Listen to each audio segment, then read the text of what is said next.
Chapter 1 Reborn as a Python. Wancheng Prefecture, Huaishan County, Lingzhou County. A winding river flows through steep mountain gorges, converging into a crystal-clear lake near the forests of Lingzhou County, its waters translucent and shimmering with ripples. I, Su Jinglong, was sprawled outside a limestone cave near the lake, yawning with satisfaction as I basked lazily in the warm noonday sun. The lake waters were cool, the sunlight was comforting, and I lounged so indolently that I couldn't muster the energy to even shift positions. There are two pieces of news, one good and one bad. The good news is that I've time traveled. The raging fire that engulfed the entire building didn't kill me. Instead, the flames caused a temporal distortion, transporting me from modern society to this place resembling ancient imperial China. The bad news is, I've actually become a python, and this limestone cave is my temporary den. The kicker? I've just possessed a snake. How am I supposed to deal with this? To be honest, though I'm surnamed Su, I don't have half the skills of my legendary namesake Su Xian. I muttered under my breath, feeling rather disgruntled. Truth be told, I was quite excited at first. In my previous life, I'd been burned to ashes in that fire, never imagined I'd get reincarnated in a parallel universe. Even as a giant python now, I can't complain. My former life was that of a miserable 996 overtime drone. Though the fire reduced 20+ years of savings to nothing, at least it left me with a second chance at life. And there's nothing wrong with being reborn as a boa. I twisted my body, turning over under the sunlight to evenly toast both sides. My massive body stretched over a dozen zhan long,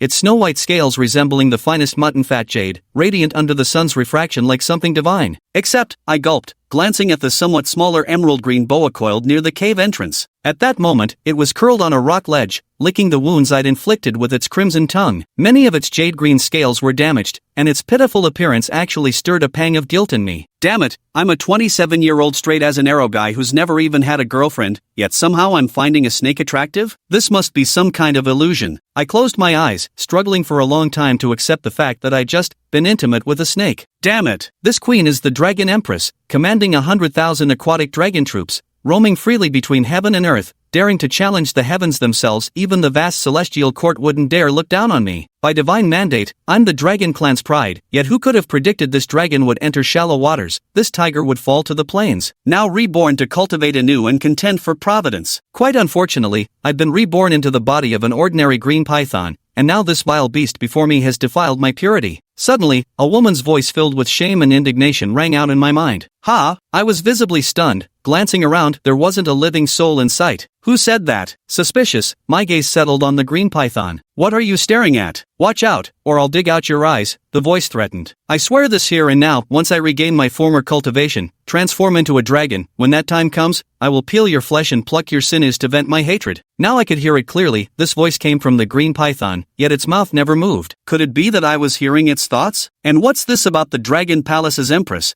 commanding an army of 100,000 aquatic dragons? What kind of nonsense is this? Could it be that, like me, it had crossed over into this world? No, judging by the tone of its thoughts, it was more like a reincarnation. The realization struck me as utterly unbelievable. Back in my past life, I'd read plenty of fantasy novels in my free time, so I managed to stay relatively calm amidst all this. Even someone like me could time travel, let alone this supposedly fearsome Dragon Palace Empress. The name alone reeks of prestige. Could she be some golden thigh to cling to? Though, looking at it this way, wouldn't I be doomed? The Dragon Palace Empress, she must have quite the background. Probably some transmigrated powerhouse who rebuilt their cultivation from scratch like in those novels. Doesn't that mean I'm as good as dead? Just thinking about that entangling scene from earlier, my conscience prickles. Damn it, the Dragon Palace Empress definitely won't let me off easy. If she regains her full power, I'll be utterly screwed. Kneel and beg for mercy? Not a chance. Judging by the sheer hatred in her eyes right now, she'd bite my damn head off the moment I open my mouth. Should we strike first to gain the upper hand? Even I understand the principle that to kill a snake, you must hit it 7 inches below its head. Lost in thought. Ding! The rise against fate and ascend to immortality system is preparing. Beginning binding. Countdown, 3, 2, 1. Binding successful. Congratulations, host, on obtaining a special ability. Keyword unlocked. 100-fold return. Description: after binding to a return target, any items or benefits given to the target will be returned 100-fold to the host. The more benefits you give, the more the host will receive. Host, would you like to begin the search? 100-fold return? My eyes instantly widened. As an avid reader, I immediately realized this was my golden finger arriving. I truly am a cheat character. Why wait then? I promptly selected the search option. Target searching. Scanning for binding targets within a 100-mile radius. Target found. Binding target to host. Binding complete. Host, Su Jinglong bound target, Morong Wanga, former Dragon Palace Empress, status, critically injured, near death, soon, a brand new binding interface materialized before my eyes. I swallowed hard, my eyes gleaming as I abruptly twisted my serpent head toward the cavern's direction, practically drooling. My expression was that of someone beholding a peerless treasure. At this moment, Dragon Emperor Serpent's sister was recuperating from her injuries on the reef when she suddenly shuddered, feeling a chill crawl up her spine. As she lifted her head, Morong Wanga instantly met my intensely predatory gaze. Instinctively, her body trembled slightly, causing her massive green serpent form to ripple with emotion. Hiss, this lecherous beast, what's it looking at me for? Chapter 2, Hundredfold Retribution. In an instant, Morong Wanga's internal alarms blared as a terrible premonition surged within her. She never imagined that she, the esteemed Dragon Palace Empress, would be intimidated by the gaze of a lecherous worm. His stare was far too aggressive. I refused to yield. Morong Wanga gritted her teeth, ready to glare back. Reincarnating and starting anew had been forced upon her. Blame it on those heavenly court bullies pushing her to the brink. Those celestial soldiers and generals had laid celestial nets to exterminate all demon kind. Had she not fought desperately, the dragon race would have faced annihilation. Even though she fought desperately to find a thread of hope, she still had no choice but to dissipate her physical form. I thought transmigrating to an ancient dynasty was bad enough, but I never imagined this world would be so fantastical, filled with gods, Buddhas, ghosts, and monsters straight out of mythology. I, Su Jinglong, have transmigrated into a white python, and to make matters worse, I've gotten entangled in some ambiguous relationship with this green snake girl next to me. Her name is Morong Wanga, originally the Empress of the Dragon Palace. After dissipating her form and reincarnating as a python, she also lost her innocence, making her seethe with hatred toward me. She's dead set on peeling my skin and plucking my tendons once her cultivation is restored. She had just thought I was about to do something to her again and was terrified. But I didn't even glance her way before wandering off into the mountains. Humph, I heard her thoughts loud and clear, still thinking I'm some lascivious creature, muttering about how snakes are inherently lustful. And here I am stuck with the indignity of a 27-year virgin's chastity ending up in a serpent's body. Still, hearing her imagine this world had heavenly courts and immortality through cultivation got me oddly excited. If dedicated training could let me shed this form and become human, that'd beat my old life as a 996 overtime drone any day. For now, I won't dwell on these thoughts. Filling my belly is what really matters. In these mountain forests, I reign supreme, moving through them as effortlessly as strolling through my own backyard. With bone conduction, keen smell, and infrared sensing, I effortlessly track down all kinds of prey. When I returned to the cave hauling elk, brown bears, and even lions, Morong Wanga visibly startled, instinctively coiling her serpent body tighter. She had tried to escape earlier, but her injuries were too severe to get far. Seeing her practically drooling over the food yet stubbornly clinging to pride too proud to beg was downright amusing. I was tempted to tease her with the food, but then I worried I might actually starve her to death. That's a responsibility I couldn't shoulder. So I sank my venomous fangs into a brown bear and flung it before her. The stunned look on her face as she asked if it was for her, utterly ridiculous and pitiable. Clenching her teeth as she plotted how to deal with me once her cultivation was restored, she wolfed down the prey. In no time, over a dozen catches had disappeared into her stomach, and her serpentine body grew plump once more. This girl really has a persecution complex. She wants to eat my food and skin me alive. What a headache. If it weren't for the system panel binding me to her golden thigh, I would have bolted long ago. Who knows if she might take a bite out of me at night. I continued enjoying my meal. Being a large serpent, I have high energy demands. Right after swallowing a wild yak, I received consecutive system notifications. Ding! Congratulations, host, for receiving the 100-fold return reward. Danger alert. Ding! Congratulations, host, for receiving the 100-fold return reward. Super olfaction. Ding! Congratulations to the host for obtaining the 100-fold return reward. Super hearing. Ding! Congratulations to the host for obtaining the 100-fold return reward. Strength of an ox. Ding! Congratulations host for receiving the 100-fold return reward. Ferocious beast aura. A series of notification sounds flooded my vision, then the attribute panel appeared, displaying all the newfound divine abilities I had acquired. This 100-fold repayment is truly ingenious. Cultivation masters are indeed extraordinary. She devoured a brown bear, yet I reap such immense rewards. I counted, there were over a dozen types of rewards just returned to me. Even if it were just 1%, it was enough to prove how monstrous Morong Wanga truly was. After all, she had merely devoured a single brown bear moments ago. Without hesitation, I clamped my jaws onto the prey in front of me and, with a flick of my head, tossed a deer right before Morong Wanga. At that moment, she was fully engrossed in digesting the food she had just consumed. Every inch of flesh was being broken down, transforming into strands of bloodline energy that merged into her bones and skin, becoming nutrients for her recovery. To the naked eye, the scales on her serpentine body were visibly growing brighter. Though still dull in luster, they had already regained much more vibrancy than before. To my surprise, this lecherous worm of mine threw her another wild beast, but with the previous shame and anger still fresh, she welcomed it with open arms, or rather, an open maw swallowing the elk whole. I grinned from ear to ear, the sweet chime of the system notification ringing incessantly in my ears. I was practically laughing my head off. Who would have thought this freak of a girl was such a glutton? The more she ate, the better. Not daring to slack off, I continued hunting tirelessly for 3 or 4 days straight. I scoured the forests within a 100-mile radius, whether it flew in the sky, ran on the ground, or swam in the water. Like an overbearing mother, I made sure that almost no living creature capable of moving in those woods escaped my claws. And most of these captured beasts ended up in Morong Wanga's stomach. Before my eyes, her scales grew increasingly lustrous, her serpentine body swelled noticeably, and her size nearly caught up to mine. I could even sense a powerful biological aura emanating from her, as if she had undergone a complete metamorphosis. She really is monstrous, I muttered, though inwardly I was secretly ecstatic. The faster Morong Wanga recovers, the quicker I, her bound repayment beneficiary, grow. These past few days as her injuries heal at astonishing speed, I, the beneficiary, have reaped bountiful rewards. My abilities panel now showcases nearly 100 extraordinary powers listed under the Divine Arts section, with these divine gifts enhancing me. I'm thriving like a fish in water. Otherwise, clearing out most prey within a 100-mile radius in just 3 days would have been utterly impossible for my past self even if worked myself to death. I burst into laughter without hesitation, quietly amassing my fortune, then flicked the snake's head and cast the captured prey before Morong Wanga once more, ready to examine this harvest. Unexpectedly, ding, detecting a change in the emotional state of bound target Dragon Palace Empress Morong Wanga, intimacy +1.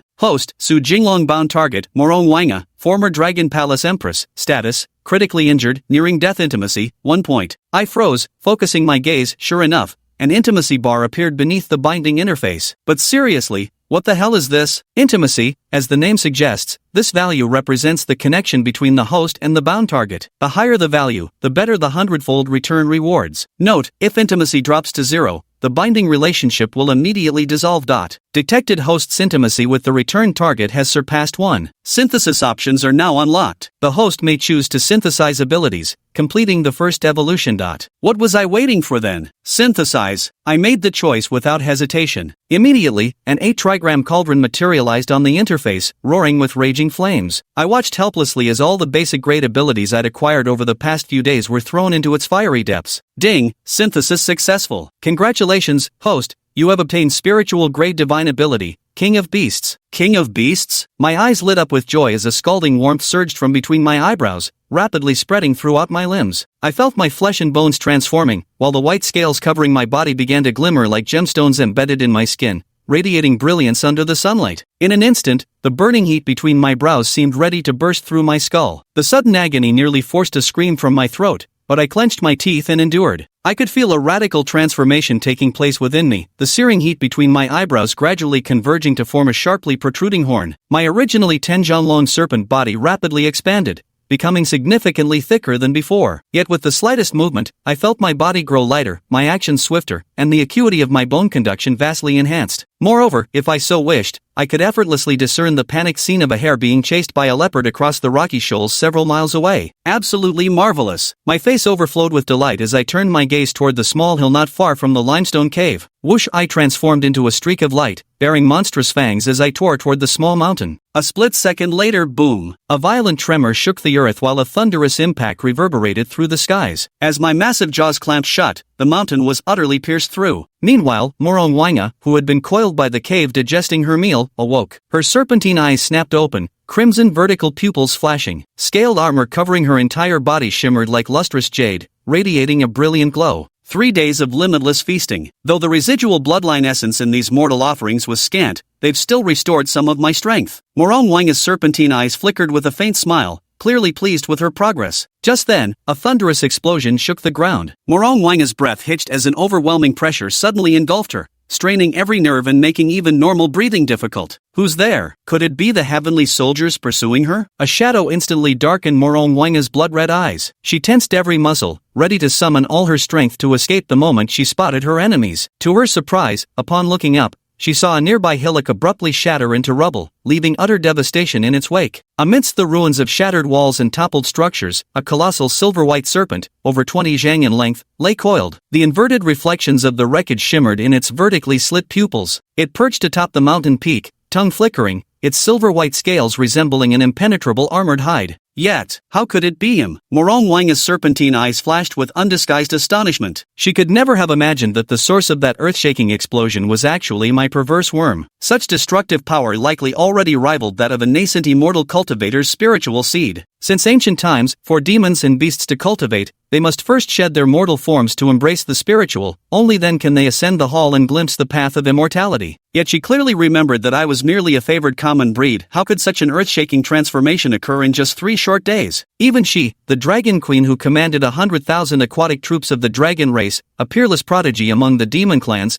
had only just begun to accumulate a trace of bloodline power by devouring mortal beasts, awakening the inheritance of her lineage. How on earth did I pull this off? She had every reason to believe things would go her way, that she could exact her long-awaited vengeance. Out of gratitude for my sleepless nights tracking beasts to restore her cultivation, I thought she might spare me. Though the death penalty may be spared, living punishment is inevitable. She had even planned exactly how to torment me. But now, I've actually broken through the mortal boundary in one leap, becoming a spiritual being. My cultivation speed is even 100 times faster than hers, this reincarnated Dragon Palace Empress. How could she possibly believe it? Damn it! Morong Wanga cursed under her breath, feeling an unbearable tightness in her chest. Suddenly, Morong Wanga's eyes sharpened as she noticed the long horn growing between my brows. Her pupils contracted violently in shock. She murmured to herself, "So that's how it is. To think there's dragon blood flowing in him. No wonder such earth-shaking transformations occurred during this trip. It must have been a bloodline awakening. But this means nothing. Let you revel in your arrogance for a few more days. Now that my injuries have healed, once I resume practicing the Dragon Clan's techniques,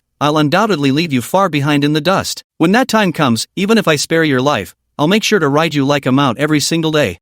This girl still dreams of making me her mount. I cursed inwardly. Damn it, she still wants me as a riding beast? Is she out of her mind? Wasn't she supposed to grow closer to me? But I also knew that her top priority now was to quickly regain her strength. She was well aware that her reincarnation and cultivation would eventually be discovered by the heavenly Tao. When the celestial soldiers descended from the heavenly court, she would need the power to fight if she hoped to survive. She was still thinking about how to rebuild her cultivation with the help of demonic cores, but given her current level of power, after what felt like an eternity, Morong Wang finally suppressed her rage. Little did she know, I had heard every single one of her thoughts. I couldn't be bothered with this crazy girl, so I opened the attribute panel, watching as the virtual interface unfolded into a luminous screen. It displayed host, Su Jinglong, species, white python, rank, spirit seed, ability, king of beasts, spirit grade. My face lit up with joy. I could feel my life hierarchy had transformed. This must be the dragon lineage inheritance Morong Wanga mentioned. But I muttered, still, this isn't impressive enough. Clearly, to grow stronger, I'd need to help this crazy girl hunt more demon cores. I brimmed with confidence. TCH. Morong Wanga was thoroughly unnerved by my stare and snapped, "You damned pervert. What are you staring at? Keep looking and I swear I'll gouge your eyes out. Don't think just because you've advanced to a spiritual seed that I'm afraid of you. Once I master the Dragon Clan's secret arts, my progress will outpace yours 100-fold. I was startled and cursed inwardly. This psychotic woman. All I did was look at her, and now she wants to pluck out my eyes. With a temper like that, no wonder she got screwed over and had to reincarnate to start over. If not for being bound by the system, I'd have left long ago. But now,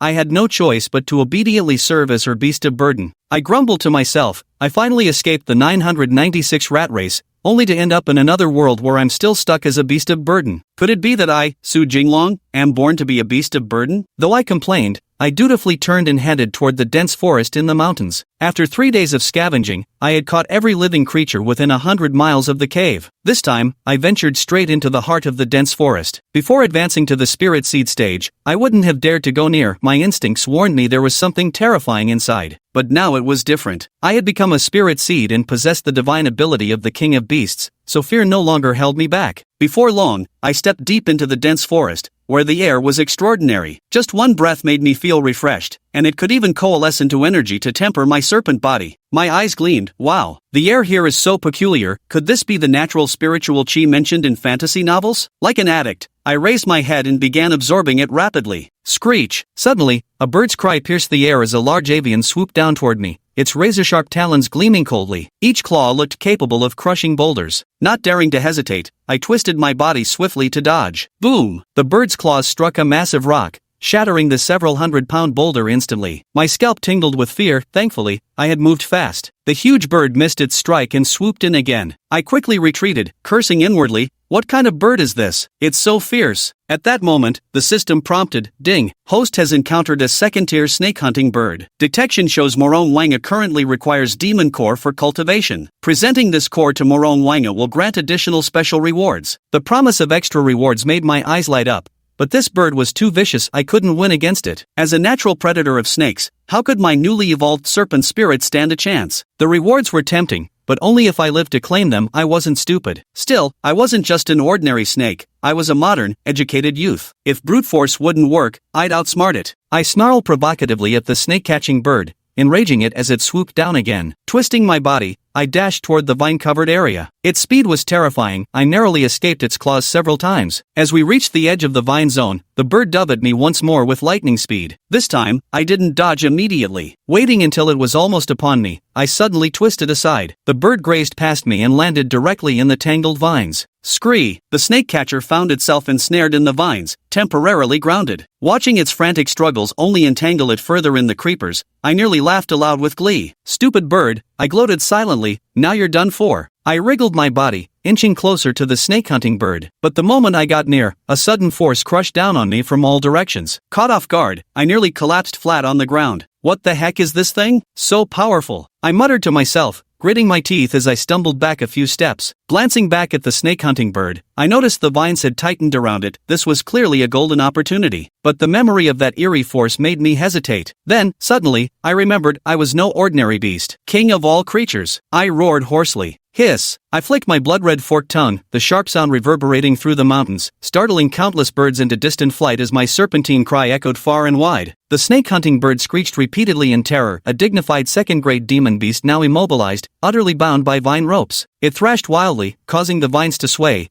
only to sink deeper into entanglement until even the slightest movement became impossible. Its pupils trembled violently as I drew nearer. My presence nullified its intimidating aura. Instead, my own oppressive might squeezed its heart into stillness, leaving it too petrified to even breathe. Hand over your life, I thought with wild joy. The divine power of the king of beasts truly lived up to its name. A single hiss left it dazed for ages. My silver-white serpent body slithered swiftly across the ground. Though the distance from the snake-hunting bird seemed considerable, it meant nothing at my speed. Screech! It barely managed to regain a shred of awareness, but my overwhelming pressure poured forth relentlessly. In an instant, I shot forward with jaws gaping wide. It tried to intimidate me, but the attempt was pathetically comical. It refused to accept being killed by a snake like me, but in the next second, I bit its head clean off. Crack! A crisp sound of bone breaking rang out as I spat out the bird's head, which tumbled across the ground with a look of frozen terror. Who's the boss now? You might be stronger, but Su Jinglong here has brains to spare. This divine ability is truly amazing, making my natural predator seem so feeble. But as I stared at the headless corpse tangled in the vines, I hesitated. Just then, the system's notification chimed. Ding! Congratulations to the host for successfully hunting a second-tier demon beast, the snake-hunting bird. System reward, 1 dragon scale. Note, the host may affix the dragon scale to any part of the body for defensive purposes. Dragon scales? This is incredible. Floating before me appeared a piece of dragon scale, small yet extraordinarily hard, pulsing with an aura of draconic might. Best to place it near the heart meridian then, lest Morong Wanga tries to assassinate me someday. I positioned the scale at my 7-inch point, where a snake's heart would be. At my command, the scale fused into my body, glimmering briefly before vanishing without a trace. But I didn't pay it much mind, my attention quickly captured by the snake-hunting bird. Now where could that demon core be? Should I take the whole corpse, or just carry away the demon core? Forget it. I'll take it all. What if the core melts in my mouth? I could sense the pure demonic energy emanating from its corpse, incredibly tempting. But this demon core would serve its greatest purpose if given to Morong Wanga to consume. Struggling to pull the corpse free from the vines, I sighed, missing the convenience of my human body. Then I trudged back the way I came with the corpse in tow, muttering to myself,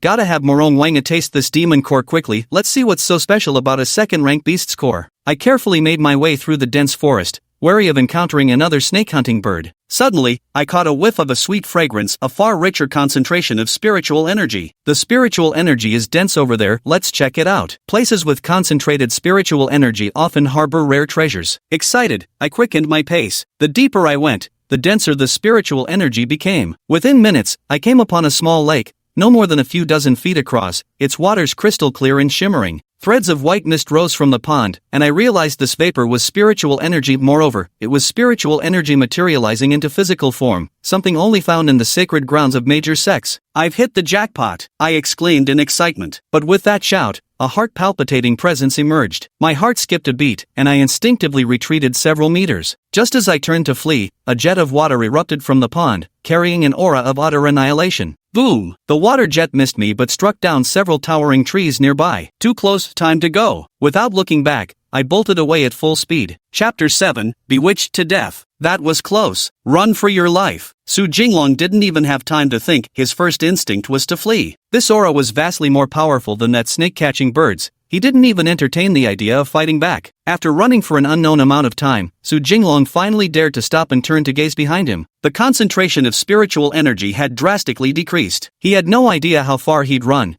but that sense of panic and palpitations had finally subsided. No good, I'm still not strong enough. I'll come back to investigate what's going on once I'm powerful enough someday. Su Jinglong took deep breaths continuously, suppressing the panic in his heart. This time, he learned a valuable lesson. No matter how sharp one's mind is, it ultimately becomes mere scrap paper in the face of absolute power. Only one's own strength truly matters in the end. However, he made sure to remember the location of this spirit pond. When he becomes strong enough in the future, he'll come back to investigate what exactly this place is all about. Having figured this out, Su Jinglong unleashed his full potential and swiftly made his way back to his cave. Not far away, in another cave, darkness prevailed, with only a faint glow illuminating a small area. But in the eyes of snakes, it was still bright enough. Inside, it was cool, ideal for the living conditions snakes prefer. Bang! Returning to the cave, Su Jinglong finally tossed the snake-catching bird he had been clenching in his mouth onto the ground with a dull thud. Back already? A clear female voice sounded beside his ear, yet the emerald snake nearby hadn't opened its mouth to speak. Hiss! Su Jinglong placed the snake-catching bird in front of Morong Wanga, signaling for her to consume it. Is this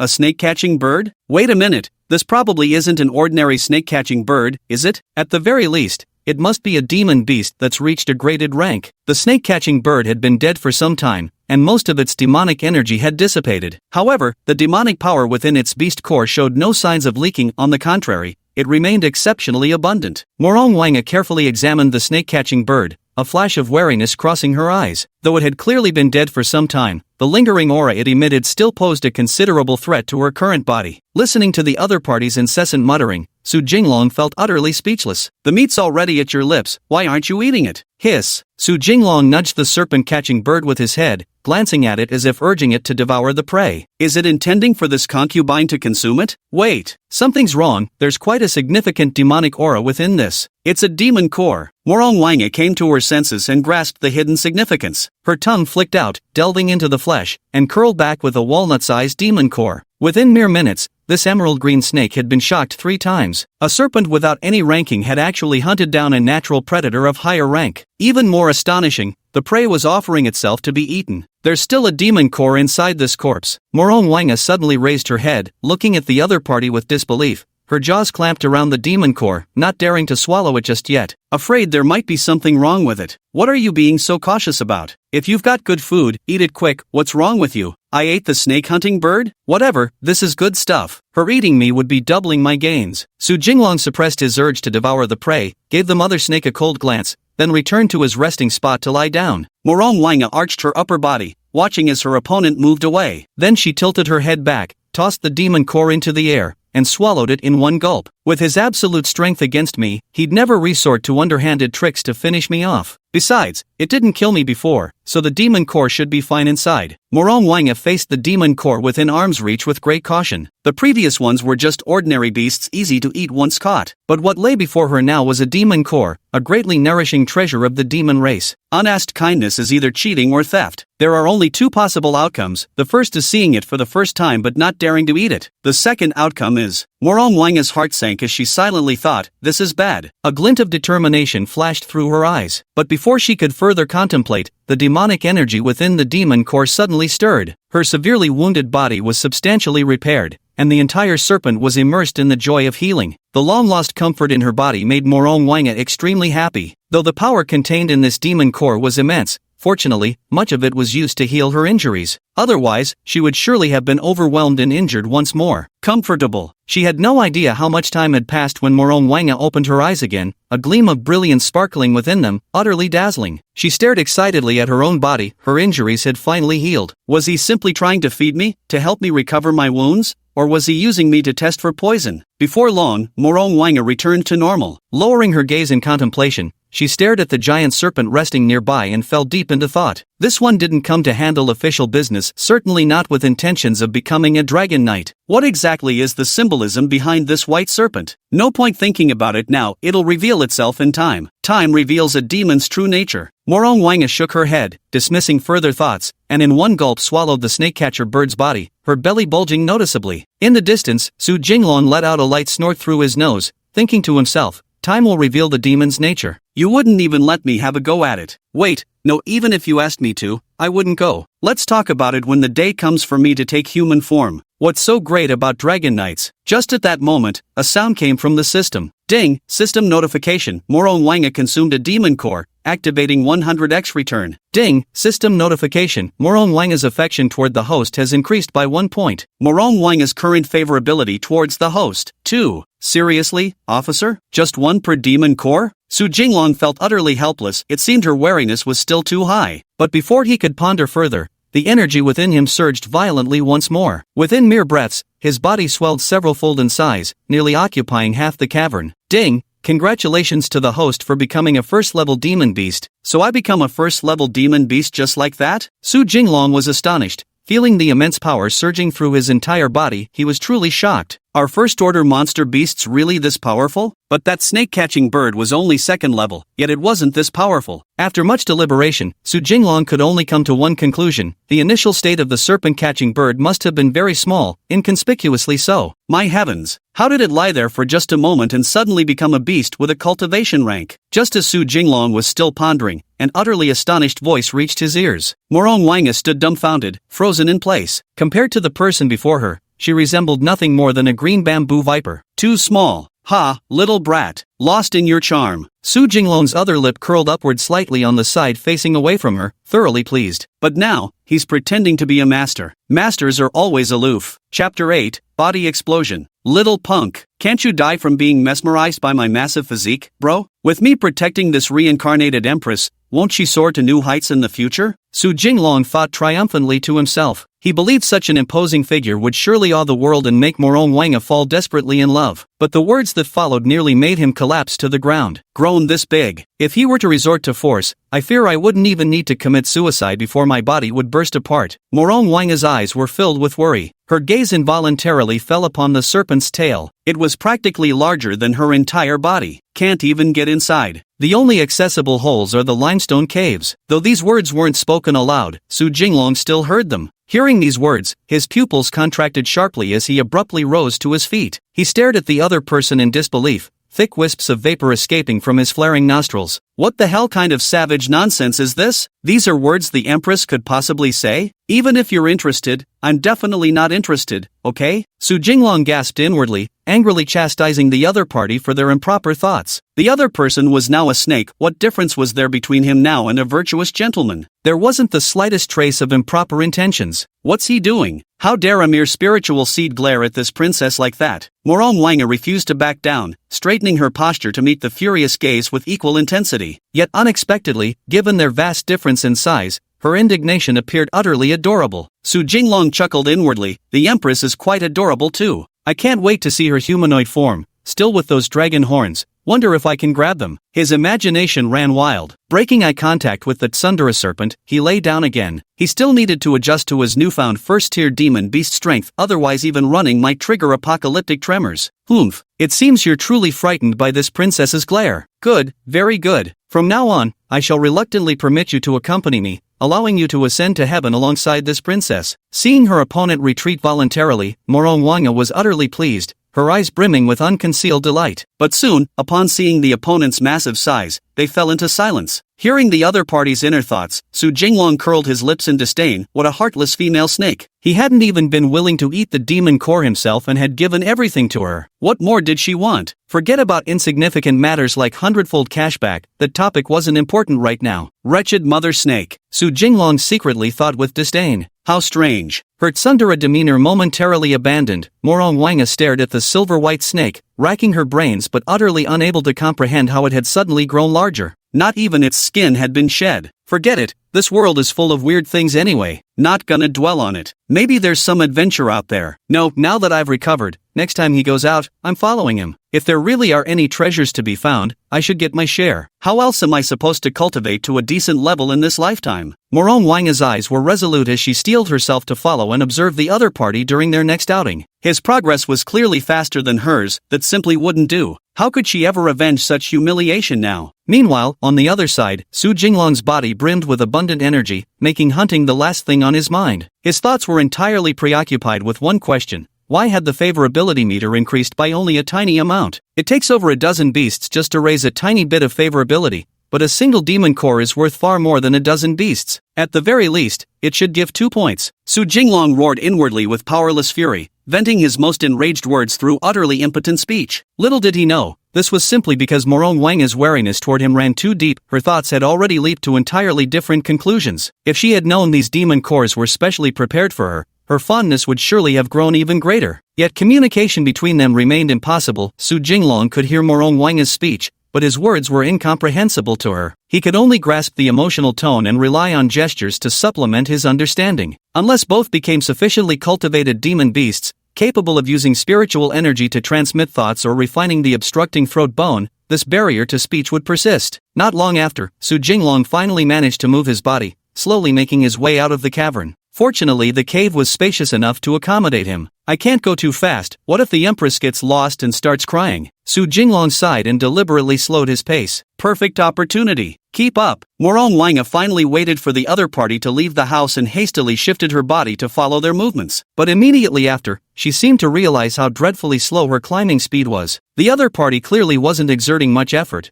yet they were still faster than him. Wait for me, Your Highness. You damned lackey. Just wait until I reclaim my peak. I'll specially leash you with a rope and parade you around, Morong Wanga said through gritted teeth. Her eyes concealed smoldering fury, brimming with indignant rage. Su Jinglong naturally heard this commotion ahead. He had initially intended to slow down slightly, but upon hearing that little snake call him a damned lackey, he immediately picked up speed. The current Su Jinglong was no longer his former self. His speed had become astonishingly fast. His body was thicker than a water vat, and with every move he made, the towering trees within a 100-meter radius trembled in response. In the blink of an eye, his figure had already leaped over 100 meters away, leaving Morong Wanga frantic with impatience. Running so fast, afraid I might take a share of your treasures, are you? Cheapskate. Don't run so fast. Morong Wanga's face flushed with anger, resenting how the other person dared to abandon her like this. Even as she spoke these words, her tone carried a faint trace of pleading. She helplessly hung her head in dejection, appearing utterly disheartened, yet unwilling to give up, straining every nerve just to keep pace with the others' strides. But the gap in their abilities was simply too vast. There was no way she could turn the situation around. Just as Morong Wanga was about to abandon her efforts and turn back toward the cave, a familiar presence emerged not far from where she stood. Su Jinglong's eyes remained calm and unreadable, as if looking down from lofty heights to bestow charity. His serpentine tail extended before the other, signaling them to climb aboard. What if the speed is too slow? He has now successfully transformed from a naive little white snake controlled by the reincarnated Empress to a parasitic serpent. Not at all afraid of the Empress regaining her peak power, as long as his system remains, he can forever keep Morong Wanga under his thumb. Does this mean you're allowing me to follow you? Watching the other turn back,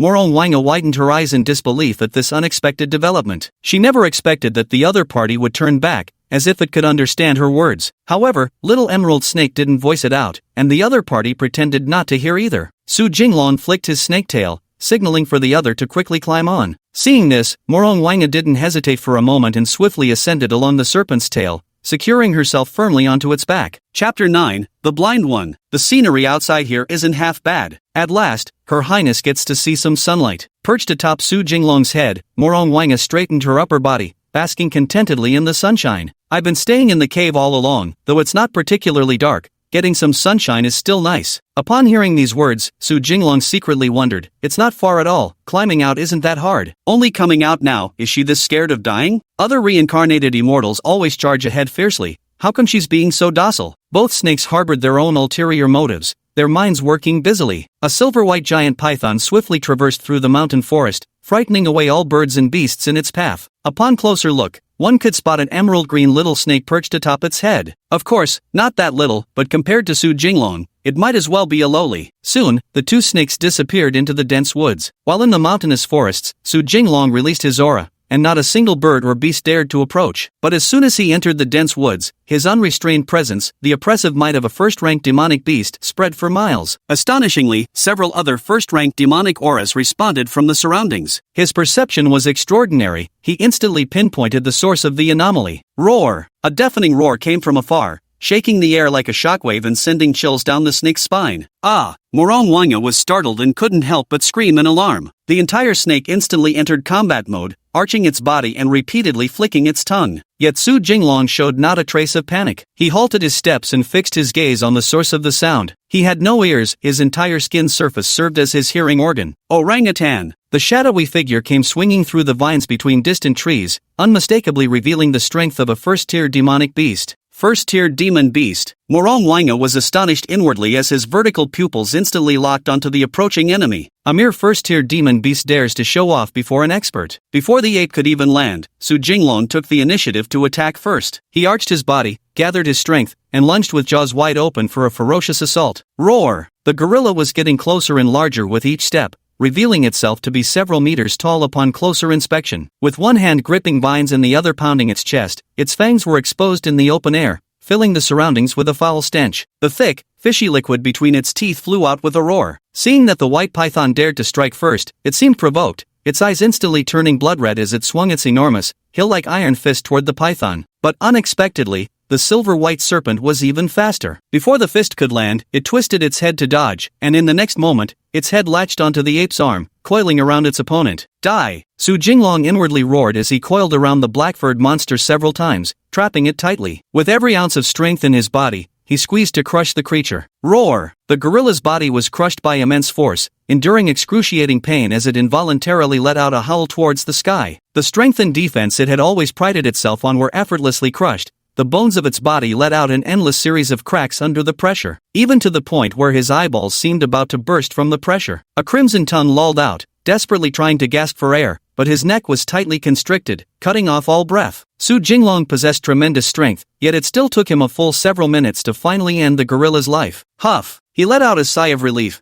feeling the heartbeat of the gorilla, tightly wrapped into a mummy by him, completely fade away before finally letting go. The enormous corpse was casually discarded on the ground like a small hill. Tisk! Though Morong Wanga appeared as steady as an old dog on the surface, her mind was already in turmoil. Is this kid's combat power really so terrifying? To think he could kill a first-ranked demonic beast in a single strike, no wonder he dominates the outer regions of the mountain forest. Excellent! With strength like this, no one would dare question Our Majesty's decision to grant him special privileges. After the initial shock, Morong Wanga composed herself, suppressing her astonishment as she tilted her chin up and remarked with cold dignity. There was still a hint of admiration in the tone. Little brat, bro could charm you to death. A snake as systematic as me is already overqualified for someone like you 800 times over. Su Jinglong chuckled inwardly with disdain, fully understanding the other's thoughts. Still polishing shoes? Better save that effort for cleaning guns later. After releasing the gorilla, he signaled the emerald-green little snake to consume the demon core. What's this loach up to now? He wouldn't really want me to eat another demon core, would he? Watching the massive snake head nod insistently toward the gorilla carcass, Morong Wanga froze momentarily. There was even a flicker of disbelief in her expression. She'd already consumed one demon core earlier, and now he wanted her to eat another? Come to think of it, perhaps that first core wasn't some poison test after all. Could it be the white python had intentionally hunted this for her cultivation, seeing how frail she looked? The moment this thought occurred, it sent waves of shock through Morong Wanga's heart. See, can this loach really be that good? Is he perhaps trying to trick this princess into bearing his child? Then again, that doesn't make sense. The serpent clan lacks familial bonds before gaining human form and intelligence. Moreover, snakes are notoriously promiscuous and have countless offspring. Could this be payment for services rendered? Forget it.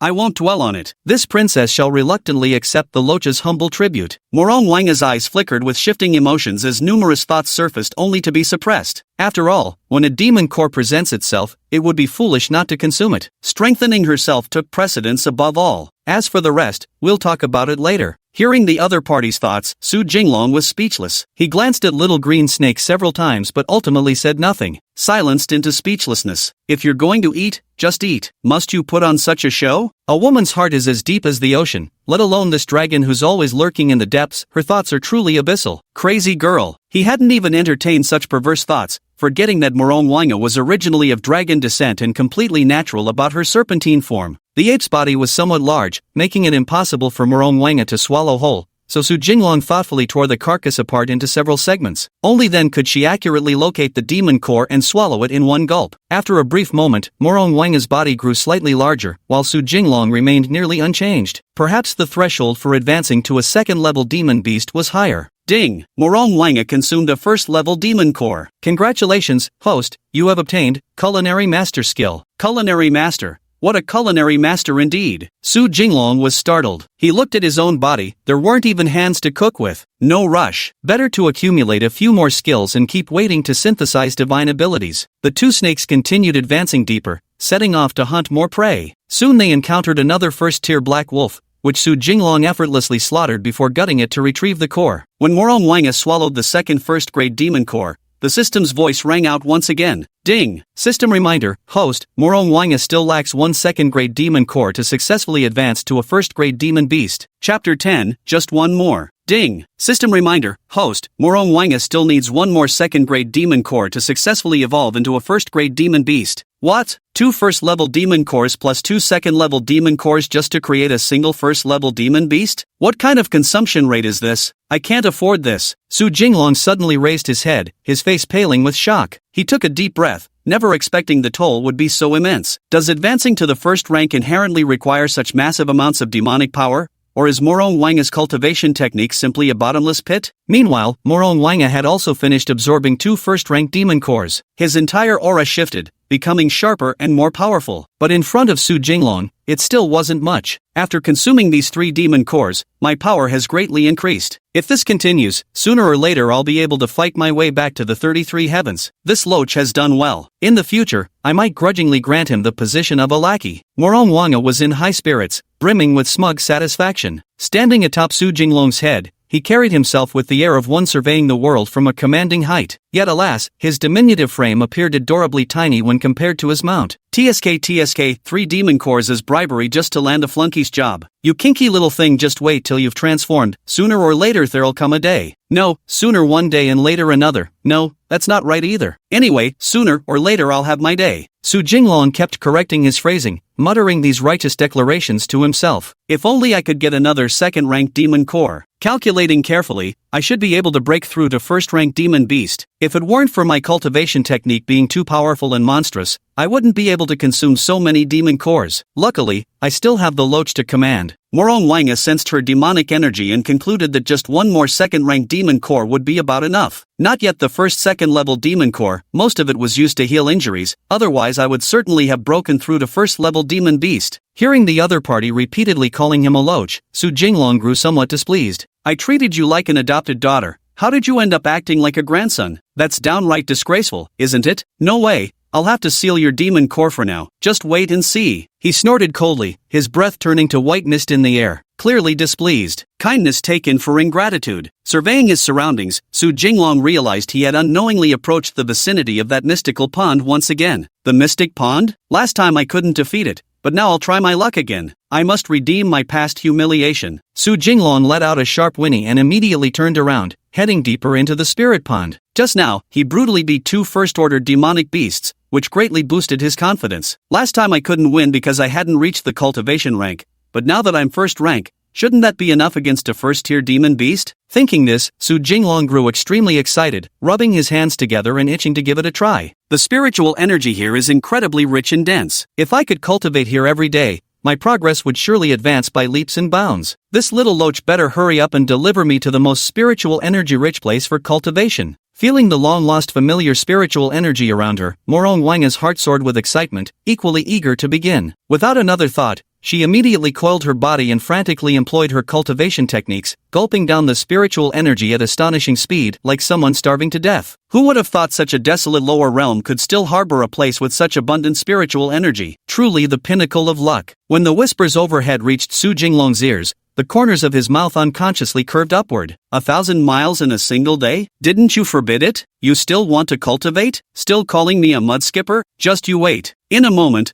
I'll scare you to death. In the blink of an eye, he leaped hundreds of meters again, arriving near the spiritual pool. Immediately, he let out a piercing cry, making no effort to conceal his approach. Swaggering boldly, utterly audacious, king of beasts, Su Jinglong roared inwardly, taking the initiative to unleash his divine abilities in an attempt to preemptively suppress the unknown monstrous beast. Yet unexpectedly, the water surface remained utterly calm. Gulu gulu. Just as Su Jinglong drew closer to the eerily tranquil spirit pool, massive bubbles suddenly erupted in violent surges. The entire water pool was boiling like a cauldron of hot water. Instantly, he sensed something was wrong. A chilling sensation crept up his spine as a deadly intent locked onto him from the shadows. Not good. Fortunately, he hadn't yet entered the spirit pool. Quickly turning around, Su Jinglong summoned every ounce of his strength and fled at top speed. At the very moment he turned his head, a water column as thick as a barrel shot out from the water, tracing a graceful parabola through the air and landing precisely where Su Jinglong's head had been just moments before. That was close. What on earth is in this water? It's so vicious. His heart pounded wildly as he watched the water column effortlessly smash a several-meter-deep crater into the ground, nearly breaking him into a cold sweat. Ding! Host has encountered a third-tier demonic beast, Golden Toad. The system detects a deep pool nearby. If used to nurture Morong Wanga's cultivation, it could significantly accelerate her progress. Just as the system's alert sounded, Su Jinglong turned his head while running and clearly saw a golden toad silently standing beneath the spiritual pool. Its wheel-sized eyes were fixed intently on the direction where the aura had suddenly vanished. Its entire body was golden yellow, covered with disgusting bumps and warts all over. Holy shit! A third-tier turd-colored toad. Su Jinglong gasped in alarm and immediately turned to flee. But then several more attacks rained down, extremely vicious in nature. Though he kept retreating, it was clear his second intrusion had enraged the golden toad,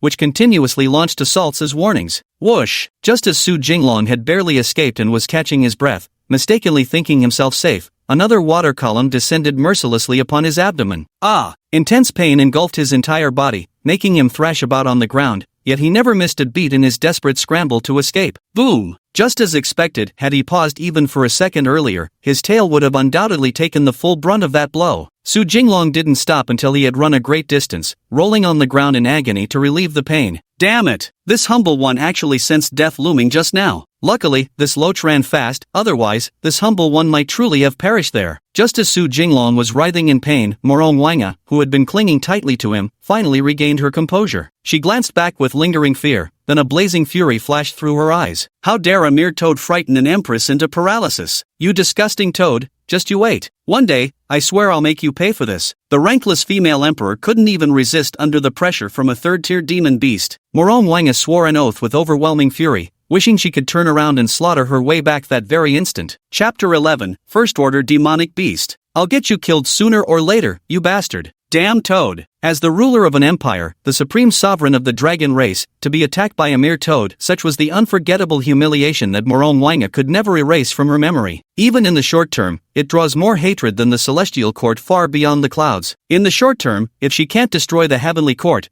how could she fail to crush a mere toad like you? How ridiculous. Go for it, Empress Zize. I look forward to seeing you destroy it. Hearing the other's suggestion, Su Jinglong naturally agreed with both hands and feet raised in approval. It would be best if he could move into the spiritual pond mansion without lifting a finger. Ideally, this perverse girl could handle things herself, cultivate on her own, while he reaped the rewards effortlessly. After putting some distance between himself and the spiritual pond, Su Jinglong rested for half a day before finally regaining his energy. Fortunately, they were at a distance, reducing the water column's lethality somewhat, so it fortunately didn't cause much damage. But Su Jinglong was still quite startled, realizing the gap between a first-tier and third-tier demonic beast was actually this vast. He felt he still couldn't withstand even a single move from his opponent. If he had continued to linger by the spirit pool, his corpse might already be cold by now. Forget it, I'll just behave myself for a couple more days. First, I'll help Crazy Girl boost her strength, then let her take revenge on her own. After witnessing the power of a third-tier demon beast, Su Jinglong became desperate to become one himself. How boring it is to cultivate alone, having Morong Wanga work for him in secret is much better. Once resolved, the massive silver serpent weaved endlessly through the dense layers of the forest, where towering ancient trees were countless,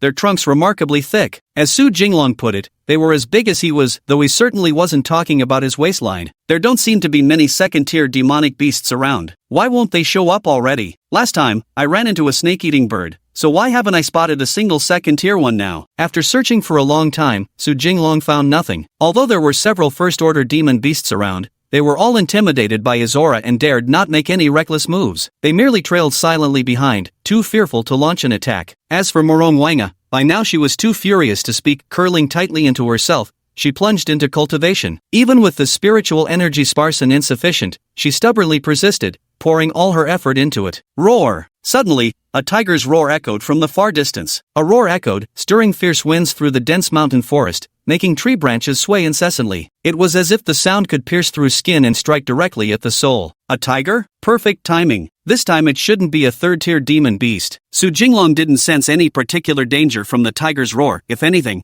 it sounded quite similar, and the serpent was practically itching for action. Fresh from humiliation, its pent-up frustration was just waiting for an outlet. Morong Wanga's hair practically stood on end upon hearing the tiger's roar, instantly abandoning her spiritual energy absorption as she warily scanned her surroundings. In the mountain forest, the massive silver serpent and the undisputed king of the mountains raced toward each other, a rather picturesque encounter. The Tiger King was willing to sacrifice his own demon core to help the Empress regain her former peak, a tale profound enough to move one to tears. No less impressive than my district chief father. The tiger, several dozen feet long, finally appeared before Su Jinglong within just a few breaths. Seeing how massive and imposing the opponent was, the tiger didn't attack immediately. Instead, it stood at a distance, glaring covetously at the silver-white giant python with both wariness and greed flashing in its eyes. It's the Mountain Lord. Oh no, it's a second-tier demon beast. Morong Wanga couldn't help but exclaim in alarm, her heart sinking as she thought to herself that this was bad. At the same moment, the system also issued a warning. Ding, host has encountered a second-tier demon beast, Mountain Lord, Tiger. System detects that Morong Wanga is currently lacking a second-tier demon core to break through her cultivation level. Host, please work harder to help Morong Wanga strengthen his power. A second-tier tiger, is it? How interesting. Though I'm merely a first-tier demon beast, my sword is nothing to scoff at either. Upon seeing his opponent, Su Jinglong became fully alert, his body coiling no longer in a straight line but now coiled up,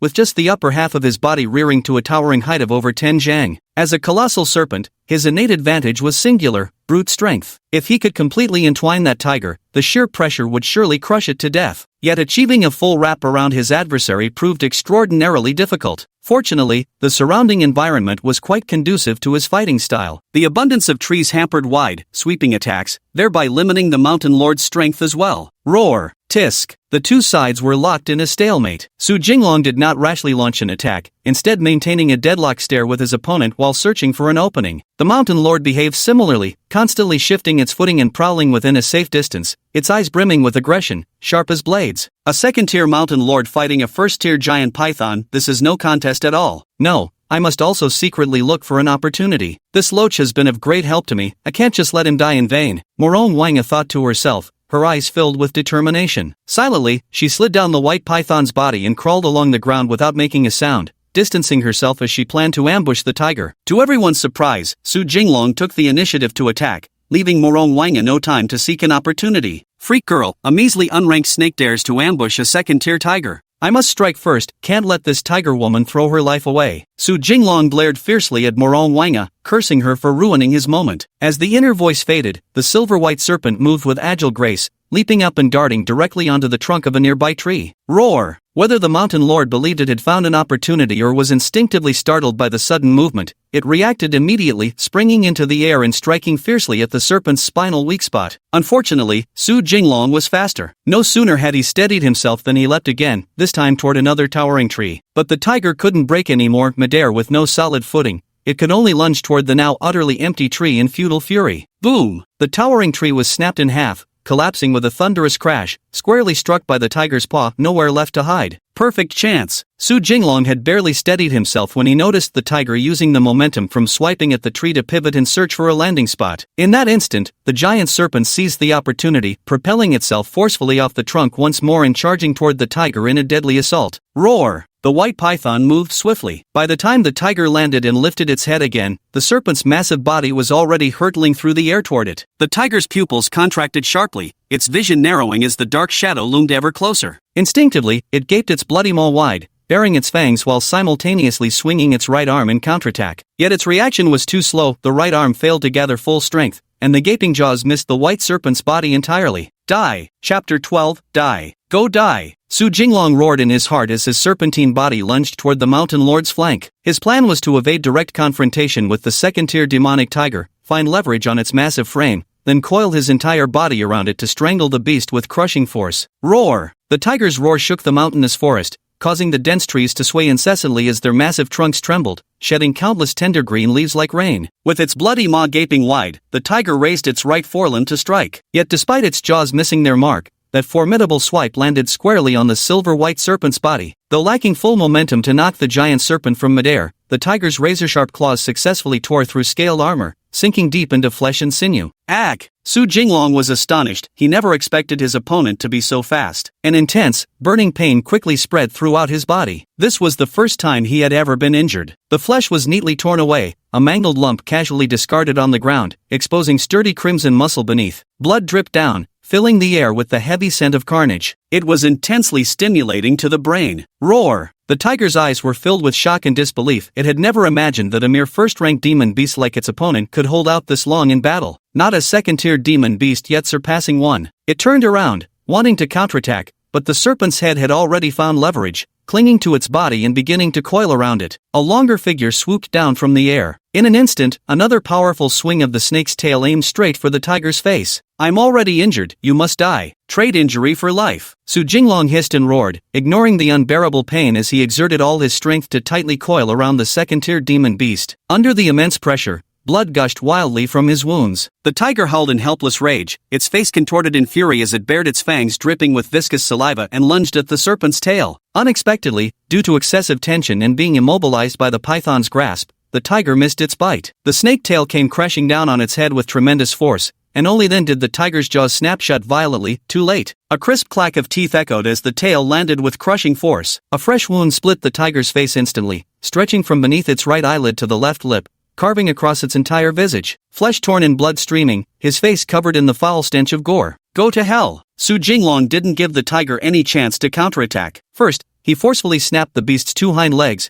then coiled around its entire body, wrapping tightly around its neck several times while frantically constricting to suffocate it. But this tiger was ultimately a second-order demon beast, the king of the forest. Unlike ordinary snake-hunting birds, its strength was exceptionally formidable. Despite Su Jinglong's relentless constriction, the Jungle King, though severely injured, still had enough strength left to gasp for breath. With a piercing howl, the excruciating pain of losing its hind legs sharpened its mind to crystal clarity. Sharp claws and fangs were all he had left as his sole remaining foreleg struggled to climb the towering tree, his face etched with misery and resentment, where fury and agony intertwined. But in the next instant, an emerald-green serpent appeared atop the treetop, its upper body coiled around the trunk while its tail lashed violently toward the tiger's foreleg. You deserve to die. Watching the silver-white python sustain injuries, Morong Wanga felt her heart pound with terror. After anxiously searching for an opening, she finally found her chance to strike. She mercilessly slapped at the tiger's foreleg, attempting to break it, but having not yet entered the rank of cultivation, her offensive power was feeble. Fortunately, the next moment, the tiger suffocated and collapsed to the ground from oxygen deprivation, losing the ability to muster strength. However, it was the silver-white giant serpent that bore the impact of the fall. The more deprived of oxygen it became, the slower the tiger's thoughts grew. Its eyes, each larger than a human head, bulged grotesquely, bloodshot and staring. Finally got it done. Truly worthy of being a second-tier demon beast, the king of the forest, far stronger than that stupid bird. Who would have thought the difference between second-tier demon beasts could be this staggering? No one knew how much time had passed before the tiger finally breathed its last. By then, night had already fallen. The vitality is remarkably tenacious. Su Jinglong gasped for breath heavily, lying limp on the ground as he recovered his strength. He turned his head to look at the injured area located between the tail and abdomen, which would roughly correspond to the waist or hip region in a human. The flesh was torn apart horrifically, revealing ghastly white bones, a truly gruesome sight. But after some time had passed, the demonic energy within him surged, repairing his wounds. The bleeding had long stopped, though his flesh still needed time to fully regenerate. That loach's strength is unexpectedly formidable. Not bad. You've earned the right to follow my lead. Not far away, Morong Wanga stared coldly at the other party, unmoving. The scene was quite gory, but she was no sheltered young girl having endured countless severe injuries before. This minor wound barely warranted a glance. I just realized that Loach, despite being a first-tier demonic beast, could stalwartly confront a second-tier mountain tiger, even trading minor injuries for its opponent's life. However, there's a better explanation that the silver-white giant python is a spiritual entity, while the mountain lord, despite being second-tier, remains a mortal creature. Not worth mentioning. After lying down for a while, Su Jinglong regained some strength. Propping himself up to a seated position, he rolled up the carcass of the long-dead tiger and flung it beside the twisted girl, nodding to indicate she should consume the monster core. This princess? You want this princess to eat another monster core? Isn't this Loach injured? Logically speaking, what he needs most right now should be monster cores to heal his injuries. A trace of astonishment flashed through Morong Wanga's eyes, followed by thick disbelief. Never in her wildest dreams did she expect that the injured python would willingly offer the second-tier demon core to her, an unscathed she-snake who had contributed little to the fight. The little green snake shook its head repeatedly, refusing to eat and insisting on giving it to the other. Now he was combat effectiveness incarnate. Morong Wanga had her own cultivation methods, and at this moment, she actually felt somewhat reluctant to make him suffer. Tiger girl, if you hadn't rashly acted just now, I might have taken down the tiger single-handedly without a scratch. At least you've got some conscience left,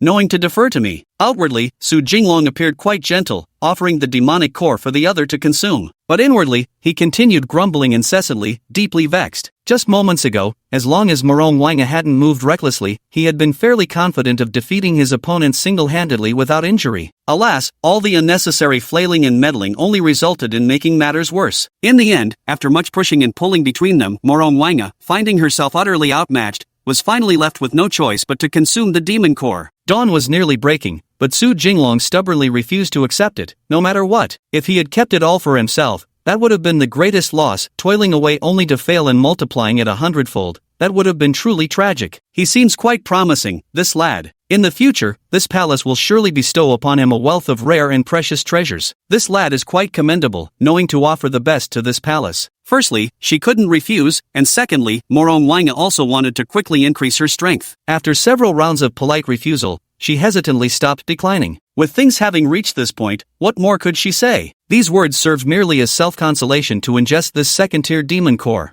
I must return to my peak at the fastest possible speed, to storm the 33 heavens once more. Morong Wanga gritted her teeth and vowed, casting one last glance at the opponent's injuries before swallowing the tiger demon core with boundless determination. Give me celestial treasures later. You're merely a snake. What's the point in learning to paint pies? How can you give me celestial treasures if you won't let me do it? Su Jinglong snorted lightly, utterly disdainful. He lay on the ground, already drained of most of his strength. Currently, the demonic power cannot be utilized yet. It can only be attached to the physical body to enhance its strength. Ding! Morong Wanga has taken the second-grade demon core and is breaking through to the first-grade demon beast realm. Host triggered a 100-fold return. Congratulations, Host has gained the ability to climb trees and mountains. Su Jinglong glanced at the reward. This skill wasn't particularly useful, it just allowed for slightly faster speed when climbing trees or mountains in specific situations. There were indeed 1, 2, 3, 4, 5, 6, 7, 8, 9 widows, no use for 7 or 8. Meanwhile, the aura within Morong Wanga surged wildly at an astonishing speed, even faintly glowing in the darkness of night. Some unknown cultivation technique operated silently within her, aiding this freakish girl in rapidly absorbing demonic power. As she absorbed it, Su Jinglong also gained a massive surge of demonic energy, his cultivation advancing by leaps and bounds, while a golden bean within his body gradually swelled larger. So this was his demon core. It had been so small that he hadn't noticed it until now, when his demonic energy had become abundant enough to facilitate an upgrade in rank,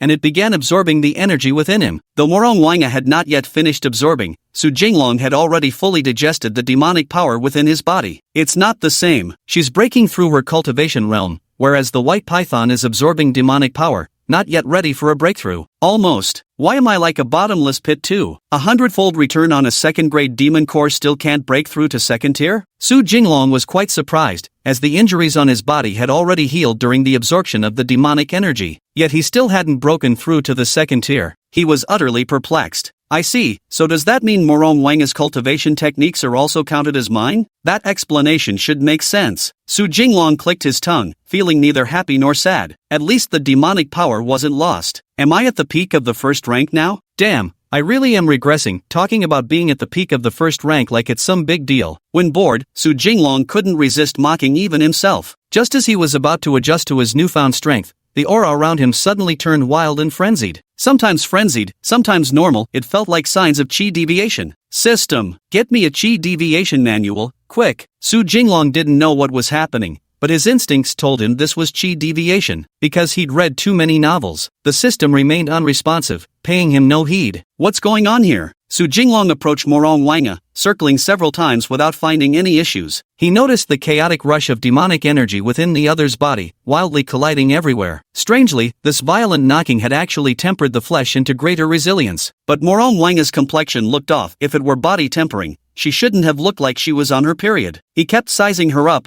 utterly perplexed. Su Jinglong didn't dare act recklessly, trusting in both the luck and abilities of someone who'd been reborn. Tisk. Suddenly, Morong Wanga suddenly opened her eyes, her typically aloof pupils now flashing with a hint of dark allure. In the next instant, she appeared beside Su Jinglong and forcefully pinned him down. The sheer strength behind the move left Su Jinglong utterly astonished. What's this crazy chick up to? What exactly are you trying to do? He dared not resist, firstly because he didn't understand her intentions, and secondly because after absorbing massive demonic energy, his combat strength had surged yet again. Before he could adapt to his newfound power, what if he used too much strength while pushing her away and accidentally killed her? Before Su Jinglong could think further, Morong Wanga's entire body coiled around him, sending them tumbling and rolling across the ground. I know what she's trying to do. She's fucking trying to screw me. Terror filled Su Jinglong's eyes as he struggled, wanting to resist yet fearing it might kill them both, while surrendering would cost him his chastity. Chapter 13, Obsession. In the end, Su Jinglong, as the stronger party,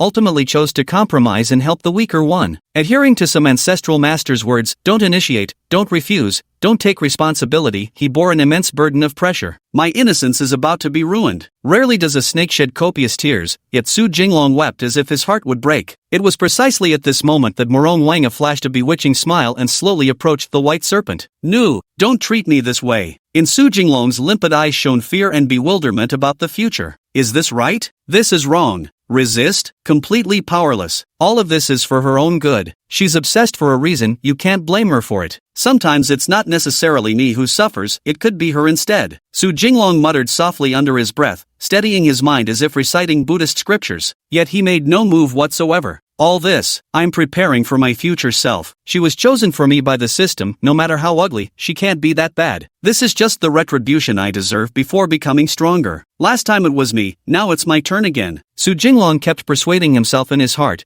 trying hard not to remain so stiff. But Morong Wanga was not idle. The masculine scent that reached her nose was as fragrant and mellow as a century-old wine. It was so enticing to snakes, an irresistible allure. Likewise, the scent of the female also reached Su Jinglong's nostrils. Though it's a human heart, it dwells in a serpent's body. This is inevitable. A physiological attraction. The breeze swept across the ground carpeted with crisp fallen leaves, stirring a rustling sound that seemed to slow the very flow of time. It felt like savoring fine wine, yet also pulsed with the exhilaration of racing a sports car along mountain switchbacks. Su Jinglong, you can do this. You're a real man, not some coward. All of this is just heaven's way of tempering you. Those who accomplish great things don't sweat the small stuff. Su Jinglong's vacant gaze remained unchanged as he continuously comforted himself internally, as if trying to force his way through this psychological barrier. As the saying goes, when you meet the right person, build a home first. When you meet a noble mentor, establish your career first. Now, all he needed to do was wait for the right person to wake up before he could be chased down and killed again. Su Jinglong lay motionless on the ground, deeply feeling the humiliation of having his dignity trampled upon. No one knew how much time had passed, but Morong Wanga finally edged toward wakefulness, his gaze growing increasingly alert and aware. She wearily curled up on the ground, her eyelids heavy and drowsy. Having just completed a cultivation session, she hadn't expected to feel so utterly exhausted. Hiding in a corner, he trembled and wept pitifully, resembling nothing so much as a wronged young bride from some household. Never mind all that irrelevant chatter, for now. Su Jinglong could engage in enlightened Buddhist discourse with perfect clarity. A grown male snake being violated, if this got out, the ridicule would be lethal. How could he ever show his face as a snake again? You have to cover your face when going out. I'll get revenge for this later. Meanwhile, on the other side, Morong Wanga gradually regained her senses. She had already noticed earlier,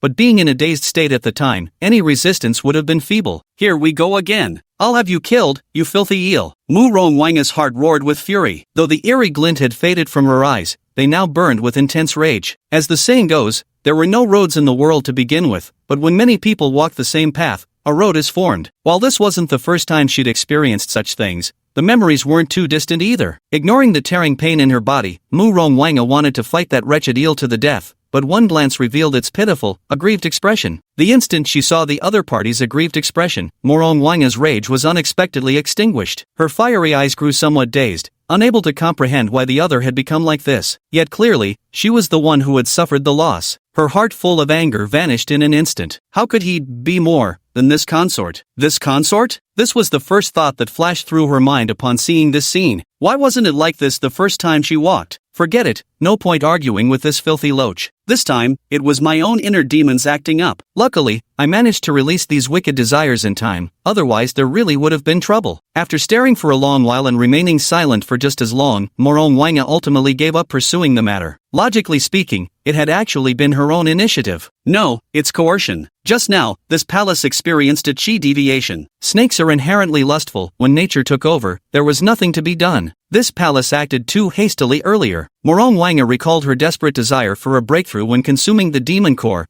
and ultimately let out a sigh. In the end, it was simply that she had become obsessed with her millennia of experience. How could she not understand what had just happened to her? If not for the other's heroic sacrifice, she would have likely perished in an explosive death. The earlier intimacy had exhausted the chaotic, roaming demonic power within her, returning her to a normal state. Don't be upset, she instinctively spoke, but what came out of her mouth was nothing more than a hissing sound. Watching the other party adopt such a meek, wifely demeanor inexplicably filled her heart with an odd sense of guilt. Stay back. Su Jinglong crouched his body, hiding beside nearby tree roots while peering out with a hissing, hostile demeanor. If it were human, that would be fine, but this was a snake. He was still struggling to reconcile how he'd ended up having these peculiar little encounters with a serpent. This deserves a weirdness tag. It wouldn't even pass review on the dark web. Although he's also a snake, these situations can't be compared. The other guy was literally a dragon in his past life, practically no different from a snake. But for me, this is my first time being a snake, being both a snake and a duck. Morongwanga slowly stepped forward, her eyes filled with reminiscence. This feeling actually carried a hint of joy. No wonder many dragons in her past life were lecherous. She had never experienced it before,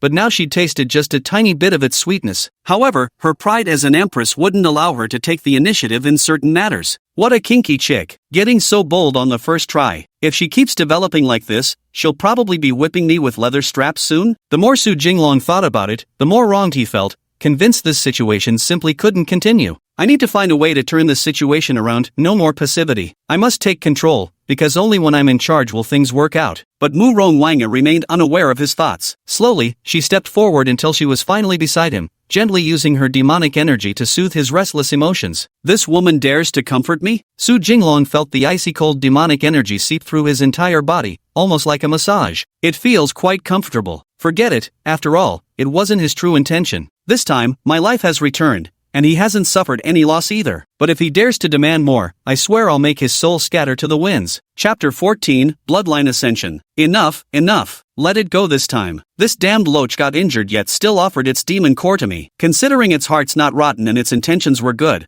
I'll reluctantly bear this loss. Thinking back to the intimacy moments ago, Morongwanga still felt her cheeks flush with warmth. In her previous life, she had remained chaste for tens of thousands of years, yet who would have thought that barely a few days into her second life, she'd already had 2 encounters. It was truly unbelievable. Her lapse into demonic cultivation was also due to her eagerness to break through realms, acting in haste. Fortunately, cultivation techniques could suppress it, providing auxiliary support. Plus, after taking a walk, she managed to remain unharmed. Only at this moment did Morongwanga realize she had broken through to a new realm. This princess has finally reached the first-tier monster beast realm. In my previous life, when this princess obtained the cultivation method, it was already too late. It required vast resources to cultivate, not to mention having to deliberately destroy one's cultivation and start over. Little did I expect it would come in handy in this lifetime. The sensation of power utterly enthralls this princess. Morongwanga was slightly intoxicated by her formidable strength. Though not even 1/millionth of her peak power, her current physical condition was remarkably optimal, quite comfortable indeed. Wait, suddenly, Morongwanga sensed something unusual. My bloodline has actually advanced slightly. In this second life of reincarnation, I was merely a snake with an extremely impure bloodline, utterly worthless, one might say. However, Morong Wanga still knew the method for advancing and purifying her bloodline. That was through continuous body tempering and absorbing the essence blood of higher-ranked demonic clans. But now, just a single mating had actually purified some of the mixed bloodline. It wasn't just purification, a trace of spirit seed bloodline had been integrated. While adding mere traces of spirit seed bloodline to a mortal bloodline might seem insignificant, in fact, it serves a tremendous purpose. Purified bloodline can accommodate more formidable power, enhancing combat capabilities while also improving physical condition. Moreover, it provides immense benefits for future body tempering. How strange. What other secrets does this loathsome mud dragon still conceal from this princess? After examining the trace of divine seed bloodline within her body, Morong Wanga finally turned her gaze to the still sobbing giant serpent. Despite her distaste for the snake's girlish demeanor, her eyes brimmed with confusion and now, a flicker of curiosity. What could there be that she, as the dragon empress and supreme ruler of all dragons, didn't know? To think one could advance their cultivation realm while simultaneously enhancing their bloodline without absorbing any lineage essence. Normally, a demon beast's bloodline strictly determines their cultivation limits, yet this rule simply didn't apply to them. Most astonishingly, they could even elevate their mating partner's bloodline during the coupling process. This truly leaves our palace astonished. Our palace shall uncover your secrets sooner or later. Morong Wanga narrowed her eyes, her mind carefully weighing and judging. This white python had obtained 4 demon cores, not only refraining from consuming them itself but also feeding them all to her, along with numerous other actions. This made her increasingly intrigued by the white python. Such defiance against the heavens. I've been worshipping and keeping you like this, and you still want to strip me bare. You perverted girl. Su Jinglong fumed silently. Despite doing so much, he still couldn't gain even a bit of affection. Forget it, no rush with the favorability. Let's wait until after the transformation to discuss it. After becoming a snake, Su Jinglong found Morong Wanga increasingly refined and handsome the more he looked at her. He wasn't sure if it was because he'd been single for too long or if he'd adapted to a snake's aesthetics. The two snakes were essentially talking past each other, their conversations completely mismatched. But it didn't matter in the slightest. Not bad, thank goodness I cried for a while, or this psycho chick might have gotten murderous.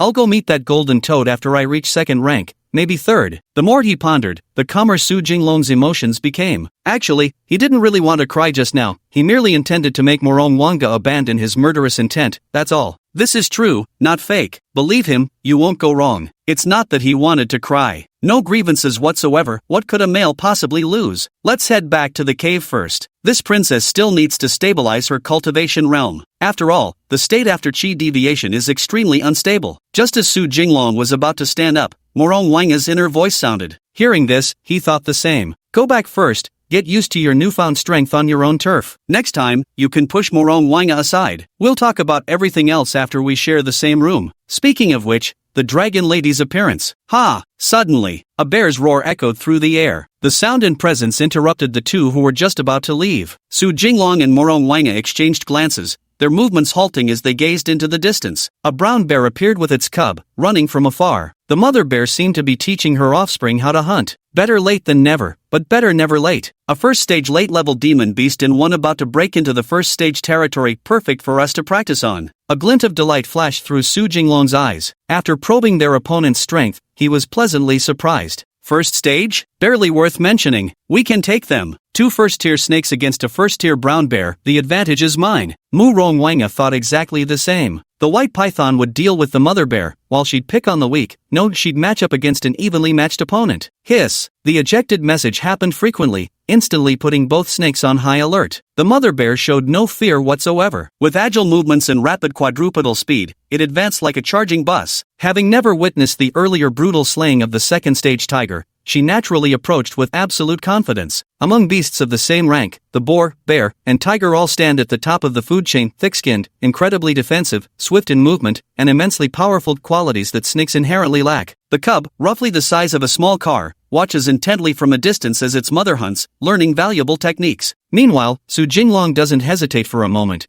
choosing to take the initiative and attack without a trace of fear. How ridiculous, he'd already defeated a second-tier tiger before, and now that he's even stronger, why would he back down from a mere first-tier black bear? Likewise, the mother bear roared with deafening fury, while urging her cub to join the attack. In her hunting experience, bears were creatures capable of defeating snakes above their level. Fear not, just charge forward fiercely. Little did it know what kind of opponent it was now facing. Su Jinglong and Morong Wanga split into 2 paths, their seamless coordination matching each opponent precisely as they charged toward their respective foes. Suddenly, the giant silver serpent halted its movement abruptly, as if someone had yanked the ignition key on a speeding vehicle. Though the viper's head had stopped, its tail had not. It turned around, sending the tail whipping through the air with tremendous force, straight toward the she-bear's face. Meanwhile, the cub charged madly toward Morong Wanga, leaping up to snap its jaws around the opponent's head. Yet unexpectedly, the move turned out to be a feint. The cub pounced into empty air. Chapter 15, Breakthrough to the Second Tier. A mere first-rank black bear dares to oppose me. Su Jinglong felt utter contempt in his heart,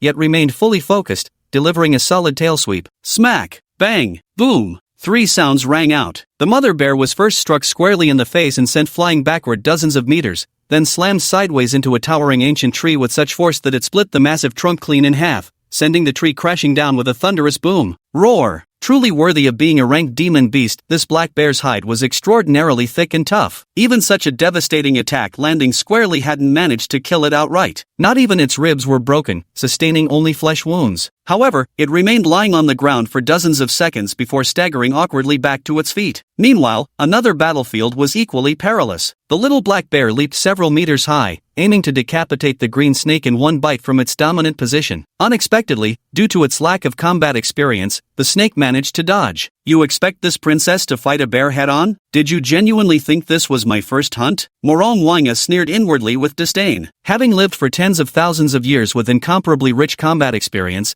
how could a greenhorn bear possibly withstand her? Even disregarding her first-tier demonic beast strength, her combat experience alone could gradually wear the little bear down to death. As her voice faded, the green serpent took the initiative. She bared her fangs, 2 sharp, venomous teeth glistening in the air, and spat out a crystal-clear stream of poison aimed straight for the bear's eyes. Roar! The venom hit squarely. Being originally a bamboo viper, Morong Wanga naturally possessed her own toxic fluids. The little bear felt an excruciating pain shoot from its eyes, spreading through its entire body. Instantly robbed of combat ability, it collapsed, rolling and howling uncontrollably on the ground. Does my venom please you? Humph! If I weren't so reluctant to touch you, you foul bear, you wouldn't even get to taste my venom. Morong Wanga sneered inwardly, utterly weary of all physical contact at this moment. The little bear fell to the ground, and the mother bear, who had just staggered to her feet, saw this scene. Instantly, her eyes bulged with fury as she roared hoarsely like thunder, eager to rush over and lend support. Yet, unexpectedly, the enormous white serpent moved even faster. Right on the path where the mother bear sought to aid her cub,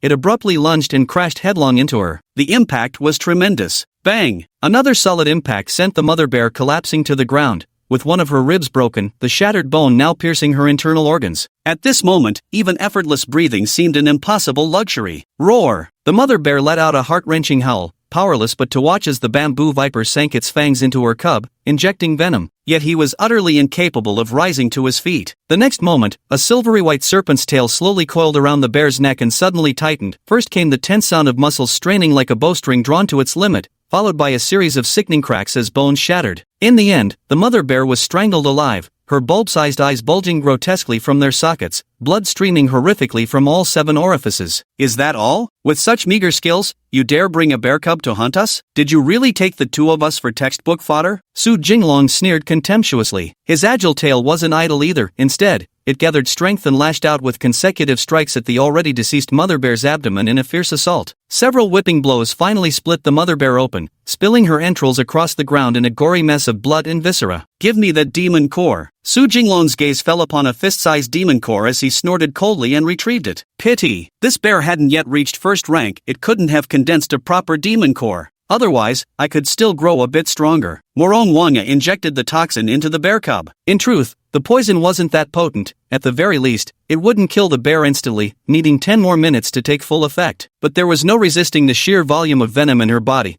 and coupled with the disparity in their tears, the little bear was completely dead within just 4 or 5 minutes. My strength has grown a bit more. A peak first tier is indeed stronger than an early first tier. Su Jinglong couldn't help but marvel inwardly at the beauty of strength, then swiftly wrapped his tail around the monster core and tossed it straight toward the bamboo viper. Is he still not eating? That damned mud loach. Originally, Morong Wanga had thought this demon core would be swallowed by that white python, but instead of doing so, the other party simply tossed the demon core to her as usual. Morong Wanga caught it with a tilt of her head and swallowed it instantly without any hesitation. Yet, her beautiful eyes kept wandering over him, watching him with a complicated expression. Ding! Morong Wanga's favorability toward the host has increased by 3 points. Current statistics show Morong Wanga's favorability toward the host is 5 points. Boost 3 points? Not bad at all. I just wonder if there will be any reward. Su Jinglong clicked his tongue in wonder. He never expected that swallowing several demon cores would only earn him 3 measly points of favorability. Compared to before, not bad at all. Ding, Morong Wanga consumes a first-grade demon core. Host receives reward, walk on level ground. Walk on level ground. Upon activating this skill, maintain peak speed in any environment while reducing stamina consumption. Ding, Morong Wanga's demonic energy increases.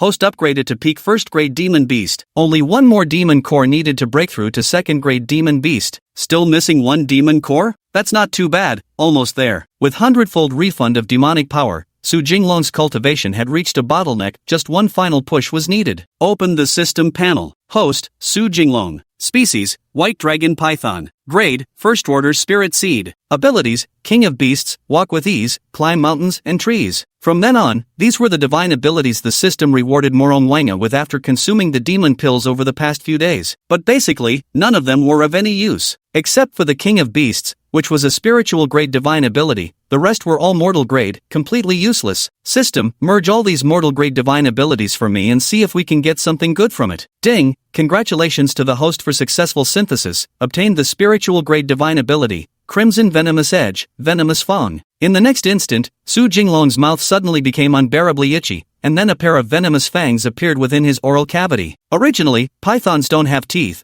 but the system's reward unexpectedly manifested a pair of terrifying tusks out of nowhere. They look like feline claws, but far sharper, far more massive. Scorching Venomous Edge? What's the use of this? Su Jinglong was startled inside. It looked pretty damn impressive, but he wasn't quite sure about its practical use yet. Scarlet Venom Fang contains potent and rapid-acting venom. When used against opponents of the same tier as the host, successful injection ensures swift death within moments. The venom possesses lethality akin to flames. Only after the system's explanation did Su Jinglong finally understand the purpose of these venomous fangs. Their appearance was rather bizarre though. Just as dragon horns had sprouted on his head, serpent-like venom fangs now emerged from his mouth. Chapter 16, Seeking Vengeance. TCH. With a hissing sound, Su Jinglong discovered he could actually control the fangs to eject venom on command. The venom fell onto the ground, instantly reducing the wild grass to ashes, while a foul stench filled the air. Such potent poison! He was shocked, never expecting the venom to be this powerful. What? Did that python grow fangs now? That shouldn't be possible. Not far away, Morong Wanga had been coiled up concentrating on stabilizing his cultivation when suddenly he heard a strange hissing sound and caught a whiff of something foul. Opening his eyes, he saw the white python gaping wide, its fangs now glaringly prominent. Logically speaking, pythons shouldn't have fangs, let alone venomous teeth. It's unnatural and inconvenient for swallowing prey. But that damn mud snake still grew venomous fangs. Could it have evolved? First developing a section of horn like a flood dragon, then growing fangs. Is it transforming into a flood dragon? Morong Wanga was profoundly astonished. Such a phenomenon was truly unprecedented. She had lived for millennia, yet never heard of a snake that could evolve merely by advancing its grade without absorbing the essence of a higher bloodline. Bloodlines are something you're born with and carry for life. Promoting one's bloodline is no simple matter either. It requires compatible cultivation techniques that must suit the individual perfectly. Otherwise, the risk of bodily explosion and death becomes all too real. Little brat, bro won't stop charming you to death. Su Jinglong withdrew his gaze from the venom corroding the ground upon hearing the words of the perverse girl, turning to look at her with smug satisfaction. With his level of power, shouldn't he be able to utterly bewitch this crazy girl? Filthy eel, keep staring at me, and I'll gouge out those stinking eyeballs of yours. Feeling the white python's naked and fervent gaze, Morong Wanga felt utter contempt in her heart. The stare was too brazen,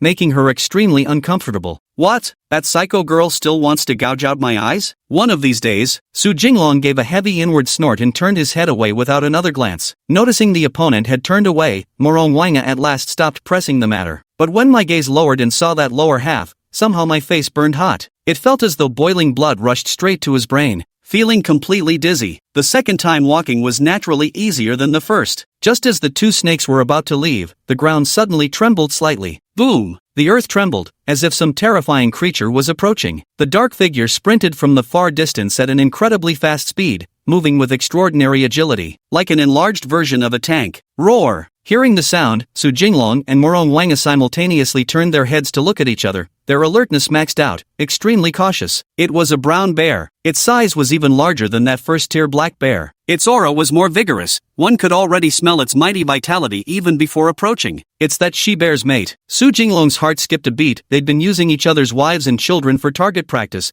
and now the family was coming for revenge. Just a brown bear, that's all. This princess can crush it with one hand. Morong Wanga's tone was noticeably unnatural, yet she stubbornly persisted with her defiant words. Ding! System detected host has encountered a Tier 2 demonic beast, Crimson Earth Bear. Hearing this, Su Jinglong's fighting spirit surged, rubbing his hands together eagerly, itching for action. Now at the peak of Tier 1 demonic beast strength, he was burning to test his mettle against this pure Tier 2 powerhouse beast. Then become my nourishment. Roar! Shrieks and howls erupted simultaneously, the collision of two voices resembling shockwaves clashing against each other. Before the confrontation even began, a fierce wind howled through the dense forest, spreading an aura of death across several hundred meters. The next moment, Su Jinglong took the initiative to attack. Yet he knew better than to engage in direct combat, so he crouched low and began crawling stealthily. The serpent's head weaved around one massive tree after another, its elongated body winding through the forest with remarkable fluidity. Roar! At such close proximity, the grizzly actually rose onto its hind legs, its towering silhouette covered in countless scars, proof of its brutal combat experience and savage temperament. It caught the scent of lingering blood in the air mixed with a familiar odor, which sent it into a frenzy. Not far away, two black bear corpses, one large, one small, lay sprawled on the ground. When the brown bear's gaze swept over the mother bear's body, it barely reacted. But upon seeing its dead cub, its breathing suddenly grew erratic. Bears were inherently poor at reproduction, with high mortality rates among offspring, and now that it had ascended in rank,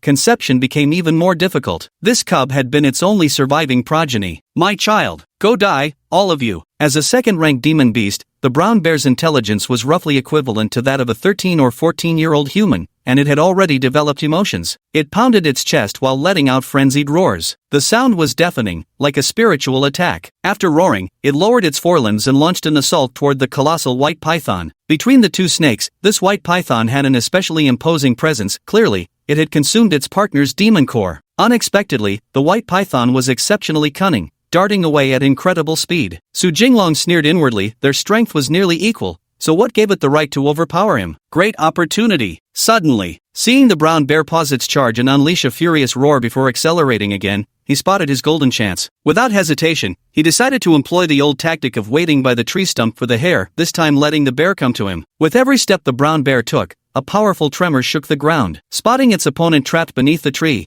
it immediately leaped up, ready to crush the serpent's body flat beneath its massive weight to squish it into pulp. Little pest, I thought you had some tricks up your sleeve, but turns out you're just a reckless brute through and through. Watching the brown bear soar into the air, Su Jinglong knew the beast had completely lost control, its mind utterly consumed by rage. Just as it was about to land on the serpent, the white python swiftly flicked its tail aside. Bang! The brown bear landed heavily on its rear, accomplishing little more than creating a sizable crater in the ground. The white python had already withdrawn its tail from that spot. In the next instant, the snake's head snapped back with startling speed. Seizing the moment as the bear hit the ground, it executed a perfect death coil.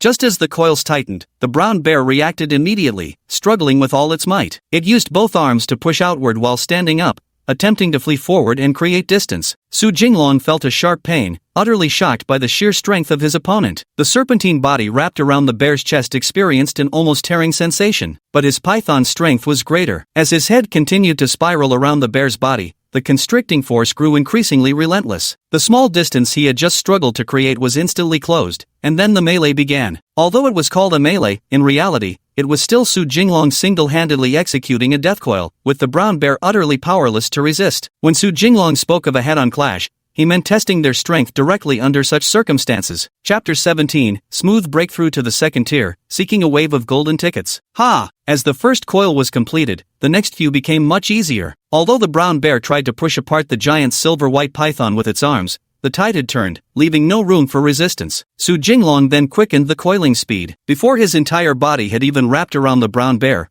crackling sounds of bones grinding together could already be heard from its frame. Roar! At first, the brown bear still had the strength to roar, all to distract itself from the pain. But soon, in just a few short minutes, the entire body was fully entwined. Let me see just how potent this venom really is. Once the entanglement was complete, Su Jinglong found he could easily overpower the brown bear, as its strength was completely immobilized by the constriction. This presented the perfect opportunity to test the lethality of his newly acquired Crimson Blaze venom fangs. Without hesitation, he bared his gaping maw, the twin fangs glinting coldly in the sunlight before disappearing swiftly into the bear's body, piercing through its tough hide and sinking deep into flesh with effortless precision. The venom was injected. Inside the unsuspecting brown bear, the The crystal-clear venom turned crimson the moment it touched flesh, spreading like molten lava as it corroded the creature's blood. At first, the red venom coursed through the bear's veins, spreading throughout its body. When a sufficient amount had been administered, Su Jinglong withdrew the scarlet venom fang from its flesh. After all, having only just acquired these venomous fangs, his body hadn't yet accumulated much venom reserves. In just 3 short minutes, the venom glowing red like magma grew increasingly crimson, its hue deepening, even verging on black. The initial spots had already begun to darken, as if a flame had ignited within the brown bear, roasting its flesh until it began to cook. Roar! With multiple broken bones already causing unbearable pain, the rapidly spreading venom pushed the bear to torturous agony worse than death itself. Its eyes brimmed with utter despair and terror. Out of the corner of his eye, he glimpsed the long-dead mother and child, fueling his unwillingness. 4 minutes. The blood in the brown bear's body had ceased to flow. Whether its heart had stopped beating or the venom had caused its entire bloodstream to solidify like stone, no one could tell. A family should stay together, nice and tidy. It's best for the whole family to walk the Yellow Springs Road together. Only when he sensed that already fading vitality dissipate completely did Su Jinglong finally release the bear, taking several deep, shuddering breaths. It's a bit strenuous, but still manageable. Nearby, Morong Wanga, fully aware of the opponent's strength, refrained from causing any disturbance. During the previous tiger attack, she had acted rashly without knowing the white python's capabilities, thereby ruining the perfect timing. There was no need to say anything, just one glance was enough to trigger the muscle memory engraved in her bones, reminding her not to interfere. Hiss! Su Jinglong tossed the demon core, throwing it from a distance to Morong Wanga. Still expecting me to eat it? Why won't this damn loach eat even a single demon core? Could it be a pang of conscience? Morong Wanga knew she'd already consumed plenty of demon cores and hadn't approached this with any expectation of obtaining more. She was utterly astonished, for the other party refused to take even a single bite. All the demon cores were given to her. Hiss! Morong Wanga flickered her forked tongue and pushed them back again. Even 10,000 years of shamelessness couldn't make him feel comfortable accepting the demon core. Hiss! Su Jinglong's insistent hiss brooked no refusal as he shoved the demon core toward the emerald green little snake. His attitude was unshakably firm. This is what you gave. I never said I wanted to eat it. If you won't eat it yourself, don't blame me. Morong Wanga stared at the demon core, swallowing hard with evident craving. Though desperate to enhance her strength, she forced herself to finish speaking before finally placing the demon core in her mouth. It's like giving myself some psychological comfort. This kinky girl is still playing hard to get, wanting it but still making excuses for myself, being unreasonably tsundere. Su Jinglong was quite looking forward to seeing the other take on a human form. Ding detected a shift in Morong Wanga's feelings toward the host, favorability +1. Current Morong Wanga favorability toward the host, 6 points. The system reminded him again. Su Jinglong nodded silently. Time for a change of perspective. A second-tier demon core capable of increasing a reborn Empress's favorability toward him by 1 point was still quite remarkable. At this thought, he felt considerably more at ease. Watching Morong Wanga begin refining the demon core, Su Jinglong stopped his wandering thoughts and focused on preparing for the breakthrough, appearing as if facing a formidable enemy. He must not let himself be possessed by demons. A moment later, a sound like a bubble bursting suddenly came from his abdomen. Pop! Have I really become a second-tier demon beast already? Ding! System detected Morong Wanga has refined the demon core provided by the host, initiating a 100-fold return. The system sounded an alert, and immediately a massive surge of vital energy flooded into Su Jinglong's body. His aura surged dramatically, but his body only grew to about 30 or 40 zhang before stopping. Apparently, his bloodline limited his size. Only by breaking through to the next major stage would he be able to grow further. Mid-level second stage demon beast. Is this 100-fold cashback really so little? Su Jinglong still felt it was too little. As long as one demon core couldn't elevate him to great emperor status, he would deem it insufficient. The surging aura finally settled at mid-stage second rank and ceased rising further. Whether it was because Su Jinglong naturally maintained single-minded focus without evil thoughts or due to the system's assistance in breaking through, his entire journey had been smooth sailing without hindrance. It was as smooth as pouring water into a bottle. This venerable one has finally advanced to a first-rank late-stage demon beast. I'll crush that loathsome eel in no time. Morong Wanga refined the demon core, and upon opening her eyes, her mood became unusually cheerful. The emotional fluctuations were visibly noticeable. But the next second, she could sense the aura of the white python before her growing even more majestic and dense. Its vital energy was equally vast and powerful. A faint aura of killing intent lingered in the air, making the snake shiver with fear. Wait, how did he break through again? At this rate, when will this princess ever see the light of day? Morong Wanga looked incredulous. Her opponent's breakthrough pace was remarkably swift, momentarily surpassing her effortlessly. Yet Su Jinglong lay lazily on the ground, turning his belly toward the sun. He was actually sunbathing. Fury surged through Morong Wanga. Despite her relentless cultivation efforts and consuming numerous demon cores tirelessly, she still couldn't match his effortless advancement. Damn it! He just casually practiced his cultivation a couple of times, and I didn't even notice him cultivating at all. Suddenly, Morong Wanga's mind flashed with an idea, and she immediately became convinced of it. It must be because my cultivation technique absorbs so much energy. Exactly, that's definitely it. Otherwise, if I were practicing any other technique, my progress would surely be faster than that damned mudfish. It must be the case. Little did she know, Su Jinglong hadn't done anything special yet still managed to cultivate alongside her effortlessly. Not only is the demonic power returned 100-fold, but the cultivation techniques also yield 100-fold return. However, the current techniques are still at the stage of absorbing internal energy, promoting cultivation, and body tempering. Chapter 18, The Spiritual Treasure Emerges. That must be it. It must be like this. Morong Wanga repeated it twice in succession, all to steal her Taoist heart. As a reincarnator, she actually couldn't even compare to a mere serpent from some remote lower realm. She, a mighty dragon emperor, was actually cultivating slower than some random snake. If this got out, she'd be laughed to death by snakes. Hee. Then you should double down on your cultivation efforts. Dragon girl working illegal jobs, cultivation levels going up. Su Jinglong's heart was practically bursting with joy. This is clearly giving oneself a whip, without needing any urging. The other party has already begun cultivating strenuously. If snakes weren't so limited in facial expressions, his face would have twisted into knots by now. Yet Morong Wanga remained utterly unaware, still stealthily cultivating with fierce determination to swiftly surpass the other and pin down that white python who kept bullying her. Humph, I shall surpass you one day, filthy eel. Morong Wanga's gaze at the white python burned with determination. Seeing her opponent's breakthrough only strengthened her resolve to train harder. Just as the two serpents were resting, a strange aura suddenly permeated the air, spreading with alarming speed. In the blink of an eye, the aura extended over 100 miles. What kind of aura is this? Su Jinglong and Morong Wanga simultaneously jerked their heads up, exclaiming in unison. This aura was like a massive eruption of spiritual energy. The dense chi spread so far and wide its limits couldn't be discerned. Could it be a treasure appearing? It must be. We need to rush over right now to see what's going on. If possible, we must seize that treasure. Morong Wanga's eyes sharpened, radiating a boundless, razor-sharp glint. A treasure emerging? That seems to be the location of the spirit pool. Let's go see what's happening now. Su Jinglong suppressed his shock, turned the serpent's head around, swept its tail to coil up the emerald green snake, then sped at full velocity toward the location where intense spiritual energy fluctuations were detected. This aura suggests it's a treasure at the spiritual treasure level. Though not the finest, it's an exceptionally rare find in the lower realm. Obtaining this treasure would indeed be quite a fortunate acquisition. It would provide considerable assistance. Morong Wanga was still pondering over the spiritual treasure when, in the next second, she was suddenly wrapped by a thick tail and tossed into the air, swaying wildly up and down. It took several seconds before she managed to struggle free from the tail and clung tightly onto the other's back. Ah, you slippery little eel. If you were going, you should have said something. Why the sudden move? You'll pay for this sooner or later. Fuming with rage, Morong Wanga gnashed her teeth while silently cursing her opponent. Save your breath, you're not worth it. Save your strength for the fight later. Su Jinglong ran headlong at breakneck speed, with towering trees on either side blurring into streaks as they whipped past him. The two snakes weren't far from the spirit spring, reaching it in just over 10 minutes. With such a massive spiritual energy eruption from the spring, it's clear some priceless treasure must be emerging, though that freakish girl kept blathering about spiritual treasures like they were nothing special. But this is the lower realm, it's definitely valuable here. Su Jinglong thought to himself as he pushed against the immense resistance, riding the countercurrent of spiritual energy. The immense spiritual energy surged outward like a cascading tornado, and in an instant, the aura within the dense forest grew several times richer. Is this the same spirit pool we visited before? Be careful now, there's a golden toad guarding this place. On the serpent's back, Morong Wanga concealed her utmost vigilance internally, with all traces of arrogance and anger vanishing, replaced instead by razor-sharp focus. She couldn't afford carelessness.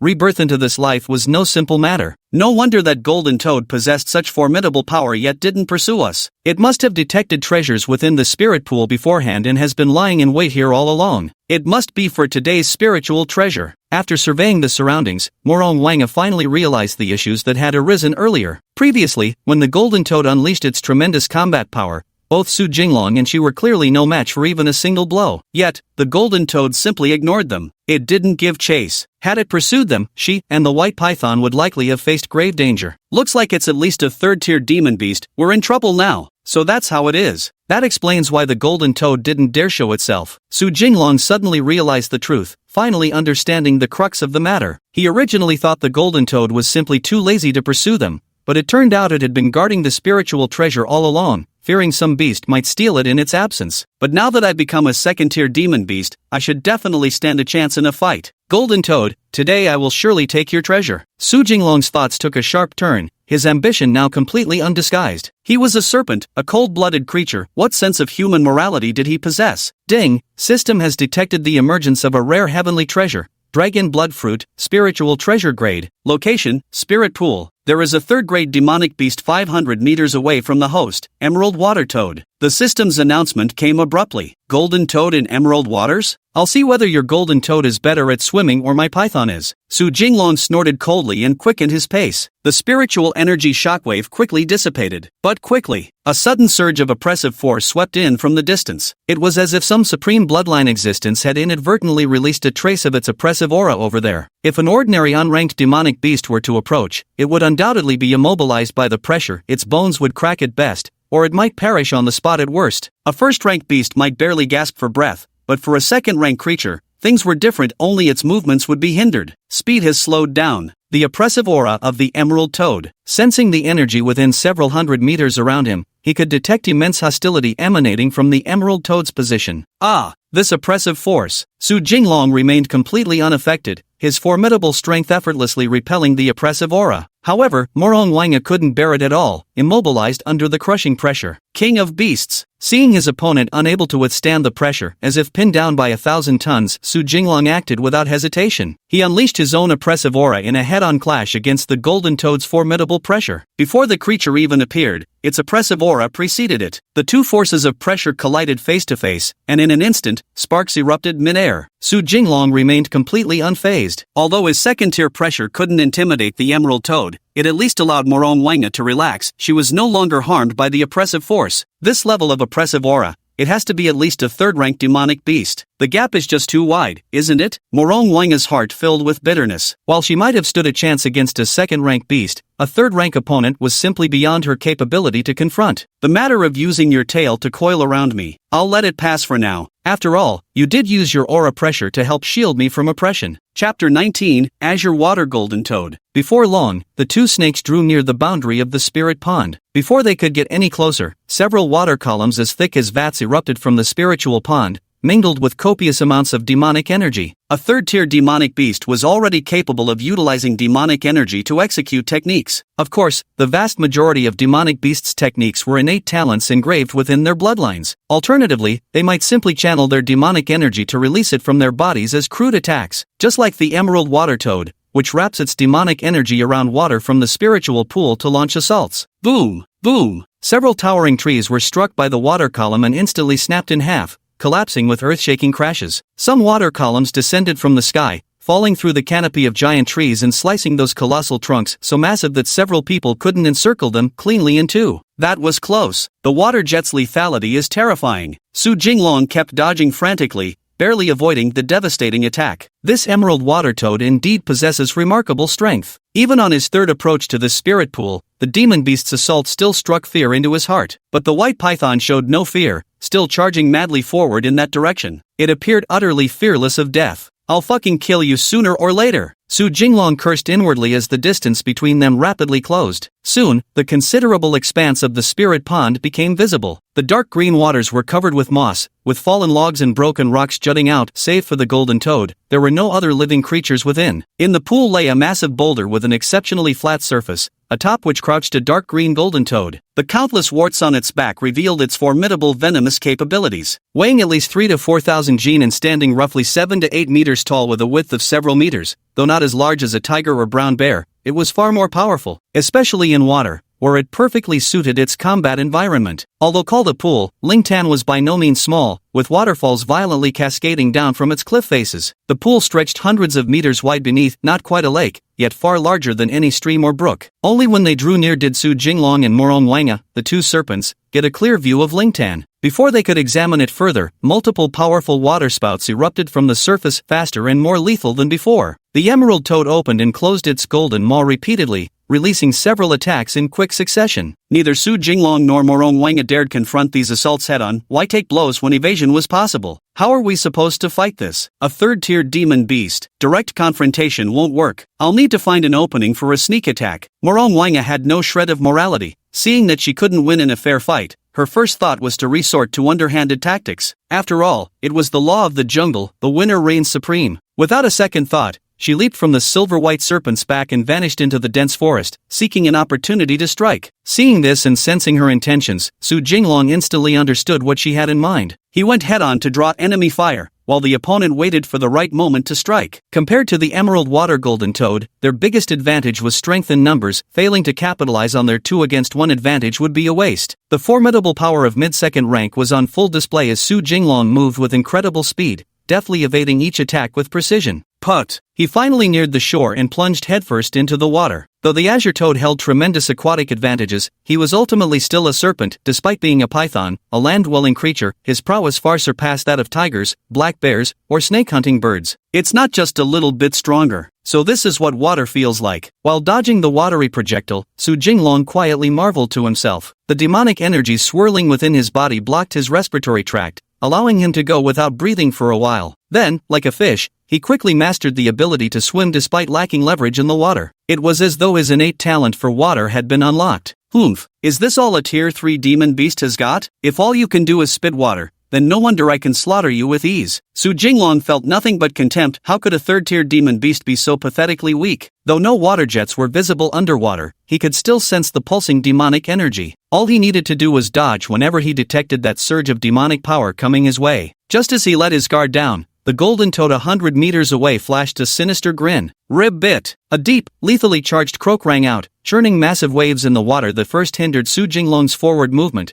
followed by a faint foul stench permeating the air. Damn! It's a trap! That golden toad's entire back is toxic. The toxins spread through the pool water. It was purposely waiting for me to enter. In an instant, Su Jinglong's hair stood on end all over his body. The venom was colorless and odorless, perfectly blending into the water. The emerald water toad had been residing in the spirit pond for a long time, so the water must have accumulated a large amount of toxins. No wonder it was the only living creature in there. At this realization, Su Jinglong felt a chill run down his spine, his heart growing cold as if plunged into an icy abyss. At this moment, he wanted to retrieve the spirit pool, only to find there was no chance left. That sudden croak acted like a thickening agent, transforming the previously weightless pool water into a viscous mass, making every movement labored. The toxic venom mixed in the water possessed extreme corrosive potency. Within moments, white mist formed on Su Jinglong's scaly armor, while the surrounding pool water boiled and steamed as if heated to frenzy. In just a fleeting instant, countless bubbles erupted across several dozen meters of water. Hey, my snakeskin still has some tricks up its sleeve. Although unable to manifest the massive demonic energy within his body, it could still cling to his scales, warding off the venom's assault. Su Jinglong marveled inwardly. Never would he have imagined that the very flesh and skin so easily shredded by a tiger's claws would prove useful here. Rib bit! The emerald water toad, seeing its opponent completely immobilized, felt an overwhelming surge of glee. It had long sensed the opponent's extraordinary aura, knowing the water jets couldn't kill nor hit them, so it deliberately weakened the jet's lethality to lure them into the water, like catching a turtle in a jar. Its entire bloated body quivered with each movement,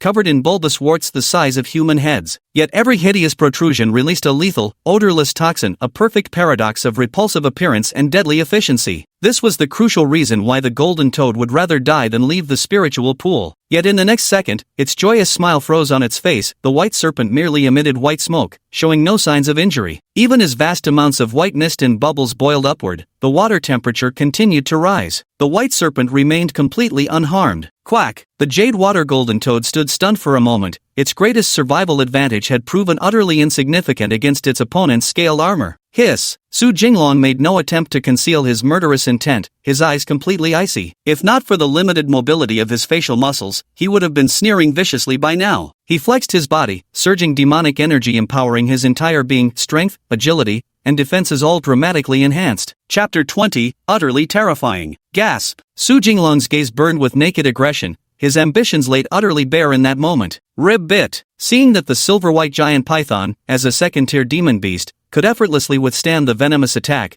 the emerald water golden toad ceased its passive waiting and launched an offensive. Its massive frame moved with extraordinary agility, resembling a nimble fatty charging recklessly. Its ugly limbs propelled its body upward, instantly transforming it into a rolling ball of flesh that attacked without any water resistance, as if moving on solid ground. So unexpectedly agile and nimble. Su Jinglong's pupils contracted. He'd never imagined his opponent could be this supremely flexible. While he still struggled against water resistance, his massive opponent moved without the slightest hindrance. Die! With a furious roar in his heart, Su Jinglong whipped his tail fiercely toward the fleshy mass. The emerald water toad spun rapidly like a whirligig, charging recklessly toward the giant python. The moment the two engaged in close combat, the thick and powerful serpent tail collided with the emerald water toad, sending vast quantities of pond water surging outward as if struck by a shockwave. In the span of a single breath, the surrounding pond water was forcibly swept away, leaving none behind. So strong, Su Jinglong was sent flying by the tremendous force. The entire serpent hurled dozens of meters before crashing onto the shore. Fortunately, the scales were tough, and he remained completely unharmed. Yet, the jade water golden toad remained entirely unaffected, not retreating a single step. Instead, it charged forward relentlessly as if it needed no build-up before attacking again. Rib bit. The meatball realized that the opponent's physical attributes were formidable. Its first strike hadn't caused even the slightest damage. The next instant, it roared furiously, holding its breath and concentrating with full focus, summoning all its demonic power and physical strength for a unified strike, ready to crush its target into pulp. For a long time, this dense forest had rarely encountered any existence capable of standing against it. Again? Su Jinglong paled in shock. The opponent's speed was blindingly fast, leaving afterimages in its wake. He hastily dodged to the side, trying to evade the incoming attack. But unfortunately, just as the upper body of the silver-white python had barely escaped the impact range, the rapidly spinning top came crashing down. Boom! Its lower half was struck squarely, embedding it firmly into the algae-covered stone surface beneath the shore's water. Ah! Su Jinglong let out a mournful howl. That strike had hurt terribly, sending waves of agony radiating through his lower body. Pain so intense it felt like his heart and lungs were being torn apart. Thank heavens he'd managed to dart away quickly enough earlier. At least his upper body had escaped.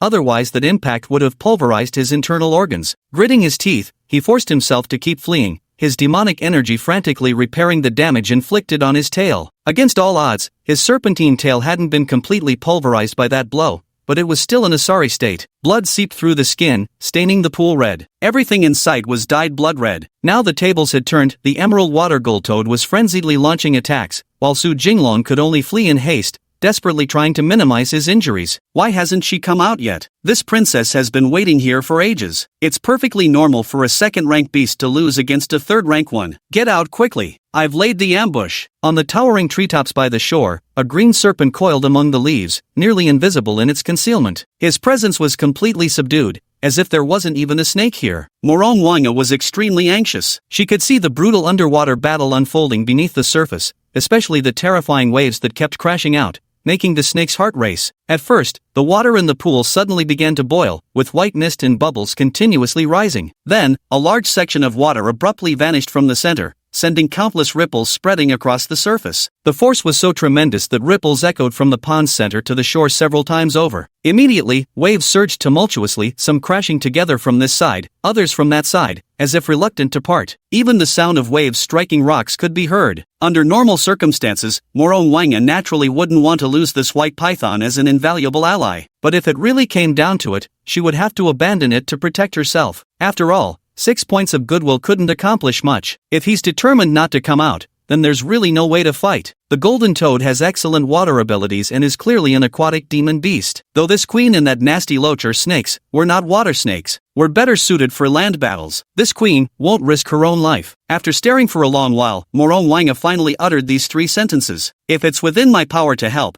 then I will naturally offer assistance. She stood motionless on the tree branch for a long time, gazing at the water's surface, and these words naturally reached Su Jinglong's ears. What? You fucking ambushed me from the shore? I thought you were diving for an opportunity, you bastard. If I'd known earlier, would I have had to take so many hits? Even as he complained, Su Jinglong's expression remained grim. Understanding the other's intentions, he stopped hesitating in the water and rose directly toward the surface. Rib bit. Thinking of leaving? Not so easy. Having witnessed the spiritual treasure, if we don't eradicate them today, endless troubles will follow tomorrow. The emerald toad kept chasing persistently right behind them. Originally, it would have had the upper hand in a straightforward fight, but that second-stage white python was far too cunning, running in circles, knowing full well it was just a ball of flesh, not easy to steer. After some back and forth, its speed slowed considerably, and now that white python swam straight for the water's surface and the shore, clearly unwilling to let this opportunity slip away. It's emerging. Su Jinglong's serpent head emerged from the water, resting on the shore, dripping wet as copious amounts of pond water cascaded off his body. Without the slightest hesitation, he immediately dashed toward the depths of the land. Just as the tip of his tail touched the ground, the emerald water toad also leaped from the pond, swirling a torrent of water into the sky before letting it rain down. Rib bit. The sound resembled a tiger's roar, carrying shockwaves with it. Boom! With a thunderous crash, the golden toad landed steadily, its massive body paired with an utterly hideous appearance that immediately made people nauseous. The next instant, an emerald green serpent shot forward from the treetops, leaping straight for the giant toad's neck with its fangs bared. Morong Wang's figure wasn't actually small, at the very least. She coiled easily 2 or 3 times around the golden toad. Her speed was astonishing, and catching him off guard, the toad remained oblivious until she landed on him. Only then did the emerald water golden toad realize something was amiss. Morong Wang bared her crimson maw, sinking razor-sharp fangs viciously toward the base of the toad's neck. But the golden toad reacted swiftly, flicking out its monstrously long tongue in looping arcs, aiming straight for the serpent. Put! The fangs pierced through skin, injecting just a few drops of venom before being caught in that long tongue and hurled high into the air. Morong Wanga felt only the sensation of weightlessness as she soared dozens of meters in an instant. Whoosh! The emerald water gold thread toad didn't hesitate for even a moment. As the serpent ascended, it leapt skyward in tandem, its eyes locked onto the green snake as it gaped its cavernous maw wide, ready to devour its foe. Chapter 21, Fierce Battle. Ah, could it be, this wretched consort's life ends here? Having been reborn into this world, must this consort surrender her life so easily? Morong Wanga was tightly gripped by the long tongue, its immense strength leaving her utterly powerless to resist. She slowly closed her eyes, her heart filled with nothing but unwillingness. Her desperate struggles only prompted the emerald toad to tighten its grip further. Rib bit. The golden toad's eyes in the emerald waters were filled with savage glee, brimming with triumph. Dare to ambush me? Then be prepared to pay the price. The enormous tongue contracted violently, moving with lightning speed like an out-of-control steel bar glowing red-hot with intense heat. How dare you! At this perilous moment, the hysterical hiss of a giant serpent suddenly erupted. The massive white python had somehow reappeared beside the emerald water toad. Now it coiled at the toad's feet before spiraling upward, climbing atop the enormous golden amphibian's body. Upon reaching the abdomen, Su Jinglong exerted 100% of his strength, immediately constricting his body and tightly wrapping around the hideously ugly toad. Rib bit. The emerald water toad hadn't noticed the silver serpent had actually managed to draw near. Somewhat troublesome, but hardly significant. Yet then came tremendous pressure, the clear pain of constriction shooting through the toad's consciousness. It couldn't help but croak loudly, instantly loosening its long tongue that had been tightly gripping the green snake. Morong Wanga's body was mere inches from that blood-red maw. Her eyes flew open instantly, revealing vertical slit pupils that betrayed her shock. Yet her reactions proved quicker still. During the split second of freefall, she found immediate purchase and twisted midair to launch another frenzied bite at the golden toad. Every last drop of venom in her body must be injected into her foe. Even 1 minute of paralysis would be victory enough. 1 minute was enough for the white python to coil around its opponent. At some point, Su Jinglong had become a significant source of support in Morong Wanga's heart, so much so that she had even begun to trust him. This was different from mere affection. Su Jinglong remained unaware of all this. He, too, bared his fangs, revealing razor-sharp viper teeth, and sought to inject his venom into their enemy's body. Rib bit. Just as both Su Jinglong and Morong Wanga believed their twin serpents could defeat their opponent, the golden toad let out a desperate roar, as if provoked to anger. Only now did its true power begin to erupt. With one sky-piercing croak, in the blink of an eye, it had already reached mid-air. Dozens of meters above the ground, even the towering trees fell short of this height. It turned out that the emerald water toad had leaped 100 meters in a single bound. It sensed the 2 snakes coiled around its body and tried to shake them off by rapidly ascending and descending twice, using the inertia to dislodge them. Though the golden toad was a mere frog, it knew well that the constricting force of a python was formidable. Unless absolutely necessary, close-quarters combat was to be avoided at all costs. The moment she took flight, Morong Wanga was thrown off by the tremendous inertia. It wasn't that her strength was lacking, she simply failed to secure a proper hold on the jade water golden toad. Her mistake lay in focusing solely on injecting venom. Moreover, the green bamboo viper's constriction abilities were comparatively weak. For a first-tier demon beast to attempt restraining a third-tier one wasn't just ineffective, it became a self-inflicted shackle, to facilitate escaping at any moment, or to create distance and evade harm. However, unexpectedly, this also brought immense hidden dangers to her. Fortunately, Morong Wanga was flung into the spiritual pool without suffering any injuries. On the contrary, when her body came into contact with the abundant spiritual energy, her cultivation technique rapidly activated, replenishing the nearly depleted demonic energy within her. Spiritual energy transformed into demonic power. Meanwhile, on the other side, Su Jinglong coiled tightly around the belly of the emerald water toad, though initially he had intended to use his slender body to constrict the creature's neck in an attempt to crush its cervical bones. But before he could complete the encirclement, he was already airborne. To prevent being thrown off, he had no choice but to cling desperately to the abdomen, abandoning any further attack. While the abdomen housed numerous vital organs, it was also where the thickest layers of fat accumulated. It is possible to strangle a third-tier demon beast at mid-second-tier strength, but absolutely not by squeezing its belly. First, when a python captures prey, its primary goal is to strangle it, and only then does it proceed to break the bones within the body. Su Jinglong's thoughts followed the same logic, but he had no choice but to abandon the attempt when the beast leaped into the air, utterly frustrating. This is the last resort. Soon, the emerald water toad reached its highest point, but seeing the silver-white giant python still tightly entwined around it, its stubby limbs were powerless to break free. It could only rely on its powerful leaping ability to shake it off. Was it possible to match strength with a second-tier python using just its tongue? Don't be ridiculous. As long as the white python could be shaken off, the emerald water toad had plenty of ways to finish it off. For example, it could use its tongue to restrain the python for just a few breaths, then exert all its strength to tear off a chunk of flesh or a scale, and finally inject its venom. Or, it could leap into the air once more and smash the white python to death with its sheer weight. The only problem was that the white python's strength was simply overwhelming. Aside from being unable to deliver a fatal blow, it was flawless in every other aspect. Whoosh! The golden toad channeled its demonic energy to accelerate its descent, attempting to blast off suavely the moment it hit the ground. "You beast!" Su Jinglong screamed in terror as he rose for the first time. He'd never been this high up in his life. It was truly frightening to the snake. Yet unexpectedly, these words sounded like a provocation to the golden toad of emerald waters. His wheel-sized eyes were bloodshot, filled with madness. As the time for the spiritual treasure's emergence dwindled, it had to act swiftly. That sudden surge of spiritual energy was actually an omen that a treasure was about to appear. Soon, a loud bang erupted. A snake and a toad crashed to the ground in an instant. Countless clods of yellow earth sprayed upward while nearby wild grass was violently uprooted and hurled through the air. "Hold tight!" Su Jinglong roared in his heart. The tremendous momentum threatened to hurl him to the ground,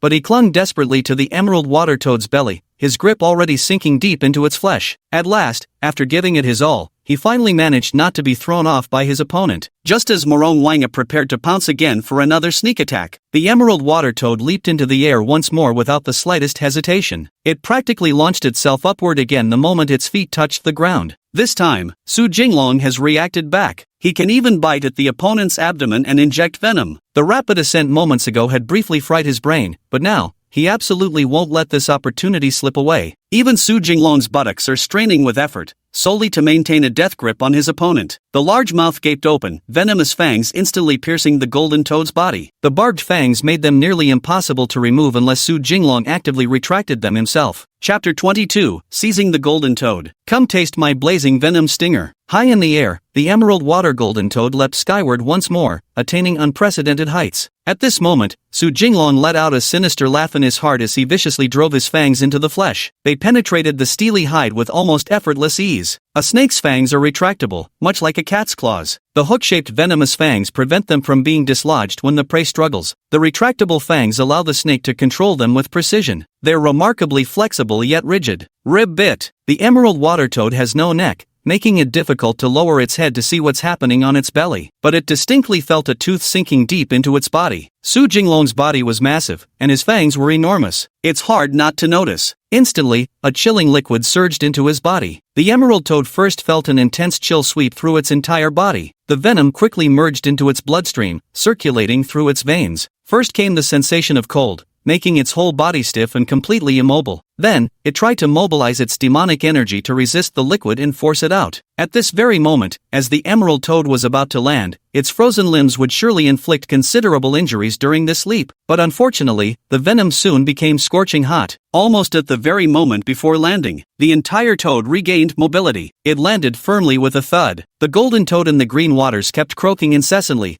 thinking its demonic power had successfully driven the intruder away. But the next instant, its expression suddenly froze. Its body temperature skyrocketed. It felt as if a ball of fire had ignited within its blood vessels. A scorching, burning sensation surged through its mind. My internal organs felt like they were being roasted from within. Rib bit. It was as if massive amounts of gas had formed inside my body, likely from the scorching heat. Within just one short minute, the emerald water toad experienced alternating extremes of icy cold and fiery heat, suffering unbearable agony. The blood vessels contracted and expanded, as if they were about to burst. Rib bit. With all its might, the emerald water toad struggled to return to the spirit pool to cool down. Once again, it mustered all its strength for another leap, just one jump, and it could land safely in the spirit pool, as if the spirit pool would heal all its wounds. Unfortunately, the golden toad's thoughts had grown sluggish and sluggish. With wide, staring eyes, a wave of fatigue spread from its brain, making it even crave sleep and rest. Had one been able to see within its body, one would have discovered something truly wondrous. The venom entered the opponent's body, and due to the golden toad Taoist's high cultivation, its heart pulsed rapidly, sending its blood coursing through its veins with extraordinary speed. Within mere breaths, the toxin had spread through its entire system, targeting every part of its body for attack. At first, the venom was naturally cold. It was as icy as a frozen cave. Instantly, the crystal-clear white venom turned scarlet, clinging tightly to the blood vessels and organs like molten lava. When the demonic energy rushed to counteract it, it proved utterly powerless to expel the venom, helpless against its effects. Then, countless bubbles emerged, beginning to corrode the golden toad Taoist's blood vessels and internal organs, attacking from within. The intense pain jolted the drowsy toad wide awake. But unfortunately, the excruciating pain rendered the golden water toad immobile, and it collapsed instantly. Rib bit. Rib bit, rib bit, rib bit. It let out a deafening roar, filled with pain, rage, resentment, and even a desperate plea for mercy. Though the excruciating pain wouldn't kill it outright, it was more than enough to render the emerald toad powerless to resist. Its life now rested entirely in the hands of its enemy. Is my venom this powerful? System-produced goods are guaranteed to be top quality. Su Jinglong couldn't help but marvel inwardly. Never had he imagined that a mere 20 liters of venom could inflict such torment upon a third-tier demonic beast. Of course, amazement aside, he didn't stop his movements and began wrapping around the opponent's windpipe,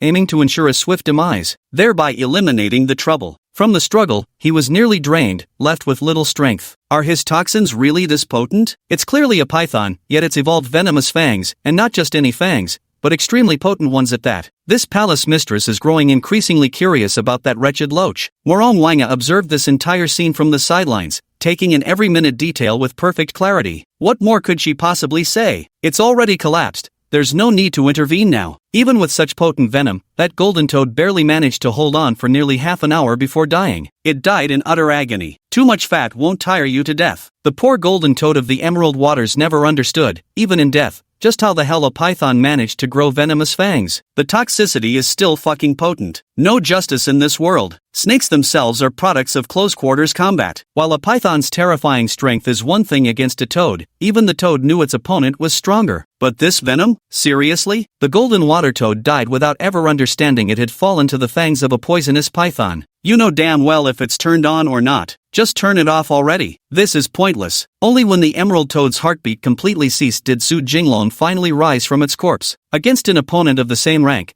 it would take 4 or 5 minutes, but against a higher-level foe, that would stretch to 40 or 50. This is already twisted beyond belief, impossible to eradicate. Contracting it means certain death. It's just a matter of how long the episode lasts. Finally dead. This golden toad kept evading me, truly cautious and cunning. Recalling the battle, Su Jinglong carefully analyzed the details of his cross-level combat and the experience gained. He discovered that during their continued confrontation, the golden toad stubbornly refused to utilize its monstrous physical strength, employing only water jet attacks initially, followed by poisonous emissions. Wasn't this golden toad being excessively cautious? Even when transformed into a flesh sphere, it remained extraordinarily cunning. As a giant serpent, there was simply no way to constrict this rapidly rolling mass of flesh. Only when Su Jinglong suffered successive defeats and was thoroughly driven ashore did the golden toad finally pursue to deliver the coup de grace. If it weren't for the python's venomous fangs completely turning the tables, everything would have followed the battle tactics of the emerald water golden toad. A narrow escape from death. And the demon core? Quickly give it to Morong Wanga to swallow so I can regain some strength. Let's see if we can also get me a third-rank demon beast. I've been fighting for so long, I'm practically dead on my feet already. Su Jinglong exhaled thick, turbid breath, looking utterly exhausted, simply too drained. A third-rank demon beast truly lives up to its title. It must possess trace amounts of bloodline power. Perhaps from the third rank onward, demon beasts are already those with precious bloodlines. Those without bloodline may chance upon the first rank by coincidence, and reaching the second rank isn't impossible either. But the third rank is absolutely no mere accident. Once is happenstance, twice is coincidence, but the third time marks the pattern. Before long, Su Jinglong found the demon core and tossed it directly to the green serpent. Not a trace of hesitation, his resolve was absolute. Chapter 23, Dragon Blood Fruit. Will you return the demon core to Her Majesty? Morong Wanga took the demon core but didn't hastily absorb it. Instead, he stood frozen in place. Though I've given her so many demon cores, she hasn't consumed a single one. I'm starting to get used to it. But this can't be right. Why does another person treat her so well? For a moment, she was deeply moved yet found it utterly unbelievable. This made her vaguely uneasy, though she couldn't quite articulate why. Just what was going on here? Morong Wanga's expression was profoundly complex, her eyes brimming with conflicting emotions, gratitude, bewilderment, and utter confusion. Hiss, hiss, hiss. Su Jinglong signaled for the other to quickly swallow it down. Seeing this, Morong Wanga hesitated no longer and swallowed it in one gulp. This is a good thing, what's there to hesitate about? He gave it to me willingly. I was watching him the whole time, and he didn't pull any tricks. Consider it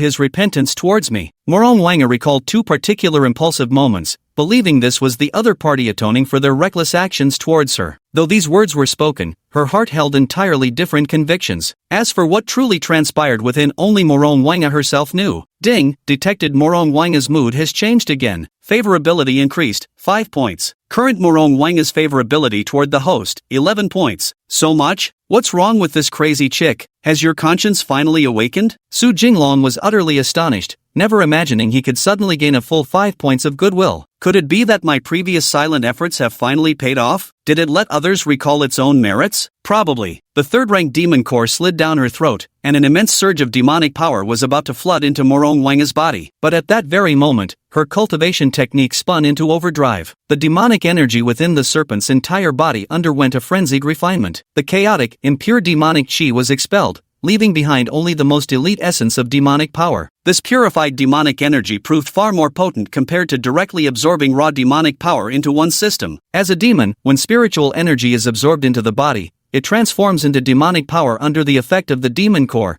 functioning no differently from spiritual energy. This power flowed in perfect harmony with her bloodline cultivation technique. Though vast quantities of demonic energy vanished without a trace, Morong Wanga's cultivation broke through to the next level. She had now become a late-stage first-rank demon beast. A third-grade demon beast's core only raised her cultivation by a tiny bit. Su Jinglong's stamina was quickly restored, but he still hadn't broken through to the late second-grade stage. Not only was it due to the feedback from the opponent's technique, but also what remained after repairing physical injuries. Of course, it wasn't too far from the late second stage either. Ding! The system detects that Morong Wanga consumed the demon core provided by the host. 100-fold return reward granted. Divine ability, Scale Hardening. Scale Hardening. When necessary, the user can activate demonic energy to transform their existing serpent scales into harder armor plates, mitigating damage by consuming demonic energy. In simple terms, you should use demonic power to block the attacks. If we had this earlier, we wouldn't have been so helpless against that emerald water toad in the water. Su Jinglong hesitated to speak, feeling this magical ability came too late and was just an ordinary great item. Nothing particularly valuable. Just as the two snakes were about to soak in the spiritual pool, a strange phenomenon suddenly appeared. The pool erupted with a dazzling burst of spiritual light,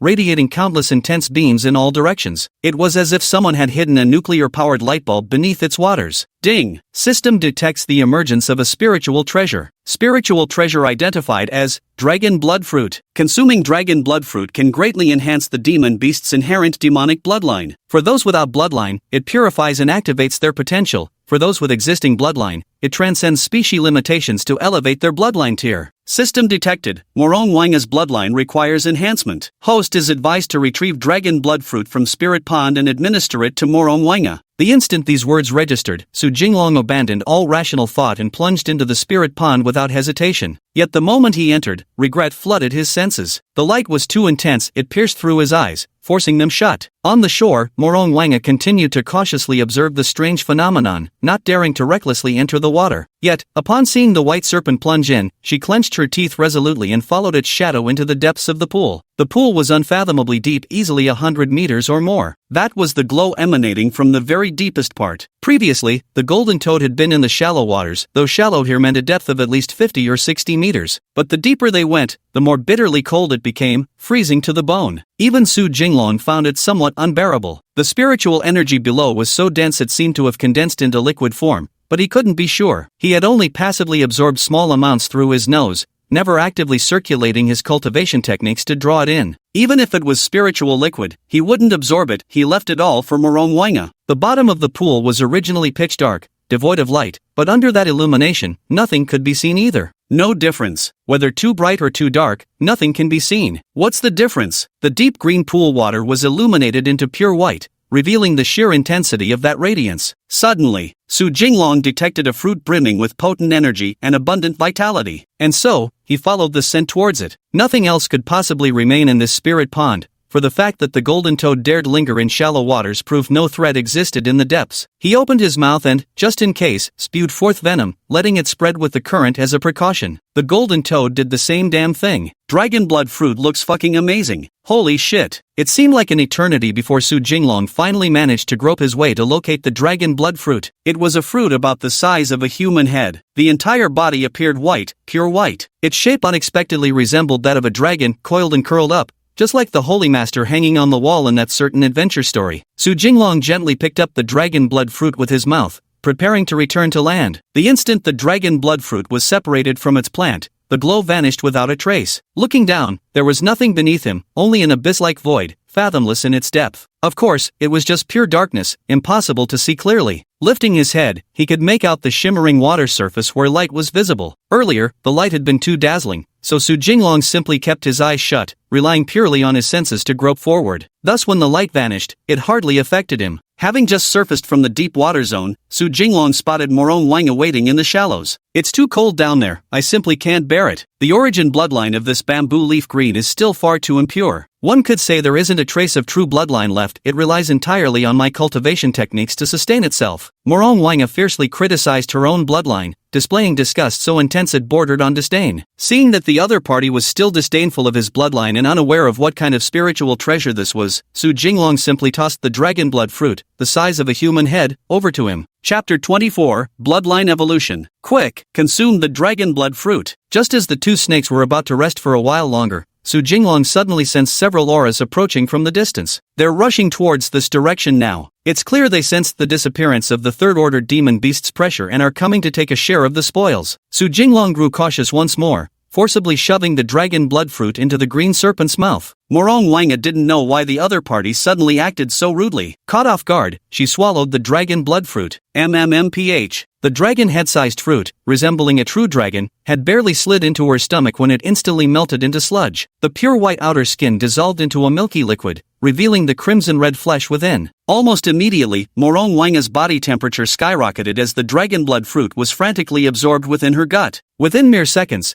the fruit had been completely devoured, transforming entirely into nourishment for this dragon sovereign empress as it successfully merged into her bloodline. Ah, my royal bloodline is about to evolve. Morong Wanga let out a pained cry. The agony of evolution was no less excruciating than having one's tendons pulled out and skin peeled off. This was an evolution that transcended bloodline levels, not an orderly absorption of essence blood nearly one tier above one's current level. A tremendous energy surged within this green serpent's body. In an instant, Morong Wanga's soft outer skin transformed into emerald scales before their eyes, wrapping around his epidermis like tempered steel. The bamboo leaf green serpent began evolving externally, taking on the semblance of a flood dragon. Yet it didn't fully transform into a flood dragon, but rather became a hybrid creature, part flood dragon, part serpent. The Jiaolong is the pre-evolution form before a Jiao transforms into a dragon, while the Jiao snake is the transitional form before a snake ascends to become a Jiao. It can be simply understood as a hybrid of Jiao and snake. A single sprout of flesh buds formed on its head but grew no further, while two short whiskers emerged near its nose, appearing minuscule compared to the massive body. Subsequently, the green serpent's body expanded several-fold in size,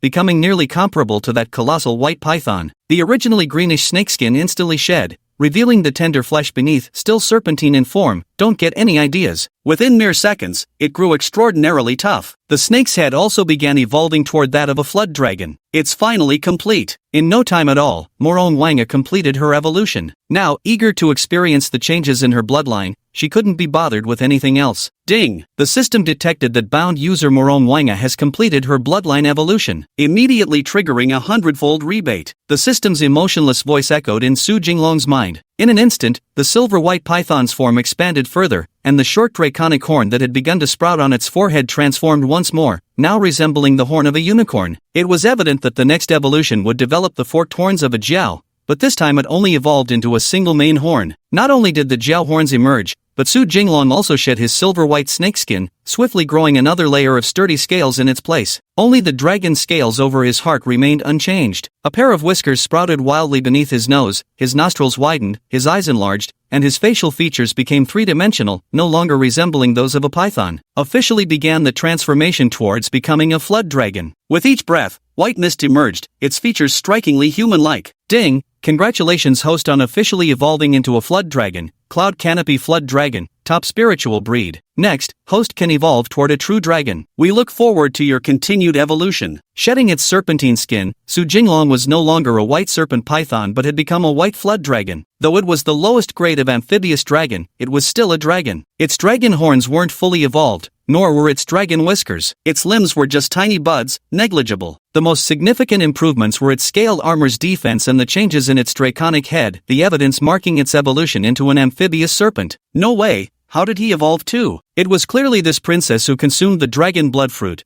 so how the hell did this wretched mudslug manage to evolve? Could it be that this stinking water snake is also the reincarnation of some great expert, carrying a cultivation technique for bloodline evolution? Suddenly, Morong Wangi felt a faint, audacious thought rising in her heart about the white dragon python, no, the cloud archdragon. That explains everything. To maintain the purity of her demonic power, she refused to consume demon cores from other races, and abstained from dragon blood fruits because she had other, more powerful techniques to enhance her bloodline. While the original white python appeared ordinary, it actually contained a trace of top-tier dragon bloodline. Under the workings of this reincarnated powerhouse's technique, it could completely evolve its bloodline. So that's how it is. I've underestimated this stinking mud eel before. Good. Now you've qualified to serve as this princess's guard. Murong Wanga feverishly constructed a plausible explanation in her mind. Suddenly everything made perfect sense. The aura emanating from the other party clearly indicated they had already become a supreme flood serpent, not far from transforming into a flood dragon. At this moment, intense curiosity arose in her heart. She desperately wanted to know which great being's second incarnation this opponent truly was. Murong Wanga's movements became somewhat more restrained,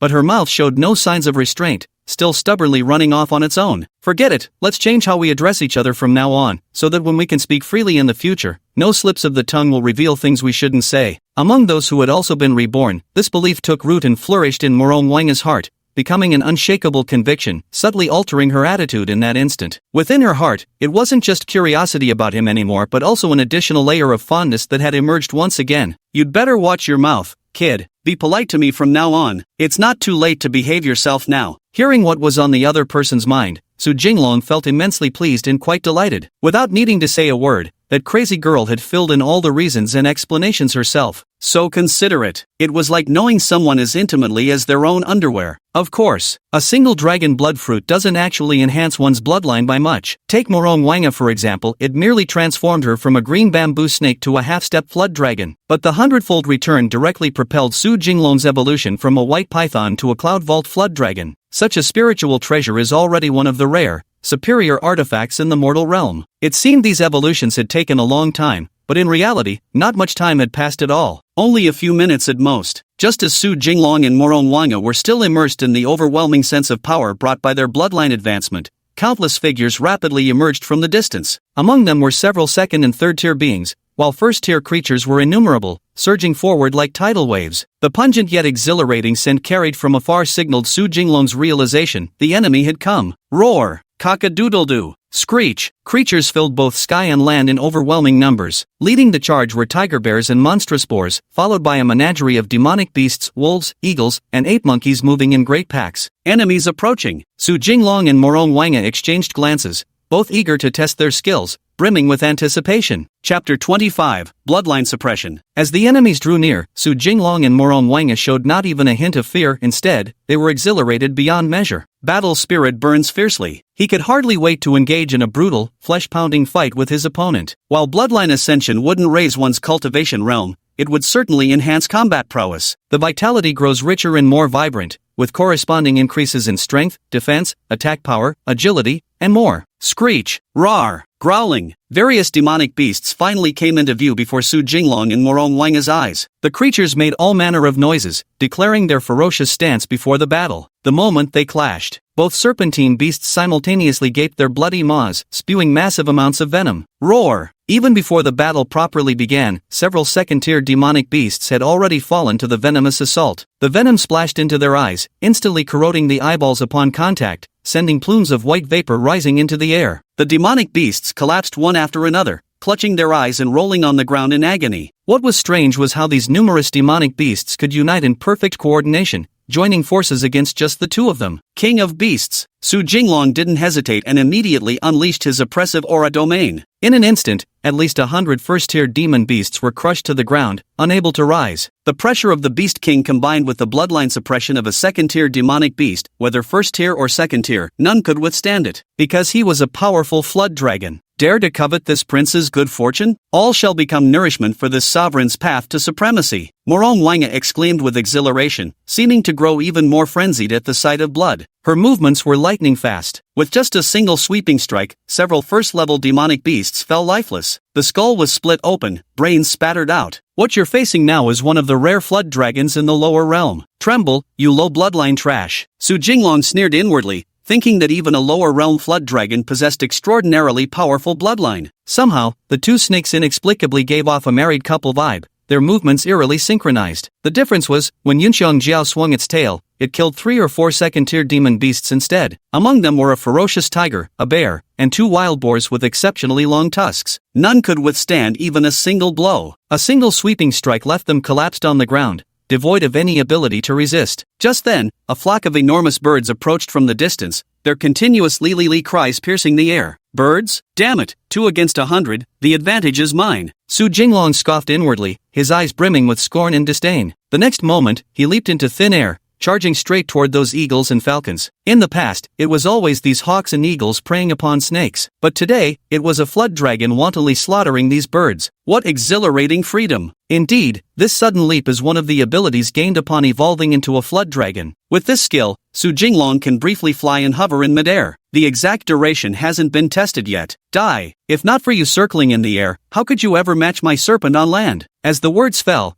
the eagles and hawks flapped their wings in panic to evade, but clearly, none could match the speed of that white serpent. A brief leap led to an effortless slaughter of extreme ease. Some second-tier demon beasts were easily slaughtered, and the same went for third-tier ones. Such is the formidable power of the Drake Serpent bloodline. The difference in bloodline isn't just a matter of 1 or 2 levels. What does third rank matter? So what if you're 1 step above me? Su Jinglong first clamped his jaws onto an eagle, devouring it whole in one swift gulp. Then, with his head coming to an abrupt halt, his tail whipped through the air with a thunderous force, sweeping forward. The speed was so fast, the force so immense, that these third and second-tier avian beasts simply stood no chance of resisting. In an instant, dozens of birds plummeted from the sky, crashing to the ground, utterly lifeless. Some had their necks snapped in a single bite, while others were chewed a few times straight in the mouth, their bones shattered and driven deep into their organs, leading to a gruesome death. Some were literally scared to death by this overwhelming bloodline suppression. It's nothing more than relying on sheer numbers to overwhelm this princess temporarily. Just some worthless trash of lowly bloodlines. On the ground, Morong Wanga was also provoked into anger. A lone snake without hands could hardly withstand the onslaught of so many demonic beasts. Yet her tough scales not only protected her from injury but also allowed her to unleash her full explosive power. The green serpent leaped up,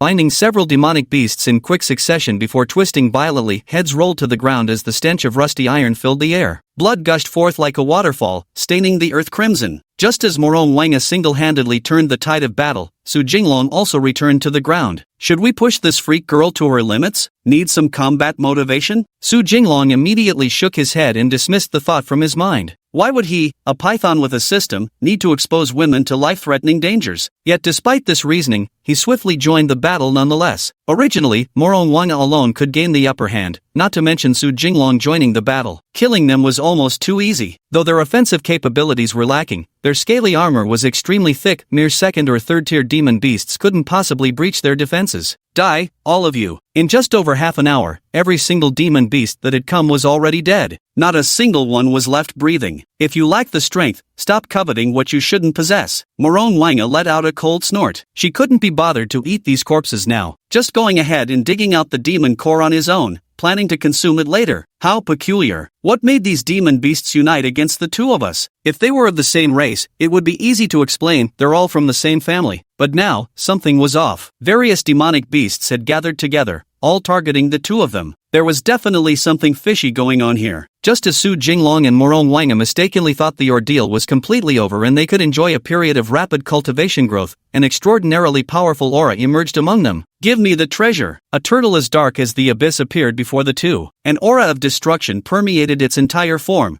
exuding extraordinary power. Not good. This turtle is of exceptionally high rank. Su Jinglong inwardly thought, this is bad, because the damn turtle could actually speak. Clearly, it had refined the horizontal bone in its throat. It can talk? At the very least, it's a 4th-tier demon beast. Morong Wanga was equally shocked, never expecting that a 4th-tier demon beast could be lured here. It turned out the reason it hadn't arrived earlier and only appeared now was that the beast was actually a turtle. Ding! Host encounters 5th-tier demonic beast, black iron tortoise, low-grade spirit species. Originally, Su Jinglong had thought it was merely a 4th-tier demonic beast, just like Morong Wanga had thought. But things went wrong the moment the system voice appeared. Chapter 26, 5th Stage Demonic Beast. We can't fight. We're no match for it. There's no way to fight this. After the system alerted him that the dark iron tortoise was a 5th-tier demonic beast, Su Jinglong was shocked to the core. His first thought was to flee. Run! As soon as the thought of fleeing surfaced, Su Jinglong immediately used his tail to coil around Morong Wanga, intending to escape with her in tow. Unexpectedly, the Azure Flood Dragon struggled free and refused to flee. How could this princess possibly be frightened by a mere turtle? There's no backing down now. This spiritual pool is crucial, it absolutely must not be surrendered. Morong Wanga's determination was ironclad in her heart. Her resolute thought was simple. The cultivation resource of this spiritual pool must not fall into another's hands. Even if it means risking my life, I have to take it. Because the opponent is already powerful to begin with, if we just hand it over willingly, our chances of reclaiming it later will be greatly diminished. Maybe we could retrieve it someday, but by then, it wouldn't even be worth the effort. You're asking for death, you freak. Why are you so stubborn at times like this? Didn't we agree to be careful,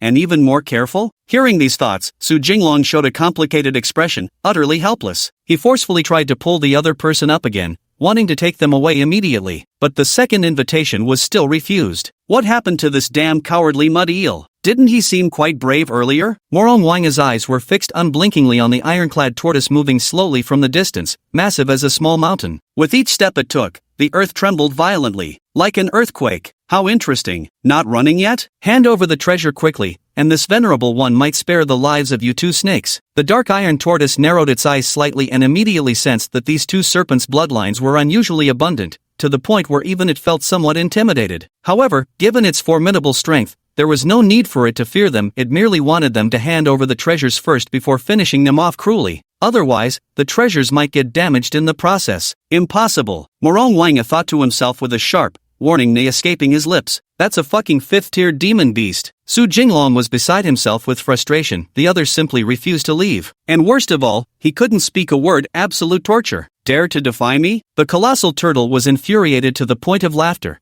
detecting the resistance in the other's hissing cry. Without hesitation, it abandoned mercy. Demon energy erupted violently, whipping up raging winds that tore through the dense forest. The howling gale was so fierce that even Morong Wanga struggled to keep her footing. You're just a fucking first-rank demon beast. What kind of conflict do you have with a 5th-rank beast? Let's go. The green snake refused to leave, and Su Jinglong couldn't break free either, gripping it tightly with all his might, his tail straining violently. Finally, steeling his resolve and mustering all his strength, Morong Wanga's massive body was at last shaken loose. Ouch! You filthy eel, release me at once. Morong Wanga struggled desperately, determined to fight the 5th-tier demonic beast to the death. Perhaps misunderstanding the true strength of the mysterious iron tortoise, she mistakenly believed it to be 4th-tier and thought that with Su Jinglong's help they could risk their lives in battle. Perhaps she hadn't fully shaken off her Empress mentality yet, unwilling to relinquish the coveted territory she had fought so hard to obtain. For various reasons, Morong Wanga found herself overwhelmed by emotion. Die! The dark iron tortoise boasted a massive frame and incomparable strength,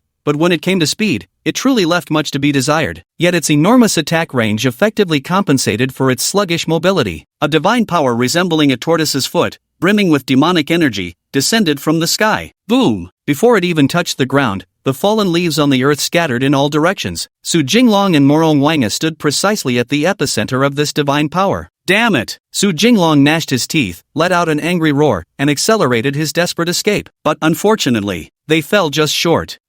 Both snakes were hit simultaneously. The immense divine power wasn't slow at all, landing on the ground in the blink of an eye. In an instant, the two serpents were sent flying hundreds of meters, smashing through countless towering trees. They only survived by stubbornly clinging to their primordial bloodline essence. Fifth-tier monsters are actually this powerful? Su Jinglong spat out blood, discovering that his internal organs had been violently displaced. Each movement sent excruciating pain coursing through his body, the agony piercing straight to his heart. However, the system reward, those dragon scales tasked with protecting the heart meridians, were emitting a faint glow. Clearly, they had absorbed a tremendous amount of damage. On the other hand, Morong Wanga, her situation was extremely critical. Blood gushed from her mouth as every scale on her body shattered. Far worse, the broken scales were now piercing backwards into her flesh, inflicting secondary injuries. Her ruined surface bore countless cracks, crimson blood oozing endlessly from the fissures. Even the slightest movement revealed glimpses of massive internal organs and bones. Morong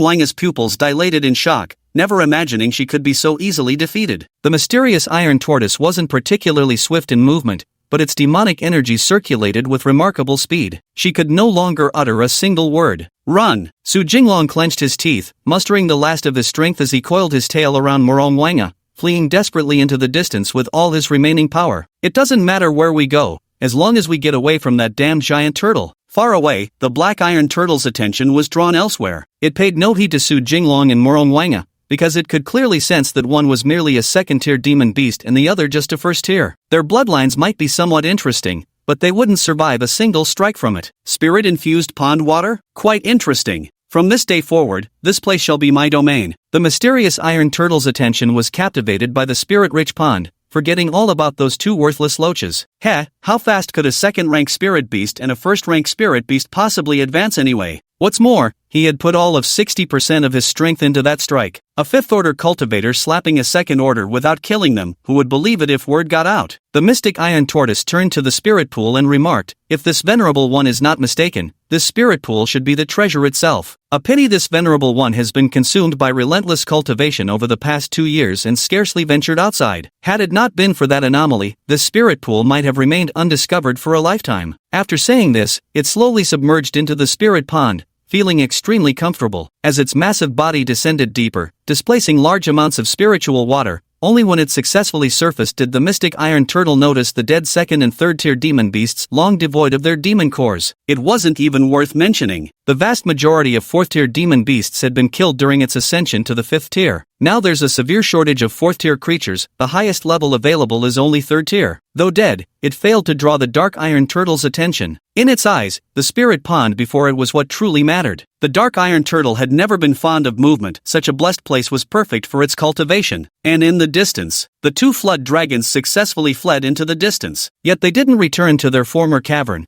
but pressed onward into the depths of the jungle. Don't die yet. I'm coming to save you, damn it. Su Jinglong panted heavily, his entire body racked with exhaustion and unbearable pain. Chapter 27, Severely Injured and Unconscious. Don't be afraid. I'll figure out a way to save you. I don't know how long I fled, only that the starlight shone brightly, spilling across the sky, while the crescent moon illuminated the endless expanse. Su Jinglong felt the life force of the snake on his back growing increasingly faint. He glanced around to ensure the fifth-grade demon beast wasn't pursuing them before finally halting his steps. Morong Wanga was carefully laid flat on the ground. The entire serpentine body had become contorted, covered with countless fissures. Its blood had long since coagulated, yet through the hardened scabs one could faintly glimpse the exposed flesh, internal organs, and ghastly white bones beneath. Her eyes remained tightly shut, her breath shallow with more going out than coming in. She had already fallen into unconsciousness. Su Jinglong carefully sensed the faint heartbeat of the other person, only then letting out a relieved sigh. He couldn't stop just now, not because he didn't want to, but because he feared that fifth-tier demonic beast might pursue them. If it really caught up, they'd be utterly doomed. This demonic energy should help alleviate your injuries. At the very least, it'll stabilize your condition. Ignoring the excruciating pain radiating through his internal organs, Su Jinglong found a way to make contact and directed the remaining demonic energy within him to surge into the other's body. He proceeded with utmost subtlety and caution. This was his first time using demonic energy to heal another's wounds. Before reaching the third tier, demonic beasts cannot release their demonic energy externally. However, they can inject demonic energy through physical contact by targeting acupuncture points. A faint, slowly flowing demonic energy entered the green snake's body through a specific acupoint, infiltrating its bloodstream. Unlike humans, demonic races are not born with meridians. While some humans are born with blocked or fully open meridians, demonic races don't even have the chance to have blockages. But in exchange, demonic races possess exceptionally strong physical prowess. They don't need cultivation, they grow stronger simply by consuming more food. But overall, it still doesn't compare to the merits of the meridians. Enduring beatings is useless, being able to strike others is the real truth. The demonic energy flowed through his blood vessels and circulated throughout his body. Whenever it reached an injured area, the white demonic energy would seep into the wound and begin mending it. The flesh visibly knitted itself back together, healing until blood scabs formed. External injuries heal easily, while internal wounds are slow to mend. Morong Wanga's internal organs were severely damaged, but displacement was the least of his worries. They would return to their correct positions on their own after a few days of rest. But cracks covered all the internal organs. Healing the organs is easy.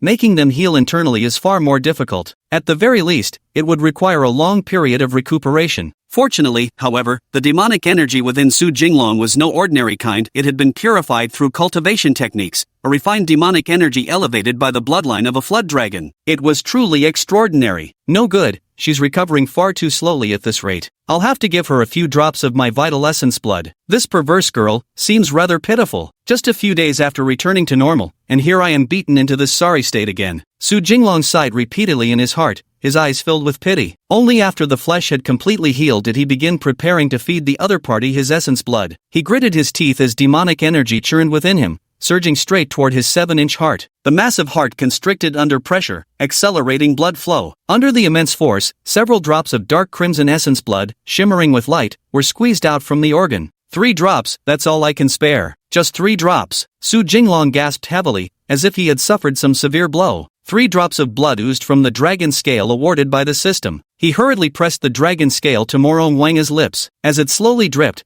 the essence blood directly fell onto the green snake's lips. Before she could even absorb it herself, the essence blood had already merged into her flesh and blood. 3 drops. If I can't advance quickly after this, I'd have to live another 3 years just to nurture these 3 drops of vital essence back, wouldn't I? Su Jinglong let out a bitter laugh, feeling utterly helpless. Vital essence recovers faster as cultivation progresses. But in Morong Wanga's case, if vital essence isn't used, she'll undoubtedly need several years to recuperate. For flood dragons, no, for demonkind, who naturally have long lifespans, a few years truly mean nothing. As a flood dragon, Su Jinglong's lifespan has already reached 1,000 years. Of course, this longevity comes from his bloodline, unrelated to his cultivation realm. Demons are demons, beasts are beasts, they must not be confused. Shortly after Morong Wanga consumed those 3 drops of essence blood, a faint glow began to emanate from her body's surface. It was white. It seemed that internal techniques were activated by 3 drops of essence blood, automatically beginning to operate. Meanwhile, the essence blood also integrated into the other's body, starting to heal injuries. First, the internal organs were repaired from the inside out, healing completely. Then, broken bones throughout the body began to reshape, gradually restoring to their intact state. But the 3 drops of vital blood were quickly exhausted, healing various injuries by about 70 to 80%. Fine, at least I won't die now. Living is enough. I'm exhausted too. Feeling the rhythmic, strengthening pulse of the other's heartbeat, Su Jinglong finally let out a complete sigh of relief. He collapsed limply onto the ground, his body racked with pain and exhaustion despite his abundant demonic energy. The aftermath of losing essence blood had arrived, a bone-deep weariness like having overdrawn one's vitality. Gradually, his eyelids grew heavy, and his consciousness became hazy. But unwittingly, the divine ability known as the King of all Beasts quietly activated, releasing an invisible aura of majesty that shielded the 2 snakes at its very center. Though unconscious, the 2 snakes' aura remained unmistakable. Those with higher cultivation realms naturally remained unafraid of the pressure and could still sense their presence. There's nothing to be done about such things, but by exerting one's imposing aura, those lower-tier demonic beasts can be effectively scattered, keeping them from daring to approach. Am I dead or alive? Am I really injured or not? How does it feel like the previous fight was just a dream, yet the improvement in bloodline is real? Unaware of how much time had passed, Morong Wanga had long woken up slowly. Staring at her already healed body, she couldn't help but voice her doubts. Beside her, Su Jinglong was also awakened by her continuous self-questioning. Hiss. He slowly opened his mouth, his forked tongue long since vanished through evolution. It still hurt. His internal organs hadn't yet fully realigned themselves. That ambiguous ache, neither quite painful nor entirely painless, was the most torturous of all. he's finally awake. Though I haven't been awake for long either, he still made me wait forever. Morong Wanga thought indignantly to herself. How come this psycho girl doesn't appreciate anything I've done for her? Did I shed my vital essence for nothing? No, next time I make an effort, I must show it openly in front of her. Su Jinglong scoffed twice in his heart. Indeed, hard work shouldn't be done silently. Just as he was still complaining inwardly, Morong Wanga's eyes unexpectedly grew somewhat complicated. I must say, this stinky loach has been of great help to this palace. I have already detected the lingering aura of demonic power and essence blood carrying the stench of a loach within my body. Although this palace has absorbed it, the aura still lingers within. Chapter 28, Raging Fury. Nevertheless, this palace remains grateful to you, little loach. While I was unconscious, you spared no effort to help me heal my wounds. This kindness, I shall remember. The demonic power within me, how could I possibly fail to distinguish which part is yours and which is mine? Morong Wanga suddenly grew deeply sentimental. Her heart overflowed with gratitude, yet her face bore a complex expression. Ding system detects a shift in Morong Wanga's emotional state. Favorability increased, 10 points. Current favorability level of Morong Wanga toward the host, 21 points. Good gracious me, has that crazy chick finally grown a conscience? If this continues, won't we complete the strategy in no time? Then couldn't we say the sunrise comes whenever we wish? Su Jinglong was utterly shocked. Never in his wildest dreams did he expect that going through this life and death experience would actually double their gains. Indeed, usual flattery was useless. Only by fulfilling needs at critical moments could one obtain what they truly desired. Reasonable. Very reasonable. Just as Su Jinglong was about to get up and move around, Morong Wanga suddenly changed the subject. If this princess isn't dreaming and the injuries are real, then this princess must go and reclaim the spirit pool. Whether I live or die matters not, I only seek vengeance for that damned turtle stealing with ease the spiritual upon my little mudskipper and I worked so hard to claim. Daring to inflict such grievous wounds upon me, that wretched turtle must die. I will never swallow this injustice quietly. Morong Wanga's resolve burned fiercely, flames of fury blazing in her eyes. She cast one last glance at Su Jinglong, still lying on the ground not fully recovered, then turned and strode resolutely in the opposite direction without looking back. She smelled the scent of the path she had taken. Now, she must reclaim that treasured land. Morong Wanga believed that the god of luck would always stand by her side. No way, is this foolish woman really going back to seek death? First rank against fifth rank? You've got a death wish. You fucking bastard. Su Jinglong struggled to get up, determined to stop his opponent. But the next instant, excruciating pain erupted through his internal organs, forcing a sharp hiss through his teeth as he collapsed onto the ground again. The pain was unbearable, still not fully recovered. Bang! The white serpent collapsed heavily to the ground with a dull thud. The sound caught Morong Wanga's attention. She turned her head, and beneath her resolute expression flashed a moment of compassion. She halted in her tracks, lingering hesitantly where she stood. Got it! Su Jinglong's eyes lit up, immediately putting on an act as he rolled around on the ground like a maggot. Ow! He kept rasping out pained groans in a hoarse voice. Does it hurt? Then, should I perhaps stay to take care of you? A flicker of helplessness flashed through Morong Wanga's eyes. She turned around. In the end, tenderness and affection overcame rage and vengeful emotions. Yay! This crazy chick finally stopped trying to get herself killed. Su Jinglong kept chuckling mischievously in his heart,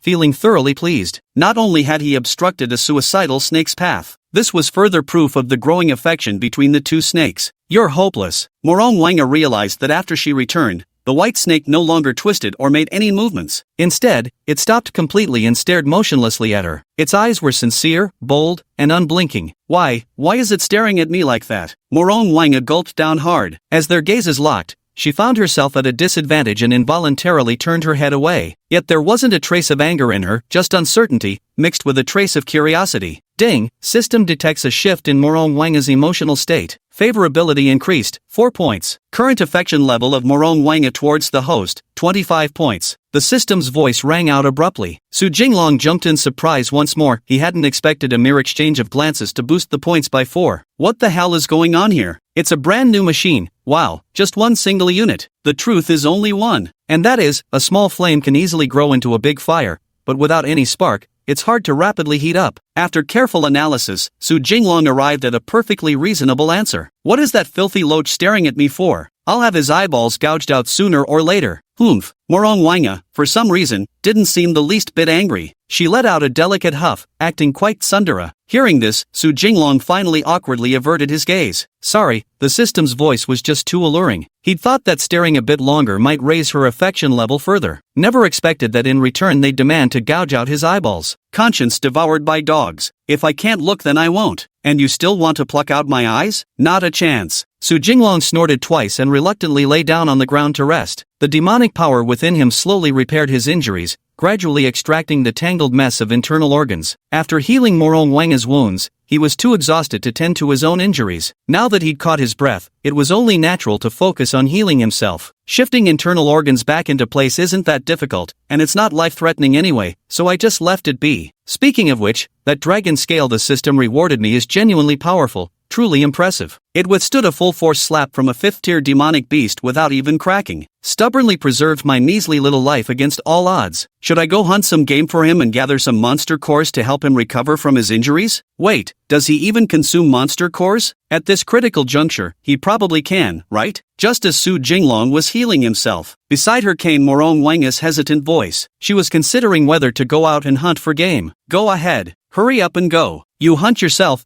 then give me the demon core, and I'll give it back to you. Automatic transmission, he. Su Jinglong pictured an automatic transmission car in his mind, feeling that Morong Wanga was acting just like one right now. She could move on her own. Never mind, that slimy eel was giving me weird looks just now. I'm not going. I'll stay here now to make sure nothing happens to him. As for the white snake's injury, Morong Wanga had already examined it. It wasn't actually serious. It could heal on its own in a couple of days. Yet for some reason, seeing him in pain made her heart soften uncontrollably, compelling her to stay. But that's all, she couldn't bring herself to do more. Upon hearing the other party's words of voluntary surrender, Su Jinglong's forehead was covered in metaphorical black lines. Speechless. Then don't go if you won't. If you don't go, switch to automatic transmission. Let me tell you, even Bruce doesn't use automatic transmission. Su Jinglong snorted coldly in his heart and said nothing more. He concentrated solely on tending to his wounds. The stars wheeled across the heavens as time slipped by. After 2 days, Su Jinglong had finally completely recovered from his injuries. He had thought about many things during these past 2 days. In short, reclaiming Lingtan was a necessity, but not at this moment. Thus, a white serpent butcher emerged within the dense forest. Chapter 29, Death Trap. Ding, Morong Wanga consumed the demon pill provided by the host. Host is rewarded with the strength of a tiger. Ding, Morong Wanga consumed the demon pill provided by the host. Host is rewarded with the power to walk on water. Ding, Morong Wanga consumed the demon pill provided by the host. Host is rewarded with the tortoise breathing technique. After Su Jinglong recovered from his injuries, he transformed into a butcher, unleashing a frenzied slaughter deep within the dense forest. Whether first-tier or second-tier demonic beasts, none could escape death in the end. Third-tier demon beasts are extremely rare and hard to encounter. Not even Su Jinglong noticed the normally active third-rank demon beast. As for fourth-rank ones, there wasn't even a trace to be found. Ding, Morong Wanga's cultivation has advanced to mid-tier second-rank demon beast stage. System initiating 100-fold rebate. 100-fold rebate completed. Congratulations to the host for reaching mid-tier third-rank demon beast status. The consecutive days of slaughter drastically reduced the number of demonic beasts in the dense forest. Dozens of first-tier demonic cores along with 20 or 30 second-tier cores were barely enough to elevate Su Jinglong to the mid-stage of the third tier. Morong Wanga also finally advanced to become a mid-stage second-tier demonic beast. Their combat prowess had more than doubled in strength. With superior bloodline and cultivation techniques,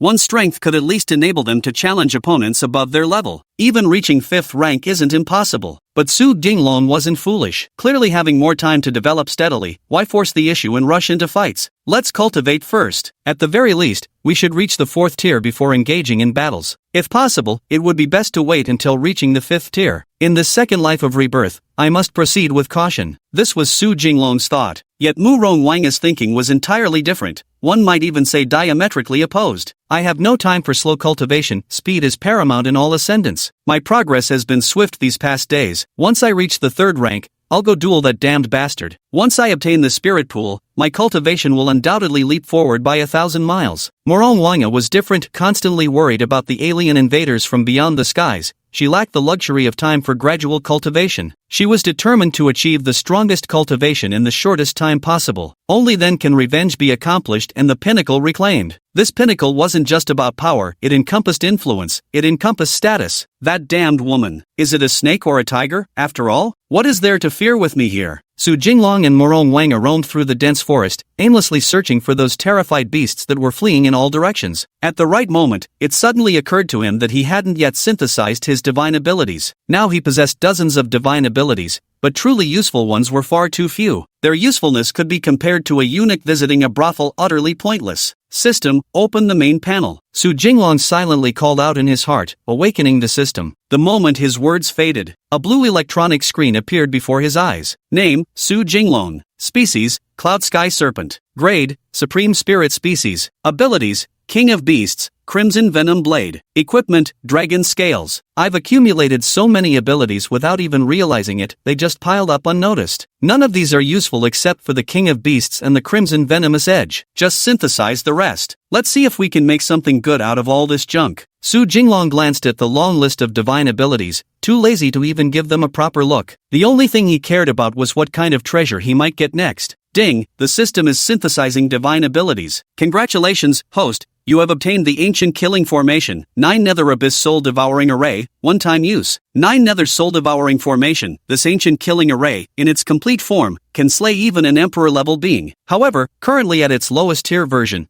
deploying this formation enables the extermination of all demonic beasts up to the 5th rank. What a timely arrival! The 9 Nether Soul Devouring Prison Formation sounds absolutely badass. Perfect for finishing off that old turtle and taking back the Spirit Pond. Su Jinglong's heart swelled with overwhelming joy. Although the killing formation is single-use, getting him to use it even once is already fantastic. Head to the Spirit Pond now. What's this about cowardly development? Go take revenge right this instant. Su Jinglong roared with excitement, itching to fly straight to the Spirit Pond. What's gotten this damn mudeel so worked up? What's wrong with him now? Has he gone mad with joy after advancing to a 3rd-tier demon beast? Morong Wanga's face was full of disbelief, her eyes brimming with confusion. She observed the excitement on the other person's face and could feel their joyous mood. To the Spirit Pond. Though Su Jinglong knew perfectly well the green snake couldn't hear him, he still cheerfully muttered those words under his breath. Right after, he immediately turned around and hurried swiftly toward the Spirit Pond. Despite his large size, his speed was undeniably impressive. Hey, what's the rush? Is that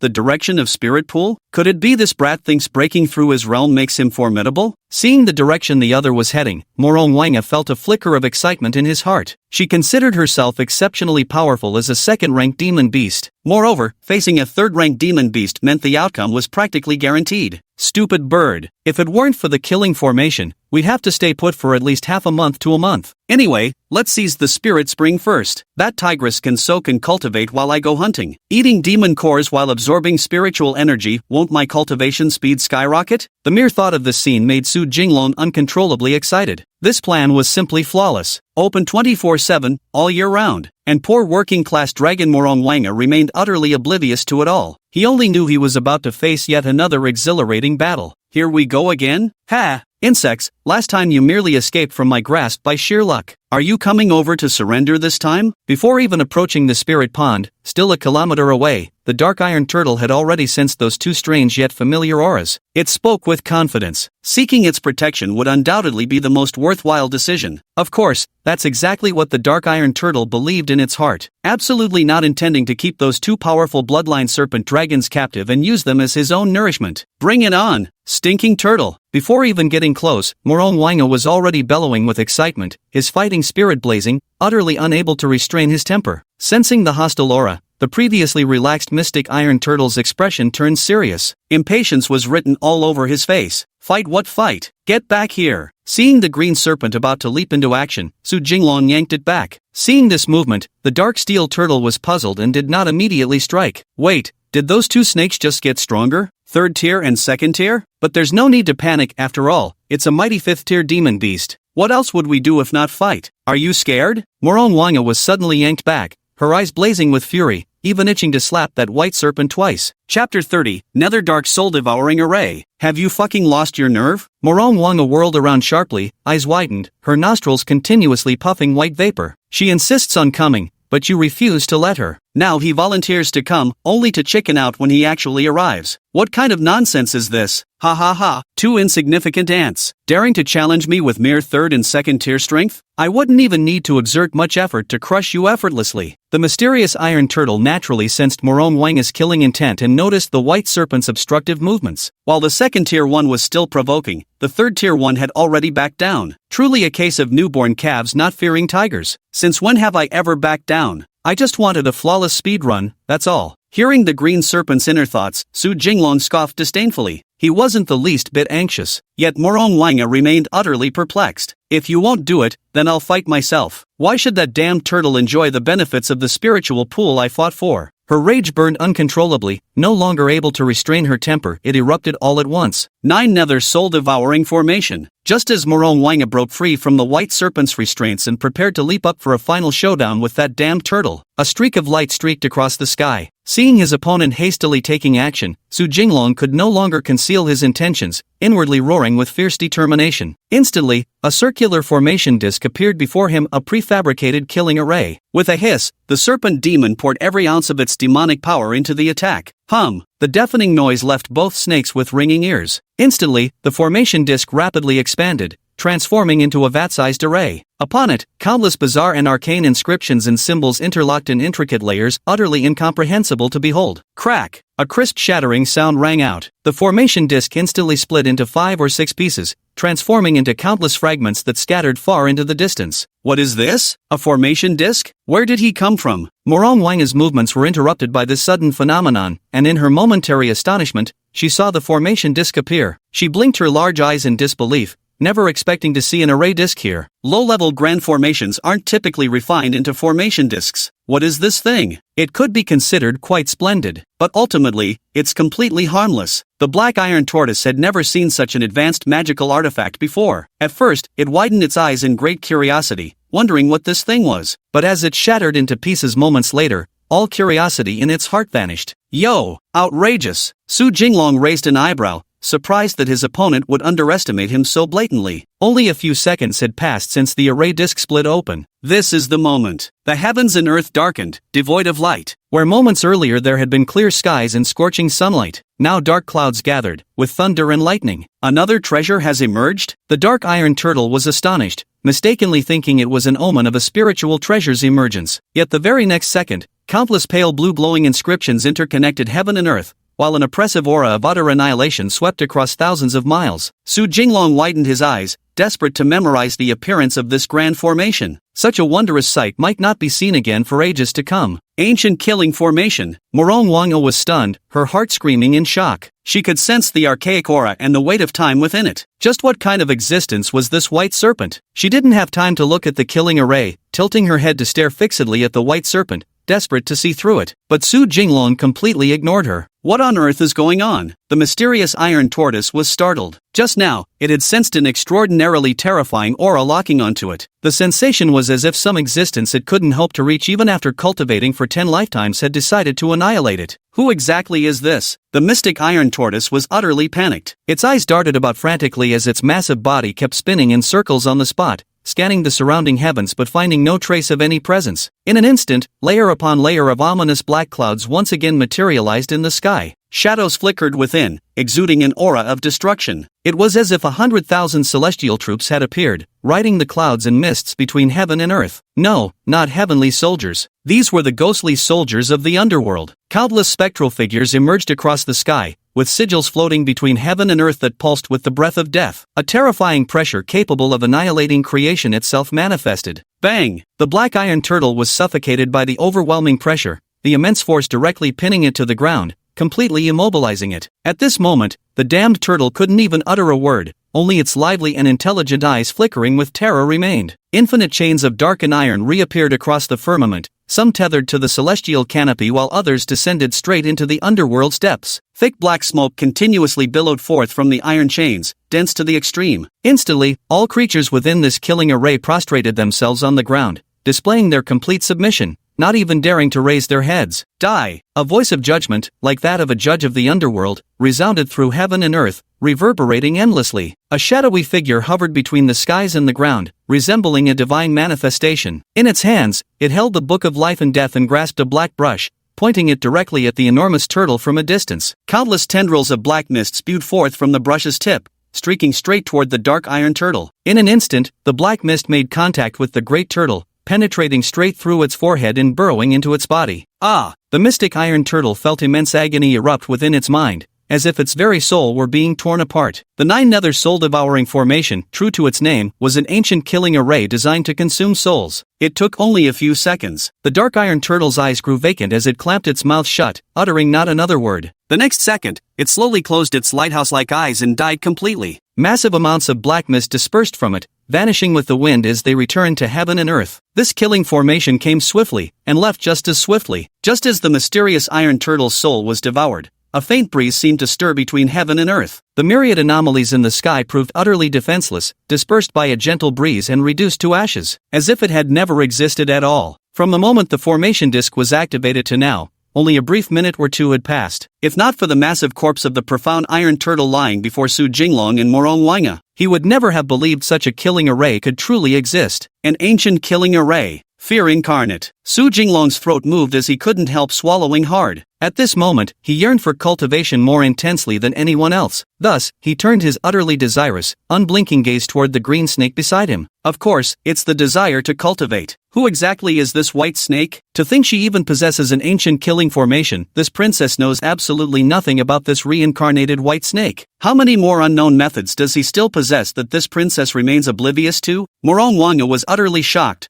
her eyes widening as her mind fell into complete silence. All she wanted to know was who in the world was her adversary, but overlooked the other's blatant and piercing gaze. Chapter 31, A Trove of Treasures. No. From today onward, I must forge a good relationship with him. It would be excellent to have another helper when we storm through the 33 heavens someday. Morong Wanga's eyes flickered with uncertainty as her mind raced furiously. She needed to establish a good relationship with this person. Since they could still produce ancient killing array discs, they clearly weren't a simple reborn cultivator, they must be a powerhouse who had been reincarnated to cultivate anew. It's even possible that at their peak, they were more powerful than her. After all, she didn't possess the ability to reincarnate and restart cultivation. Her own rebirth was merely a matter of serendipitous circumstance. Once their cultivation is restored in the future, they could certainly become a great asset to her. Moreover, the other party's attitude toward her is clearly quite favorable if she were to take some initiative as well. Their relationship would undoubtedly grow closer at a rapid pace, especially since she knew the white snake was a mighty being reincarnating for cultivation, while the snake remained oblivious that she too was a reborn soul. By treating him with seemingly naive kindness, she naturally elevated her image in his eyes immeasurably. The dragon empress's mind proved worthy of an emperor's caliber, processing thoughts with lightning speed. On the surface, it appeared to be her solitary deliberation. Little did she know, Su Jinglong had long seen through every thought flickering through her mind with crystalline clarity. Well, taking the initiative to get on my good side? Guess I've really become automatic transmission now. Don't even need to lift a finger anymore. To be honest, I'm genuinely curious about what a dragon girl is really like. Unbeknownst to anyone, the originally virtuous gentleman Su Jinglong had already been eroded by the inherently lustful nature of snakes. But isn't it perfectly normal to have a little hobby or two? What's wrong with indulging in lust when he neither smokes nor drinks? Yet Morong Wanga remained completely unaware of this, even becoming more enthusiastic in her attitude. Forget it. I won't think about those things for now. Let's go see if that damn turtle has any good stuff. Whether he wants it or not, I must give it to him first and make him use it. Morong Wanga had a brilliant idea in mind. With determined eyes, she swam towards the corpse. Fortunately, the nine-nether soul-devouring array only consumed souls without destroying the Shentai tortoise's physical body, leaving both its demon core and flesh intact. Such immense life force energy. Even a single whiff of it intoxicates me. Turtle meat is already highly nourishing, and this is from a fifth-tier demon beast's body. How could it not be absolutely irresistible? As soon as Su Jinglong approached the black iron turtle, an intoxicated expression involuntarily spread across his face. There was even an intense urge to devour it whole. It's just a pity it's too large to swallow. If forced down, it would surely burst his stomach. This dark iron turtle's demon core, let's give it to him. With him here, at least I won't be in mortal danger. If even he were to be defeated, then my chances of survival would be virtually non-existent. First, squeeze out some cultivation resources for him. This princess won't lack cultivation resources in the future. Su Jinglong's mind was consumed entirely by his craving for that flesh and blood. Meanwhile, Morong Wanga was busy scheming ways to forge good relations, playing nothing but crafty games. Sharp enough to notice the other's eager gaze, she voluntarily took several steps back, scanning her surroundings as an icy aura of deadly intent silently spread outward. She was going to protect him. Even if his cultivation progressed as slowly as hers, the flesh and blood of a being two entire realms above them would undoubtedly allow a third realm cultivator to break through to the fourth realm at minimum. Such massive energy was no trivial matter. Hiss! Just as Morong Wanga was about to close her eyes and carefully probe the surrounding aura, Su Jinglong approached and nodded, tilting his head toward the corpse of the mystic iron turtle while signaling for her to ingest it. Wasn't he just so eager a moment ago? This princess saw drool nearly dripping from his mouth. Why is he offering it back to me now? Morong Wanga was both shocked and baffled in her heart. It was the first time she had seen such a look of longing on the other's face, yet they still didn't eat. She turned to look. The sight before her left her dumbfounded, completely rooted to the spot. The once colossal mystic iron turtle had been torn apart into countless fragments of rubble. Flesh separated from bone, even the organs had all been prepared for her. The massive tortoise shell was scattered across the ground, to be put to other uses later. This white serpent actually helped this palace tear apart that iron-hided tortoise. Why is he so devoted to this palace? This time, Morong Wanga no longer referred to the other as Stinky Loach or Little Loach. Instead, she called him White Snake. Her eyes brimmed with emotion, leaving her momentarily speechless. She was at a loss for words. Ding! System detects a change in Morong Wanga's emotional state. Favorability increased, 15 points. Current favorability of Morong Wanga towards the host, 35 points. Absolute love, 15 points? A full 15 points? Su Jinglong was also shocked. I never expected that just dismembering someone would make them fall for me like this. Now that he had become a third-tier demon beast, he had gained the ability to manifest demonic power externally. He had used this demonic power to slice the meat pieces for the mystic iron tortoise. Absolutely not. Perhaps he meant for this princess to eat with him. Forget it, this princess has no need for such. Let him eat it instead. Morong Wanga sighed inwardly and shook her head. She had conjured yet another possibility in her own imagination. She declined the invitation and turned away, refusing to look at the delicious piece of meat. The scent of blood in her nostrils was unusually tantalizing. How could she not want to take a bite? Gulp! An obvious gulping sound. Seeing that the other party was drooling despite not eating, Su Jinglong took the initiative to pick up a piece of flesh and placed it before them, gesturing for them to swallow it. Little rascal, you gonna be swooned by brother's gentlemanly charm. Don't fall too fast, I'm not done playing yet. Su Jinglong was in excellent spirits. This kinky girl had actually rediscovered her conscience. Finally learned some gratitude. This is quite marvelous.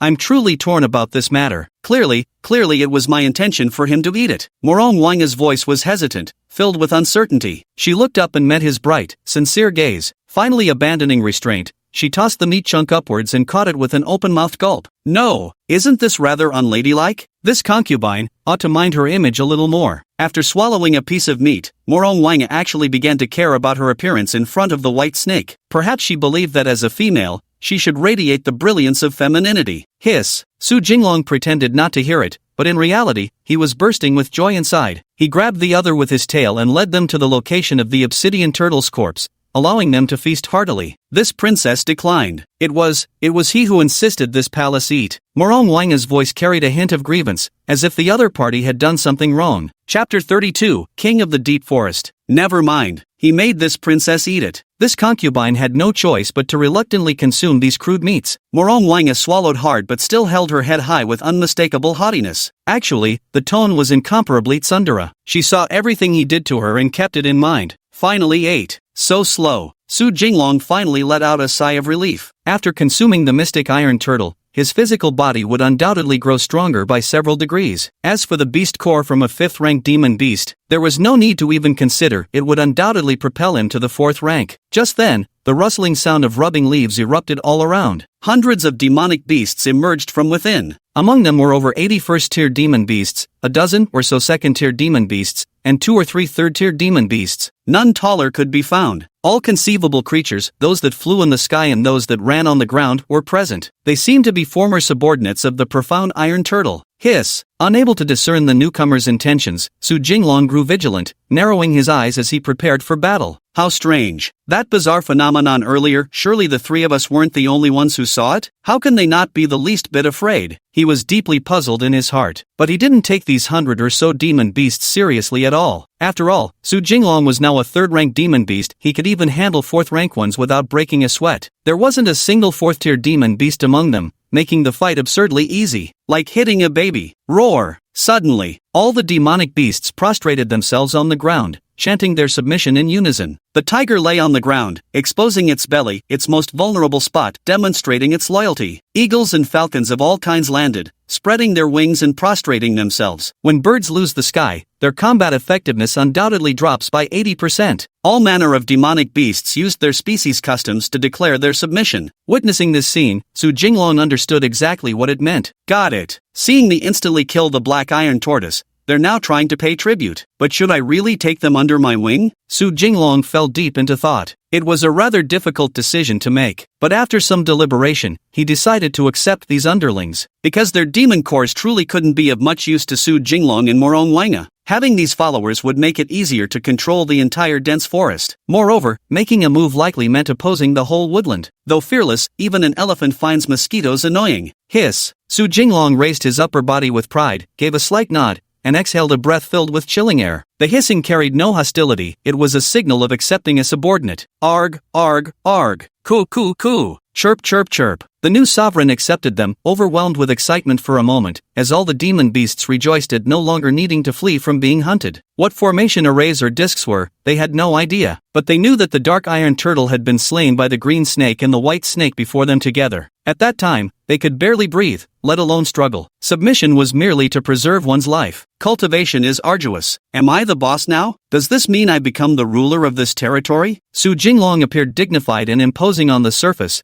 but secretly rejoiced in his heart. For his first time being the boss, he was really a little too excited. Before he could think much about it, all sorts of things were pushed forward by the demon beasts, piled up together. Among them were a massive quantity of century-old medicinal herbs, various kinds of jewelry, gold, and gemstones emitting a rainbow of colors. Is this an offering to me? Quite good, very nice, thoughtful of you. Su Jinglong nodded with satisfaction. He secretly thought these youngsters were quite sensible and knew how to handle things well. However, he didn't take everything. He just selected some medicinal herbs to take away, taking only what he needed, leaving the rest as appeasement for the demons' hearts. Awoo awoo. At the sight of the white snake's great benevolence, after taking just a few medicinal herbs while signaling for them to take the rest back, all the demon beasts grew even more excited. Our current king is such a good snake. Whoa whoa whoa, calm down. Stick with me, and as long as I get a bite of meat, you'll get a bite of, well, something. Su Jinglong was glowing with pride, as triumphant as a young marshal in his prime. Just as he was about to patrol around to make himself familiar, a sound came from behind him. Burp! Monster core, give it to the white snake. Morong Wanga's expression remained as aloof and unapproachable as a towering mountain. Yet she chose the most inopportune moment to let out a tiny burp. Satisfaction filled her heart. She'd eaten her fill, perhaps even a little too much, making her words come out slightly slurred. Still giving this to me to eat? Eat it! Su Jinglong noticed the other party hadn't moved their demon core for a long time. Too lazy to decline, he directly took the monster core, placed it beside the other's lips, and nodded to signal for them to open their mouth. Does he intend to personally feed this princess? What on earth is running through this queen's mind? Damn it, suit yourself. This queen will eat alone. Morong Wanga was momentarily stunned before some inexplicable realization flashed through her mind. With an indignant huff, she swallowed the demon core in one gulp. Freak girl, how dare you lecture me? Just looking at you tells me you've got dirty thoughts in your head. Su Jinglong clicked his tongue, his expression complicated. He didn't even dare to imagine the scene of two snakes entwined together. It was simply too eye-scorching. Yet whenever he remembers it, she would feel coyly embarrassed. No, your servant is still a second-tier demon beast, while this is the core of a fifth-tier demon beast. Oh no, this princess is about to burst. Just as she snapped out of her indignant rage and prepared to channel her cultivation technique, she finally remembered this fatal oversight. A fifth-grade demon core contains vast yet refined demonic energy. In an instant, Morong Wanga's internal cultivation technique rapidly circulated, attempting to devour that massive surge of power completely and transform it into nourishment within her body. However, the sheer strength of that force was too overwhelming. Morong Wanga was overwhelmed to the point of writhing on the ground in agony, and even the green snake turned crimson red. His skin turned completely red, as crimson as a boiled lobster. This is disastrous. Witnessing this scene, Su Jinglong was startled and had no time to continue his sarcastic remarks. His demonic energy slowly permeated through the other's blood vessels, beginning to circulate within the body. He soothed the turbulent fifth-tier demonic energy, pacifying its wild and violent surges, transforming that rampaging force into a gentle nourishment. The demon core still contained the ferocity of the mysterious iron tortoise. Fortunately, under Su Jinglong's soothing influence, this sense of being stray dogs mellowed into something gentler. Now, I'll take her through cultivation first. Make this twisted girl absorb as much demonic energy as possible. I won't eat white shrimp anymore. Su Jinglong's own demonic energy guided the power within Morong Wanga's body, initiating its circulation along the celestial cycle. Along the way, vast amounts of demonic energy were absorbed by the green serpent's body, elevating its cultivation step by step, growing increasingly powerful. Second stage mid-phase, second stage late phase, second stage peak, third stage early phase, third stage mid-phase, third stage late phase. Chapter 33, Opening Speech. I have reached the third stage. I don't know how much time has passed. Morong Wanga internally gasped, her emotions surging intensely. The 5th-rank demon beast's core nearly overwhelmed her, but it truly allowed her to achieve the cultivation of a late-stage 3rd-tier demonic beast. Before she could steady her emotions, a fluctuating surge of demonic power emanated from the white serpent beside her. Fourth tier. It's still rising. What kind of monster is this? Which great being's reincarnation is he actually? Morong Wanga's exhilaration was crushed within moments by this spectacle. Though intensely curious, a strong competitive spirit simultaneously surged within her. Su Jinglong's aura continued its relentless ascent. Late 3rd stage, early 4th stage, mid 4th stage, until finally, his cultivation level hovered at the late stage of the 4th rank before finally stabilizing. His aura grew far more profound and dense. One glance was enough to recognize his terrifying strength. Ha! Su Jinglong instinctively opened his mouth to speak, only to be blocked by the horizontal bone in his throat. It seems I can begin refining the Adam's apple bone now. Once I refine the throat bone, I'll be able to speak. At least I won't be suffocated to death, he carefully calculated in his heart. Finally, there's hope for a brighter future. Not being able to communicate or speak with anyone for so long felt unbearably stifling. He's reached the 4th rank, clearly without consuming any demonic cores or resources, yet his cultivation speed still surpasses mine. Could he be practicing slaughter cultivation? With slaughter as the path, every life taken absorbs their vital energy and cultivates killing intent to break through. Morong Wanga felt puzzled but couldn't help indulging in wild imaginings again. Almost every breakthrough had come after slaying enemies, as if she'd absorbed something from them. Yet she could swear she hadn't consumed anything, and yet she had broken through. It must be some kind of supreme power related to killing. Damn, this tiger girl is overthinking things again, fussing about this and that. Wait, I think I might actually be able to take off now. Su Jinglong felt his body turn lighter than it had ever felt before. With a single thought, the demonic power within him surged into motion. The next second, the monstrous cloud Xiong Jiao actually took flight into the sky. It's passable, though only capable of brief flight, he noted. But it's not bad,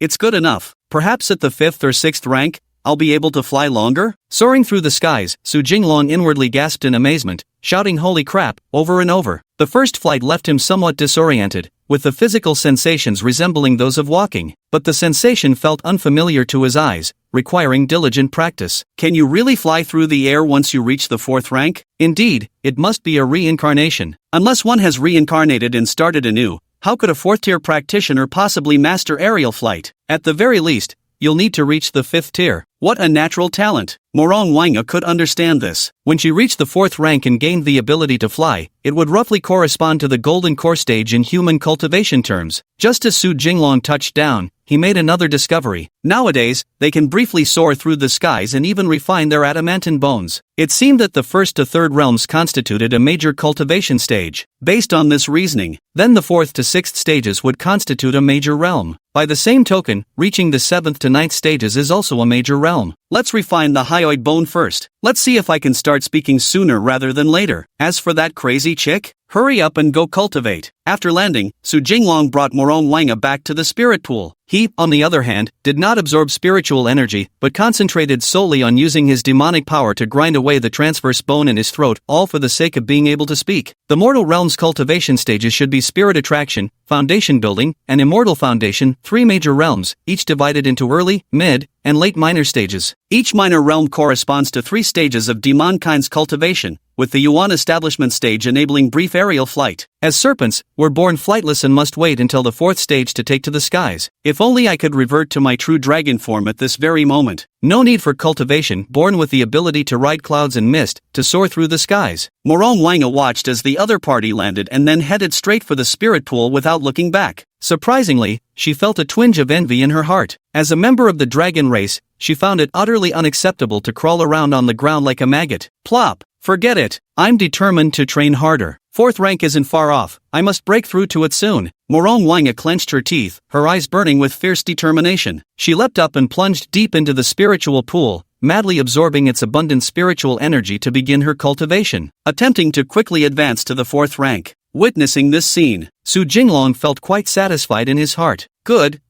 Truly worthy of being born with the sacred oxhorse constitution. I haven't even made my move yet, and I'm already whipping myself and tying my own reins. Might as well buy myself a cup of coffee, spend my own money on a new keyboard and mouse. Then I'll have to speed up refining my hyoid bone too. While she still can't speak, I'll seize the chance to talk more, let her choke on silence, stew in frustration. With a mischievous grin, he began gathering his demonic energy, giving it his all. The progress is remarkably swift. Of course, before reaching the fourth stage, one must temper the horizontal bone, but it's extremely hard and consumes an enormous amount of demonic energy. Only the power of a fourth stage demon can sustain it. Su Jinglong's demon core has already grown as large as a human head. The demonic energy within is as vast as an endless lake. But it's no use now, he doesn't know any spells anymore. The demon race has always relied on their formidable physical prowess in battle, so magic can wait. Parasitizing Morong Wanga was actually a pretty good deal. Of course, it's not that Su Jinglong was lazy. If one must blame the system for not providing. It's certainly not his fault. Only when the hundreds of demon beasts in the dense forest saw those two powerhouses enter the spirit pond to cultivate did they scatter in chaotic waves. Only 2 flood dragons remained in the spirit pond, each attending to their own affairs. Days and nights alternated, stars shifted across the sky, and many more days passed. I finally managed to speak. After remaining silent for so long, Su Jinglong found himself momentarily speechless. His words came out stiff and unnatural. What was that noise? Morong Wanga, who was in the midst of cultivation, was startled awake by a voice. He didn't catch it clearly, but it seemed to be about finally being able to speak. Wait, this little mudfish has reached the 4th rank, it must have refined its hyoid bone and gained the ability to speak. After careful consideration, Morong Wanga concluded that this explanation made perfect sense. Hello. Su Jinglong turned his head and gave a long overdue greeting to the green serpent beside him. Is this little mud eel actually greeting me? How unexpectedly polite. Morong Wanga raised her eyebrows slightly but remained silent. That's what he should do. As the Empress, how could I possibly initiate greetings? She hummed contentedly in her heart, feeling quite pleased. At least he knows his manners. Chapter 34, The Human Cultivator. That little mudfish knows his place. Morong Wanga kept her head held high with an icy demeanor. Her inner monologue, however, carried a hint of tsundere pride. My fellow cultivators wouldn't understand. Su Jinglong muttered this thought silently to himself, never speaking it aloud. My name is Su Jinglong. Hello. He pretended not to hear the other person's inner thoughts and proceeded with his self-introduction. Su Jinglong? This princess remembers, but you're still just a little loach in my eyes. Humph. Morong Wanga nodded coldly on the surface, indicating she understood. Her inner voice still carried that tsundere tone. She let out a proud hum, clearly satisfied. Let's hope we can get along well from now on. Help each other and build the broad road together. Su Jinglong didn't bring up the matter of opening a room for a one-on-one fight, but maintains a very distinct sense of boundaries and distance. Since it was your suggestion, then this princess has no choice but to reluctantly agree. Though my current strength may be lacking, my potential for future growth is immense. Forming good relations with me will bring you no harm. Even though she knew the other person couldn't hear what she was saying, but Morong Wanga still silently responded in her heart and nodded to show understanding. So aloof. Su Jinglong sighed inwardly, but just at that moment, several auras came speeding from afar. Senior brother, this must be the Darkwood Forest, right? Calculating the time, that spiritual treasure should be born within these few days after a century of incubation. Across the sky, several figures clad in Taoist robes were flying on their swords in formation. Yes, back then, it was actually my martial uncle who discovered this treasure trove,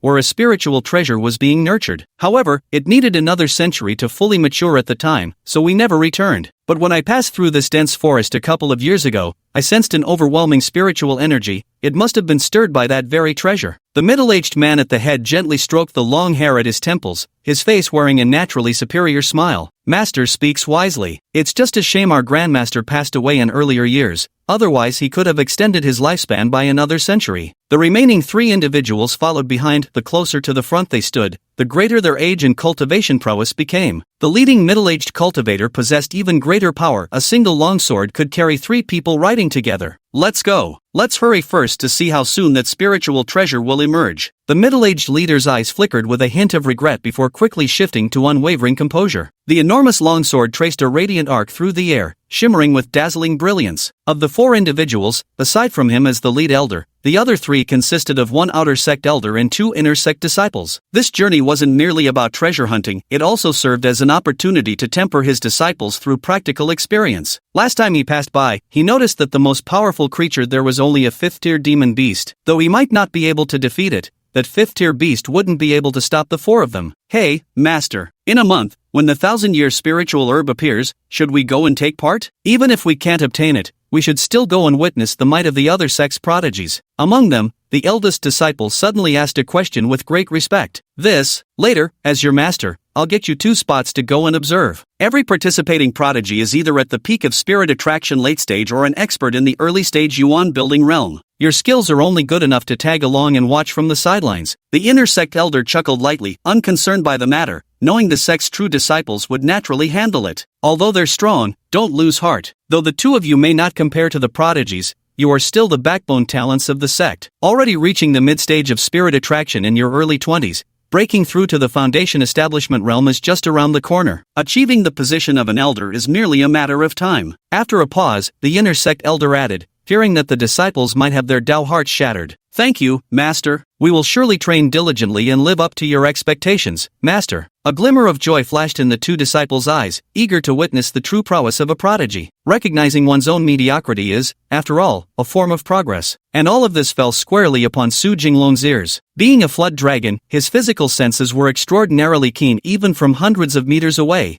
He heard everything with crystal clarity. 1,000-year spiritual herb? Quite interesting. I need to catch one and ask what's going on. Clearly, Su Jinglong was tempted. The spiritual treasure that could allow Morong Wanga and his bloodline to advance was merely a 100-year-old spirit herb. As for the 1,000-year-old spirit herb, he dared not even imagine how powerful it could be. Wouldn't obtaining it be an extraordinary windfall? Morong Wanga remained cultivating within the spirit pool. Su Jinglong emerged alone from the water, landed on the ground, concealed his aura, and disguised himself as a 3rd-tier demonic beast. He tried to make them lower their guard. Just now, that middle-aged old man said he wanted to come to Spirit Pond to see the spiritual treasure. All he needed to do was wait here. Before Su Jinglong could wait even a few more minutes, within mere seconds, those 4 human cultivators arrived one after another. Well, a 3rd-tier white serpent. No, a flood dragon? The inner sect elder initially remained somewhat composed, but when he saw the flood dragon resting by the shore, he froze for a moment. Master, this is a 3rd-tier demon beast. Should we kill it? Indeed.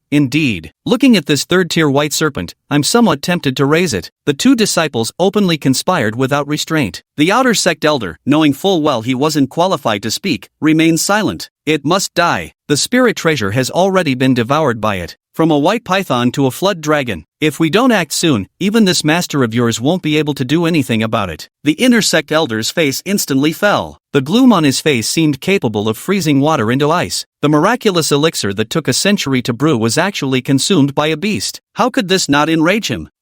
He ate it. The 4 of them weren't in a hurry to act, observing the flood dragon as if it were already something securely within their grasp. That's merely a 3rd-tier demonic beast. Go on, you 2. It'll be good practice for when you're dealing with 1,000-year spirit herbs later. If anything goes wrong, your master is here. A mere beast won't be able to take either of your lives. Both of you are at the mid-stage of spirit attraction, so you naturally have the strength to resist it. The inner sect elder was so enraged that his face turned ashen, grinding his teeth as he spoke. 3rd stage, he didn't even deem it worthy of his effort. As a mid-stage foundation establishment cultivator, equivalent to a 5th-rank demon beast, taking action would be utterly beneath him. My hair, so loudly conspiring against me? Su Jinglong was shocked internally, seeing that the other party made not the slightest movement. He was waiting for an opportunity, waiting for a chance to ambush, one that would allow him to eradicate the problem once and for all. As the saying goes, grass must be pulled up by the roots, or it will grow again when the spring wind blows. As you command, junior brother, with our combined strength, we will surely slay that beast once and for all. Chapter 35, Flayed and Disemboweled. Master, we swear to skin that demon snake alive, drain its blood, and crush its marrow. The 2 disciples clenched their fists, itching for action. Converted to demon realm standards, both of them are at the 2nd tier. Individually they'd stand no chance, but with 2 of them together, who knows? Besides, with their master backing them up, what was there to fear? My good disciples, slay this demonic serpent, and everything its demon core and essence blood shall be your reward. It will surely help you to cultivate to greater heights. Seeing his disciple so fearless, the dark expression on the inner sect elder's face finally eased a little. Beside them, an outer sect elder furrowed his brows, seemingly sensing something amiss. Master, we'll be right back. With those words tossed aside, the 2 young men spread their arms, leapt from their flying swords, drew the long swords at their waists, and charged straight toward the demonic serpent. Bullies ganging up on one. Seeing the 2 approaching, Su Jinglong narrowed his eyes slightly, preparing for battle. Demonic power surged unseen within him, gathering strength for a decisive strike. That beast, hand over your life. eldest senior brother, he icily commanded, his face stern and devoid of any attempt to conceal his murderous intent. But the next second, what initially seemed like a stage for two human cultivators underwent an abrupt battlefield transformation in an instant. "Stupid humans, die," Su Jinglong said sternly. Instantly, the demonic power within him erupted violently, riding the wind into the skies. Before the two young men could even hit the ground, the serpent had already engaged in fierce combat. It merely seemed to dart forward, neither bearing its venomous fangs nor showing any lethal intent. Yet in truth, demonic power surged wildly around him all over his body, and an irresistible aura quietly manifested itself. After reaching the third tier, demonic power could emerge from within, but this was his first time using it in battle. In an instant, the pure white demonic power transformed into two enormous serpentine creatures. Its speed exceeded what the naked eye could perceive. "Ah!" The two monks let out a shriek, their long swords slipping from their grasp as their necks were tightly constricted by the pair of monstrous serpents formed from demonic energy. Snap! A distinct sound of bone breaking rang out. The two youths were instantly killed. Their necks snapped, and their life force vanished in an instant. The neck fell limp, firmly pressed against the back as it plummeted toward the ground, connected to the body only by a thin layer of flesh. "Disciple!" From atop the towering trees of the dense forest, the inner sect elder urgently shouted. The incident happened too suddenly, even with all efforts to turn the tides. Intervention came a step too late. The inner sect elder formed a single-handed palm stance aimed directly at the sky serpent. A magical array materialized before him, its spiritual energy churning like raging waves in a vast ocean. "Bastard! Your life now!" Veins bulged on the elder's forehead as his eyes nearly burst from their sockets, bloodshot with fury. 20 years of painstakingly nurturing his disciple gone in an instant. How could he not burn with rage? "Beast, give me your life." Beside him, the outer sect elders from the early Zuyuan period also joined the attack, intending to exterminate him in vengeance. "You wish to kill me? Even if I stand here and let you strike me, what then?" Those two surviving human cultivators launched their attacks. Su Jinglong was already soaring halfway into the air,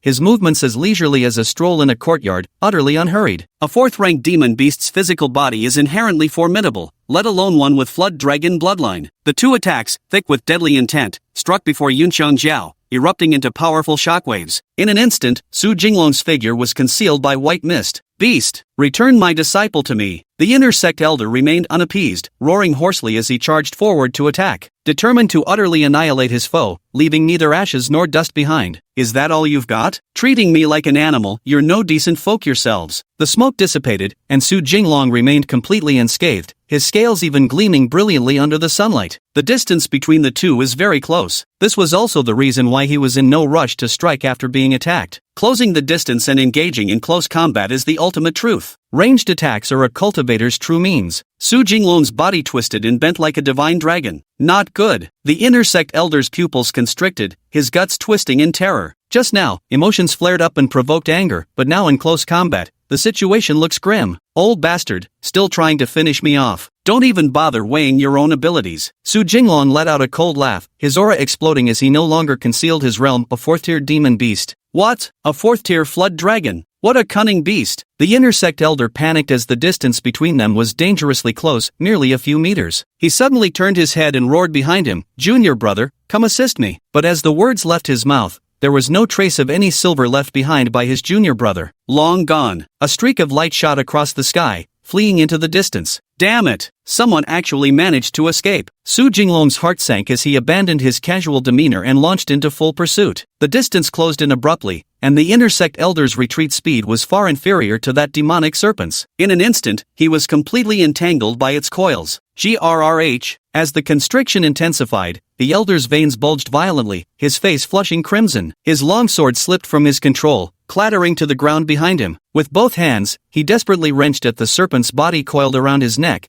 attempting to tear it apart. Yet they discovered that their opponent's body was as strong as millennium-old cold iron, unwavering as a mountain. Oh no! This was the final thought that flashed through the inner sect elder's mind. Then he closed his eyes and was strangled alive. The serpent exerted tremendous force, coiling around him tightly until cracking noises of shattering bones erupted from his entire body. After him! Don't let him escape. If left unchecked, the weeds will sprout again with the spring breeze. If that inner sect elder actually played kite flying with Su Jinglong, then this fight would be truly troublesome. But once he tricked his opponent into close quarters combat, it became a crushing defeat. Make the most of your strengths to strike at your enemy's weaknesses. Su Jinglong released the corpse that had already been crushed into pulp, ensuring it was completely dead before unleashing his full demonic energy to pursue the fleeing Outer Sect Elder at full speed. The Outer Sect Elder wasn't particularly strong, with cultivation at the early Foundation establishment stage roughly equivalent to 4th-tier realm. As Su Jinglong frantically depleted his demonic power, the distance between them grew increasingly smaller. His powerful physique withstood the onslaught of the air currents as he charged straight toward the elder clad in blue robes. "You can't escape!" Su Jinglong let out a low roar, piercing through the soul like a dragon's echo. In the blink of an eye, the elder was overtaken, as demonic power lashed out, binding him tightly. Just to be safe, he proceeded to coil his own body around the others. But he didn't use excessive force, only fiercely restraining it to prevent any escape. "Tell me, what's the deal with the Millennium Spiritual Herb?" "Mark my words," Su Jinglong growled menacingly. The massive body encircled the Outer Sect Elder in multiple layers, its serpent head, large as a train locomotive, face to face with the human. They were so close that one could feel its scorching breath. I'll talk. Don't kill me, please. I finally managed to become an Outer Sect Elder. I never intended to kill you. It was them who wanted to kill you. It has nothing to do with me." The Outer Sect Elder was literally scared out of his wits. Though his cultivation forcibly kept him from dying of fright, his lips had already turned deathly pale. Chapter 36, Opportunity. "Enough with the nonsense. Tell me, what's the deal with that 1,000-year elixir?" Su Jinglong's eyes blazed with fury, his words carrying the roar of a dragon, deafening, shaking one's very soul. "Don't kill me. I'll talk." The Millennium Spirit Herb is part of a trial that recently appeared outside Wancheng Prefecture, where a 1,000-year spirit herb has emerged. A month later, the major sects jointly launched a trial, escorting their disciples to a remote wilderness to participate in the competition. The central area is where the Millennium Spiritual Herbs appear, frequented by the geniuses of various sections. They come not only for the herbs but also because it's a prime location for sects to temper their younger generation of prodigies. A dedicated arena for martial competitions. The Outer Sect Elder curled into a ball, his body trembling incessantly as he stammered in a shaky voice. He was terrified. He was utterly petrified of such an enormous demonic snake. "Gusa's city? Do you have a map? A millennium-old spiritual herb. This is an exceedingly rare opportunity. If possible, Su Jinglong must try to seize his chance." Hearing these people say that the dragon blood fruit is a 100-year spiritual herb, it's even harder to imagine what extraordinary treasures a 1,000-year spiritual herb might be. How could it be just 10 times? Got it. The Outer Sect Elder wanted to retrieve the map from his dimensional ring, but the white serpent coiled around him so tightly that he couldn't possibly access it. "It's right here in my dimensional ring. Elder, if I give you the spatial ring, can you spare my life?" he bargained, trying to find a way out. "Will you give it or not?" Su Jinglong didn't answer directly but roared in anger. He nearly scared that Outer Sect Elder to death. He felt his very soul was under attack. "Here, if you could just loosen up a bit, I'll get that spatial ring for you right away." As the words fell, indeed, the snake's body relaxed slightly. It could make human activities somewhat easier. Perhaps they could take out a map. The Outer Sect Elder removed the spatial ring from his finger, passing his palm over it. A spiritual light flashed briefly from the ring before dimming again. With a thought, he retrieved the map from within. Spatial rings were no ordinary goods. Only elders within the sect and those at inner disciple rank or above could obtain one. Storage rings can be both hard and easy to come by, depending on how you look at it. The difficulty lies in the refining process being quite challenging, with no small cost involved. But what makes it manageable is that after cultivating for thousands or even tens of thousands of years, they've accumulated vast quantities of spatial rings to distribute among their juniors. This is a spatial ring. You can claim ownership by blood recognition. Once the connection is established, you can access its contents with just a thought. The smaller rings have only about 5 square meters of storage space. It's the lowest grade storage ring. This is the map. This spot shows our current location, and this area here is the Trial Mountain Range. The trials will be conducted at this location when the time comes. The Outer Sect Elder trembled as he unfurled a roughly 1 meter square map. He pointed to his location on the map and then clearly indicated the position of the 1,000-year spiritual herb. "If we go now, how long will it take? Can I just take the 1,000-year spiritual herb when we arrive?" Su Jinglong knew nothing about all this and inquired carefully. "About a month in the past, sir. Since you're a demon, it's best to avoid crowded places and take the less traveled paths. Need to take a detour." The Outer Sect Elder racked his brains before finally offering a response. "How long until I can take human form?" Su Jinglong was equally curious about when he would finally achieve human transformation. That would require at least reaching the Foundation establishment stage, right? According to ancient records, only 9th-tier demonic beasts throughout history were capable of shapeshifting. The Outer Sect Elder was on the verge of tears. How can you not know anything? Facing the ferocious visage of the flood dragon serpent, he was genuinely terrified. 9th rank? That's still manageable. It wasn't as quick as I had hoped, but it was still acceptable. Now that she had already reached the 4th stage, it meant Mu Rongwanga only needed to cultivate 5 more realms before she would be done. Su Jinglong had essentially learned everything he wanted to know. Next, he familiarized himself with the current situation of the continent. The current continent is ruled by a cultivation dynasty known as Great Xia. The continent is called 9 provinces, with vast and expansive terrain. This outer sect elder's background power comes from a high-ranking sect within Wancheng Prefecture, and the sect master appears to possess strength at the peak of foundation establishment. Unknown in detail. Got it. I'll make it quick for you. Su Jinglong controlled the spatial ring with demonic energy, fitting it onto his horns before speaking coldly. Don't! No! The monk barely had time to beg for mercy before an immense force coiled around him, tearing his body apart in an instant. When Su Jinglong released his grip on the cultivator, the man collapsed into a puddle of mush, scattered across the ground. Beyond Wancheng lies a hidden realm. I must go see it. Bring that crazy girl along. Millennium Spiritual Herb. Su Jinglong narrowed his eyes slightly and forced a drop of blood from his body, which landed steadily on the storage ring. Instantly, it was absorbed cleanly, and a gleam of light flickered on the storage ring before vanishing. Except now, it shone brighter than when it was masterless, making it immediately obvious whether it had an owner or not. Afterward, Su Jinglong leapt into the air and took flight once more, retracing his path. Before long, he returned to the spirit spring. Inside, Morong Wanga remained utterly immersed in her cultivation, completely oblivious to the world. Wake up! He approached the other, calling them out of their meditative state. You actually dared to wake me from my cultivation trance for no good reason. Forget it. Let's not talk about it anymore. Morong Wanga was about to lose her temper but suppressed her displeasure. There's a 1,000-year spiritual herb about to emerge at this location. Let's go and check it out together. The dragon blood fruit you consumed earlier was a century-old spiritual medicine, but this one is a millennium-old spiritual herb, far superior. Su Jinglong unfolded the map and spread it before him. A millennium-old spiritual herb? Then we must make the journey. Got to give it a try. Originally, Morong Wanga was still angry, but at the mention of 1,000-year spiritual herbs,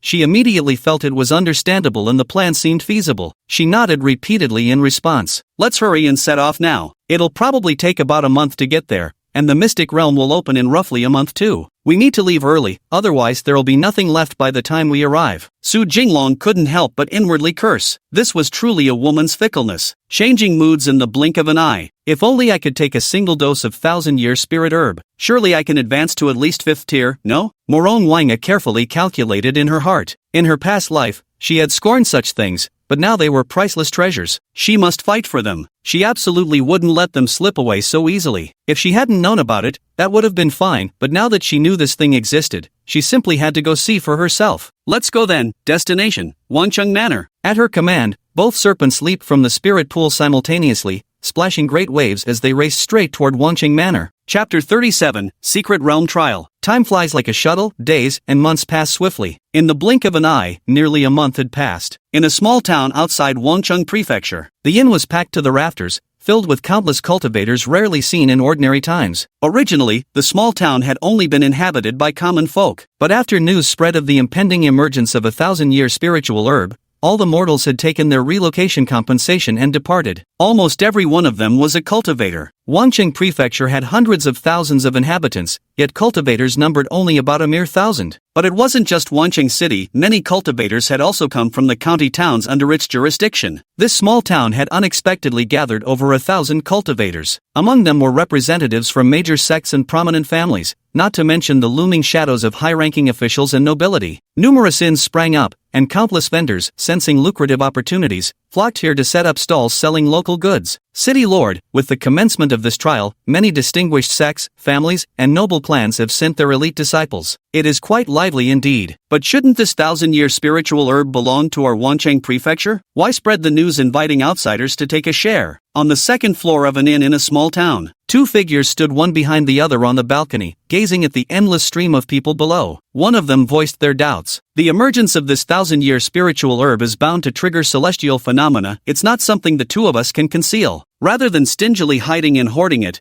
we might as well openly reveal it and let others compete for it. The Lord of Wancheng Manor smiled faintly, standing with his hands clasped behind his back, and first delivered a fine diplomatic speech. But in the very next second, the tone shifted, and the words that followed were quite thought-provoking. As the master of this land, I have set the rules, and they have no choice but to obey. My son is only 30 years old and has already reached the early stage of the foundation establishment realm. I have decreed that only those under the age of 30 may enter the trial to compete and strive to be the champion. If a true prodigy who reached the middle stage of foundation establishment before 30 were to come, this old man would gladly offer treasures to establish goodwill with such talent and get acquainted with their sect. What would be improper about that? Having spoken these words, the city lord burst into hearty laughter. He had indeed played a shrewd hand. Whether he obtained the treasures or not, it was an absolute win for him without any disadvantage. Even if he didn't mention the emergence of millennium-old spiritual herbs here, once celestial phenomena appeared during the birth of millennium-old spiritual treasures, it would no longer be a matter concerning only the younger generation. By then, who knows how many old monsters would come crawling out of the woodwork. Though he served as city lord, his cultivation remained unfortunately mediocre, reaching only late-stage spirit attraction realm after decades of piling up resources through every means possible, making him utterly unqualified to compete. To be honest, this is a world jointly ruled by imperial dynasties and sect clans. As long as you don't cause trouble right under the emperor's nose,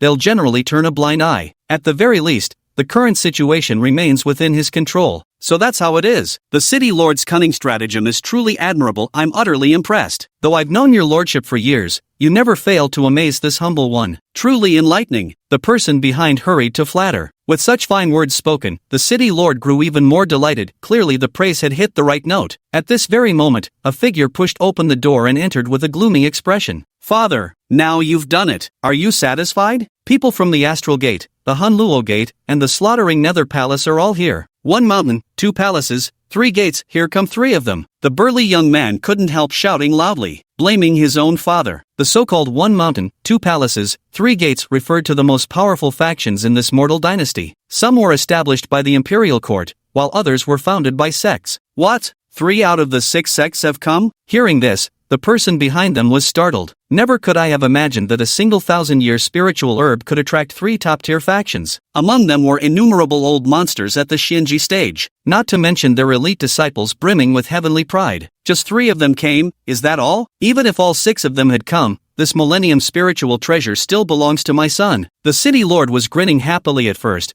but his face darkened instantly upon hearing that 3 top-tier sects had arrived. What should we do then? I've reached my limit at the early stage of foundation establishment at 30 years old. They'll probably send someone in their 20s at the mid-stage of foundation establishment. The city lord's son was exceptionally furious. He felt like a duck that had just flown out of his mouth, utterly unbearable. Don't panic. Your father recently gave everything he had to acquire a medicinal pill. Take it first. If anything seems amiss, take this pill immediately. The city lord's expression darkened, yet he remained utterly unfazed. He slid his finger into his belt, retrieved a pill the size of a little fingernail, and handed it to his son. This is a pill. The young man's eyes widened in disbelief. He never expected his father could actually purchase a medicinal pill for him. Keep it down, don't get too excited. The city lord looked at his son with exasperation, instantly feeling this youngster was still far too inexperienced. Father, this isn't some forbidden elixir, is it? To exhaust my potential for a 1,000-year spiritual herb, does that really add up? The young man's face showed embarrassment, feeling that it was hardly worth it. This is no forbidden elixir, nor is it a breakthrough cultivation pill. This is a healing pill. A cultivator in the early Zuyuan stage can take this to instantly recover 70% of their injuries. Even serious wounds will turn into minor ones. Unless you encounter an existence beyond your power to resist, take the pill after expending your energy and wait for your opponent to tire themselves out. The city lord glanced at his son, utterly speechless. As an appointed official of the imperial court,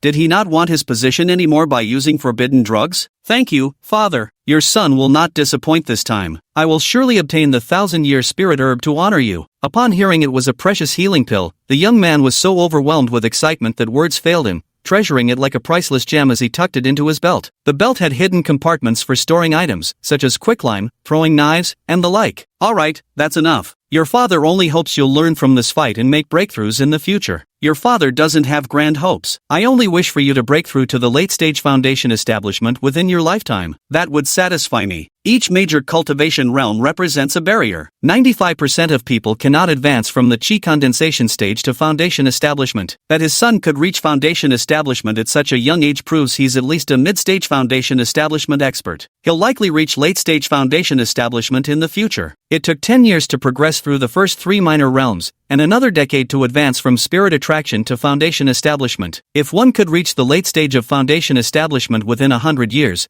they would already be considered a formidable expert in this world. Your son will definitely break through to the late stage of foundation establishment to repay father's kindness. The young man excitedly dropped to his knees, kowtowing repeatedly to express his overwhelming emotions. Meanwhile, two snakes traversed countless rivers and mountains, quietly arriving in these desolate wild hills. Chapter 38, Trial Mountains. This should be the trial mountains we've been searching for. You've suffered through harsh conditions, exposed to wind and dew these past months. Su Jinglong and Morong Wanga, two serpents, emerged within the vast expanse of a mountain range. Even before entering, they could sense the presence of several Foundation establishment stage powerhouses emanating from the mountains ahead. These were likely cultivators stationed day and night to guard the millennium-old spirit herbs, ensuring no harm would come to the precious plants before their maturation. 1 month. If I had been cultivating in the spirit pond, I would have already reached the 4th rank by now. Unfortunately, after all this time, I've only reached the peak of the 3rd rank. Morong Wanga thought to herself, feeling somewhat dejected. The cultivation speed was maxed out. Still, hearing such praise wasn't too bad, quite acceptable, really. Listening to these heartfelt words, Su Jinglong smiled inwardly. Maintaining one's persona remained essential after all. Now he needed to establish the image of a cultured gentleman in the other's mind. Creak, creak, creak. Just as the two snakes were conversing, a voice came from the tail end of Su Jinglong, piteous and tinged with pleading. It turned out he was gripping a bird tightly with the tip of his tail. It turned out that Su Jinglong would occasionally catch a few birds to guide his way, simply to avoid getting lost and ensure smooth travels, then die. Nowadays, his mind had long been conquered by nature's law of survival of the fittest, showing utter contempt for a single life. With a forceful flick of its tail, the bird died instantly and painlessly. The bird's body was discarded, leaving only the demon core, which was casually tossed to Morong Wanga in accordance with international protocol. Eat up. Strive to break through to the 4th rank soon as well. By then, we'll fight side by side and crush all those human prodigies. Su Jinglong brought the demon core, his tone carrying a hint of concern, though not much. As for this, Morong Wanga was already accustomed to it long ago,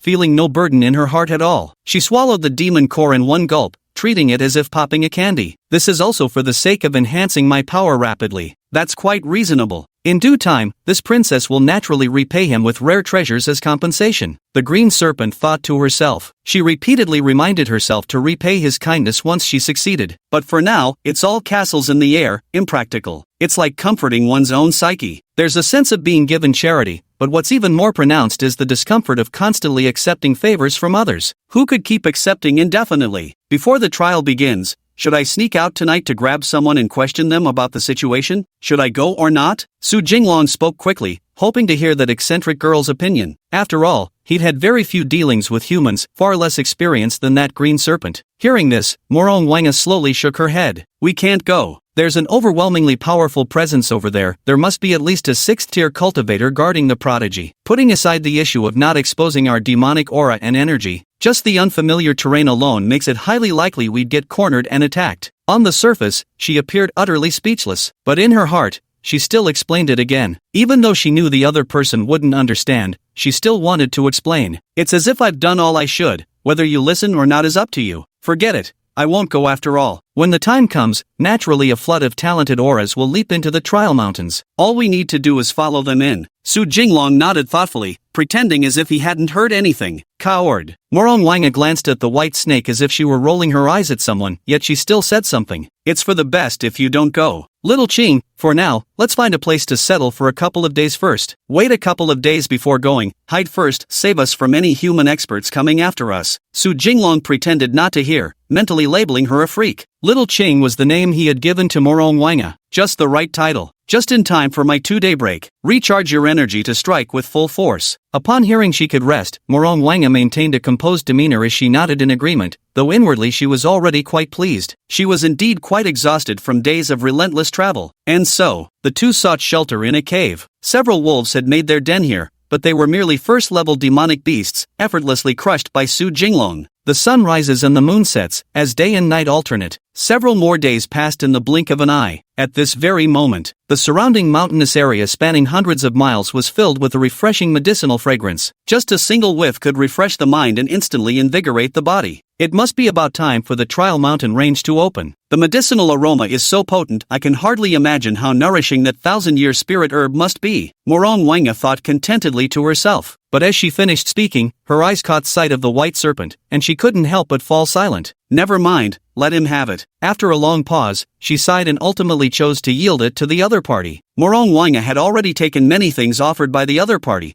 and continuing to accept more would truly be shameless. Most importantly, she also wanted to cultivate goodwill and establish a good relationship with them. Normally, some demon cores would have been fine, but this was a millennium spiritual herb. In her previous life, as a prodigy of the Dragon Clan, she had never lacked cultivation resources. Now that she's become a rogue cultivator, she truly understands how difficult it is to obtain them. Freak girl, why couldn't you just sincerely give it to me? Handing over the 1,000-year spirit herb to me still had ulterior motives. Su Jinglong kept clicking his tongue, lazily muttering to himself. Of course, let's set aside all these trivial matters about whether he had ulterior motives or not. It doesn't matter. Just as the two were preparing to head into the trial mountains, thousands of auras suddenly descended from the sky, muddled yet powerfully refined. Among them were no few formidable individuals. Su Jinglong extended his serpent-like head to survey the skies. It was shocking at first glance. Swords flew through the air, hundreds of them crisscrossing the sky. Every flying sword carried a leading elder from their sect and a multitude of talented disciples behind them. It's estimated that sects from tens of thousands of miles around had sent representatives. However, 90% of them were chi condensation cultivators,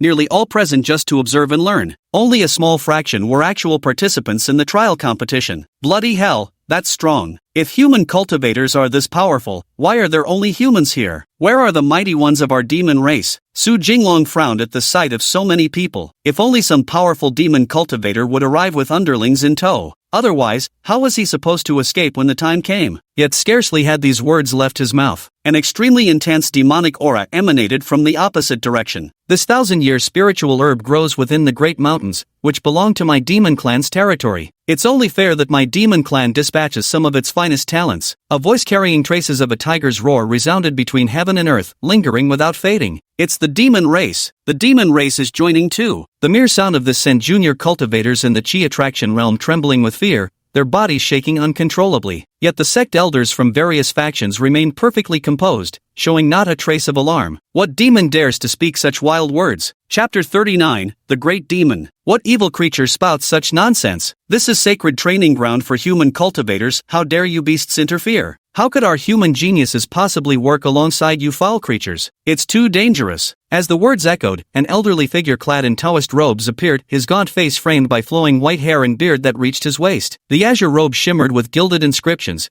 etched with myriad arcane symbols. Though the figure was small, its overwhelming aura permeated between heaven and earth. But what if I insist on getting involved? Yet the demon clan's mighty one showed not the slightest hesitation. The moment the old man appeared, the supreme demonic being also emerged. A black tiger leapt into the air, its massive form towering like a mountain range. Its tiger eyes were enormous beyond measure, while the old man appeared smaller than even one of its whiskers. An aura of ferocious majesty radiated from it, bursting with boundless vigor, as though a single swipe of its paw could rend the void itself. How dare you! In an instant, dozens more powerhouses surged forth, with even the weakest among them at the late Yuan building stage, not to mention numerous foundation-establishing cultivators. But 99 out of 100 foundation establishment cultivators were all withered old men with depleted life force, and all of them were only at the early stage of foundation establishment. Everyone mobilized all their spiritual energy, ready to strike at any moment. You dare to make a move? The black tiger's eyes flickered with intense wariness, involuntarily retreating 2 steps. He watched these humans with extreme caution, ready to charge into a lethal battle without hesitation the moment anyone dared to make a suspicious move. At the same time, dozens of formidable demonic cultivators emerged. Their aura matched the human cultivators' presence in equal measure. There were birds and beasts galore, with a rich diversity of species. It was you who wanted to tear up the agreement. The leading elder condensed a void spirit sword small in size, yet teeming with an inexhaustible aura of annihilation. Bullshit.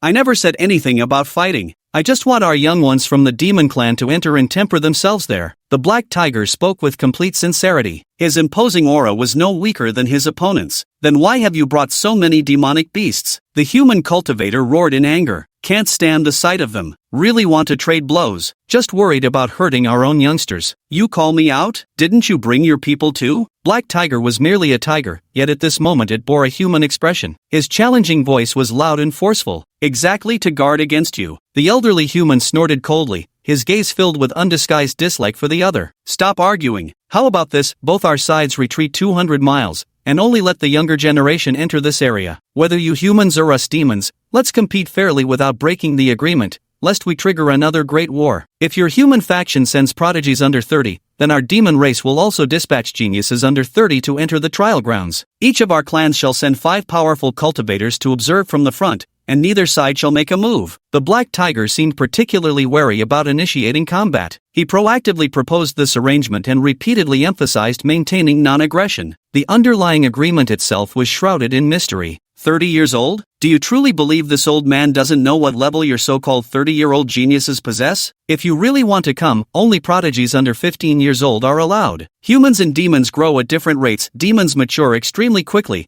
with 15 years being equivalent to about 30 for humans. However, demon clans also have comparatively shorter lifespans, while humans live longer. Then it's settled. The Black Tiger finally breathed a sigh of relief when he saw the other party relent and agree. Their demon clan needed an opportunity to spar with a human prodigy, to test the waters. I hope you can keep your oath. The elderly human snorted coldly. He reluctantly gave the opposing side a chance at the treasures that were practically within humanity's grasp. 1 hour later, the elite talents from all races will gather here. Everyone will assemble to verify Bone Age. With that final remark, both sides dispersed in chaotic crowds. It was as if each faction harbored deep wariness toward the other. Lost in thought again. Grand Elder, why would you agree to these beasts' terms? They were ours to begin with. At the very least, no matter whose hands they fell into, they'd strengthen our human cultivators. But now, we've given those demonic beasts half a chance. Both sides swiftly pulled apart. Back in the town, the low-level cultivators dispersed, no longer participating in the trial. An elderly man voiced his confusion to the leading elder, visibly anxious.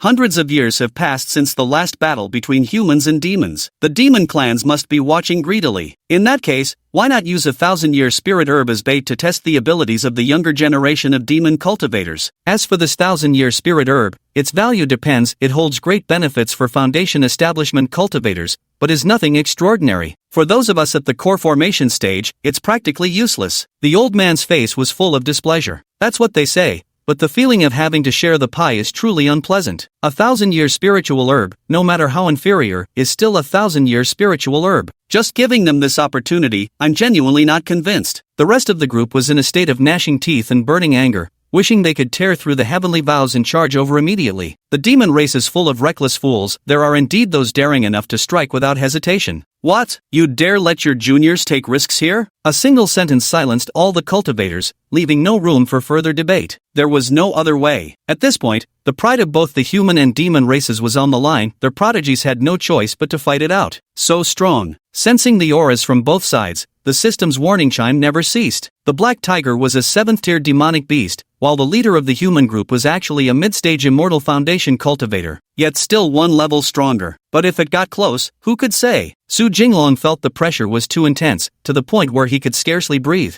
However, judging by their bloodlines, they were essentially demon beasts of the same rank, differing only in their cultivation levels. A bunch of hypocrites putting on moral airs, along with some simple-minded idiots with brute strength. Neither side is any good, Morong Wanga thought to herself, snorting coldly with disdain. She even seemed frustrated by their lack of potential, like one would be with hopelessly incompetent pupils. Forget it. While they're gathering people, let's go in first. Let's find a place to stay for now, or it'll be harder to get in later. While both sides were gathering their elite talents, two snakes silently slithered their way into the secret realm trial. What Su Jinglong didn't know was that during this hour, both the human and demon races were frantically equipping their juniors with life-saving measures, rather than actually gathering forces. Across the 9 provinces, humans occupy vast territories, while the lands held by the demon race have dwindled to less than 1/10. Yet, relying on their powerful innate bloodline abilities, they seek battle every few centuries. And now, the tensions between both sides are like fire and water, on the verge of erupting at any moment. Yet, oblivious to all this, the two little snakes were still happily dreaming about how they might obtain the 1,000-year spiritual herb. Chapter 40, The Trial Begins. This is the pride of our human race. All bone ages are under 30. Hope you demons don't resort to any underhanded tricks, the elderly human said coldly. This is the genius of our demon race. Bone age is also within 15 years. I likewise hope you human cultivators won't try any underhanded tricks, alright? Yet the Black Tiger appeared completely at ease, strolling casually as if in a leisurely garden. Then let the proud talents enter the secret realm as usual. After both sides had examined and inspected each other's prodigies properly, they then arranged for the cultivators to officially begin the trial. At first glance, it did indeed seem quite numerous, but now, there are only 30 or 40 prodigies left, but that's not a small number either. In the 9 regions of Great Xia, these 30 or 40 prodigies account for at least half of the total. Those openly acknowledged geniuses aside, these alone already represent the collective brilliance of the mortal realm. The demon clans too boast their share, numbering 30 to 40 prodigies. With fewer than 100 individuals combined, they've already concentrated the vast majority of talent from the lower realms. In the sky, 5 supreme beings from each side stood watch. They generally wouldn't interfere as long as lives weren't endangered or cultivation potential permanently damaged. Injuries were commonplace among warriors. The Trial Valley appeared to contain only a single 1,000-year spiritual herb. In fact, there are quite a few other spiritual medicines as well. At the very least, there are some common-grade herbs ranging from 100 to 1,000 years old. These are all items hidden away by various sects, just to add some extra excitement. For the sects, sponsoring a competition by offering some ordinary grade herbs they don't frequently use is quite feasible. Numerous prodigies have been scattered across the 100-mile-wide canyon. It may not seem like much, but it's actually enough to keep these cultivators at the foundation establishment stage running for several days. Slowly gathering medicinal herbs, then engaging in a few fights, another half-month passed. Oh, medicinal herbs? Got it. Walking through the barren mountains, Su Jinglong noticed that there were medicinal herbs scattered every few miles. The system's eager prompts had allowed him to gather a bountiful harvest of herbs. This is totally worth it. These are just some ordinary herbs, aren't they? Is it really that exciting? Morong Wanga unconsciously thought to herself. In her eyes, these medicinal herbs weren't even as useful as the random weeds growing everywhere in the immortal realm. But for us right now, they still have considerable value. Is there really a need to get so worked up? She added. I don't see the point. Hearing this, Su Jinglong rolled his eyes. Fine, then don't eat any. You should eat what's available and stop being picky. Just as the two snakes had ventured dozens of miles inside, at last, we've encountered our first opponent. Roar! A tiger's roar shook the mountains, echoing endlessly through the forest, lingering defiantly in the air. In the blink of an eye, a black tiger leaped side to side, landing repeatedly on the thick wooden trunk. Each landing carved a massive gash into the sturdy tree trunk. Wood splinters flew, yellow dust swirled, and the earth shook violently. The black tiger measured several zhang in length, its size seemingly incomparable to that of Su Jinglong and Morong Wanga. Yet it was extraordinarily agile, moving with remarkable speed. From the black tiger emanated the aura of a third-tier peak, instantly discerned by Su Jinglong with just one glance. Third tier, is it? Come at me. The opponent's strength barely sparked his interest. Only a challenge beyond his level could stir Su Jinglong's fighting spirit now. Third tier? Let's go eliminate it first, Morong Wanga said sharply. Before the black tiger could get close, she took the initiative to attack, charging straight toward its approaching figure with lethal intent. Seeing this, Su Jinglong also sprang into action, gathering his demonic energy as he prepared for a single fatal strike. No other reason, when confronting an enemy, it's only natural to deploy the strongest combat capabilities. Despise the enemy strategically, but take them seriously tactically. That black tiger had already spotted its foe. Each chosen prodigy was placed separately, they'd all be fighting alone. Though unable to gauge its opponent's exact strength, it brimmed with excitement, equally eager to clash and test their skills together. Bang! Boom! With the two sides almost within arm's reach, Morong Wanga took the initiative to strike first, sweeping his tail in a wide arc that whipped up a massive surge of demonic energy. But, unexpectedly, the black tiger moved with astonishing speed, effortlessly dodging the attack. The demonic energy struck the massive tree, so large that several people couldn't embrace its trunk, snapping it cleanly in half. It bared its fangs, extended its claws, and swiftly approached both parties. Casting a glance at the broken tree, a flicker of apprehension flashed through its eyes. You're quite good at dodging, Su Jinglong exclaimed in astonishment, then immediately sprang into action. He moved with incredible speed, even faster than that black tiger. Baring its blood-filled maw and exposing sharp fangs, it prepared to coil around its prey before injecting venom. Every move was meant to kill. Roar! The black tiger, realizing its opponent's ruthless intentions, erupted in fury. Despite being fellow demons, how could one strike with such treacherous cruelty? It roared and leaped high, trying to evade the opponent's attack. But then, a green snake suddenly appeared from behind the white serpent, catching the black tiger off guard. Morong Wanga pounced on the black tiger midair, and before it could react, she had already coiled around it. It couldn't be easier. A peak 3rd tier flood dragon serpent versus a peak 4th tier demonic serpent fighting against a peak 3rd tier tiger. Is this even a challenge? Roar! The black tiger widened its eyes, continuously roaring as if demanding its opponents release it. Or perhaps it was admitting defeat. Kill it. If you consume its demon core, you should be able to break through to the 4th rank, Su Jinglong reminded. I know that. No need for you to remind me. Do we even need to mention such a trivial matter? Morong Wanga thought to herself, still putting on a tough front. She kept tightening her grip, ready to strangle the black tiger to death. Of course, she opened her mouth wide, baring her fangs, preparing to sink those venomous teeth into her opponent's body. Only at this very moment did the black tiger belatedly realize these two snakes truly intended to kill it. Don't kill me! Isn't this supposed to be a trial? Why is every move a killing blow? Black Tiger's pupils contracted as fear finally gripped him. Yet in the very next second, the venomous fangs about to sink into it seemed to hit some invisible barrier, rendering them completely unable to pierce through. What's going on? Just as Su Jinglong was puzzling over this, a protective talisman on the black tiger shattered, scattering into wood chips. Then, a tremendous force swept through. It forcibly separated Morong Wangyith and the black tiger. With the aid of this colossal power, the latter soared into the air, appearing before the eyes of the mighty demon elders. Failure was blatantly obvious. Did I fail? That's it? It's over? Black Tiger's face was full of disbelief. He never imagined his end would come so quickly. Humiliation. What a bitter humiliation. Rage surged from the heart. Wait, our clan's prodigy failed?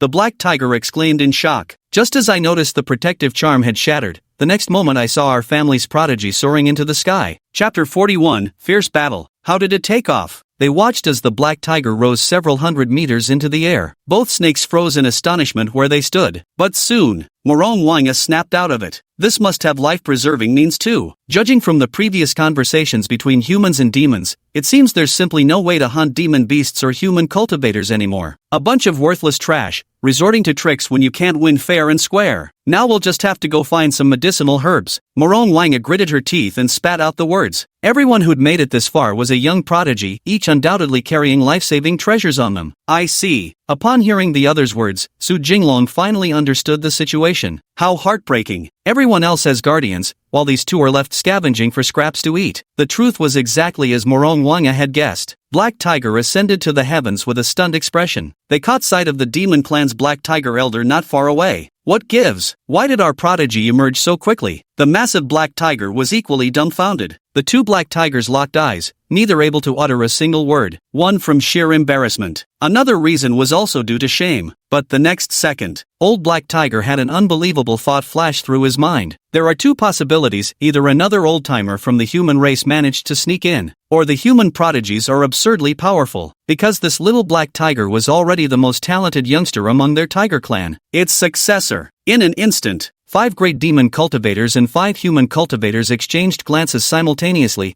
their eyes brimming with hostility and caution. Without a word, the already tense atmosphere grew even more stifling. I was instantly killed by 2 snakes. They're both incredibly strong, one's at peak 3rd rank, same as me, and the other's unknown. The little Black Tiger looked ashamed, letting out 2 roars in the Tiger clan's language. 2 snakes? Old Black Tiger froze, glancing at the nearby demon beast snakes with utter bewilderment in his eyes. Your snake clan's prodigies are truly ferocious. Now it was the 5 human cultivators' turn to be completely dumbfounded. I don't know. Our serpent clan's remarkable talents have been pitifully scarce in recent years. You saw it with your own eyes. Our serpent clan only sent a few snakes in. You don't know how they got separated? The serpent clan's mighty expert really wanted to spread their hands in helplessness. This is truly strange. Should we drag those 2 snakes out? The Black Tiger was quite worried, convinced those 2 snakes would surely cause trouble. But unexpectedly, the human cultivators intervened. Are you discriminating against rogue cultivators here? You demons clamored to participate in the trial, yet now you're singling out 2 snakes? The human cultivators naturally heard these words and naturally disagreed. The infighting among the demon tribes is great news. Even before it begins, we've already cleared a minefield for the humans. This, among fellow demons, consider it as part of their trial. Let's see if any prodigies can withstand it. After a long silence, old Black Tiger finally made his decision. They were all demon tribesmen, and there was no life or death grudge between them. The 5 human cultivators were overjoyed, but their joy didn't last long. In barely the span of an hour, within just 1 or 2 short hours,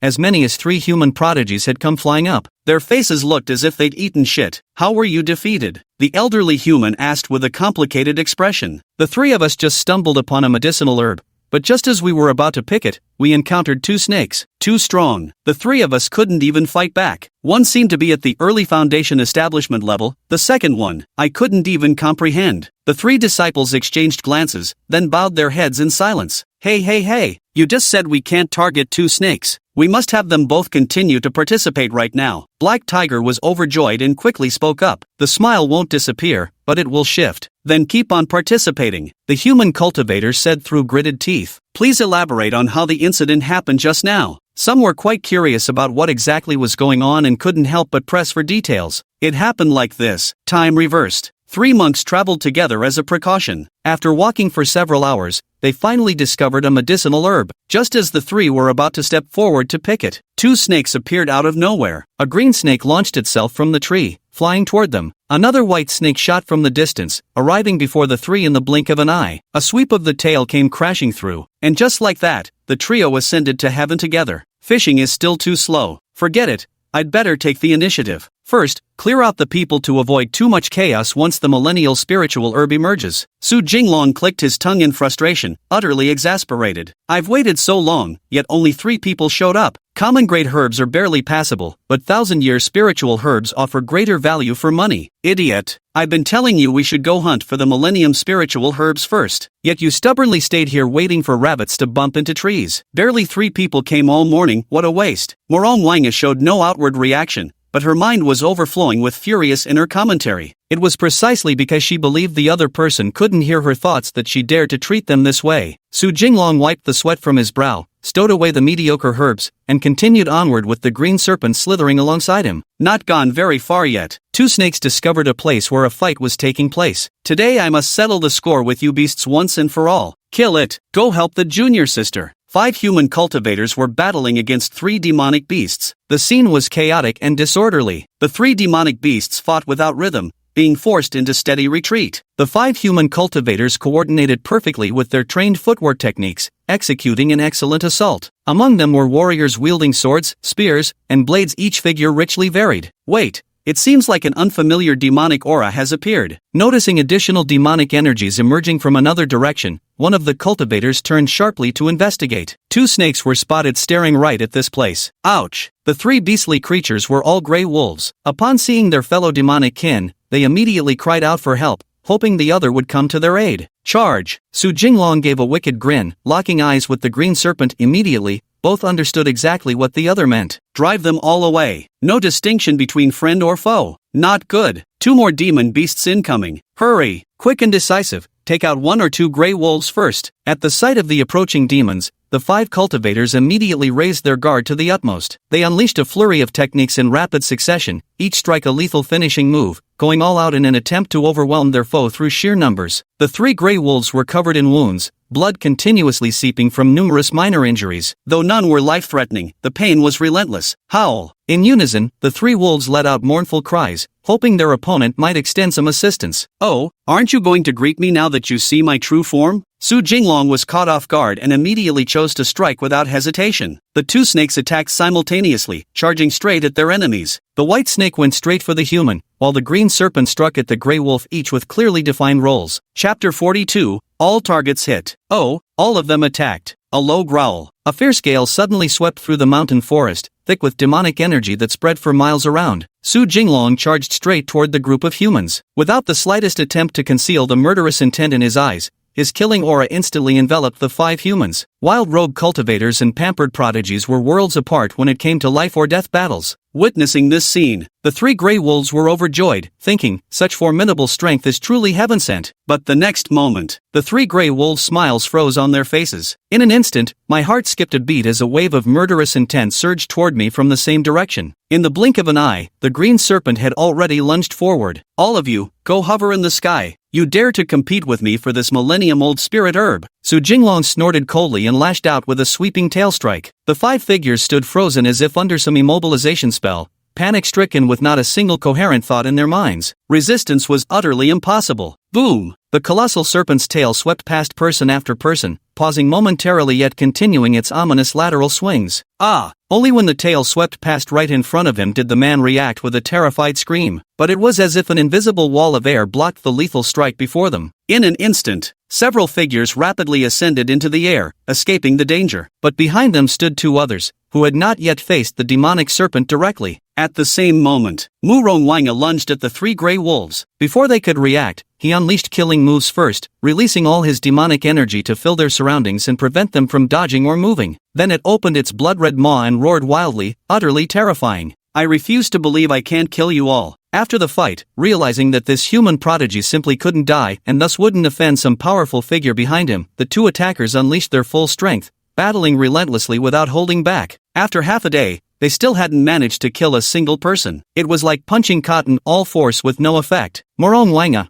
already in a foul temper, grew even more furious, willing to risk offending the powerful figure behind his opponent just to eliminate him. In an instant, 2 of the 3 gray wolves were sent flying into the air. without a scratch. The third wolf had just begun to howl in realization but still couldn't move. In an instant, 5 human prodigies and 3 wolf demon prodigies soared into the sky. Not a single one remained. They couldn't take a hit. Domesticated sparrows dare oppose a true dragon. Su Jinglong snorted coldly, feeling only dissatisfaction with how the fight had gone. Dragon? Could it be that he was a real dragon in his previous life? Could it be the ancestral dragon? Upon hearing the other party's vague words, Morong Wanga instantly felt suspicious. He kept speculating about the other's true identity in their past life. Is the ancestral dragon very powerful? Su Jinglong thought to himself, what a pleasant surprise to hear the identity of another supreme expert again. Forget it. Let's keep moving forward. Hopefully we can quickly defeat all those opponents and claim that 1,000-year spiritual herb as soon as possible. Su Jinglong glanced at the green snake beside him, feeling he still had much room for improvement. On the other side, just as the 10 great masters still hadn't figured out what was going on, 8 shadowy figures suddenly rose from the ground simultaneously. Although there was a distinction between before and after, the difference was negligible. What's going on? Several mighty experts spoke in unison. The 8 peerless talents exchanged glances, looking at each other with shame coloring their faces. They had neither words to respond nor the face to confront this. Speak! Little Black Tiger grew anxious. Could he have encountered those 2 snakes too? There's a white snake and a green one. They attack indiscriminately, they fight anyone they see. Fierce and savage, not like the elite youths from our clan, more like wandering cultivators. One of the gray wolves ventured cautiously. I'm too ashamed to even speak of it. I didn't even have the strength to resist before being sent flying. A rogue cultivator? There wasn't even time to mock how the humans' losses were greater than mine. The demon race's mighty figures exchanged glances. Are there still rogue cultivators? The human race's mighty experts' eyes lit up,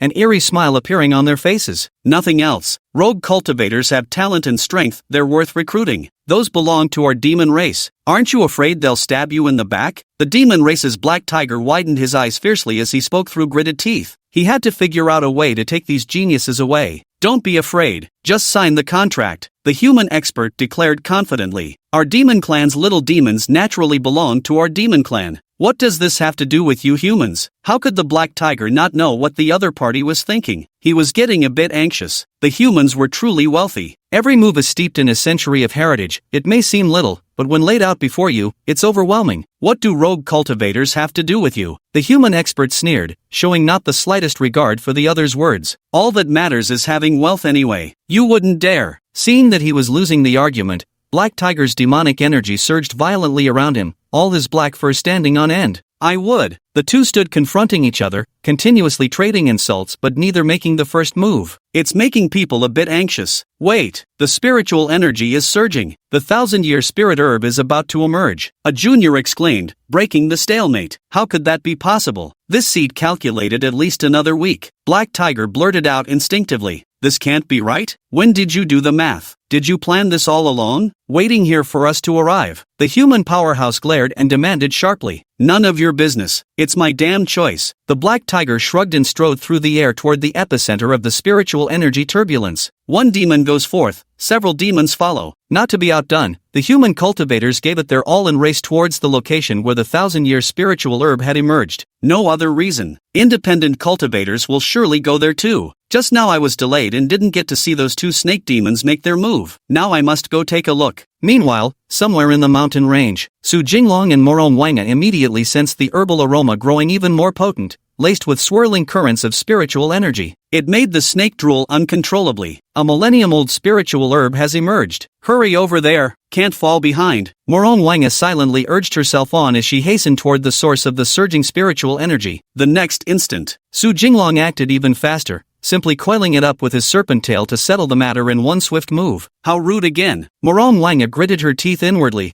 though outwardly she remained motionless. Meanwhile, in a desolate place known to none, the ground was covered with ordinary wild grass. It looks utterly ordinary, yet no one can see the dense spiritual energy emerging from the soil, being forced outward in all directions. An utterly unremarkable wild grass visibly grows at an astonishing speed. In an instant, it transforms into medicinal herb resembling a towering tree. The tree bore fruits that were crystal clear and as white as a baby's skin. The fruits were not large, about the size of a human fist, yet within them lay an incredibly wild power, matched only by the immense and overwhelming energy they contained. Pure spiritual energy filled it entirely. Spiritual fruit. Chapter 43, Spiritual Fruit. Spiritual fruit? Wait, no, it's a supreme millennium-grade spiritual fruit. Oh my god, It makes me want to eat it just looking at it. Up in the sky, several great experts moved extremely fast. They reached directly overhead in no time. With just one glance, a desire to consume it arose in the heart of every mighty expert. Let me see who dares to move. This is for the juniors. Who would be shameless enough to snatch it? A human cultivator unleashed his full power, causing fierce winds to howl like tigers through the air, lifting his robe's hem and tousling his hair. Everything before had been mere child's play. Now that the millennium-old spiritual herb was about to emerge, this was the truly crucial moment. Who would compete with juniors for spirit fruits? Aren't they just fruits containing abundant spiritual energy? If I stooped to snatching spiritual resources from youngsters, what reputation would I have left in this world? The black tiger snorted through its nose, displeased at having its ulterior motives exposed. Better be. The human cultivator snorted coldly, issuing a warning. Spiritual fruits were precious treasures. At most, a 1,000-year-old spiritual tree could only bear 9 fruits. At best, they could only elevate one's cultivation by a single rank, and even that was only effective for those in the foundation establishment stage. Seemingly ordinary, these 9 fruits could actually save a person decades of cultivation effort, making them practically the most precious treasures one could find in the lower realm. Let's not mention those being concealed for now. Just as everyone was mutually restraining each other, dozens of human prodigies and dozens of demon race prodigies were rushing toward this location together. Nearly 100 people who had been scattered across 100 li now had a clear direction,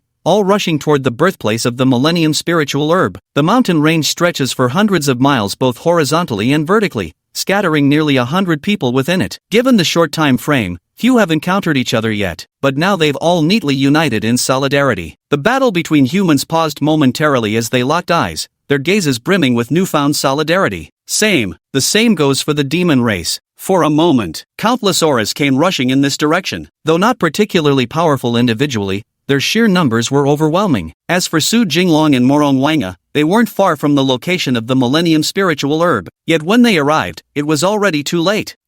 Beneath that millennium spiritual tree stood 2 individuals who had incredibly good fortune. They just arrived when the miraculous tree manifested itself. Overcome with excitement, he directly climbed the still-rising giant tree. But, unexpectedly, the spirit fruit was protected by invisible attacks surrounding it. Before he could even get close to the trunk, a barrage of assaults came at him simultaneously. Before he could even resist, he was sent up to the heavens to watch the battle unfold. Ding! The system has detected the emergence of a 1,000-year spiritual tree containing immense energy. Host, please make every effort to seize it. What an incredibly powerful 1,000-year spiritual tree. Hearing the system's prompt and witnessing the scene before his eyes, Su Jinglong couldn't help but exclaim in amazement. He never expected that 2 late-stage soul guidance cultivators would be utterly defenseless. How dare you! Caught off guard, the spirit tree actually emitted a sound, clearly having already gained sentience. Still sentient? It must be incredibly nourishing to eat. Looks like not only are these spirit fruits useful, but these trees seem to offer quite a few benefits as well. Morong Wanga's eyes lit up with eagerness, itching for a life and death duel with that towering tree. Only moments of life or death struggle could bring her true exhilaration. Wait, let those human and demon prodigies go up first to test the waters. Or perhaps, we could set up our own arena right outside the demon tree. First, disperse those humans and demons,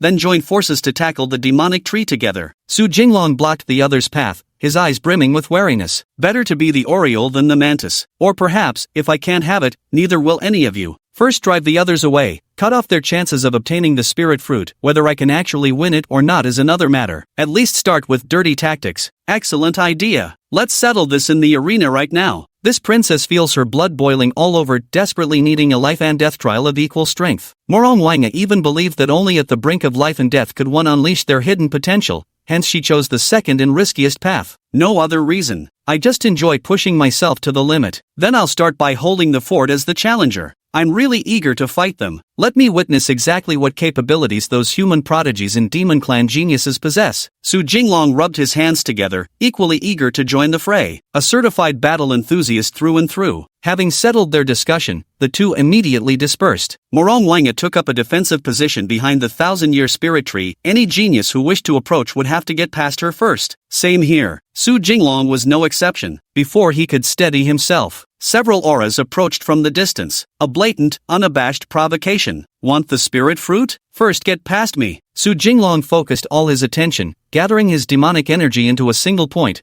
ready to unleash a powerful strike at any moment. Insolent! A mere snake demon dares to be so arrogant. Take my hammer strike. A brawny young man with explosive muscles raised his iron hammer, gathering strength through his stomp that cracked the ground for meters around with countless fissures. He leaped high into the air, swinging the massive hammer directly toward the serpent's head. Simultaneously, several cultivators joined the assault, focusing their attacks on the white serpent. At this critical moment, several more waves of demonic energy surged forth, directly targeting those human prodigies who were bullying the weak with numbers. Just a mere spirit attraction cultivator, and you dare oppose me? Su Jinglong snorted coldly, his demonic power erupting and converging into a single point before shooting out from midair. In an instant, the hammer shattered into countless pieces, fragments exploding in all directions. Yet his assault was far from over. Straight for the young man's heart it went. Yet in the next instant, a flash of white light shimmered at his pulse point before he shot skyward. I'll take on 100 men. Come at me, all of you. Seeing how utterly defenseless that kid was, Su Jinglong's confidence surged wildly in his heart,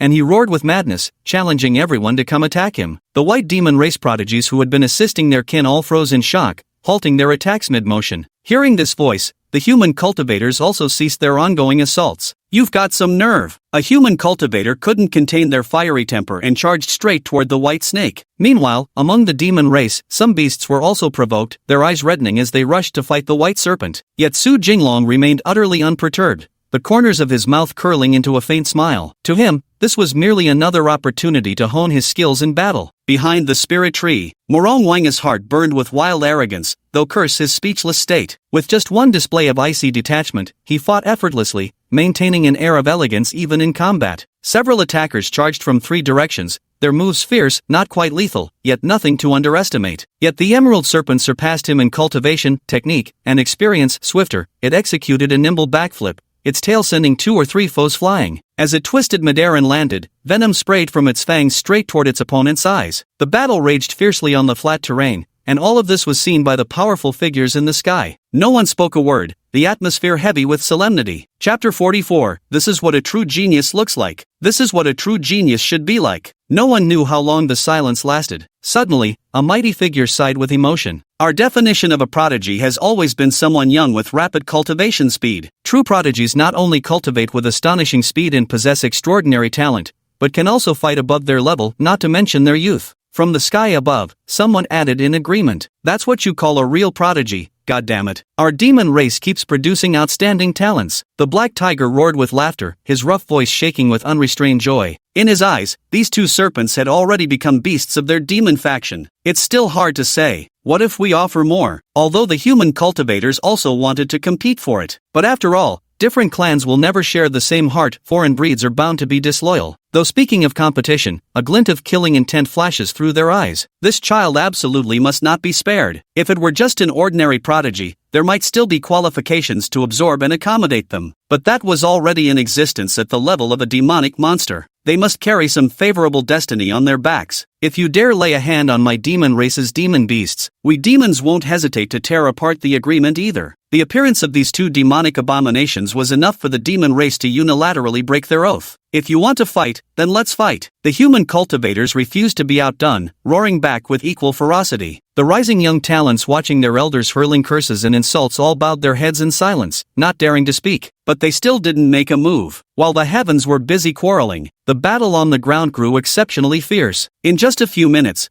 over a dozen elites had already been defeated. The green and white serpents struck with lethal moves from the outset, leaving the prodigies utterly defenseless. To withstand even a single strike marked one as exceptional talent. Those who couldn't endure even one move could hardly be blamed. Their opponents were simply too formidable. Su Jinglong's roar alone could make several men's eardrums tremble as if being torn by agony. Every strike was aimed at taking the opponent's life. There was no stopping. More and more prodigies rushed to the battlefield from afar. Yet all became fodder for the twin flood dragons, mere nutrients to fuel their growing combat experience. Just staying alive is already incredibly difficult. A blessing indeed. Charge together. Those 2 aren't among our demon clan's elite. These 2 snakes weren't part of our group. They must have no life-saving means left. Kill them straight away. Just as I was about to become an irrelevant bystander. Sharp-eyed demon beasts panicked, roaring with trembling voices as they mustered every ounce of their strength, raising their combat power to the maximum in order to annihilate their opponents. At first, only a few demon beasts or human cultivators joined the battle simultaneously, but they were all easily defeated. The last remaining prodigies united once again, united by nothing else but the shared goal of defeating that demonic serpent to reclaim a fair and just battlefield for their duel. Brothers in arms, let us first join forces to vanquish the demonic serpent,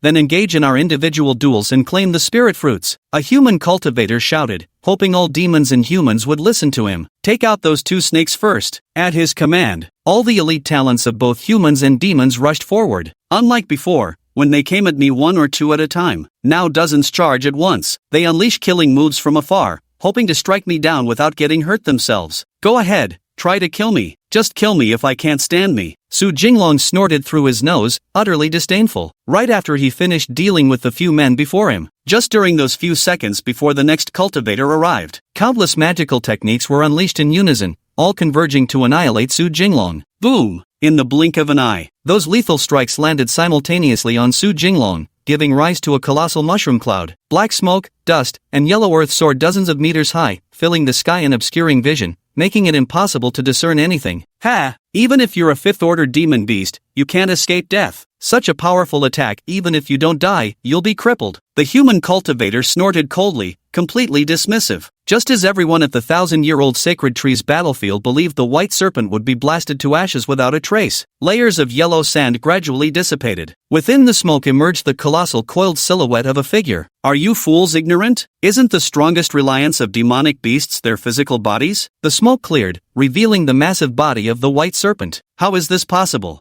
Witnessing this scene, 20 or 30 people trembled in shock, uttering in disbelief. From now on, their courage had already been shattered. Everyone hesitated, not daring to act recklessly. Or perhaps they were afraid. What are you afraid of? A bunch of cowards. You have life-saving measures yet still don't dare to fight. Utterly worthless trash. He doesn't even have any life-saving methods. What exactly are you afraid of? Suddenly, a bear emerged from behind, growling fiercely. That's right. We still have life-saving tricks up our sleeves. A single sentence awakens the dreamer. In just a few words, it reignited courage in the hearts of 20 or 30 prodigies, determined to defeat the serpent demon. Even if futile, one must grasp something between life and death. In an instant, they struck together, charging straight toward Su Jinglong. Come at me, all of you. Don't waste any more time. I still need to hurry and harvest the spirit fruit to enhance my cultivation. Su Jinglong let out a hearty laugh, not placing these so-called prodigies in his eyes at all. He even turned back to glance at that 1,000-year spirit tree. By sheer coincidence, he happened to be standing just outside its attack range, leaving the ancient tree powerless to strike him, only able to glare in frustration. Turning back around, a dense shadow emerged across the sky. Everyone gritted their teeth and pressed forward despite their fear. They were relying on their life-saving measures, fearless of any mishap. All of you drop dead. Su Jinglong roared with fury as his demonic power erupted once more from his entire body. Dozens of demonic energy streams materialized midair,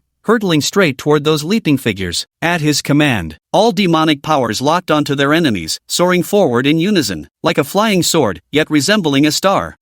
Before even touching down, before even executing a move, just in the blink of an eye, a surge of demonic power had already arrived before them, visible and palpable. Its psychological impact was devastating. Bang, bang, bang. The celestial prodigies in the sky fell like raindrops to the ground, yet before their bodies could land, an invisible barrier materialized in midair. At the same moment, the protective talismans or jade pendants, bracelets, and hairpins on their bodies all shattered simultaneously. They ascended into the sky together. Finally, it's over. Su Jinglong gasped for breath, the demonic energy within him nearly depleted. Exhausted to the bone, even yearning for a long, deep sleep, he turned his head around. Morong Wanga over there was beginning to buckle under the strain. With strength at the peak of 3rd rank and 4th rank capability, he'd been holding his own against 20 to 30 prodigies without showing the slightest sign of defeat. The back-and-forth struggle clearly revealed his formidable talent and prowess. I'll help you. Chapter 45, Joining Forces Against the Spirit Tree. I'll help you. Once all the adversaries at hand have been swept clean, Su Jinglong finally freed up his hands to support the green snake. At this moment, although Morong Wanga was outnumbered with 2 fists against 4 hands, she still fought back and forth with her opponents, showing no signs of falling behind. But there were just too many people, making it difficult to gather enough strength to defeat the opponent. What? That white snake single-handedly defeated so many prodigies? Witnessing this scene, the enemies engaged with the green serpent felt a shock in their hearts, momentarily stunned.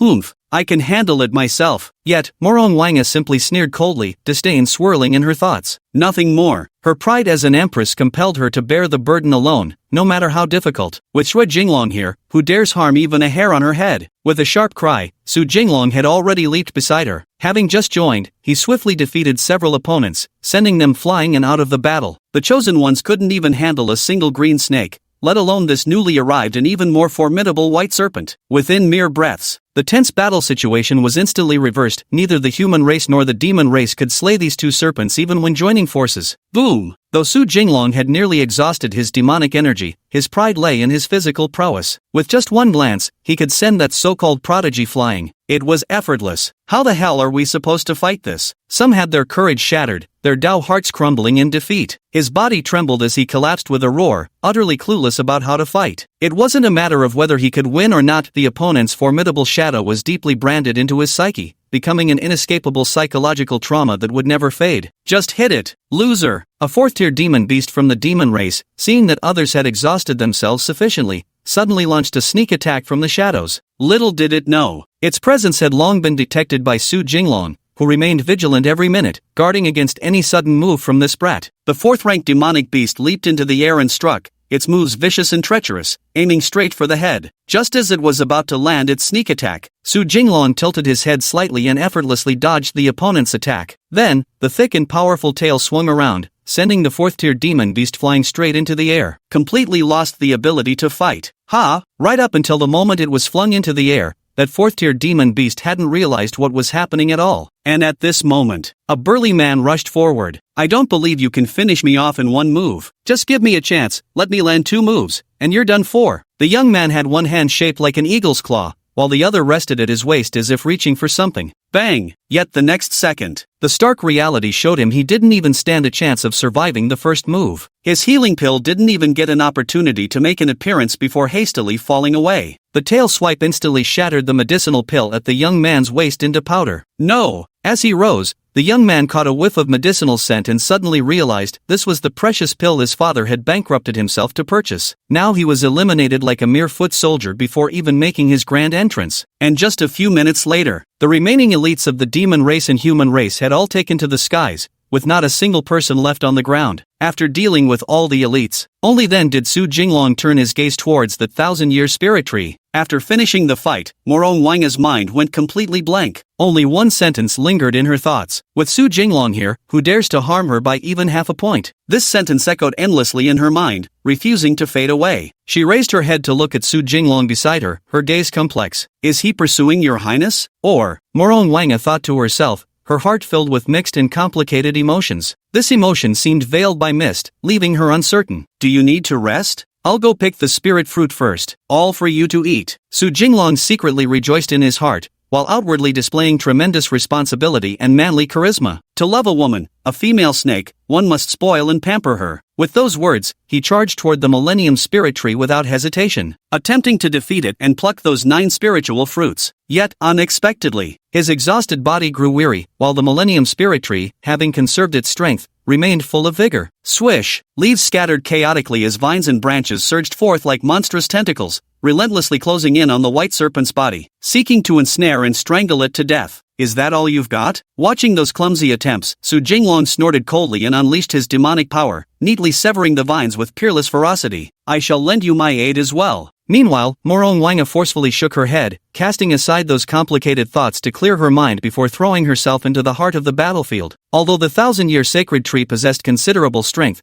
it proved far weaker when facing the combined might of Su Jinglong and Morong Wanga. Whoosh! The rapidly retracting vines sliced through the air with a piercing whistle, shooting straight towards the green serpent's head. And it wasn't just one vine, dozens of vines lashed out simultaneously. Put! Su Jinglong opened his mouth and sprayed a jet of venom straight toward the roots of the vines. The ancient spirit tree was fully engrossed in battle when suddenly the opponent spurted a column of water onto its body. In an instant, white mist rose from the struck area as the venom fiercely corroded the tree's body. Several vine roots were corroded, weakly flailing several meters away. It's working! A glimmer of delight flickered in Su Jinglong's eyes. Although the spirit tree couldn't harm him, he didn't know how to breathe fire or find a way to kill it. Now he saw that venom was effective. Su Jinglong spewed several streams of venom straight toward the trunk. No! The guardian tree was greatly alarmed. Unable to move freely, it could only wave its branches in a desperate attempt to shield itself. The leaves, now covered in venom, corroded away in the blink of an eye. An intense burning sensation surged through the guardian tree's consciousness. Overwhelmed with agony, it cried out like a helpless child. Die! Su Jinglong's heart swelled with cruelty. He showed not the slightest intention of stopping. Several more streams of venom shot forth. The thousand-year sacred tree, now bereft of its defensive vines and branches, stood utterly defenseless. Ah! In the midst of its agonized cries, the sacred tree could no longer struggle. Excruciating pain left it unable to die, yet incapable of recovery. Give me the spirit fruit. I'll spare your life. Su Jinglong roared out a threat. Nothing else. Simply because the venom was running low, this amount of poison might even be enough to kill a 6th-tier demon beast. Take it all. I don't want any of it. Take it and go quickly. Please, I beg you. The spirit tree wailed pitifully as it begged for mercy. Alright then, you'd better not try any tricks. Su Jinglong snorted coldly in warning before rising into the air. Channeling his demonic power, he plucked all 9 spirit fruits hanging from the main trunk in one motion. Got it. Let's get out of here. Run away first, we'll figure out the rest later. Su Jinglong always felt that the mighty figures backing those peerless geniuses might intervene,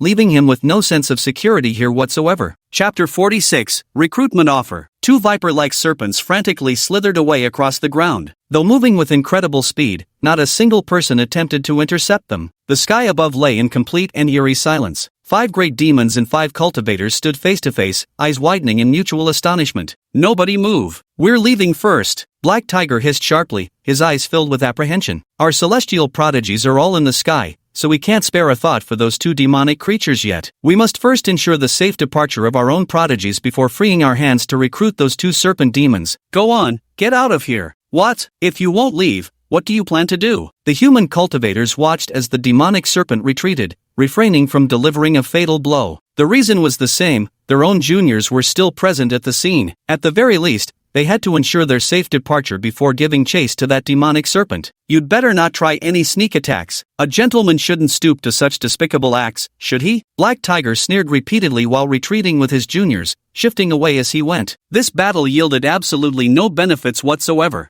I can see that the human prodigies aren't much different from our demon race prodigies either. Both sides suffered complete annihilation at the hands of those 2 monstrous geniuses. This lord would not stoop to such matters. Let's go too. Only after watching the other party depart did the human cultivators finally lead their juniors away. Neither side dared to act rashly. No one was willing to gamble their own clan's precious talents for the sake of those 2 variables. Those 2 might or might not be won over eventually, but their own clan's geniuses would undoubtedly become pillars of their race someday. Soon, the once densely packed sky filled with shadows became completely empty again. Not a single hair was left. Hurry back to the clan with the younger generation. I'll go see those 2 demon snakes and try to recruit them. After traveling 100 miles away from the Trial Mountains, the Black Tiger finally stopped running and prepared to chase after the demon snakes for recruitment. Wait, I'll go. Just at that moment, the giant snake suddenly spoke up, taking the matter upon itself. You go? Black Tiger questioned, doubting the other's capability. Those 2 serpent demons were originally from the Snake Clan, fundamentally the same kind as us. What's the point of you Tiger clans recruiting those snakes anyway? Our Snake Clan possesses cultivation techniques perfectly suited for serpent kind, the most fitting for the growth of those 2 fiends, the serpent declared with righteous conviction. This matter must be given to them. Alright then, go ahead. I hope your serpent clan can properly nurture those 2 demonic snakes. The Black Tiger pondered for a moment and realized this was indeed the case. When they came to the Tiger Clan, the cultivation resources required by these 2 demons proved too abundant. A single clan couldn't bear the burden alone. Moreover, the technique wasn't even compatible.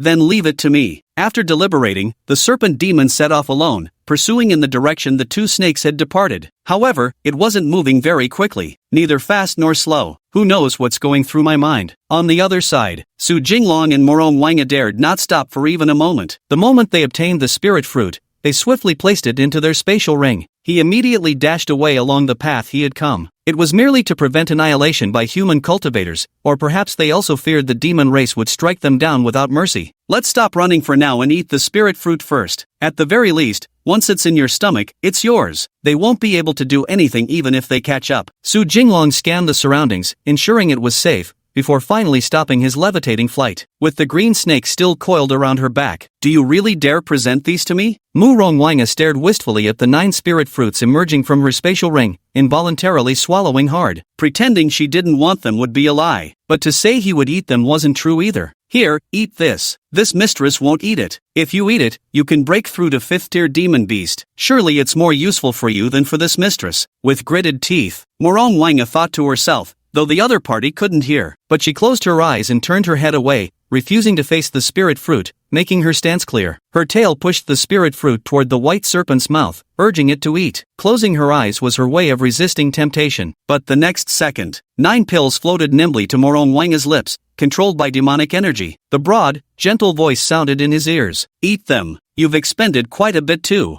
I don't need it. It's enough for you to eat. Su Jinglong had no intention of being a sycophant. His attitude wasn't that demeaning. He was merely stating his position. Hearing this, Morong Wanga forcefully raised her head and pulled her lips away. I won't eat. You should eat instead. The strength of a 5th-rank demon beast means, at the very least, you can protect me. Morong Wanga's heart remained stubborn, but the constant gulping sounds betrayed her. Her heart swelled with emotion. This time, he had truly risked his life to obtain these 9 spirit fruits, yet he refused to take even a single bite, offering them all to her. Eat it quickly. Finish eating so we can hit the road. Otherwise someone might catch up with us soon. Watching the other person desperately trying to restrain their own desires through actions and thoughts, Su Jinglong was somewhat moved. The other party still had a conscience, it seemed. His heart also softened slightly, as if touched by emotion. Then I shall grudgingly eat it, I suppose. Morong Wanga still held her head high, tilting it back as she swallowed the 9 spiritual fruits one by one. Ding! Detected a change in Morong Wanga's mood. Favorability increased by 15 points. Current favorability value of Morong Wanga towards the host, 51 points. Ding! Detected that the host's favorability value in Morong Wanga's heart has surpassed half, rewarding the host with a special constitution, invulnerable to all poisons. Invulnerable to all poisons? What's the use of this? With my incredible physical prowess, how could I possibly be poisoned to death? Seeing the rewards given by the system, Su Jinglong still looked somewhat disdainful. He had no idea just how freakishly powerful this immunity to all poisons truly was. Before he could ponder further, Morong Wanga had already begun her breakthrough. Unlike last time, when her lower-level cultivation couldn't handle the potent treasure she ingested, this was different. But now my body can hold on. 9 spirit fruits were swallowed one by one, beginning to melt into pulp upon entering the throat. A vast amount of energy emerged before she could even circulate her technique to refine it,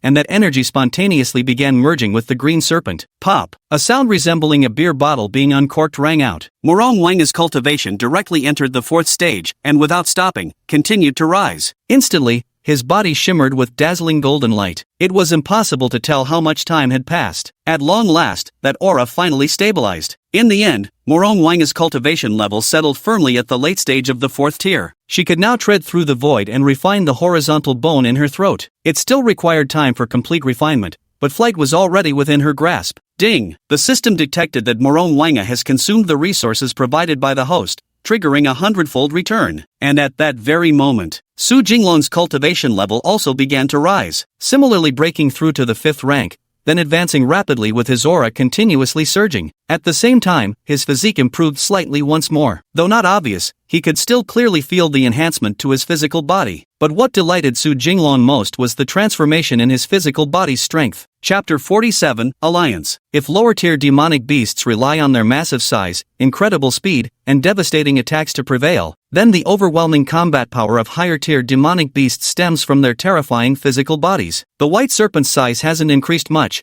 but most of its enhancements have focused on strengthening its physical body. Its shimmering white scales shine like crystal, reflecting dazzling glints under the sunlight. If the previous scales were like armor, now their hardness has reached a level where they're invincible among peers, capable of challenging higher ranks with ease, while crossing 2 levels would likely become a life-or-death battle. A long time passed. Su Jinglong finally opened his eyes. Swish! A strong glint flashed in his eyes. Incredibly sharp. My heavens! Su Jinglong has actually improved his cultivation level. How come whenever this concubine consumes demon pills and various cultivation resources, that loathsome eel starts advancing his cultivation realm? Initially, Morong Wanga was somewhat startled, because the opponent's innate talent was truly exceptional, even surpassing her own abilities. But now, having experienced so much, Morong Wanga also noticed something amiss. But searching through his memories, he couldn't recall ever hearing such an absurd thing. That sort of thing simply doesn't exist. He makes a breakthrough himself, and the other person follows suit. Logically impossible, yet something feels distinctly off. With no evidence to go on, he eventually dismissed the thought with a shake of his head. Congratulations, congratulations. Morong Wanga opened his mouth and uttered a few indistinct words. It was extremely indistinct. If Su Jinglong hadn't heard the other person repeat it in their mind, he genuinely wouldn't have understood. Thank you. He nodded his head as a polite gesture. Now you've reached the 4th rank too. You should be able to fly on your own now, so I won't carry you through the skies anymore. Practice by yourself first. I'll assist you from the side. Su Jinglong behaved like an elder brother next door, caring and attentive to every detail. Hearing the first few sentences, Morong Wanga inwardly scoffed with cold amusement, mentally criticizing how unreliable men always were. But upon hearing the final sentence, the halfway formed complaint caught in her throat. Thank you. Morong Wanga nodded with distant courtesy. As soon as these words were spoken, she stepped into empty air with practiced ease, walking on nothingness. Su Jinglong certainly knew the other party didn't need flight practice, but he still felt compelled to mention it. Seeing this, he too followed the figure ahead, soaring skyward in controlled flight. The speed was neither too fast nor too slow, perfectly matching Morong Wanga's pace. While flying, Su Jinglong also sensed the tangible changes brought by his enhanced physical strength. His physical strength was 1.5 times greater compared to when he was at the 4th tier, stronger, but not doubled. He estimated that only by reaching the 6th or 7th tier would he achieve a significant breakthrough. However, the speed and distance of aerial flight have also been greatly enhanced. The storage capacity of demonic power has also expanded significantly. Since demonic beasts excel in physical combat, coupled with the scarcity of cultivation techniques, each species having its own operational method, the innate storage of demonic power is naturally limited. Unless they are born with superior bloodlines, innate techniques, and formidable heritage, their demonic power reserves remain meager. It is nowhere near as abundant as that of humans. Back to the main topic. With the burden of Morong Wanga gone, Su Jinglong's flight became much faster. Not only was the flight easier now, but he could also fly farther and faster. Although Morong Wanga was still only at the late stage of the 4th rank, she could still fly. It was like a muscle memory ingrained in her bloodline. The two snakes moved with incredible speed. Compared to the month-long journey it took to arrive,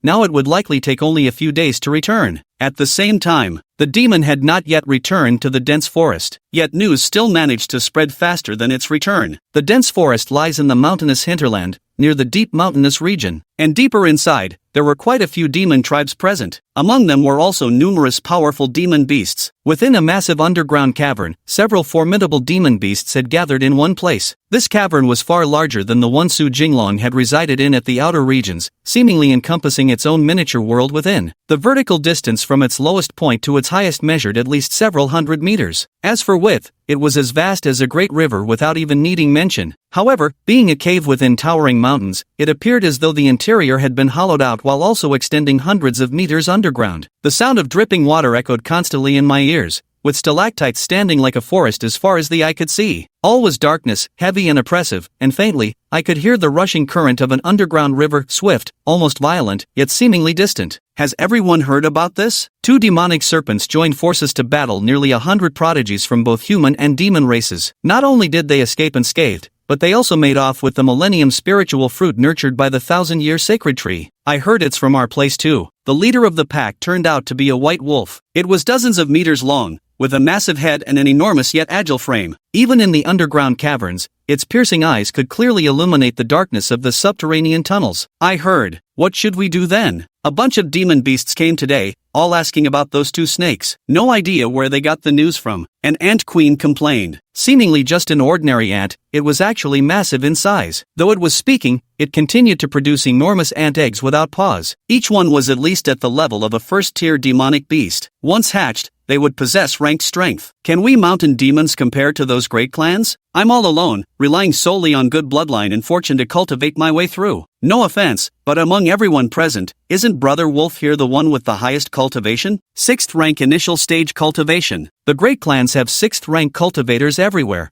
with 7th and 8th rank experts all hidden away in secluded cultivation. A falcon flapped its wings helplessly in exasperation. As a bird, he had always been well informed about such matters. He knew better than anyone. Exactly. How could we ever compare to them? In the same amount of time, those powerful demon beasts can travel hundreds of miles, while we've barely covered a few dozen. The white wolf chuckled darkly, his eyes revealing a trace of gloom. You jest, Brother Wolf. Your few dozen miles? Even flying, we can only manage 10 or 20 miles at best. The further it goes, the wider the gap becomes unplayable. The falcon suddenly felt powerless. It had grown old, its advanced age causing its combat prowess to deteriorate somewhat. Tell me, since those 2 snakes have returned to the dense forest, how should we deal with them? Will they be absorbed and accommodated, or will they pay respects at the docks, or perhaps? The queen ant was growing impatient. Had she been giving birth while attending meetings just to listen to all this nonsense? In my opinion, it's better to pay respects at the docks. At the very least, there's no loss. If a war between humans and demons breaks out in the future, the Demon King will surely summon us,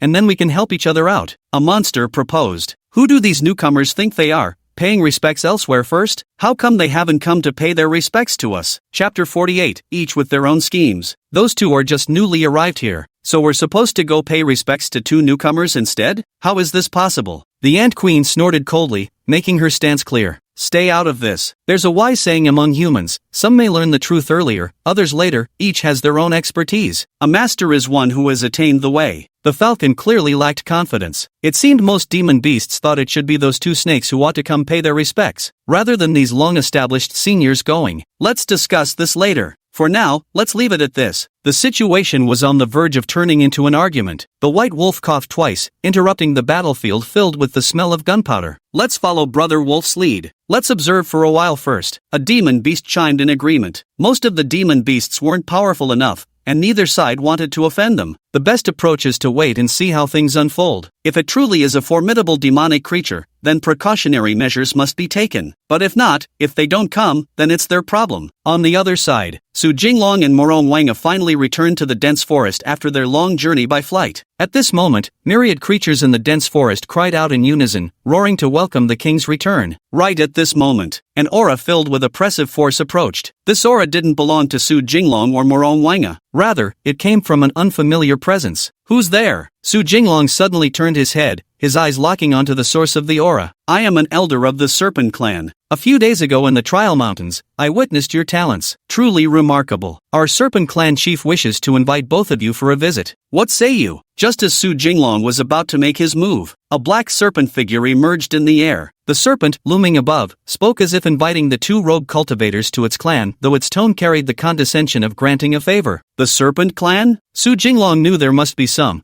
but he hadn't expected them to come looking for him so soon. "Yes, there is always a higher sky and a mightier man. You two are both of the serpent kind, and now you've made a name for yourselves. Our clan leader holds you both in high regard. Though they're just rogue cultivators, practicing in this desolate wilderness is no easy feat. Perhaps if you can please our clan leader, we might let you two join our serpent clan." The black snake smirked disdainfully, its words dripping with arrogance. "Arrogant fool. I'll end you." Morong Wanga saw how arrogant the other party was and silently steeled herself, gathering demonic power within her body, ready to strike and eliminate them. But the next second, a gentle yet powerful force enveloped her entire being. "Stay calm for now. Don't be hasty to act. Let's wait and see what's really going on with them." Su Jinglong's face remained expressionless as he quietly warned. Then, he lifted his head with a changed expression, now wearing a smile. "Elder, if we join the Snake Clan, what benefits would there be for us? Is there any cultivation resource you can give us?" Outwardly fawning, Su Jinglong had already prepared himself to strike. "Of course there are cultivation resources." The black serpent failed to notice the killing intent in the two snakes' hearts and continued mocking. "When the time comes, once you enter the clan, not only will there be various cultivation resources, and we have the protection of our clan leader. Our clan leader is a peak 6th order existence. Though we can't compare to those great clans, our demon clan is still among the top of second-tier demon races. The snake clans of the lower realms have a severe talent gap. Simply producing an ordinary dragon bloodline descendant would already count as a once-in-10 millennia's prodigy. A dragon-like serpent or a demonic snake is a monstrous creature that appears only once in 1,000 years. The rest are nothing but useless giant pythons, mealworms. This is why the serpent clan's cultivation level is generally not very high. The serpent clan's leader has only reached the 6th tier cultivation level? Might I ask what cultivation level you've attained now, elder?" A glint of amusement flashed through Su Jinglong's eyes. 6th tier cultivation? Wasn't that precisely the fellow Taoist realm? He and Morong Wanga working together could definitely win this fight. "My current cultivation has reached the early 6th rank. When you two enter the serpent clan, flatter the clan leader more and say some pleasant words, perhaps they'll let you in." The black serpent was immensely proud,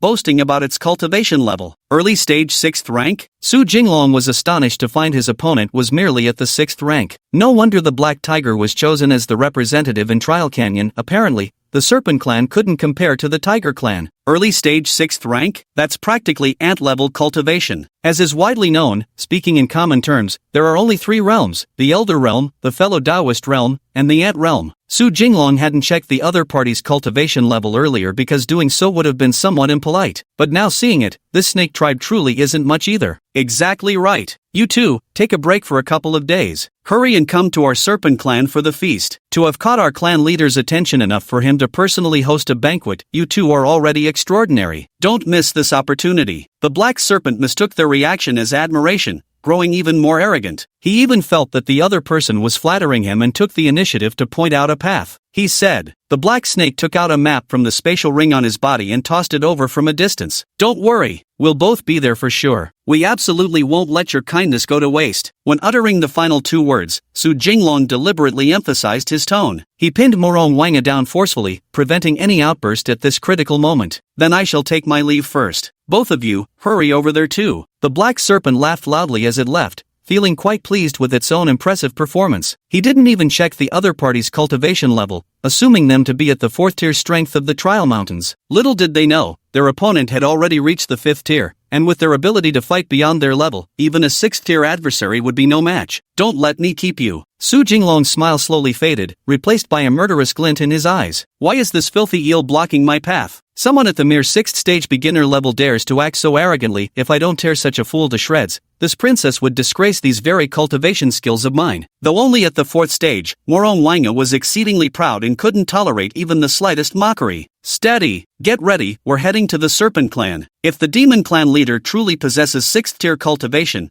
then we shall annihilate the Serpent Clan. If he's at the 7th tier cultivation level, then we'll have to lay low for a while. A true man knows both when to yield and when to stand firm. Su Jinglong was extremely cautious about this. There was absolutely no room for the slightest mistake. I reluctantly agree to follow your suggestion. Wait 2 days, and I will surely storm the Snake Tribe. Humph, a mere elder of the Snake Clan, acting as arrogant as the Dragon Clan. Even I wasn't that haughty back in my prime. Morong Wanga gritted her teeth in fury and let out a heavy snort. Being mocked by someone she utterly despised was truly testing the limits of her temper. Fortunately, the white snake beside her pinned her down. Get ready, then we'll head straight to the Serpent Tribe. Su Jinglong opened the map and pinpointed the Serpent Tribe's location. Not too far away. Chapter 49, Paying Homage. Just as they had sent off the aloof black snake that stood high above them, another unexpected guest arrived. Su Jinglong was just preparing to take Morong Wanga into the spirit pool for some additional training. Currently, both snakes' cultivation levels were approaching the later stages. I hope to refine my skills just a bit more,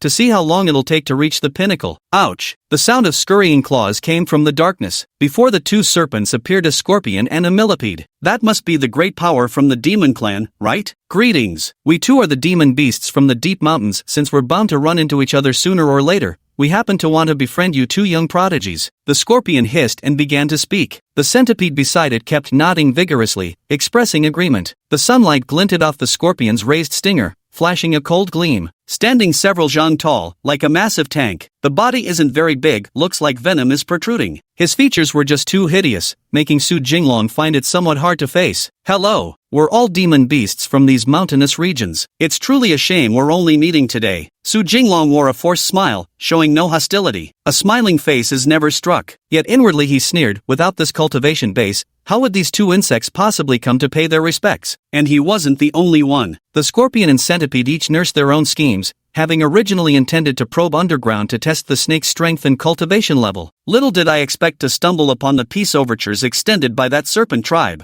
From that moment, they had compelling reasons to pay a visit. Hello, hello. So this is your territory, right here? Our turf is over there, a canyon. If you enter and find it shrouded in darkness, you'll know it's our domain, us two brothers. The centipede also spoke, its fangs of all sizes incessantly opening and closing. Utterly disgusting. How disgusting. This concubine is truly about to vomit. Morong Wanga looked disgusted but still pretended to be patient, standing in place. If there's nothing else, you two may leave now. We still have to pack up now and head straight to the Serpent Clan. Hearing Morong Wanga's impatience, Su Jinglong promptly signaled for them to leave, and used the Snake Tribe as an excuse. I see. Safe travels to both of you. We brothers won't keep you any longer. Hearing the order to leave, the scorpion pretended not to have heard and quickly excused itself before departing directly. Humph, two late-stage 4th-rank creatures dare to come here. Utter trash. Once we return from the demon realm, I'll kill them all and feed you every last demon core. Having killed too many already, Su Jinglong couldn't be bothered dealing with these demonic beasts anymore. He slaughtered them on sight. Right now I just dread being entangled in these trivial matters. Your will shall be done. This princess would be amenable to anything, really. Morong Wanga felt a bit uneasy in her heart. Though she faced a great deal of hostility from the other side, her own temper was no less fierce. But upon hearing the other side say they would kill them all to extract their demon cores for him to consume, I am truly overjoyed. In her previous life, Morong Wanga cultivated and battled alone, never having experienced such care. Gradually, a sense of dependence towards that white snake seemed to emerge in her heart, though she herself hadn't noticed it yet. And Su Jinglong was even more unaware. I thought a 50-point intimacy level should at least qualify us as regular friends. Before, it was more like allies with shared interests, but now, they could actually talk about affection between them. Like when you're rubbing against each other but not going all the way, you don't have to pay. Forget it, let's just go straight to the Snake Clan. It's not far. While cultivating by the spirit pool is indeed fast, plundering others' cultivation resources makes progress even faster. Su Jinglong had long since comprehended a crucial Dao principle. That's about cultivating slowly, better to rob a rich guy. As one of the major clans, the Serpent Tribe surely has plenty to plunder. A respectable second-tier demon clan, after all. Sounds reasonable. That's well said. Even I have to admit there's nothing wrong with that. Hearing these words, Morong Wanga silently agreed in her heart. As a demon beast, why would one care about human notions of propriety and shame? The strong prey on the weak, such as the natural order. Might makes right. Thus, having regained some of their demonic power within the spirit pool, the two serpents immediately took to the skies once more. My cultivation level is limited, so I can't fly very high. The demon clan's base isn't actually far from this dense forest. Of all the lands under heaven, humans occupy at least 80%. The territory for the demon tribes is already this limited,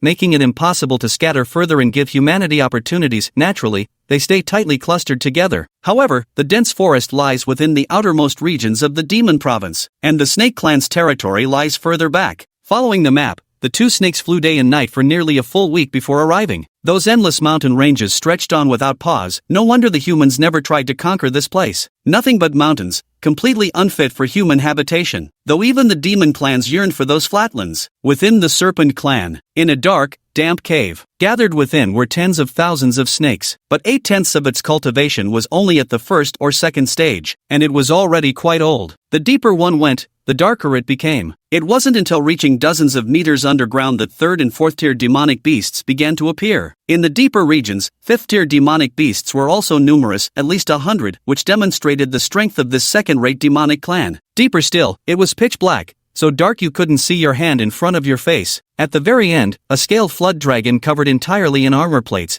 with budding fleshy protrusions on its head, coiled ominously. By its side flowed an unending spring of spiritual water, so rich in vital energy that a single sip could advance one's cultivation by leaps and bounds. Clan leader. The two serpents who shone brilliantly in the trial mountains have agreed to attend the banquet. Given enough time, they will surely come. The black serpent was incredibly fast, having already returned to its clan. Is that so? Those 9 spiritual fruits? The crucial items for my breakthrough to 7th rank must not be consumed by them. The serpent-like creature's eyes glittered with greed, utterly cold-blooded. To outsiders, this seemingly prodigious junior was actually being treated like disposable chives within the demon clan, harvested without a second thought. It should still be on him. This humble one kept hinting they should offer tribute to you, great king. Once inside the clan, he'd gain access to more cultivation resources. The black serpent fawned with an ingratiating grin. That's good. What can mere demons do to me? I'm just 9 spirit fruits away from breaking through to the 7th rank. Once I reach the 7th rank, they'll get their share of benefits.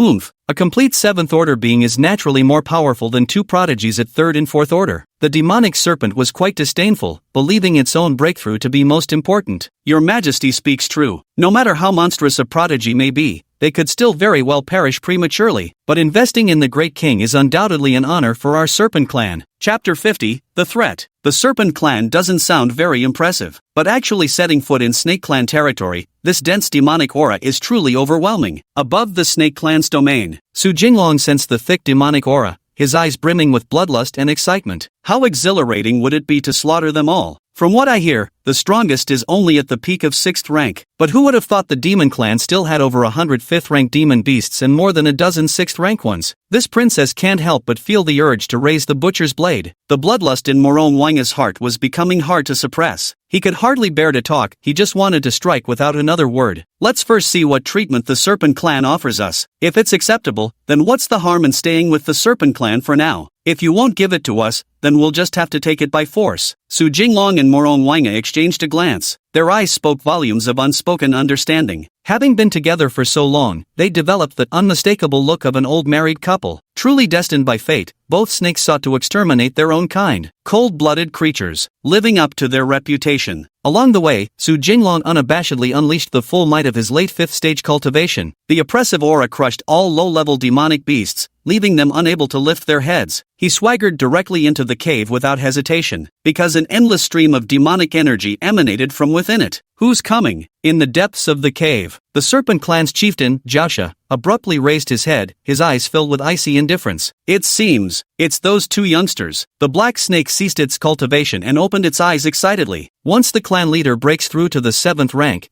he would be able to bring back more cultivation resources. He would also get a chance to advance further. Really? Then go out and welcome them. The serpent revealed an eerie smile, its eyes brimming with anticipation. Yes, sir, I'll get right on it. The black snake had just begun to move. A resounding voice echoed deep into the cave. No need, the two of us are already here. I heard the clan leader has invited us juniors to the Snake Clan's banquet. I'm absolutely thrilled. I've been looking forward to meeting the clan leader for ages. Before they even entered, his voice could be heard. Su Jinglong didn't waste a second. The moment he arrived, he began showering them with flattery. Isn't it good to say some nice words? It doesn't cost anything anyway. It can also lower their guard in your eyes. So it's two youngsters who've come. Come in, please. Lao Hei, hurry up and prepare the meal. Jiaosha's smile was rather eerie, but his voice was full of warmth. Yes, this servant will go at once. To put it nicely, it was food. To speak bluntly, just a pile of freshly killed demon beasts. Soon, two figures appeared deep within the cave. Countless pairs of eyes flickered with green light in the darkness. It looked rather eerie, but Su Jinglong was a snake. Rumors have long spread about two monstrously talented disciples appearing in the Trial Mountains. With the power of two serpents, fiercely confronting nearly 100 elite beings from both human and demon races. A sight to behold today indeed. The serpent harbored ambitions in its heart, brimming with fervent determination. Eager to establish connections immediately, it could later extend its hand for the spirit fruit. You flatter us, senior. How could us youngsters possibly compare with your formidable strength, senior? We still have much to learn from you. Su Jinglong was utterly shameless, bending the knee when necessary. He'd be the first to strike when the time came. Acknowledged. Morong Wanga mumbled a single incoherent word in response. There was no helping it. Flying through the air the entire way made it difficult to focus on refining the voice-modulating bone. Otherwise, it would have been mastered already. Meeting you today feels like reuniting with an old friend. I hear you two are rogue cultivators. Why not join our serpent clan? The clan offers cultivation resources while I protect you. In the future, you can repay the clan. How does that sound? The flood dragon serpent impatiently broached the subject, nearly blurting out his demand outright, but he forcibly suppressed his excited emotions. Of course you can. It's just unclear what kind of cultivation resources the clan leader will provide for us too. Su Jinglong glanced at Morong Wanga and asked with a smile, be ready to act at any moment. Tisk. Of course it's the highest standard. If this venerable one steps down and both of you have attained sufficient cultivation to take charge, I would naturally be willing to relinquish the clan leader's position with both hands. Before even entering the serpent clan, the horned serpent was already spinning grand promises. That generous? This humble one truly has no way to repay such kindness. The clan leader has been far too kind to us, sob. Su Jinglong whimpered softly, bowing his head as if deeply moved. Inside, he was desperately suppressing the urge to burst out laughing. Who are you trying to fool? He also knew how to paint rosy pictures. Here comes the chicken soup. Just as both parties were immersed in pleasant conversation, the black snake arrived with a group of smaller snakes carrying various animals. The variety of wild game was countless, enough to dazzle the eyes. In modern times, being caught for this would surely be a crime punishable by extermination of one's entire clan. A dish was abruptly placed before Su Jinglong by the black serpent. Indeed, amidst the many demon beast corpses being served as food, there was actually one real dish. A pot contained a chicken as large as an ostrich, with rich golden chicken broth that looked incredibly tempting. Actually, this venerable one has a favor to ask. For nearly a century now, I've been stuck at the peak of the 6th rank, unable to find the opportunity for a breakthrough. I heard that you two young ones obtained 9 spirit fruits in the trial canyon. I'd like to borrow them to attempt a breakthrough. Seeing all the dishes served, the horned serpent no longer concealed its intentions. The atmosphere was right, the hospitality had been shown, it was time to voice its request. Without waiting for a response, the horned serpent hastily added, if I ascend to the 7th rank, I will never forget the contributions of you two youngsters. Once I break through to the 7th rank, our Serpent Clan's territory will expand even further. By then, all cultivation resources will be allocated to you two first. Here are 2 more big promises. Apologies, clan leader. Seeing the other party finally reveal their true colors, Su Jinglong understood their intentions. You're too late, we've already eaten the spiritual fruits ourselves. None left now. Su Jinglong's face showed distress, genuine regret flashing in his eyes. His words came from the heart. But the expression wasn't genuine, it was all an act. Lucky I ate it quickly. What? Hearing these words, the previously leisurely and unhurried flood dragon instantly sprang to its feet with a whoosh, causing continuous rockfalls within the cave that rumbled like thunder. Gone! The serpent let out a heartfelt cry, stricken with grief. It felt as though something that belonged to me had been lost. It's really gone. Su Jinglong repeated it again. Beside him, Morong Wanga nodded repeatedly. What's the matter, clan leader? He feigned innocence as he looked at the clan leader, putting on an expression of pure naivety as if he truly believed the leader's words. It's nothing. Let's eat first. The serpent seemed to hesitate, its spirit shattered, a flicker of murderous intent surfacing in its eyes while it ground its teeth in hatred. Thank you, clan leader. Then we'll begin eating. A fleeting look of surprise flashed through Su Jinglong's eyes as he vaguely sensed something amiss. Is this really the end? Chapter 51, Poisoning. Chief, with such a lavish feast laid before us, we shall indulge heartily. As he surveyed the abundant delicacies spread across the ground, Su Jinglong couldn't shake the feeling that something was amiss, but just couldn't put it into words. Enjoy it quickly. This meal was specially prepared for both of you, though it's a bit of a shame. A ruthless glint flashed through the eyes of the serpent, but vanished in an instant as if it had never existed at all. If they can't bring any benefit to our serpent clan, what's the point of keeping them? Might as well kill them outright. Demons? How many cultivation resources do 2 demons require? Their serpent clan simply couldn't afford it. Hand it over to another tribe just like that? Impossible. After saying these words, the flood dragon serpent exchanged glances with the black serpent, their eyes filled with unspoken understanding. Su Jinglong didn't hesitate for a second,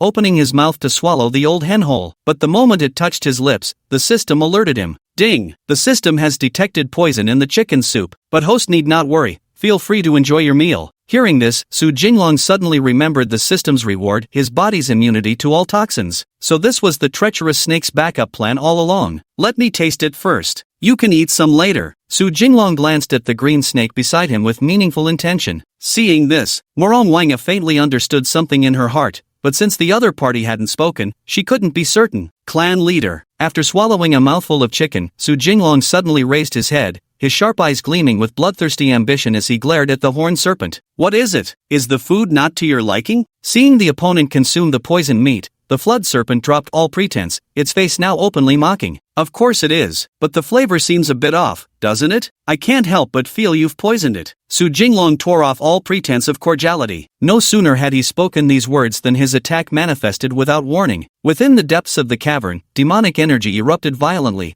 whipping up gales of sinister wind. A flash of cold light darted straight towards the serpent demon. Witnessing this, Morong Wanga struck simultaneously without the slightest hesitation. Not good. Did you notice? The horned serpent hastily dodged, never expecting the opponent had actually spotted it. Fortunately, the deep cavern had ample open space. The serpent moved with lightning speed, having barely evaded when the spot it vacated exploded with flying shards of rock. Damned old fossil, poisoning me while still lusting after my spirit fruit. Are you worthy? Su Jinglong snorted coldly and went all out. As a 5th-rank practitioner confronting a 6th-rank opponent, it was naturally effortless for him. The next instant, demonic energy coalesced as another fully charged strike aimed directly for the 7-inch vital point, the heart of the serpent dragon. How dare you? How dare a mere demon attack this venerable one? The flood dragon came to its senses and flew into a rage, its heart burning with fury. To think a lowly demon would dare raise its hand against him. Instantly, demonic power surged forth, coalescing to unleash an attack in kind. 2 turbulent auras erupted, pressing down upon the countless demonic serpents in the deep cavern, forcing them to freeze in place,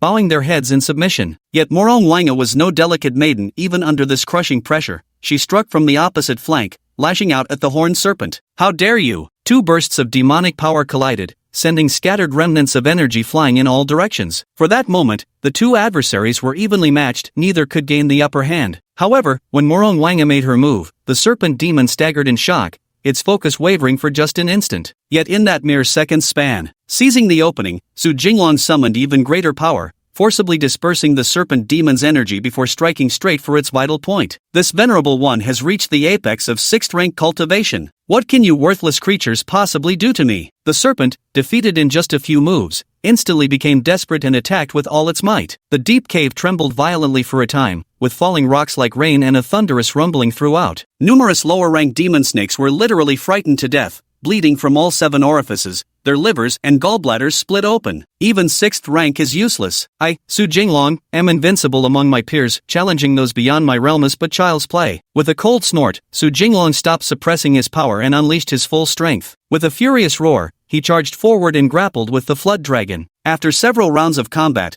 the Snake King was forced into retreat after retreat. Surprisingly, in terms of physical strength, he proved far inferior to this junior whose cultivation level was beneath his own. Ow! Su Jinglong opened his bloody maw wide, directly piercing his venomous fangs through the scales and into the serpent's body as torrents of poison gushed forth, flooding the creature's veins. The next moment, the serpentine dragon straightened its body, its tenjang length rigid as a rod. Ah! He screamed incessantly, feeling heart-devouring pain as all strength left his body, rendering him powerless to resist. You thought you could poison me? Let me tell you something, old bastard, your grandfather here is immune to all poisons. Your pathetic poison skills are downright atrocious. As she finished speaking, Morong Wanga had already pinned the flood dragon snake firmly to the ground. Meanwhile, Su Jinglong, who had been tangled with the creature from the start, was now completely entangled within its coils. Crack! In an instant, the once overbearing serpent clan leader had his neck twisted and his heart shattered into countless pieces by tremendous demonic force. Shall we kill them all, or take them as underlings? After slaying the serpent clan leader, Su Jinglong turned his gaze to the green serpent beside him, waiting to gauge its stance. Let's keep it for now. It wouldn't be good for our reputations if word gets out. Might hinder our future prospects. Morong Wanga muttered vaguely. Then we'll do as you say. Let these demon snakes live for now. Su Jinglong nodded and looked at the majority of the shuddering demon snakes lying prone in the cave. Thank you, Elder. Thank you for sparing our wretched lives. From this day forth, you shall be the great king of our serpent tribe. All the snakes prostrated themselves on the ground. Led by 7 or 8 6th-tier demon snakes, it appeared these were all 6th-tier creatures. Yet in truth, their bloodlines were all quite inferior, nothing more than pythons or venomous snakes. They're all the lowest grade snakes. Just releasing a bit of bloodline pressure during the fight was enough to intimidate these demonic snakes into complete stillness. Watching this scene unfold before him, Su Jinglong was quite satisfied, but then changed his tone. You can keep them, but one snake must die. What? Black Snake roared reflexively. Then without a second thought, he immediately exerted all his strength to flee, hoping to escape alive. He initially thought the other party was willing to spare him,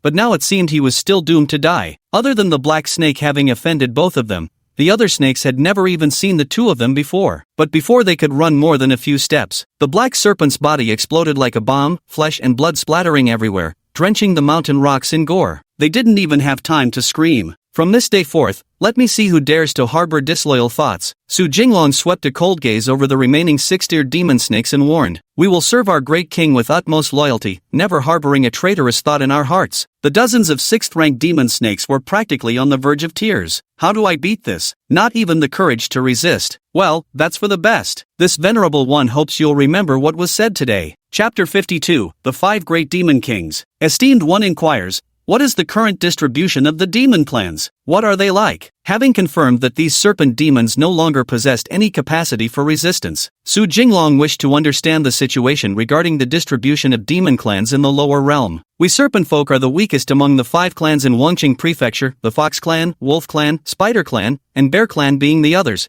with our serpent clan ranking 5th. Every clan leader here is at least 7th tier in cultivation. Our Xuanba continent divides into 5 great domains. We reside in the eastern domain where many other clans exist, but within our local territory, our 5 clans reign supreme. A giant serpent nervously glanced around and, seeing no one else speaking up for fear of displeasing that person, hastily offered this explanation. The profound spear continent, 5 great domains, the eastern domain. Understood. Su Jinglong took a moment to process the information. It seemed he still needed to focus deeply, urge Morong Wanga to properly cultivate for a while. A 7th tier cultivation base would indeed be somewhat difficult to handle with just 5th tier strength. Wait, that doesn't seem right? Some time ago, I saw a black tiger in the sky. Since the snake tribe is so lowly, how exactly did they manage to ally with the black tiger? Is something going on here? Morong Wanga muttered indistinctly as she spat out these words. She had just heard that there were no tiger tribes currently in the Wangqing area, so how did the snake tribe manage to win over this black tiger? The python didn't understand, so Su Jinglong repeated it again. Oh, this matter. Here's how it was. Black Tiger was a elder of the Tiger clan back then, with 7th tier cultivation. He sent many gifts to Black Tiger before we snakes got the chance to participate. On top of that, none of the other 4 demon clans in Wancheng Prefecture wanted to go, so it fell to us. The Python sighed helplessly. As a major faction, it's only natural for the Tiger clan to want to test their strength against the human clan, but for these smaller clans, going along would merely mean serving as sparring partners. The Horned Serpent's intention was precisely to see if they could foster some interaction between the younger generations of their clan and the Tiger clan during the process, aiming to build rapport and camaraderie. I see. Su Jinglong nodded with sudden enlightenment. So that's how it is. Alright,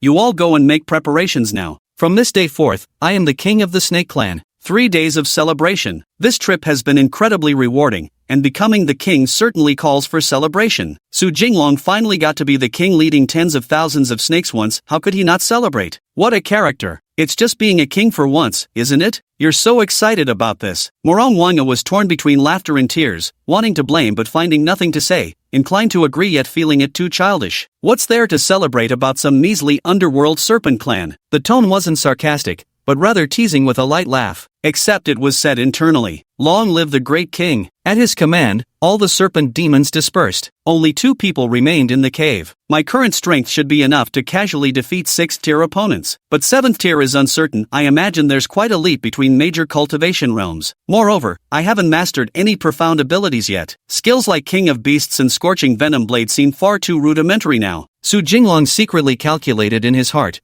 meticulously assessing his own strength. Now that his cultivation level had advanced, his combat prowess had grown increasingly fierce and formidable. No matter how powerful one is at the first level, their abilities remain limited. But after accumulating a certain amount of power, having the right techniques can make combat significantly more formidable. Meanwhile, Morong Wanga, with her naturally sociable temperament, climbed onto the throne where the flood dragon snake had previously rested. She immersed herself in the spiritual spring, absorbing its energy as she continued her cultivation. Today marked the Serpent Clan's changing of kings. A new ruler's ascension demanded grand celebration. Thus, tens of thousands of serpents set out together to hunt within their territory, preparing for a grand celebration. And so the news spread in this manner. Of course, it was sent out in the form of invitations. Several 6th tier demon serpents headed to the other 4 great demon clans, extending invitations for their respective demon kings to attend the feast. Let there be a lively gathering. Shortly after the envoys of the Snake Clan departed, the demon kings of the 4 great demon clans assembled together. The Snake Clan has changed rulers. What do you all think? A blue fox with 3 tails spoke coldly. Previously, the Snake King was just a useless trash. Reaching only the peak of 6th tier cultivation was more laughable than impressive. It's nothing more than another, slightly stronger one coming along. The Wolf King sneered dismissively. He looked down on the Snake tribe completely. Since we 4 demon kings happen to be gathered here this time,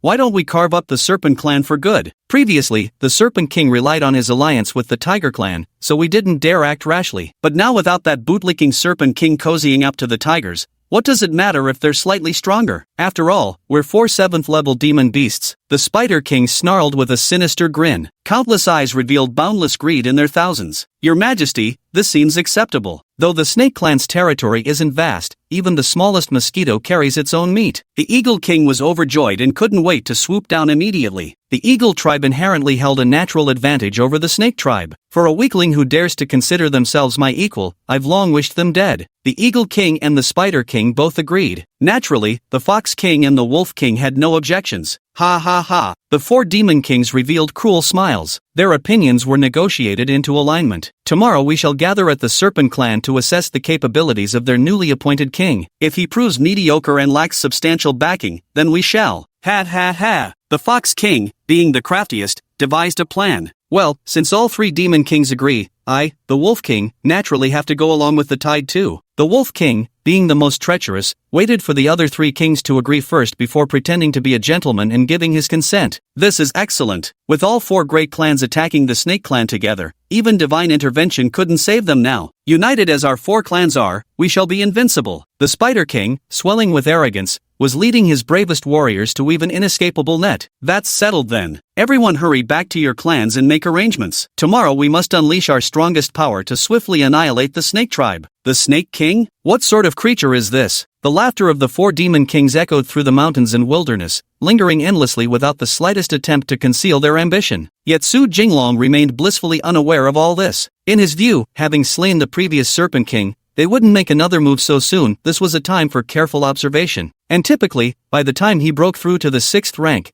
facing 7th rank opponents wouldn't be too challenging. Never in their wildest dreams did they expect the 4 great demon clans to act so swiftly, with absolutely no patience to wait even a moment longer. In the blink of an eye, a whole day had passed. Deep in the mountains, within the territory of the Serpent Clan, countless birds gathered in the sky above, while on the ground, numerous demon snakes were jubilant, believing they had gained an even mightier Serpent King who would bring them better resources. Unbeknownst to them, the birds soaring above were all eagles, each one surveying the scattered snake demons below. Chapter 53, Annexing Territory. Congratulations, Great King. Felicitations, Great King. Under our king's leadership, our Serpent Clan shall surely forge a glorious future. The lead python racked his brains to conjure up these fine words and shouted them at the top of his voice. Behind him swarmed countless smaller snakes, a densely packed multitude stretching as far as the eye could see. A kaleidoscope of colors, their shapes bizarre beyond count. Viewed from higher ground, the sight resembled squirming maggots. Those with trypophobia would break out in goosebumps at first glance. Nothing else would be natural. Su Jinglong shamelessly accepted the words of blessing. Of course, how childish, Morong Wanga thought to herself, even feeling somewhat amused. Eat well, drink well. From this day forth, this king shall lead the demon race to greater heights. Su Jinglong immediately served up an ambitious vision. Hell yeah, long live our mighty king. The demonic serpents roared, every single one filled with reverence. But just as the scene reached its peak of excitement, several powerful auras rapidly approached from the distance. Those auras carried unmistakable hostility. These were clearly unfriendly arrivals. I heard the Serpent Clan has a new Snake King. What about the new Snake King? Why can't we see him? The Eagle King spread his wings tall as a 2-story building looming in the sky. A sinister glint flashed through his eyes as his voice, dripping with false mirth, echoed across the mountains. That's right. Is this new Demon King still just a 6th-tier snake? Could it be the snake clans can't even produce a single 7th-tier beast? The Spider King, though a member of the insectoid race, could still soar through the skies. The Wolf King and Fox King strode through the air, standing at the outermost edge without uttering a word, wearing nothing but cold smiles. Only a fool would step forward to take the lead. Who goes there? Are you looking to challenge me in a duel? Su Jinglong's cheerful expression instantly turned cold. His gaze, filled with lethal intent, fixed on those 4 demon beasts. Clearly these visitors meant trouble. So you're the new Serpent King? Has the Serpent Clan fallen so low to actually choose a 5th-tier demon snake as their ruler? How did a bunch of 6th-tier demon snakes willingly submit beneath a 5th-tier demon beast? Ha ha ha. The Eagle King laughed wildly, with a dark glint revealing itself in his eyes. To think the new Serpent King would actually possess 7th-tier strength. Who would have guessed he merely had 5th-tier power? This would make even an eagle laugh its beak off. 5th-tier strength. This king advises you to surrender your territory directly. This king shall spare your life. The Fox King finally spoke. 5th rank? Not even enough to make a toothpick. Let's be clear first, I want this great mountain of the Serpent tribe. The rest you can divide among yourselves. The Spider King couldn't wait to carve up the territory, completely disregarding the Serpent King as he loudly schemed with utmost provocation. I want that lake over there. My Wolf Clan happens to need a fishing spot. The Wolf King also spoke, nearly dividing territory as if it were nothing special. Looking for trouble, are you? Care for a duel? Let me show you why I was able to defeat the 6th Order Serpent King and claim the title for myself. Even sensing his opponent's 7th Order cultivation level, Su Jinglong remained undaunted, his fighting spirit soaring as he declared. He ascended into midair alongside Morong Wanga, the 2 serpents standing proudly amidst the clouds, itching to cross claws immediately. Well, a measly 5th tier and 4th tier dare to resist? Which demon king would care to give these 2 some practice? The Fox King sneered. As a 7th order being, afraid of 4th and 5th orders? This king shall go personally. Still fighting in the air? This king will make them taste the dominance of the true aerial overlord, the eagle. The Eagle King snorted coldly. How dare they take flight? This was nothing short of disrespect to his eagle tribe. As soon as the words fell, a piercing sound tore through the sky, its shrill cry echoing as it shot straight toward those 2 snakes. Then let's clash. Su Jinglong galvanized his battle strength, condensing his demonic energy within, ready to unleash explosive damage the moment they drew near. Yet that eagle proved cunning beyond measure. Its speed was blindingly swift as it feinted multiple times, solely to confound its foe. Swiftly, the Eagle King seized the opportunity, preparing to launch a sneak attack from behind, aiming to kill with a single strike. Seeking death. At his command, a surge of demonic energy erupted, charging straight toward the Eagle King's body. How strong could a 5th rank possibly be? What if this king chooses to take it head-on? The Eagle King was brimming with confidence, convinced that a 5th-tier creature couldn't possibly harm him. That earlier feint was merely to demonstrate the absolute dominance of a 7th-tier demon beast before a 5th-tier one. Boom! The powerful demonic force collided with the incredibly hard eagle's beak, sending massive shockwaves rippling outward. Clouds spanning 100 miles in all directions were completely dispersed. Not bad, but with your 5th tier power trying to match my 7th tier, you're still far too green. The Eagle King retreated hundreds of meters, the contempt on his face fading, replaced with sullen gravity. Numerous feathers scattered, drifting toward the ground. His expression had grown extremely grim. The next moment, the dormant demonic power surged, transforming the once ordinary feathers into a dazzling display of radiance, as if a celestial phoenix had descended. I was able to cultivate to the 7th rank precisely because of my extraordinary bloodline. What allowed me to attain 7th rank cultivation is the trace of Blue Luan bloodline within me. Little snake, to force me to this point, you do have some skill, I'll give you that. Humiliated by being repelled by a mere 5th rank demon beast, the Eagle King couldn't bear the shame and was determined to annihilate that serpent with his strongest strike. For a moment, the Eagle King radiated dazzling light from head to toe, its beak expanding several times in size as demonic power coalesced in the air to form countless enormous plumage. Like 10,000 arrows loosed at once, overwhelmingly oppressive. A divine ability? Could it be that the 7th rank is the realm where one wields divine abilities? A thought flashed through Su Jinglong's mind, but before he could fully grasp it, the entire sky filled with feathers came rushing toward him as the Eagle King beat its wings, blocking out the sky and obscuring the sun, like an immense dark cloud approaching. Can mere feathers hope to kill me? Su Jinglong manipulated the demonic power within his body, clashing directly with that feather. Clang! For a moment, the sound of collision was unbearably noisy, like blades crossing. Still not dead yet? Soon, the feathers were blown away, dissipating into demonic energy. The Eagle King instantly felt the situation growing thorny, the pressure mounting overwhelmingly. Who would have thought such a powerful strike failed to scatter the opponent's soul to the winds? Keep in mind, even a peak 6th tier demonic beast would have been either killed or crippled trying to block this move. But now, the opponent remained completely unscathed, even effortlessly deflecting other lethal attacks. Die! The Eagle King flapped its wings, retreating 10 li away, its demonic energy burning as it prepared to unleash its final, full-powered strike. With speed maxed out and all its strength concentrated in its beak, it aimed to pierce through the Snake King in a single decisive blow. Come and try me! Seeing his opponent unleash their final killing move, Su Jinglong immediately sensed an aura of annihilation rushing toward him. His heart leaped in alarm as he channeled all his remaining strength into concentrating it onto his reverse scale. That was the dragon scale rewarded by the system. Boom! In an instant, a shockwave burst across the sky, connecting heaven and earth. As if an atomic bomb had exploded mid-air, a mushroom cloud materialized out of nowhere. It swallowed both Demon Kings whole, their figures vanishing for what seemed an eternity. Chapter 54, Forbidden Technique. Boom! A colossal mushroom cloud erupted into the sky, piercing through the clouds while gale force winds ravaged the ground, sending swarms of low-level demonic snakes flying through the air. Witnessing this scene, Morong Wanga remained utterly composed, for no one understood her opponent's true power better than she did. But deep down, my heart couldn't help but leap, a flicker of tension pulsing through me. In stark contrast stood those 3 demon kings.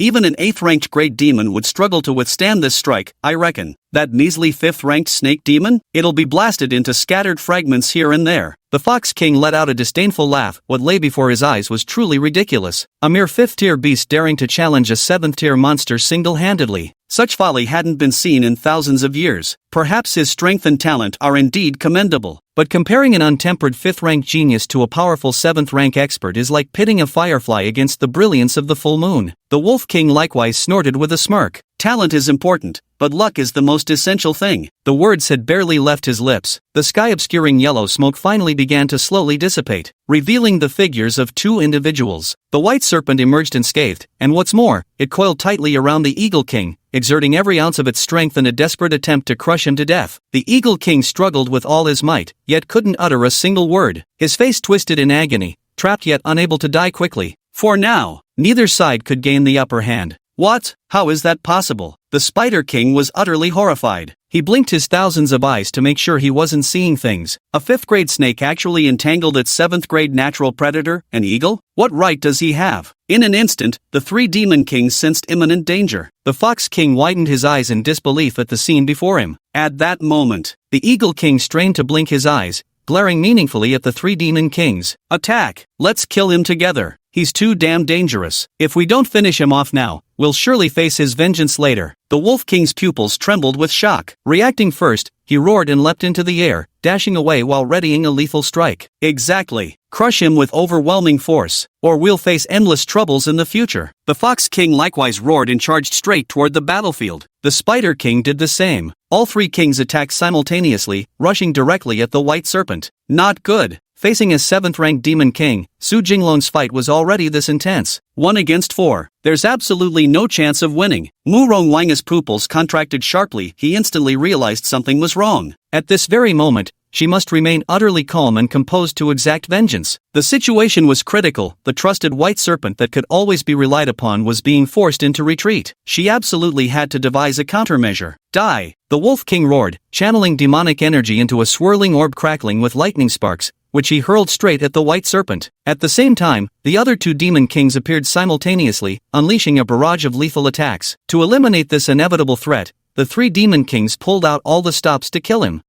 In an instant, Su Jinglong was struck by 3 different attacks from behind, leaving him grimacing in pain and agony. The distorted body instantly straightened, allowing the Eagle King to escape. Within seconds, he had put hundreds of meters between them, panting heavily. His eyes still held panic. He never could have imagined the opponent's strength would be so formidable. His beak struck the opponent's scaled armor but failed to make even the slightest impact. Su Jinglong had no time to retaliate, nor even to assume a defensive stance. The moment he realized what was happening, the next lethal strike was already upon him. Boom! He was sent flying hundreds of meters again, his body covered in wounds, with large patches of scales torn off, revealing the bloody flesh and bone beneath. Kill him! The Spider King roared, spitting out a massive, thick web from its jaws. The other 2 Demon Kings were not idle either. The Fox King unleashed its demonic power, its pupils shrinking into ever smaller hearts, attempting to ensnare him in illusionary magic, while the Wolf King bared its fangs and claws, a ferocious expression on its face, raising its sharp claws high, ready to tear open his chest and rip out his heart. It's too late. Get lost. Watching the lethal strike approaching relentlessly, Su Jinglong's heart skipped a beat, his pupils constricting violently, leaving him even without the strength to resist. At this critical moment, the distant green serpent rasped softly a single phrase. Instantly, Morongwange's aura surged dramatically as dangerous power continuously coalesced around her. Merely looking at her was enough to inspire fear. In that instant, her cultivation broke through from the 4th rank to the 5th rank,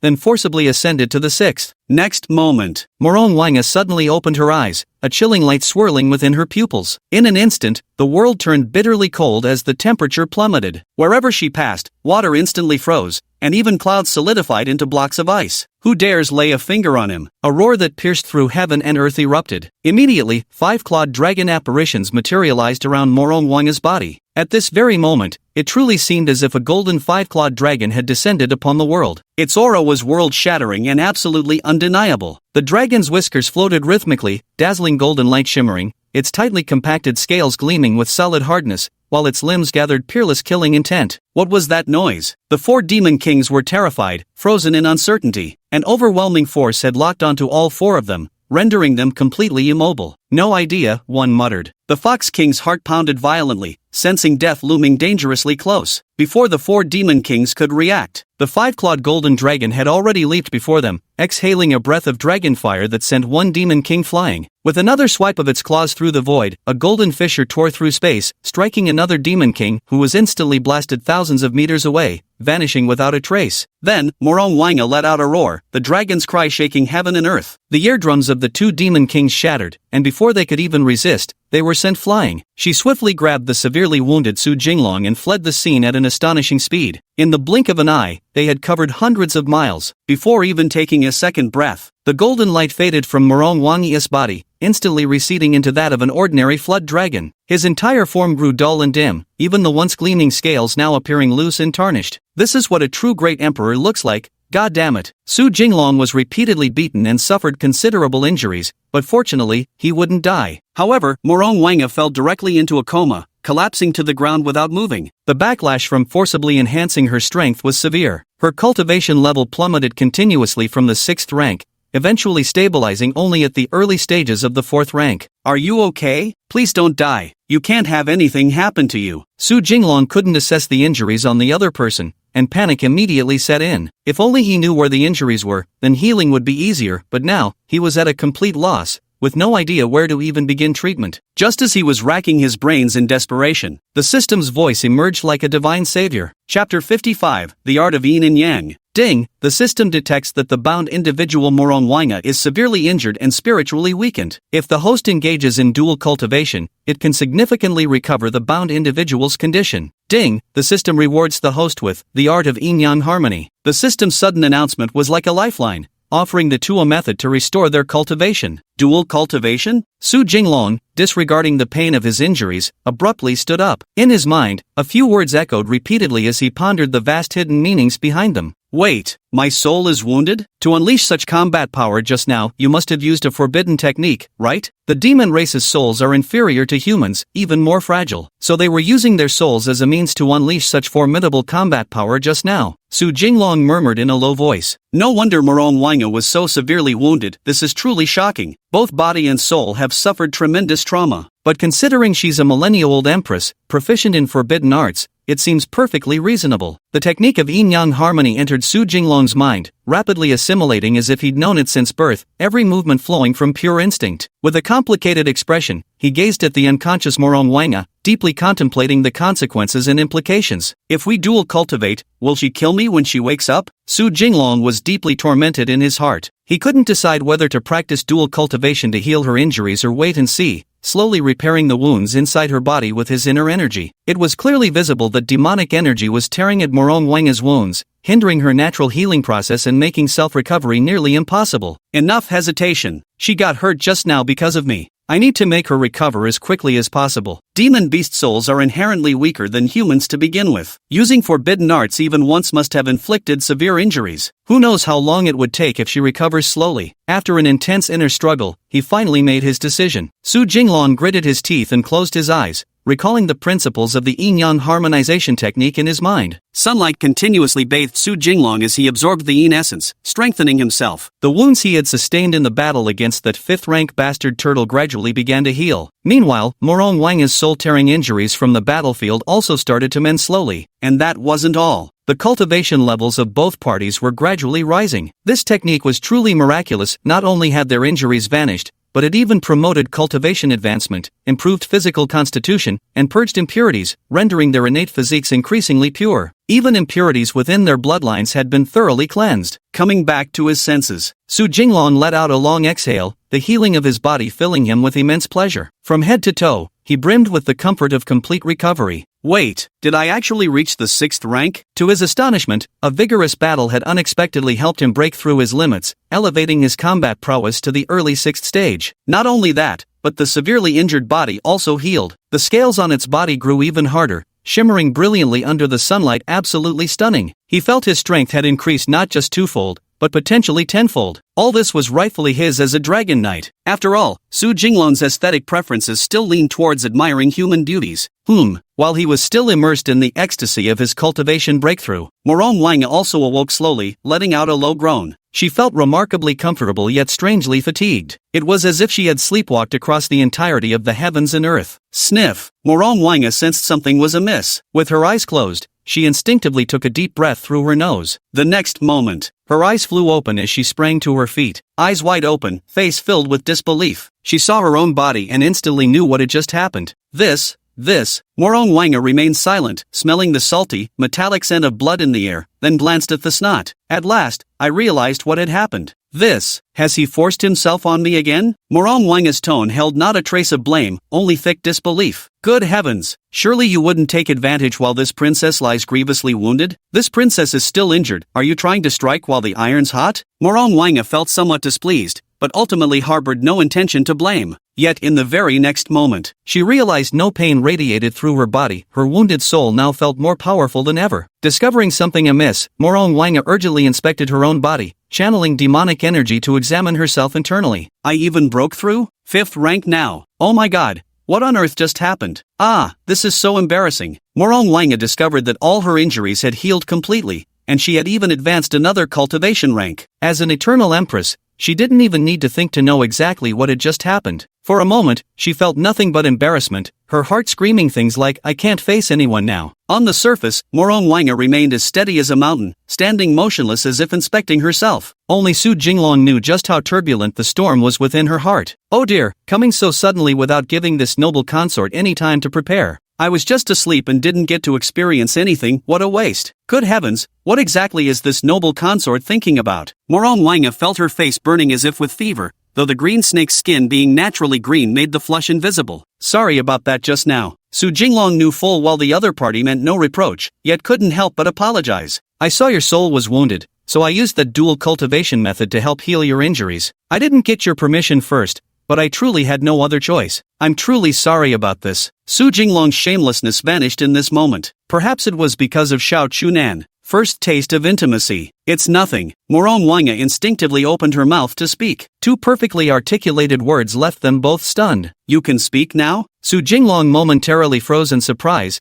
utterly baffled by what had just happened. Perhaps it'd be simplest to explain it through dual cultivation. Should be able to speak by now. About what just happened. Morong Wanga's voice carried a detached hesitation, revealing no discernible emotion, chillingly indifferent, yet her choice of words maintained an unexpected proximity. There were extenuating circumstances, no fault of yours. After a long silence, she finally squeezed out a reply. Meanwhile, she silently thought to herself, does he know my injury is spiritual in nature? Lower realm demon beasts don't cultivate their souls, yet he knows about soul injuries. He must surely be a mighty cultivator who's reincarnated to rebuild his cultivation. Chapter 56, Speaking Out. Su Jinglong possesses some methods that even I have never heard of before. In his prime, he might even surpass me. He's stronger than I was in my past life. After careful consideration, Morong Wanga came to a conclusion. Not only had her counterpart undergone rebirth cultivation, but at their peak, they must have been even stronger than her. Her current emotions were somewhat complicated. 30% shyness, 20% reliance, and 10% admiration for strength. The opponent's formidable strength truly gave Morong Wanga a profound sense of security in her heart,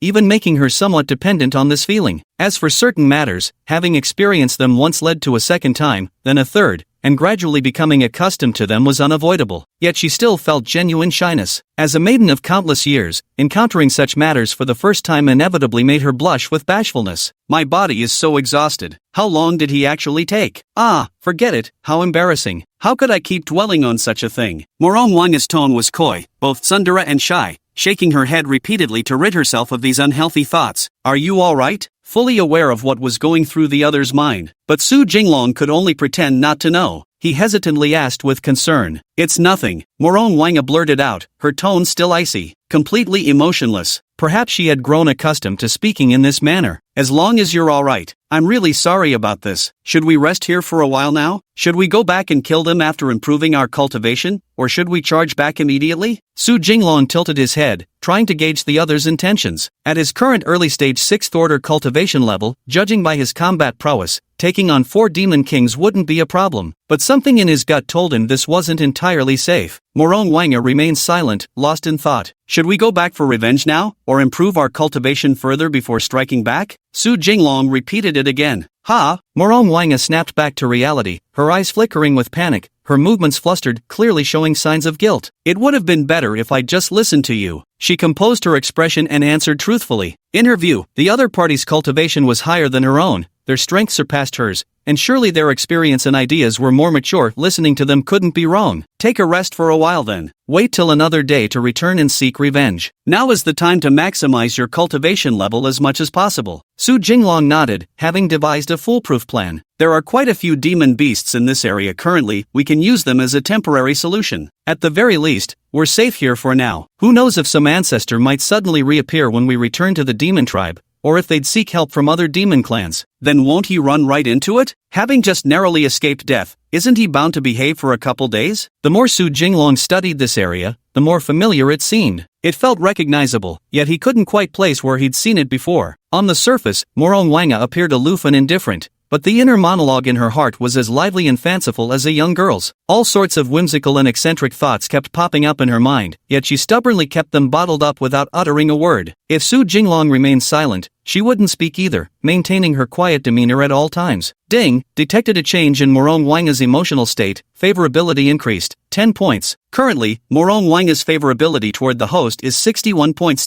Keep up the good work, host. The system's voice chimed in again. Does playing the knight just once earn 10 points? Su Jinglong carefully calculated in his heart. If she survives 4 more battles, wouldn't she fall madly in love with him? Locking onto the aura of a demonic beast, Su Jinglong took the fully recovered Morong Wanga and soared through the air toward it. Has he taken a fancy to this princess? If he were to pursue me passionately, should I agree or refuse? Does he truly like me after all? As snakes are naturally lustful, could his intentions be purely driven by desire? No, I must observe him more carefully for a while longer. Morong Wanga's thoughts were wildly unpredictable. Before she knew it, she hadn't even realized she'd stopped resisting the idea of duoing with them anymore. She had even begun to speculate about the other's thoughts. But the inexperience of navigating romance for the first time made Morong Wanga's emotions fluctuate wildly. A favorability rating of 60 was already exceptionally high. For Morong Wanga, whose experience with romance was meager, developing feelings left her thoroughly bewildered. She didn't even realize she had already started to develop feelings for him, just barely crossed the threshold of lovers. As they journeyed onward, Su Jinglong finally realized why this area felt so familiar. It turned out to be the deeper reaches of the very forest where he had lived. Previously, the spirit pond had been located at the forest's edge,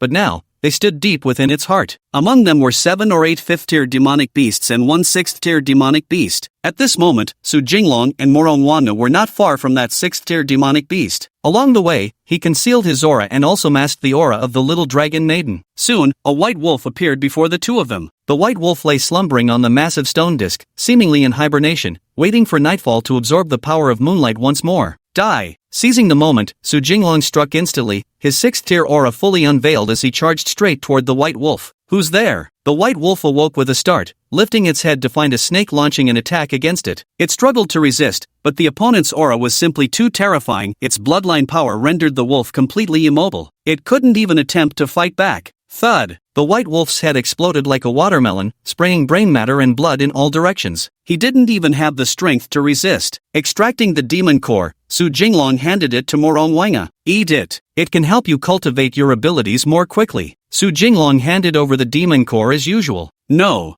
why aren't you eating? Morong Wanga wanted to express some concern, but for some reason, the words stuck in her throat. Her original intention was to share the food rather than have it all for herself. No poison. You just saw me hunt him down. Su Jinglong smiled and explained that he hadn't administered any poison. He also understood what the other person meant but couldn't resist teasing them a little. Don't mind me, Morong Wanga blurted out before her brain froze completely. She wanted to explain that wasn't what she meant, but the words simply wouldn't come out. She thought to herself, that's not what I meant at all. What's wrong with my mouth today? What this concubine meant to say was, never mind me, that his development of strength is most important. Ah, this is driving me mad. Hearing these words, Su Jinglong suppressed his laughter and firmly insisted, just eat it, no more refusals. Chapter 57, Divine Power. Alright, hurry up and take this demon core pill. I don't need this. Su Jinglong suppressed a smile as he placed the pill by the other's lips, personally feeding it into their mouth. Morong Wanga froze for a moment, still wanting to decline, but as soon as she opened her mouth, the demon core slid right in. Before she could spit it out, the demon core liquefied itself into spiritual water and slid down her throat, going straight into her stomach. Thank you. Morong Wanga stiffly expressed her gratitude, her movements, expression, and tone all unnaturally rigid. She murmured inwardly, did he just feed me a demon core? He's feeding me a demon core. For some unknown reason, her heart felt enveloped in a wave of warmth, and she was unexpectedly moved. Not sure if his actions were ambiguous or just consistently devoted. Ding! Detecting Morong Wanga's emotional shift, favorability increased, 5 points. Current favorability level from Morong Wanga towards host, 66 points. The system's sudden notification caught Su Jinglong completely by surprise. I never expected that a simple act of feeding could boost the affection by another 5 points. Seems like spring has arrived. As all things revive, certain animals too begin to feel the stirrings of spring. Igniting the lonely flame within, every gesture holds the potential to fan these fragile embers anew. Ding! The system detects that Morong Wanga's favorability towards the host has skyrocketed. The host is now rewarded with the divine ability, Dragon's Breath Scorching Thunder. Dragon's Breath Scorching Thunder, condense a large amount of demonic energy in the throat, compress it into a spherical form, and upon completion of charging, release a devastating ray. If Dragon's Breath Scorching Thunder is cultivated to its peak, it can fuse lightning and flames for attack. Another system notification sounded. The next moment, a jade talisman appeared in Su Jinglong's hand, inscribed with several bold characters, Dragon's Breath Scorching Thunder. It looks like, this is meant for me to teach this technique to Morong Wanga. Su Jinglong thought to himself, stroking his chin as he grasped the situation. If this were a reward directly given by the system, he probably would have mastered it instantly. But what if he hadn't mastered it yet passed it along? Clearly this was meant for Morong Wanga to learn. It definitely couldn't be that Su Jinglong was being lazy himself, unwilling to cultivate personally. Of course, someone as diligent as him would never be willing to live off a woman's success. Alright, take this jade token and drip a drop of blood into it. Su Jinglong tossed the jade token high into the air, throwing it towards the green-robed woman standing not far from him. What's this? Morong Wanga startled, caught the token reflexively, and blurted out the question before even getting a proper look at it. But when she took a glance, her pupils suddenly constricted, and she thought to herself, this is a cultivation jade token. To think he still has such treasures even after reincarnating and cultivating anew? Could it be that in his previous life, he prepared cultivation resources in advance? Did he refine one of his organs into a vessel for storing treasures, secretly aiding his cultivation? Only this can explain why he advances faster than I do without using any cultivation resources. Glancing at the jade token, Morong Wanga's expression flickered unpredictably. As the Dragon Empress, she instantly recognized what it was at first sight. Creating this thing is no easy task. At the very least, one must understand the principles of spatial manipulation and be a master artificer. The crafted jade token for transmitting cultivation techniques must then have the cultivation method inscribed within it by the holder of the technique, infused with a portion of spiritual energy. It can truly be said that just a drop of blood is needed. Let the jade token sense its essence, then crush it, and one can instantly master this technique. Directly entering the foundational stage, staring at the flood dragon before her, Morong Wanga increasingly sensed its alien aura. What are you staring at? Drop a single drop of blood, then crush it and you're done. Listening to the other person's innermost thoughts, Su Jinglong once again felt the urge to laugh. I know full well, yet have to feign ignorance, for the way I come to know what's on their mind is also a secret of sorts. He repeated it, as if pretending not to know or hear. Alright. As the voice reached her ears, Morong Wanga's thoughts snapped back. She nodded hastily, then forced out a drop of blood and placed it on the jade transference token. In that instant, the blood was instantly absorbed. Then, Morong Wanga crushed the jade token for transmitting techniques, and a flood of invisible text and various movement diagrams poured into her mind. For a moment, her pupils seemed vacant as her mind frantically absorbed the technique. After a few breaths, a trace of confusion and helplessness flickered in her eyes. Then shock took over. This thing absorbs so powerfully. I thought that after crushing it, I would merely reach the beginner's level of mastery, but never imagined I'd immediately advance to the stage of perfect mastery. My proficiency has reached minor completion. Morong Wanga thought to himself, never expecting this jade token to have such a profound effect on him. How does it feel? Su Jinglong smiled as he asked about the results. Let me show you. Glancing at the opponent, Morong Wanga took a deep breath, summoning her demonic energy. A surge of terrifying power rushed toward her throat, transforming the previously invisible and formless demonic force into something tangible to the naked eye. First, the white demonic energy was frantically compressed, and upon reaching a certain threshold, it transformed into an energy sphere shimmering with dark crimson lightning. Inside was a void, shimmering with blinding blue lightning flames, the exterior wrapped in black fire, yet these three colors intermingled seamlessly without interference. Condensation is but the matter of a few breaths. The next moment, Morong Wanga unleashed this power, emitting a laser beam the size of a human head from her mouth. Every towering tree along the path of the beam was instantly shattered. Even the areas that came into contact with the ray were reduced to ashes, vanishing without a trace. The massive trees, now devoid of support, toppled in all directions. At least several miles of land were visibly affected. At the sight of this, Su Jinglong was overjoyed. Just because after the other party learned it, the system refunded him 100-fold, directly cultivated this divine ability to a supreme and perfected state,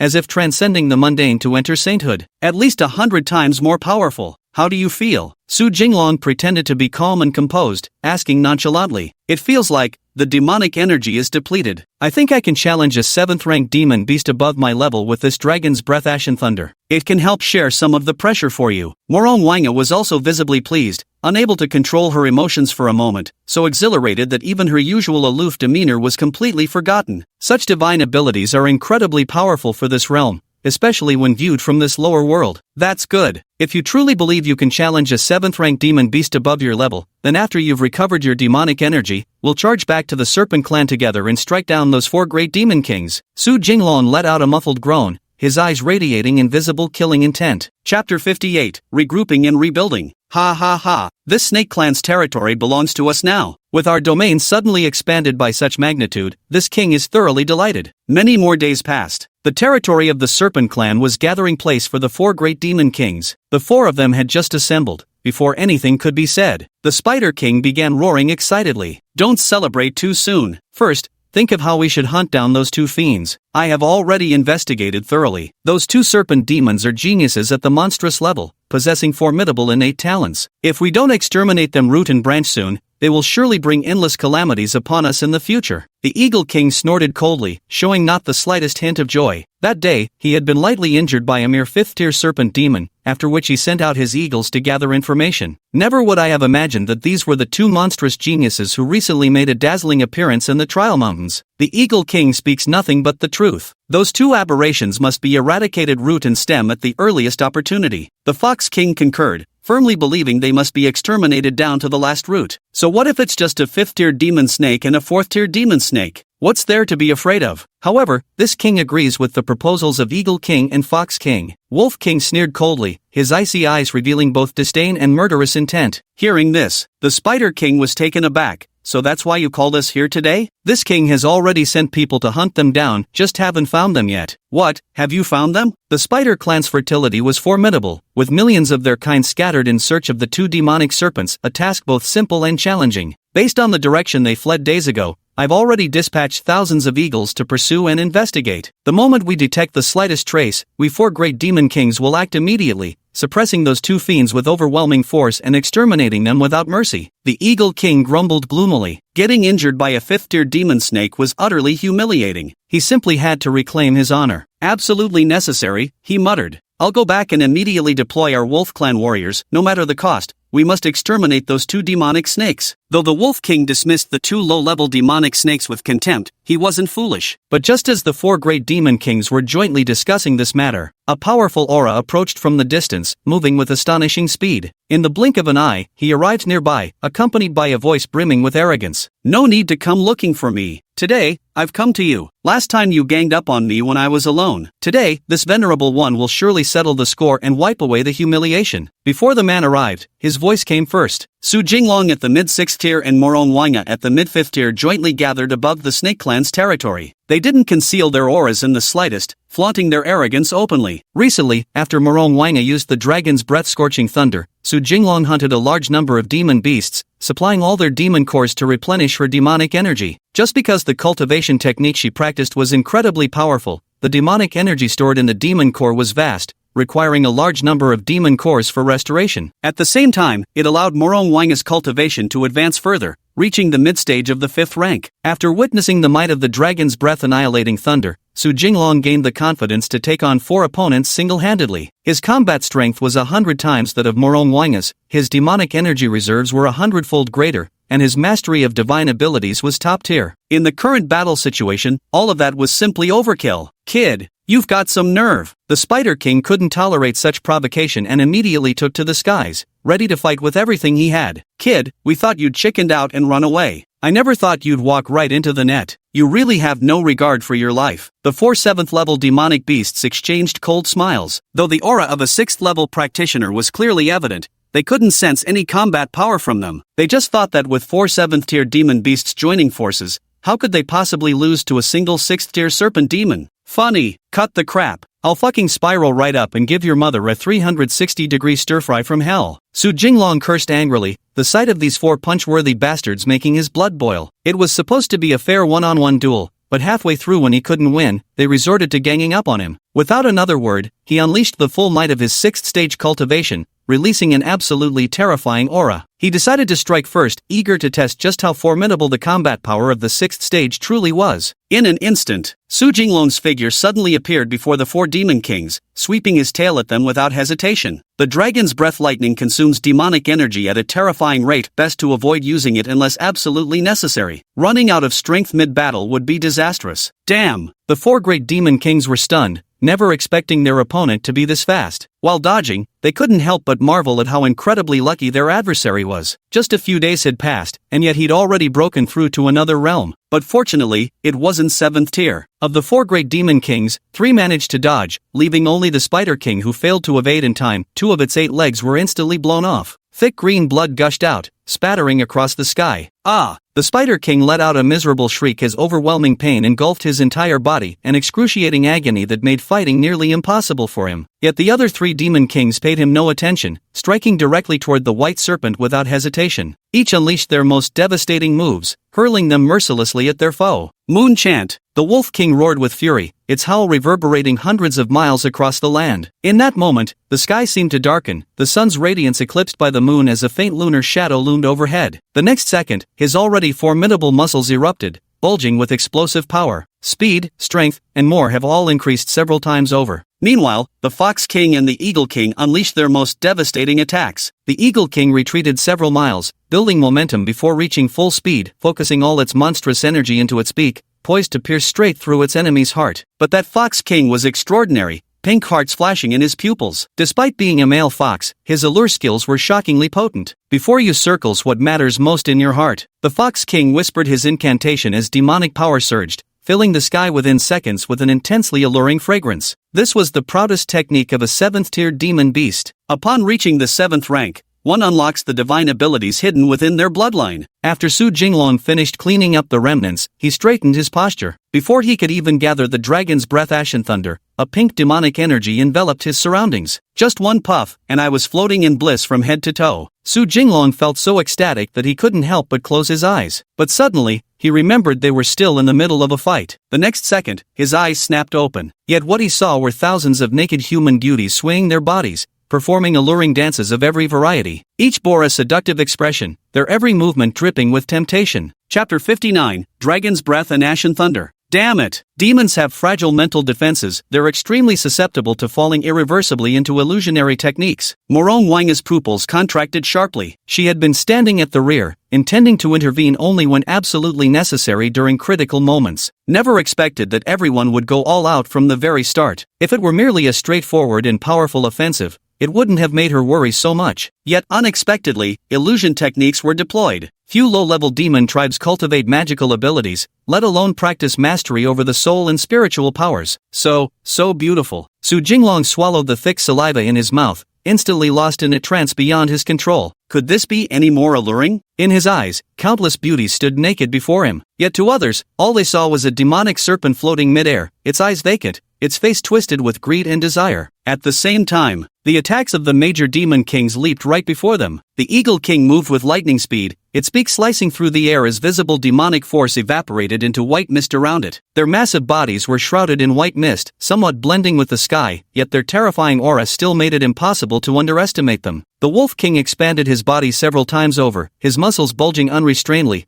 darkening the sky as he dashed forward with lightning speed, opening his bloody maw wide, his claws protruding from his padded limbs. A sharp blade over 10 meters long seemed poised to tear through the void. Even the severely injured Spider King endured excruciating pain to spit out a massive web, its venom glowing green and shimmering, as if desperate to trap Su Jinglong and forcibly corrode his flesh. Wake up! Morong Wanga was frantic, wishing she could rush forward and shake the person awake. She gnashed her silver teeth, her frustration burning like hot iron as she looked at him. Just as she was about to employ the forbidden technique again, something unexpected happened. Who said I was trapped in an illusion? Su Jinglong sighed faintly. I just wanted to see the things that matter most to me a little longer. The words hadn't even finished being spoken. With effortless ease, he maneuvered his body clear of the 3 lethal strikes. In the blink of an eye, he had shifted hundreds of meters away. Thick white spiderwebs glowing with green light shot across the clearing, soaring ever higher into the distant sky. The Wolf King swung his razor-sharp claws aiming to tear open his opponent's chest, but an unexpected dodge threw him off balance, leaving him staggering mid-air. Meanwhile, the Eagle King continued slicing through the air,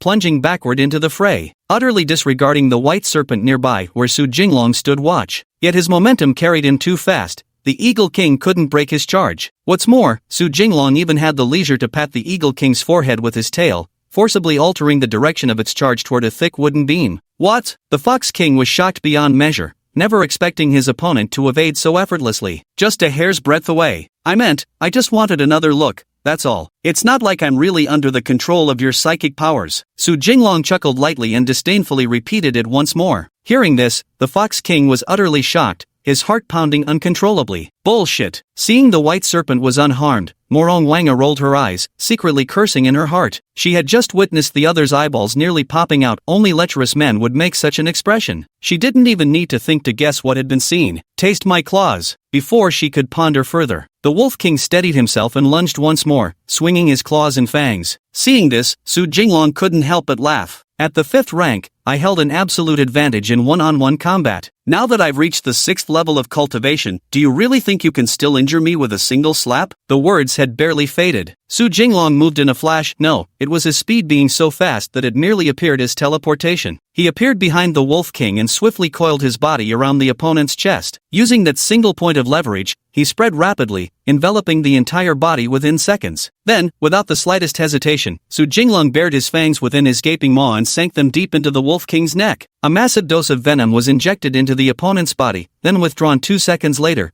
tearing away chunks of flesh in the process. The Wolf King instantly stained the sky with blood, his muscles tightening in agony. Overwhelmed by the excruciating pain and devoid of any will to resist, he plummeted straight from the heavens. It's time to end this. Now I've truly witnessed the full power of my 6th stage strength. Su Jinglong let out a wild laugh, though it carried a sinister edge to it. An endless surge of killing intent flashed in his eyes, materializing into a tangible force that encircled his body. Not good. The Fox King turned to flee, but his speed was no match. Within the blink of an eye, he was overtaken. Go to hell too. The Fox King heard the voice behind him drawing nearer with terror. Before he could even react, the serpent's tail had already coiled around his legs, forcibly immobilizing his hindquarters. As for why it didn't target the head, it's simply because that's a vital organ where the heart lies nearby. In comparison, the serpent's tail was just a less crucial area. Then, Su Jinglong forcefully entwined his opponent, summoning concerted strength from millions of muscles throughout his entire body. The Fox King, who possessed mediocre combat power and harbored nothing but malice in his heart, was crushed until his bones collided, emitting crackling sounds. Within a few breaths, the Fox King's internal organs were squeezed out of his body, leaving a bloody mess. His skull, subjected to immense pressure, exploded like a watermelon. It's over. And you. Su Jinglong threw aside the bloodied Fox King and turned to see the Eagle King, gathering strength once more as it charged back for the kill. Only this time, he didn't dodge. Dragon's Breath Thunder. With the current situation firmly under his control, it was time to test the might of this attack. A low roar erupted as demonic energy gathered in his throat. The dragon's breath, wreathed in flames, crackled with thunderous lightning within, its ear-splitting electric screech deafening. This was 100 times larger than Morong Wanga's attack, and its destructive power matched its colossal size. A dark red ray that seemed capable of annihilating the heavens and earth erupted from Su Jinglong's mouth. It shot forth at the speed of light. No, not good. The Eagle King instantly felt a terrifying aura lock onto him, his heart skipping a beat before he could finish speaking. Then appeared the dark red laser beam crackling with lightning and fiery light. In an instant, he was reduced to a pile of ashes. Eagle King scattered across the ground, drifting with the wind. Born in the sky, died in the sky. Spider King, is it? A spider, right? Su Jinglong disposed of the 3 demon kings, his gaze unhurriedly settling upon the Spider King. It wasn't that he didn't want to act faster, it's just that his demonic power had been halved in that instant, an utterly terrifying depletion. He felt somewhat drained. This was his last resort life-preserving measure. Fortunately, Su Jinglong hadn't yet mastered any other energy-intensive supernatural abilities. I am sorry. I was wrong. Don't kill me. I'll be your dog. Missing 2 legs and visibly trembling with fear, the Spider King struggled to move. His body trembled as he kept begging the other to spare him. Chapter 60, Rain. Don't kill me. I'll be your dog. Woof woof woof. The Spider King was so terrified he wet himself, barking desperately to save his miserable hide. Want to live? You just took action a moment ago. Su Jinglong couldn't help but laugh. Just now you were full of lethal moves, and now you're begging for mercy? How is this possible? I want to live. The Spider King's face paled with terror, but before he could finish speaking, a sweeping tail strike burst his skull apart. Thick green blood splattered everywhere, scattered all over the ground. Boom! The massive body of the Spider King crashed to the ground with a thunderous noise. Su Jinglong retrieved the demon cores from each of the 4 demon kings and handed them all over to Morong Wanga. Eat up. Continue cultivating your power. Hearing this, Morong Wanga took the demon core with practiced ease, tossed it up, and caught it in her mouth. She had grown accustomed to it. Her original mid-5th tier cultivation, fueled by the infusion of 4 7th-tier demon cores, Morong Wanga's cultivation advanced by leaps and bounds once more, to such an extent that she broke through her current realm, soaring straight to mid-6th tier before steadily stabilizing. The energy contained within 7th-ranked great demon cores remained exceptionally abundant. It might be a bit insignificant for Su Jinglong, but Morong Wanga was 2 tiers apart from the 7th tier, and the energy gap was considerable. With 4 more now, she successfully broke through another realm. Mid-stage of the 6th tier, Morong Wanga's voice carried surprise. She hadn't expected her breakthrough to be so rapid. In just a few months, he had already progressed from being a severely disabled body without any cultivation to reaching the 6th rank,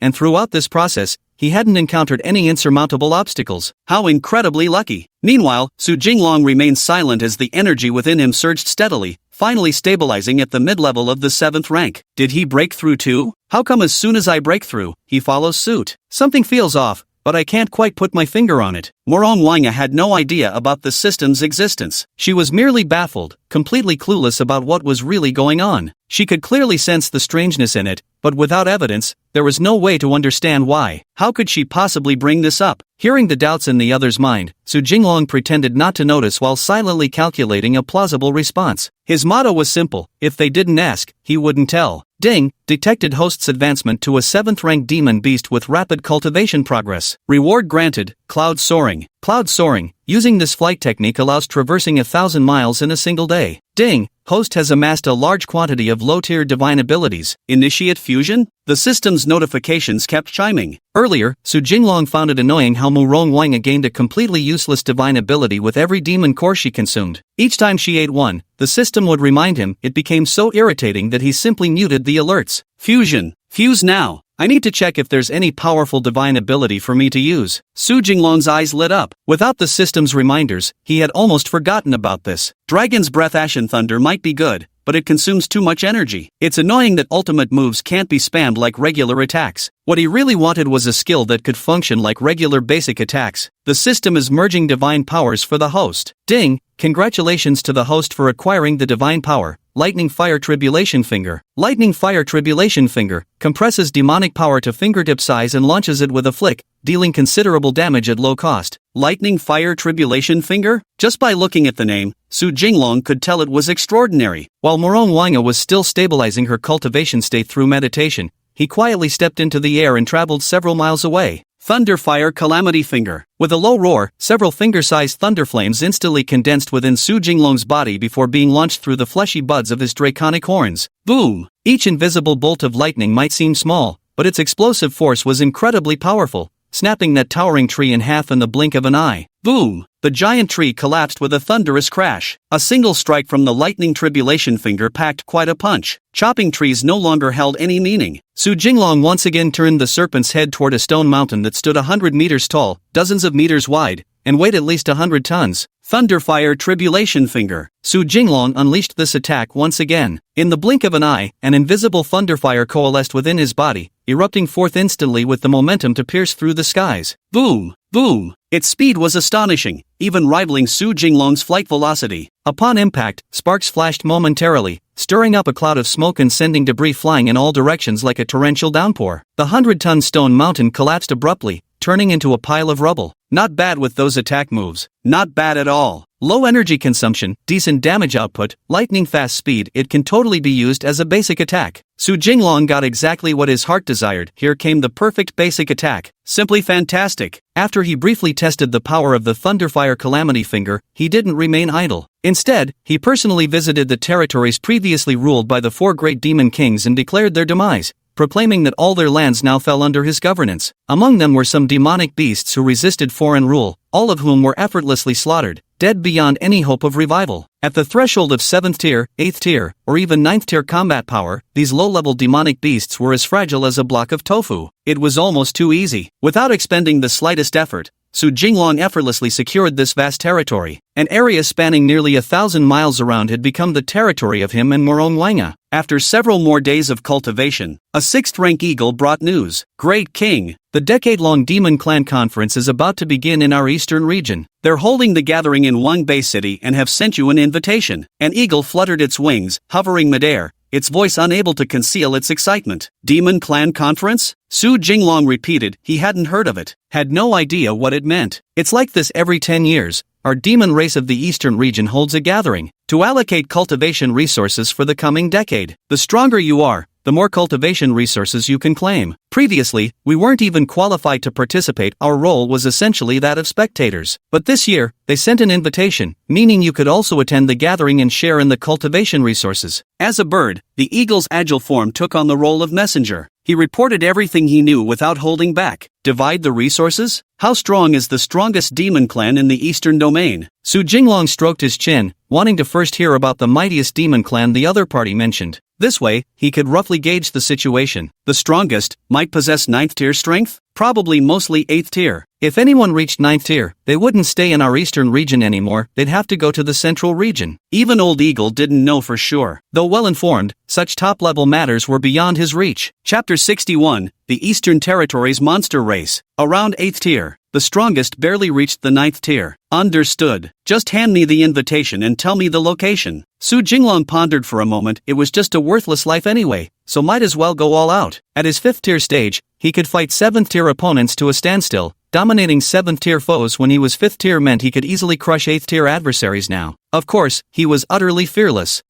Here's the invitation. The eagle cast a profound black feather that landed in the other's palm. Is this the invitation? Su Jinglong fell into deep thought as he gazed at this feather, dark as wrought iron. Yes, the eagle, puzzled, answered truthfully. Nothing important. You may leave now. Su Jinglong held the feather, scratching his head as he went to find Morong Wanga. Should we attend the grand conference held every decade in the eastern region? There's a lot of cultivation resources to be divided up inside. Su Jinglong held the feather out and handed it to the green serpent for it to examine. If you say we should go, then we'll go. I'll listen to you, Morong Wanga said coldly. She wanted to say she'd follow his lead, but the words just wouldn't come out. Then let's go. It's always good to grab more cultivation resources. Su Jinglong didn't need to think twice to know that little green serpent was itching for a fight. As you say. Morong Wanga gave him a sidelong glance and said no more. Let's go. Let's head to Wangbei City first. Any place that can serve as a gathering spot for demon clans must be a demon city. We should gather some information first. After some deliberation, Su Jinglong decided to go out and investigate. All right. Morong Wanga nodded unhurriedly, then stepped into the air and ascended to mid-height, waiting for the other party to set off together. Finally, we can go somewhere with more people. I couldn't stand being cooped up in those remote mountains and dense forests any longer. All day long, just cultivation. If we happen to meet some people, we might even snatch some supplies. Morong Wanga secretly thought to herself, itching to go out and do some pillaging and plundering. Absolutely no bearing of an empress. Extremely contradictory. Go! No sooner had they ascended than the obsidian feather in Su Jinglong's hand began spinning uncontrollably. Then it actually pointed in a specific direction. Looks like Wangbei City really is this way. Su Jinglong glanced at the map and finally understood the true worth of using a feather as an invitation. Turned out this thing not only pointed the way, but its material must be extraordinary, extremely rare indeed. However, that eagle's single remark plunged Su Jinglong deep into contemplation. Previously, the 5 great demon kings hadn't been invited to divide the cultivation resources, but now, he had actually been invited too. When he fought against the 5 great demon kings, no one else had seen it. And setting aside combat power, he was just a mid-level 7th-ranked demon beast. Judging by the distance from Wangbei City to the territory of the 5 great demon kings, the invitation must have been on its way when he was still at the 6th rank. This truly baffled Su Jinglong beyond comprehension. Most likely, the invitation had been issued while he was still at the 5th tier strength. Could it be the black tiger he encountered in the Trial Mountains before? Or perhaps some other demonic beings extending an olive branch to him? Thinking this far, Su Jinglong vigorously shook his head, dismissing these unrealistic notions from his mind. After all, we'll have to wait until we're at Wangbei City to see what's really going on. Instead of being clueless and foolishly indulging in wild fantasies like an idiot. There's a saying that puts it well. There's no such thing as a free lunch. An unexpected lunch is most likely a trap. Back to the main topic. Wangbei City is located at the heart of the eastern region, making it a core city. This place is a city of the demon clans, built by the demons themselves specifically for trade or to provide various services. Don't get the wrong idea, this wasn't some auction house or a place for bounty hunting missions. The location where Su Jinglong and Morong Wanga were stationed was indeed quite far from Wangbei City. Fortunately, when he employed the cloud soaring technique, an actual cloud solidified beneath his feet, substantial enough to stand on. Thus Morong Wanga began her cultivation. Time passed drop by drop. Several days later, from a great distance, Su Jinglong saw a majestic city wall looming before him. The city towered into the clouds, appearing from afar as an endless, colossal shadow. Drawing closer, everywhere the eye could see were demonic beasts, gathered in small packs. Starting at the 4th rank, lesser creatures didn't even cast a shadow here. Because it wasn't very intelligent, it knew nothing at all. The city guards were actually a troop of apes, clad in armor with blades gleaming coldly, well-equipped and fully armed. They entered the city. The streets were densely packed with demonic beasts, shoulder to shoulder as they pressed forward. This is Demon City. Quite impressive indeed. Observing the numerous demon beasts around him, Su Jinglong felt a sense of belonging, though the urge for bloodshed was equally strong. It really is quite splendid. Morong Wanga remained reticent, merely offering a word of agreement. Let's go gather some information first. Where should we go to gather the information? The two snakes wandered aimlessly through the streets. Su Jinglong was doing this for the first time and had no idea where to begin. Hearing this, Morong Wanga sighed and said, "Come with me. Don't you even know this? Could it be that some memories of this reincarnated mighty one are still sealed away? No way." Soon, Morong Wanga led Su Jinglong to a tavern. "Will you two distinguished guests be dining or staying?" A dog approached them. Its cultivation level was not low,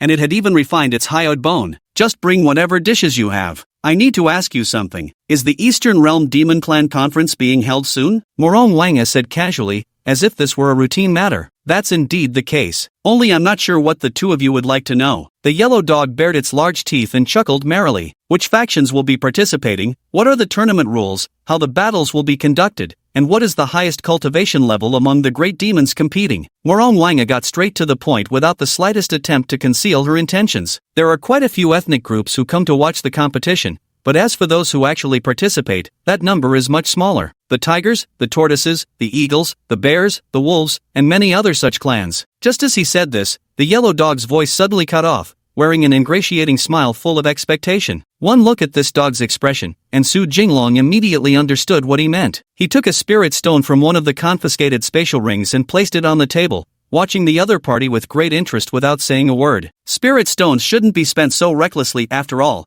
They didn't have many to begin with. For two dignified elders plus two disciples to carry only about a dozen spirit stones between them. Ouch! Are you rich? Hurry, upstairs to the private room please. Seeing the spirit stones, especially such fine ones, the yellow dog promptly invited the visitor upstairs. Seeing this, Su Jinglong and Morong Wanga exchanged a glance before turning to follow the other person upstairs. It seems the purchasing power of a single spirit stone is quite substantial. What serves as the hard currency among the demon race? Gold or demon cores? Chapter 62, Competition Rules. Please come in, honored guests. The Demonic Clan Conference features two main competitions. The first is the Bloodline Arena. Participants are chosen by lottery, with each faction sending 3 young prodigies. These 3 young prodigies must be under 50 years of age, regardless of cultivation stage. The winner holds the arena, while the defeated steps down without further chances. Speaking of the Bloodline Arena, what a marvel it is. This arena is no ordinary construct. It forcibly equalizes all bloodline advantages, making this a contest of pure skill, utterly independent of lineage. There are 3 arenas on site, with a total of 20 clans participating. The first test depends on luck and strength. The second test involves entering a secret realm where 100 prodigies from 20 clans must search for 10 flags. Each flag represents 1/10 of the cultivation resources for the next decade. Entering the private room on the second floor, the yellow dog spoke with familiarity about the rules and events of the Demon Clan Grand Assembly. "So, is there anything else we should be aware of?" Su Jinglong raised his eyebrows. 3 prodigies, but they only had 2 snakes. Still, no big deal. He didn't think many prodigies from these clans could reach the 7th rank before turning 50. Of course there are. Why wouldn't there be? First rule, no killing opponents. Kill your opponent, and you'll forfeit 30% of your cultivation resources for the next decade. Second, the loser may challenge the winner to a fight to the death. The winner has the right to refuse, but if consent is given, neither party must compensate the other for resources, regardless of life or death. Third, each match is limited to the time it takes for 1 stick of incense to burn. If the fight isn't concluded by then, judges will score based on which contestant dealt greater damage. The judges are a panel of elders from the Demon Hall, under the command of the Demon King. The yellow dog patiently explained each piece of information bit by bit. Demon King? Demon Hall? Su Jinglong frowned. How could he have never heard of any of this? This was bad. Now he'd truly become a country bumpkin. At this moment, he felt exactly like some provincial yokel who'd never set foot in the city. Neither the white snake nor the yellow dog noticed the peculiar expression that momentarily crossed the green snake's face. That's right, the Demon King is the Scarlet Flame Swanee, a descendant branch of the ancient Great Demon Swanee. The Demon King commands the Demon Palace, located in the central region. The Demon Palace has branch temples in all 4 major regions: east, south, west, and north. The judges are all elders from the Demon Palace. The yellow dog seemed to know everything, speaking so convincingly with well-reasoned arguments. How do you know everything? Su Jinglong felt he had learned almost all he needed to know and began to make small talk. Of course, you two are lucky indeed. I, De Huang, am a walking encyclopedia of the demon race with friends everywhere under heaven, the big yellow dog said smugly. Speaking of which, this demon city is so huge, but why does it feel like there are so many 4th and 5th tier demon beasts on the streets? This number is just too abnormal, isn't it? Su Jinglong voiced the doubt in his heart. So many demonic beasts, could it be that all the monsters in the entire eastern region have been summoned here? TCH, what's the big deal? It's just a few more 4th and 5th tier ones, right? 4th and 5th tiers are merely the minimum levels to step out the door, but don't forget, though each tier may seem simple, they all require bloodline support. Every time you level up, it's truly a struggle. The big yellow dog smacked its lips to reveal the crucial point. That means the bloodline requirements for advancing to the 4th or 5th stage aren't particularly high. But when it reaches the 6th or 7th tier, there's a cliff-like drop. There are countless demon clans in the world, and 9 out of 10 cannot cultivate. Among the remaining 1/10, only 1/10 can reach the 5th or 6th rank.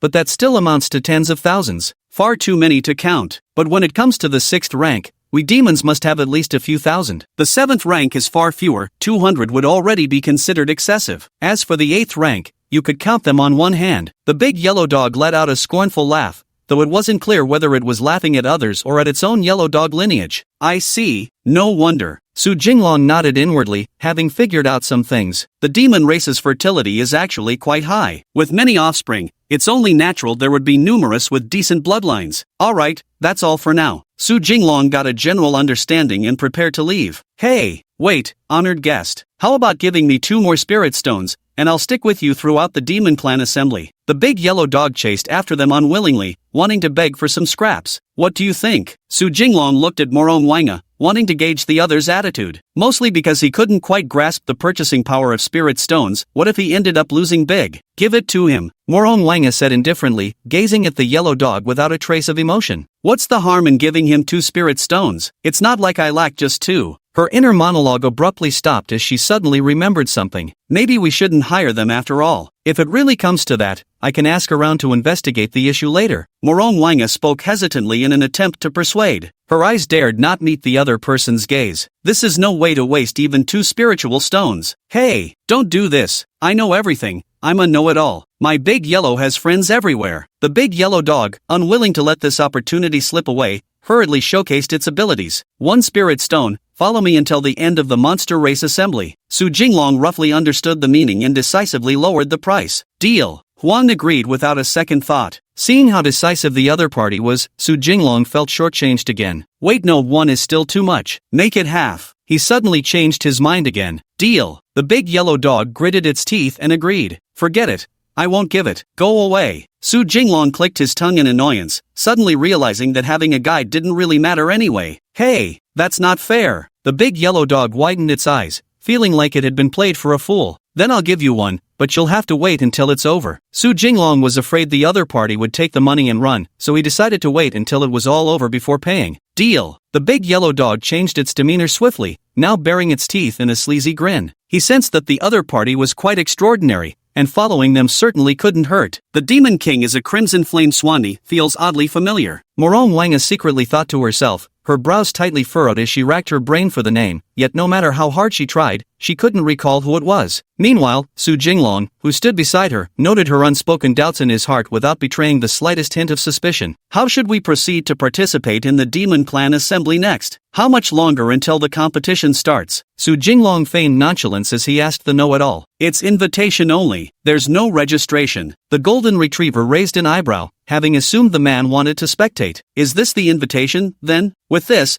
how should I go about entering the competition? Su Jinglong took out the jet black feather, instantly drawing the gazes of over 100 onlookers on the street. Chapter 63, The Noble Youth. An invitation letter? The big yellow dog widened his eyes in shock, staring incredulously at that profound black feather. Such things were only ever glimpsed from afar, never did he imagine he'd actually see one today. It's alright, I guess. This invitation was sent to me. Su Jinglong smiled faintly, a classic humble brag. Look, it's an invitation letter. Today we actually got to see an invitation letter. Once the invitation appeared, it instantly drew hundreds of gazes. Every demon beast looked at the white snake with eyes full of envy and respect. This was a symbol of power and status, just as all the demon beasts stopped to look its way. Who the hell's blocking the road? I'll fucking kill you all. you bunch of useless trash blocking the way. A thunderous roar accompanied by shockwaves came from the distance. Simultaneously, several demonic figures were sent flying through the air one after another. Even the nearby ground was trembling. It seemed something was charging from afar. Ah! Screams continued to rise from the distance. Apparently many demonic beasts had suffered injuries. A cloud of dust billowed in the distance, drawing nearer. Who's there? Su Jinglong glanced at Morong Wanga, suspicion rising in his heart. Who dares to be this audacious? Soon, the figure sent hundreds of monstrous beasts flying and charged straight toward Su Jinglong and Morong Wanga. Upon closer inspection, it was a rhinoceros,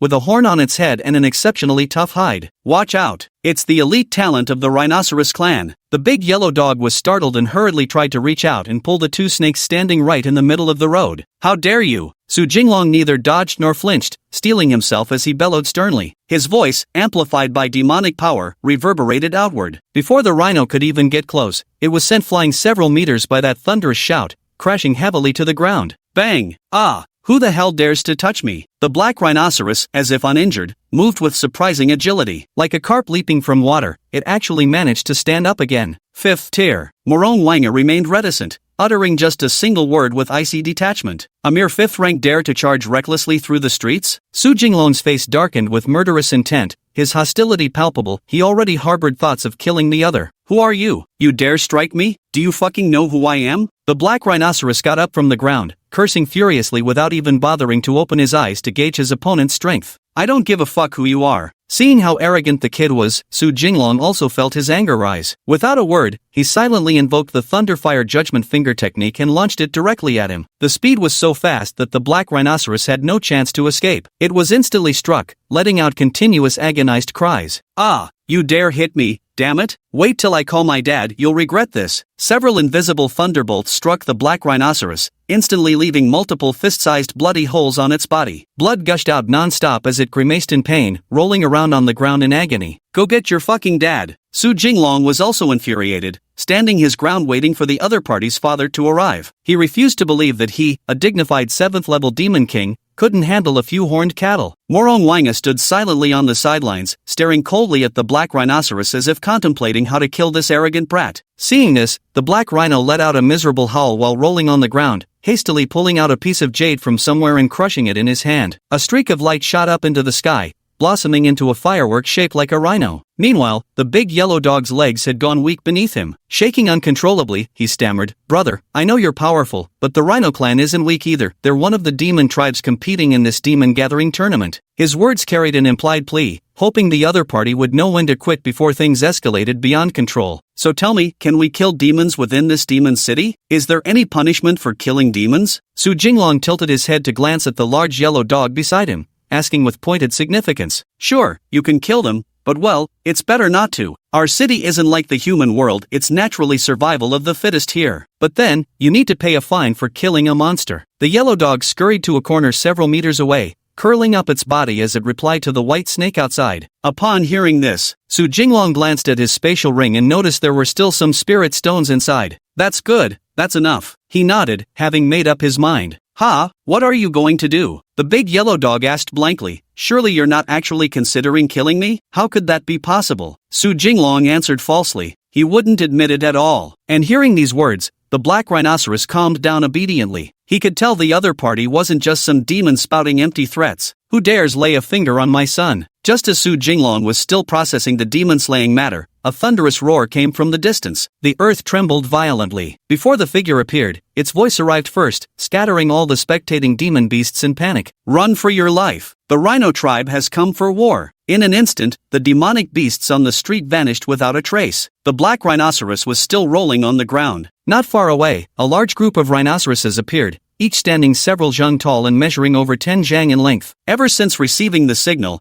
they had rushed over without stopping for breath. I made the call. Come kill me then. Su Jinglong stuck his head out, gesturing for them to hurry up and finish him off. Dad, it's him. Kill him. The black rhinoceros lay on the ground, already bathed in a river of blood, wailing incessantly. I'm gonna fucking kill you. The massive black rhinoceros had bloodshot eyes. Seeing his own son beaten to such a state by others, he could no longer suppress his rage. With a furious roar, he charged forward. Lowering his head, he thrust his sharp, enormous horns straight at the white serpent. Swift in speed, nimble in movement, yet carrying formidable weight. 6th rank. Morong Wanga calmly uttered 2 words before stepping aside to the roadside, making way for a clear path. 7 against 6, there's no way they could lose. Thunder fired Judgment Finger. Seeing the opponent charge forward, Su Jinglong wasted no time and immediately summoned an invisible Thunderfire assault, his movements sharp and decisive. With a flick of his finger, the invisible onslaught was unleashed with devastating force. The next second, a sound of flesh being pierced came through, not loud, but just enough for everyone present to hear. Bang! The enormous rhinoceros was struck,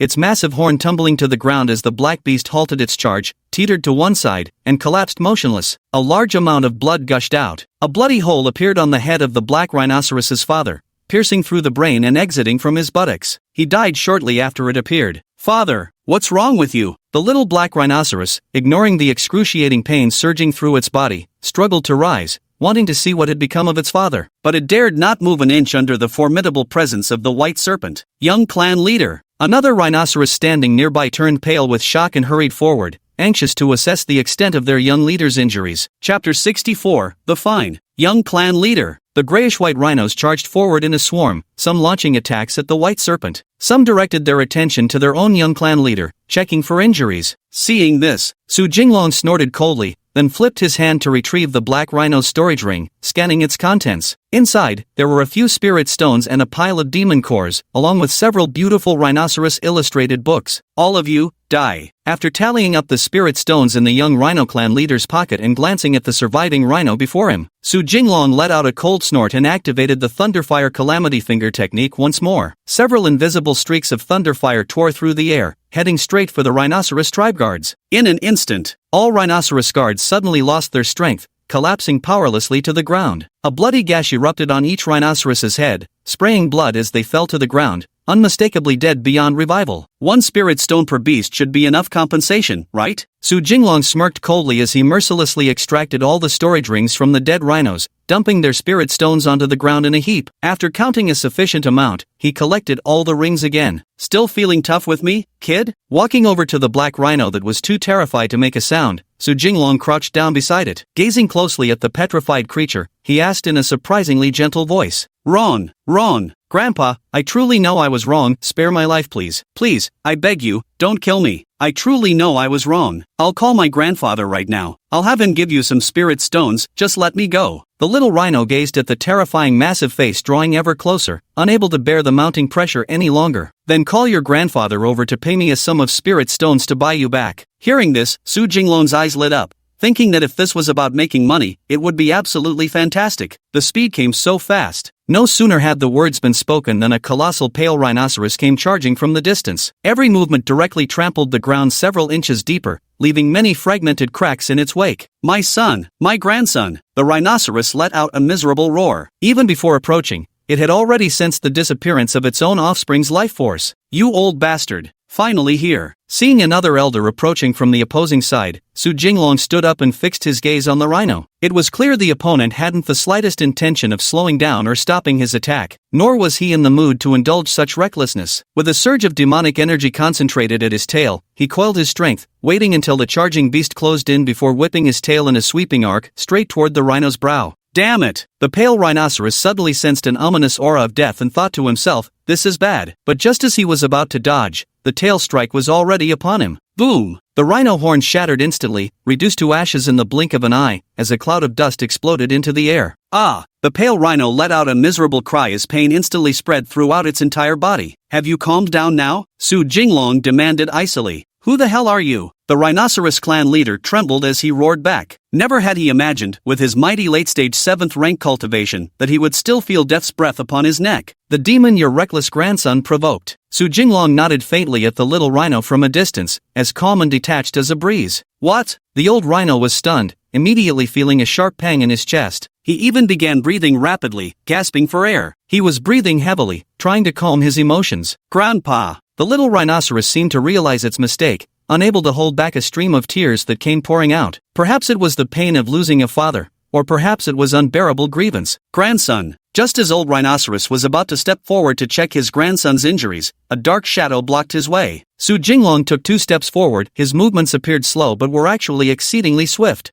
In the blink of an eye, he stood blocking the grandfather and grandson's path. "Your grandson told me you'd give me a batch of spirit stones to ransom him," Su Jinglong replied with an unhurried voice, wearing an amused smile. I could sense the overwhelming blood vitality and formidable aura emanating from him. The old rhinoceros hesitated briefly before tossing his storage ring forward without another word. He couldn't beat it in a fight. A single tail swipe shattered the rhino horn he depended on for survival. "It seems I'm actually at fault here. To feel challenged by a junior has left me too ashamed to show my face." Despite possessing 7th tier strength, he still couldn't defeat his opponent. For a moment, grief, rage, and resentment surged in my heart. Overwhelmed by fury, dark blood gushed from my mouth. "Pa!" Drops of crimson blood splattered across the ground. "Grandfather!" The little rhino was even more on edge, fearing that Grandpa might cause another problem. "All right, that's quite a decent amount. I'll spare both your lives this time." After checking that there were 20 to 30 spirit stones in the storage ring, Su Jinglong chose not to pursue the matter any further. The old rhino's vision went black as he collapsed on the spot, his fate unknown. "Grandfather!" Only the young rhino's anguished wails remained at the scene. The little rhino knelt beside his grandfather, enduring excruciating pain as he tried to hold himself together. Su Jinglong showed not a shred of mercy. As soon as he had gone a little further away, he quietly asked the big yellow dog beside him, "Do you know where the rhinoceros tribe lives? If you know,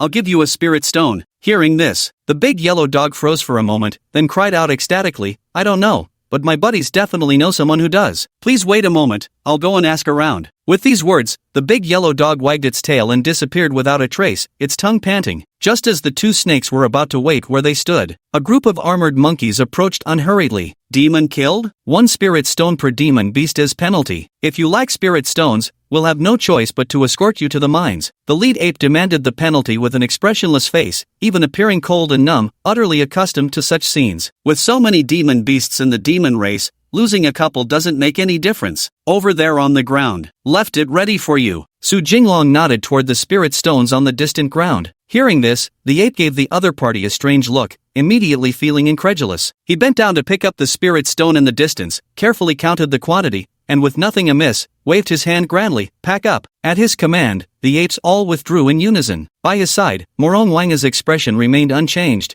as if this were already a common sight to him. But to Su Jinglong, it still seemed utterly bizarre. There was an indescribable awkwardness in his heart, but he couldn't pinpoint exactly what was wrong. He stood there for a long while, ultimately blaming it on the world of immortal cultivation. In this world, might makes right. The cities and their laws only constrained those demonic beasts without strength who obediently followed the rules. The majority of humans lacked cultivation and lived within the cities, therefore subject to the constraints of legal order. But the demon race was different. Those who entered the city were mostly powerful and ranked demon beasts. As demon beasts, they were naturally simple-minded and physically strong, so it was understandable that they couldn't establish proper order, nor could they endure it. With these thoughts in mind, Su Jinglong's uneasiness mostly dissipated. It turned out he still hadn't fully adjusted his own values. Chapter 65, Annihilation. Soon, several more rhinos came to carry away the corpse and the old patriarch, who had been overwhelmed with rage. The scene was deathly silent, with no demon beasts daring to approach. Before long, the big yellow dog came trotting back with its usual carefree wag. "Boss, I found out where the rhino tribe is staying." The rhino tribe came to watch the tournament too. "Their strongest chieftain is that late 7th stage powerhouse we just saw." The mastiff grinned with an ingratiating and lecherous smile as it fawned. "Late stage 7th rank. To so effortlessly defeat a 7th rank,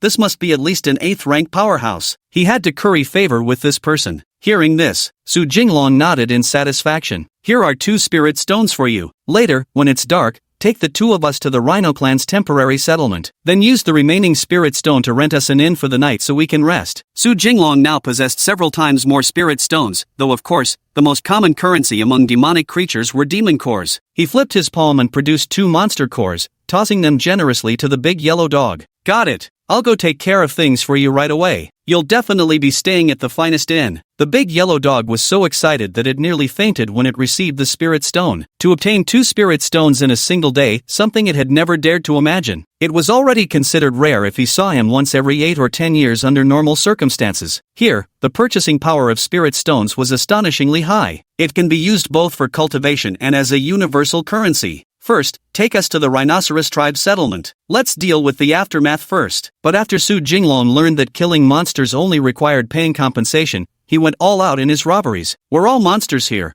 Why talk about human laws and morals? Fine. Morong Wanga remained as taciturn as ever, but there was unmistakable joy in her tone. It seems this Empress has not flattered the wrong person. Such ruthless methods truly make you a worthy partner of mine, she thought to herself, giving high praise for the other party's cruel actions. To her, chastity was really no big deal, important when you thought about it, unimportant when you didn't. Not like human women. With only hatred in her heart, she wouldn't be like those human women who become suicidal over love. In her previous life, she was extraordinarily talented and possessed vast resources, so she never even considered matters of companionship. But in this lifetime, Morong Wanga's long-dormant hormones had begun stirring again after millennia of silence. Sometimes it suddenly dawns on me how nice it would be to have someone to lean on beside me. Got it, the big yellow dog responded joyfully, wagging its head and leading the way with the swagger of a puppet soldier. Soon, the two snakes and a dog arrived outside a residence. There was an outer courtyard, but the inner one wasn't a house. Instead, it was one grassy field after another, each enclosed by little walls. Inside, the rhinoceros simply lay on the ground to rest. At this very moment, in the innermost, largest courtyard, an old rhinoceros lay surrounded by a group of others gathered around it. You there! How dare you act so tyrannically? Standing outside, Su Jinglong hadn't even stepped inside when he heard the scolding coming from within. I truly know I was wrong. I promise I'll never run off like that again. I'll cultivate properly to avenge father and grandfather. A childish voice sobbed these words between sniffles. Ah, you! The speaking rhinoceros seemed poised to lash out, but ultimately held back. It all boiled down to one final remark: focus on your cultivation. After the demon tribal assembly concludes, let's return to our ancestral lands. Having heard these words, Su Jinglong knew this trip wasn't made in vain. Go fetch Dr. Goat immediately to tend to your grandfather. The clansmen have pooled together 100 spirit stones for your grandfather's treatment. Don't worry, as the strongest fighter of our rhinoceros clan,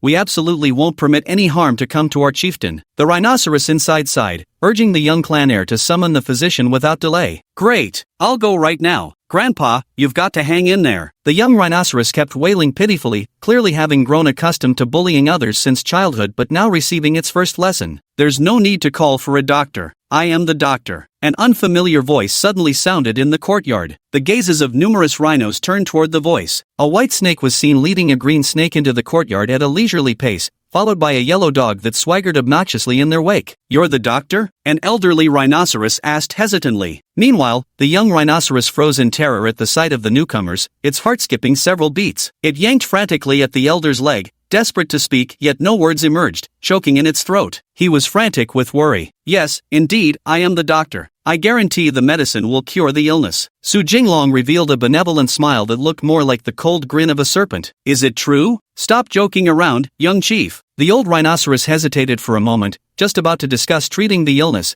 but the young rhino kept nudging his leg incessantly, and he couldn't suppress his anger any longer. He's the beast that killed my father. It was him who gravely wounded Grandpa. The little rhino finally found his voice again, only because the white serpent pressed in step by step, frightening him into speech once more. What? At these words, every monster in the courtyard was stunned, instantly displaying hostile expressions. I've come to collect protection money. All you demon beasts, hand over your spirit stones to me. Those who refuse will die. Seeing that his identity had been recognized, Su Jinglong dropped all pretenses and flashed a cruel smile. First take the money, then kill. This was the tried and true method of a murderer. First, they exploit people's hopes of a lucky escape to swindle money, killing them afterwards. This method significantly reduces resistance. If we give you spirit stones, will you spare us? The old rhinoceros was itching to strike, but the thought that even their chieftain couldn't defeat this opponent made him relinquish the idea. That's right, I'm extremely trustworthy. Su Jinglong put on a serious expression and said. Meanwhile, Morong Wanga kept offering high praise nearby. Well done. This is exactly the level of competence one should expect from my alliance partner. But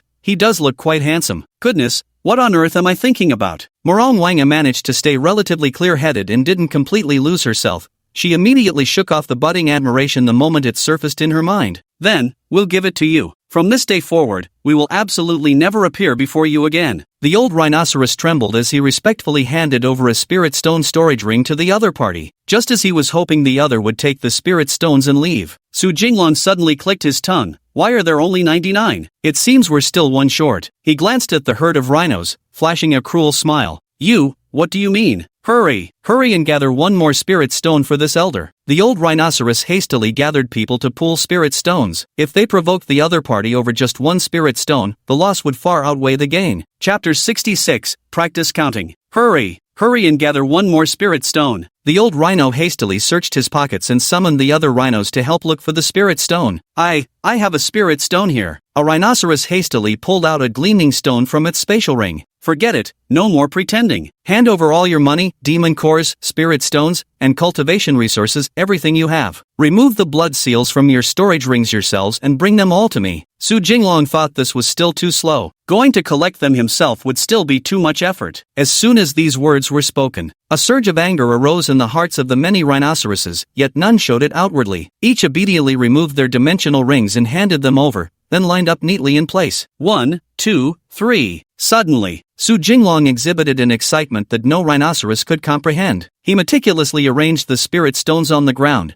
counting them one by one as he placed them. Boss, what exactly are you doing? The big yellow dog already understood the meaning, but couldn't help asking in a low voice. Nothing, just practicing counting. Su Jinglong flashed a gentle smile. Those unaware might have mistaken him for the sunny boy next door. Soon, spiritual stones equal in number to the rhino herd were neatly laid out across the ground. They glittered in the darkness. Morong Wanga stood by indifferently, showing not an ounce of pity. 10,000 years of experience had long made her cold toward life itself. She couldn't be bothered with anything that didn't concern her. Besides, this was still an opportunity to get rich. Finally, everything's in place. Su Jinglong's current size isn't particularly large. He long ago mastered the ability to flexibly control his form, though he hadn't yet achieved shapeshifting. Before arriving at the demon city, there was no need to shrink one's body. The rhinos exchanged glances, already sensing what the other intended to do. But the enormous disparity in strength between them made resistance utterly impossible. Now, all of you can die. Suddenly, Su Jinglong unleashed his full power. Dozens of Thunderfire Calamity Fingers,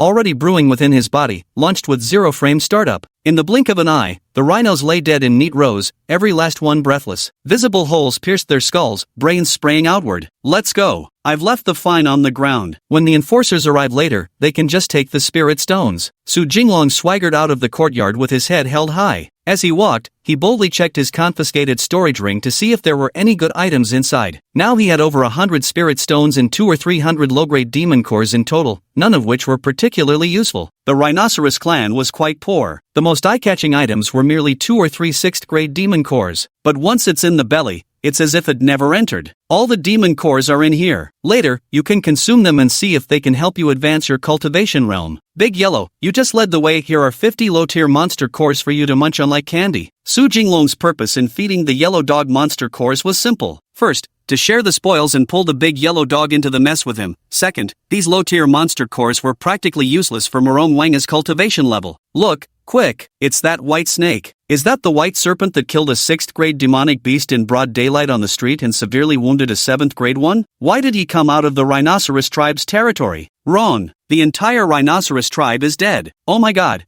What kind of being is he really? The figures of 2 snakes and a dog swaggered through the streets. Even in the dead of night, numerous demon beasts crowded the streets. The darkness barely existed, banished by the glow of countless lanterns. A single spark can start a prairie fire. All demonic beasts retreated 3 miles, involuntarily maintaining their distance from him. Not a single trace of his aura had leaked out, yet merely his presence sufficed to make the demons' hearts tremble uncontrollably. Wherever he passed, utter silence prevailed. Not a single demonic beast dared to speak. Only after traveling a considerable distance did he dare to whisper furious words under his breath. Just half a day. In the demon city, countless demonic beasts had all heard of this white serpent's deeds. Su Jinglong wasn't afraid in the slightest. As far as Morong Wanga knew, the highest level in the lower realm was the immortal foundation stage, which corresponded to the 9th rank. Being timid when one's cultivation was low could still be excused, but to still be timid now that one's cultivation had improved, then wouldn't that damned cultivation have been for nothing? Returning to the main story, after the 2 snakes and 1 dog had traveled for some distance, the big yellow dog led the 2 snakes to a luxurious restaurant. Waiter, check in. A big yellow dog held a spirit stone in its paw, bullying others by flaunting its master's influence. How many rooms, sir? A squint-eyed black dog with a lecherous grin squeezed its way through. Hearing this, Su Jinglong and Morong Wanga exchanged glances. Then they decisively said, 2 of your best rooms, plus 1 of your worst ones. How long can 1 spirit stone last me? Su Jinglong didn't want to be a dragon rider. At the very least, he'd need the dragon to take human form first. If you can't have it,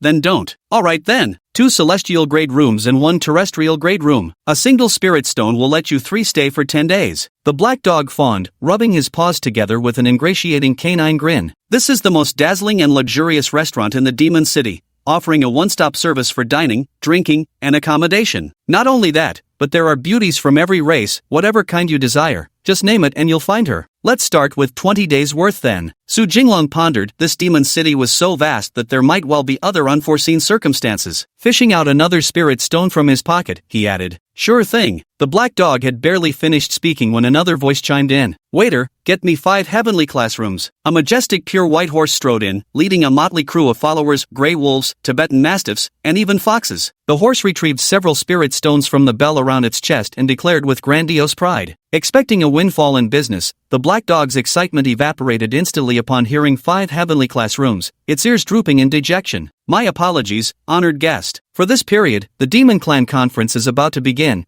and all our heavenly class guest rooms in this tavern are already booked. The earliest availability would be in 3 or 4 days. The black dog said apologetically with an embarrassed smile. Does he have a dad and I don't? Targeting me? Do you know our Tianma Merchants Guild? I've got plenty of money. The black horse snorted angrily, puffing out plumes of smoke from its nostrils. He pointed at Su Jinglong and hurled vicious insults. Hearing this, the white snake turned its head in surprise, a ghostly, inscrutable smile appearing on its face. What did you say? You've got plenty of money? Su Jinglong's smile transformed into one of understanding, carrying implied meaning. That's right, I'm loaded. Here's 5 spirit stones, give me one of your 2 celestial tier guest rooms. The dark horse declared without question, issuing orders from a superior position. Wait a minute, hold on a second. Big Huang, I've got a question for you. Chapter 67, Pegasus Chamber of Commerce. Big Huang, I've got a question for you. What is the cultivation realm of the strongest expert in your Tianma Merchant Guild? He didn't raise his hand to apologize, but to ask about the pinnacle power of your house. The big yellow dog stood frozen, having already guessed the other's intentions from their previous actions. I don't know, he answered truthfully. He really didn't know. But the Tianma Trade Association is extremely wealthy, and all manner of powerful individuals are willing to befriend them. Seeing this, the dark horse thought the other party was fearing the immense financial power of his Tianma Chamber of Commerce and sneered. My Tianma Chamber of Commerce has countless offerings. The strongest among them even has an 8th-tier demon beast guarding it. Wait a minute, that white snake of yours looks somewhat familiar too. As he spoke, he suddenly remembered something his underlings had mentioned earlier. It was a white serpent that had severely wounded a 7th-tier expert in the street. Could it be this one right in front of me? Why does it look familiar? Hearing it was an 8th-tier demonic beast, Su Jinglong immediately relaxed, flashing a reassuring smile. Beside him, Morong Wanga appeared too lazy to bother with anyone, but inwardly thought, the Celestial Horse Merchant Guild is so wealthy, how can we not take them for a hefty sum? Rich 2nd-generation idiots like these are the easiest to rob. Little did they know, Su Jinglong didn't just intend to fleece the rich 2nd-generation heir, he even planned to rob the entire Celestial Horse Merchant Guild along the way. Boss, he seems genuinely like that white serpent who severely wounded a 7th-tier powerhouse out on the streets. The fox behind him retreated a few steps, shrinking back in timid hesitation. Bullshit. Impossible. Stop talking nonsense. I didn't do it. Wasn't me. Su Jinglong blurted out in outright denial, refusing to acknowledge his achievements. What if this scared the kids? For a moment, the dark horse was genuinely intimidated. His face flickered with uncertainty as he struggled to make a decision. Fuck me. Enough games, pay up. Shit. Seeing the other party's indecisiveness, Su Jinglong lost his patience. Cursing under his breath, he stepped forward and slapped the black horse with righteous indignation. How dare you hit me? Just you wait. I'll call my family's 8th-tier expert over here. The black horse who had been slapped stared incredulously at the aggressive white snake, so intimidated that it dared not fight back. I don't care about this or that. Pay up first. Smack. Su Jinglong didn't say a word and slapped once more. Here, take it then. The black horse was slapped again, let out a furious roar, and quickly took out a spatial ring to throw at the other party, speaking the most cowardly words in the toughest tone. Oh, Su Jinglong raised his eyebrows in surprise, not expecting this kid to have a bit of backbone. Upon opening the spatial ring, he found 30 or 40 spirit stones, a pile of demon cores, and a few pills inside. Kid, send word to your family. Tell them I've caught you and want money. Bring the money to get you back. Su Jinglong wasn't satisfied yet, he even wanted more. What? Pushing your luck? The black horse exclaimed in shock, never expecting the other party to be so insatiable. 40 to 50 spirit stones still couldn't satisfy their greed. Can't tell who's in charge here, can you? Su Jinglong cursed under his breath as a surge of demonic power materialized, instantly breaking one of the black horse's legs. Yet he didn't exert excessive force, just enough to teach the creature a lesson. Ah, boss. In an instant, How AI's voice reverberated throughout the tavern. Countless demon beasts had gathered outside the door, but upon seeing it was that white snake again, they scattered in all directions, wishing only that they could flee faster. Several underlings gasped in shock, torn between wanting to step forward and support their boss, yet too intimidated by the opponent's overwhelming aura to approach. Call for backup. Hand over the money. You think I'm here to joke with you? Only at this moment did the black horse realize this opponent wasn't easy to provoke and wouldn't quit while ahead. A tough customer indeed. I'll call for help right now. Stop, please don't hit me anymore. The black horse cried out in pain while pulling out a stone. After crushing it, another streak of radiant light shot out, striking directly upwards and blasting a massive hole through the tavern's roof. Instantly, the sky lit up with a burst of fireworks. A winged Pegasus emerged against the dark curtain of night, strikingly vivid. Here, take this spirit stone. Go back and focus on your cultivation. Just focus on your training. Don't worry about cultivation resources. I'll go grab plenty for you. Su Jinglong handed the storage ring to the green snake beside him, solemnly pledging his commitment. Such words were practically shameless when spoken aloud. Fortunately, demon clans lacked any sense of morality, though they did possess trust, of course. But each instance of extortion occurred only after others had provoked him first. It's practically business coming to them without effort. Thank you, Mu Rong Wanga replied somewhat awkwardly. Of course, this wasn't because she thought the other party was unscrupulous. On the contrary, she found nothing wrong with it. In fact, she believed it was a great shortcut for rapid development. In her previous life, she had everything handed to her on a silver platter, clothes to wear, meals served, and practically any cultivation resource she desired merely by opening her mouth. She had never been in such dire straits before. With celestial soldiers and generals potentially hunting her down at any moment on one side, and a small demon beast she could exploit on the other, she naturally resorted to any means necessary to enhance her cultivation. Yet, the reason for her unease was that Su Jinglong had spoken such responsible words in front of a crowd, making it hard for her to suppress her emotions in the moment. Su Jinglong treats me so well, how should I repay him in the future? Promise him supreme status, inexhaustible wealth, or have the Dragon Clan become his protective force? No, he lacks none of these. How exactly should I repay him? It seems, he's missing a cultivation partner. Could it be that I must offer myself? After much deliberation, Morong Wanga realized the other party lacked nothing. But upon closer thought, the only flaw this person had was being single. At this realization, she couldn't help but blush. Though invisible to others, she could distinctly feel the scorching heat on her cheeks. Just as her mind began wandering, a winged black horse came soaring from the distance, apparently a celestial steed of noble bloodline. Where is my son? The color and range of fireworks carry significant meaning, where the hues and the spread of the bursts denote the host's status. Dad, over here! Help me! The black horse screamed pitifully, the pain of his broken bones painfully clear to him every passing moment. That horse moved extraordinarily fast, almost in the blink of an eye. It teleported from beyond the tavern into the room. Who dares hurt my son? The Tianma supported the black horse with a roar. In the next second, a multitude of powerful beings from various races appeared behind them instantly. There was a red-coated wolf, a steel-plated bear, and a black kestrel flapping its wings. Roar! Ow! The black bear and the red wolf let out a simultaneous roar, instantly revealing their 8th-tier cultivation. The overwhelming aura instantly shattered all wooden furnishings in the tavern hall, forcing every demonic beast within several miles to prostrate themselves on the ground. Chapter 68, Blackmail and Extortion. Damn it! 3 8th-level demonic beasts. The big yellow dog secretly cursed his misfortune and prepared to slink away like a sneaky mutt. But the next moment, a green serpent's tail coiled around his belly, leaving him completely immobilized. I did it! Do you have any money on you? Redeem your son! Su Jinglong lazily waved a greeting, watched the heartwarming father-son scene unfold, then promptly got down to naming his price. What kind of person are you? Tianma's face was filled with caution, hostility burning in his eyes. I'm a snake your son has provoked. The room I booked, your son tried to take it from me and even swore at me. Since you're the parent, let's see how you handle this matter. No pay, no way out for you and your son. Su Jinglong started off somewhat tactful, but then reconsidered. Being a robber meant he should adopt a more forceful stance. Sorry about that.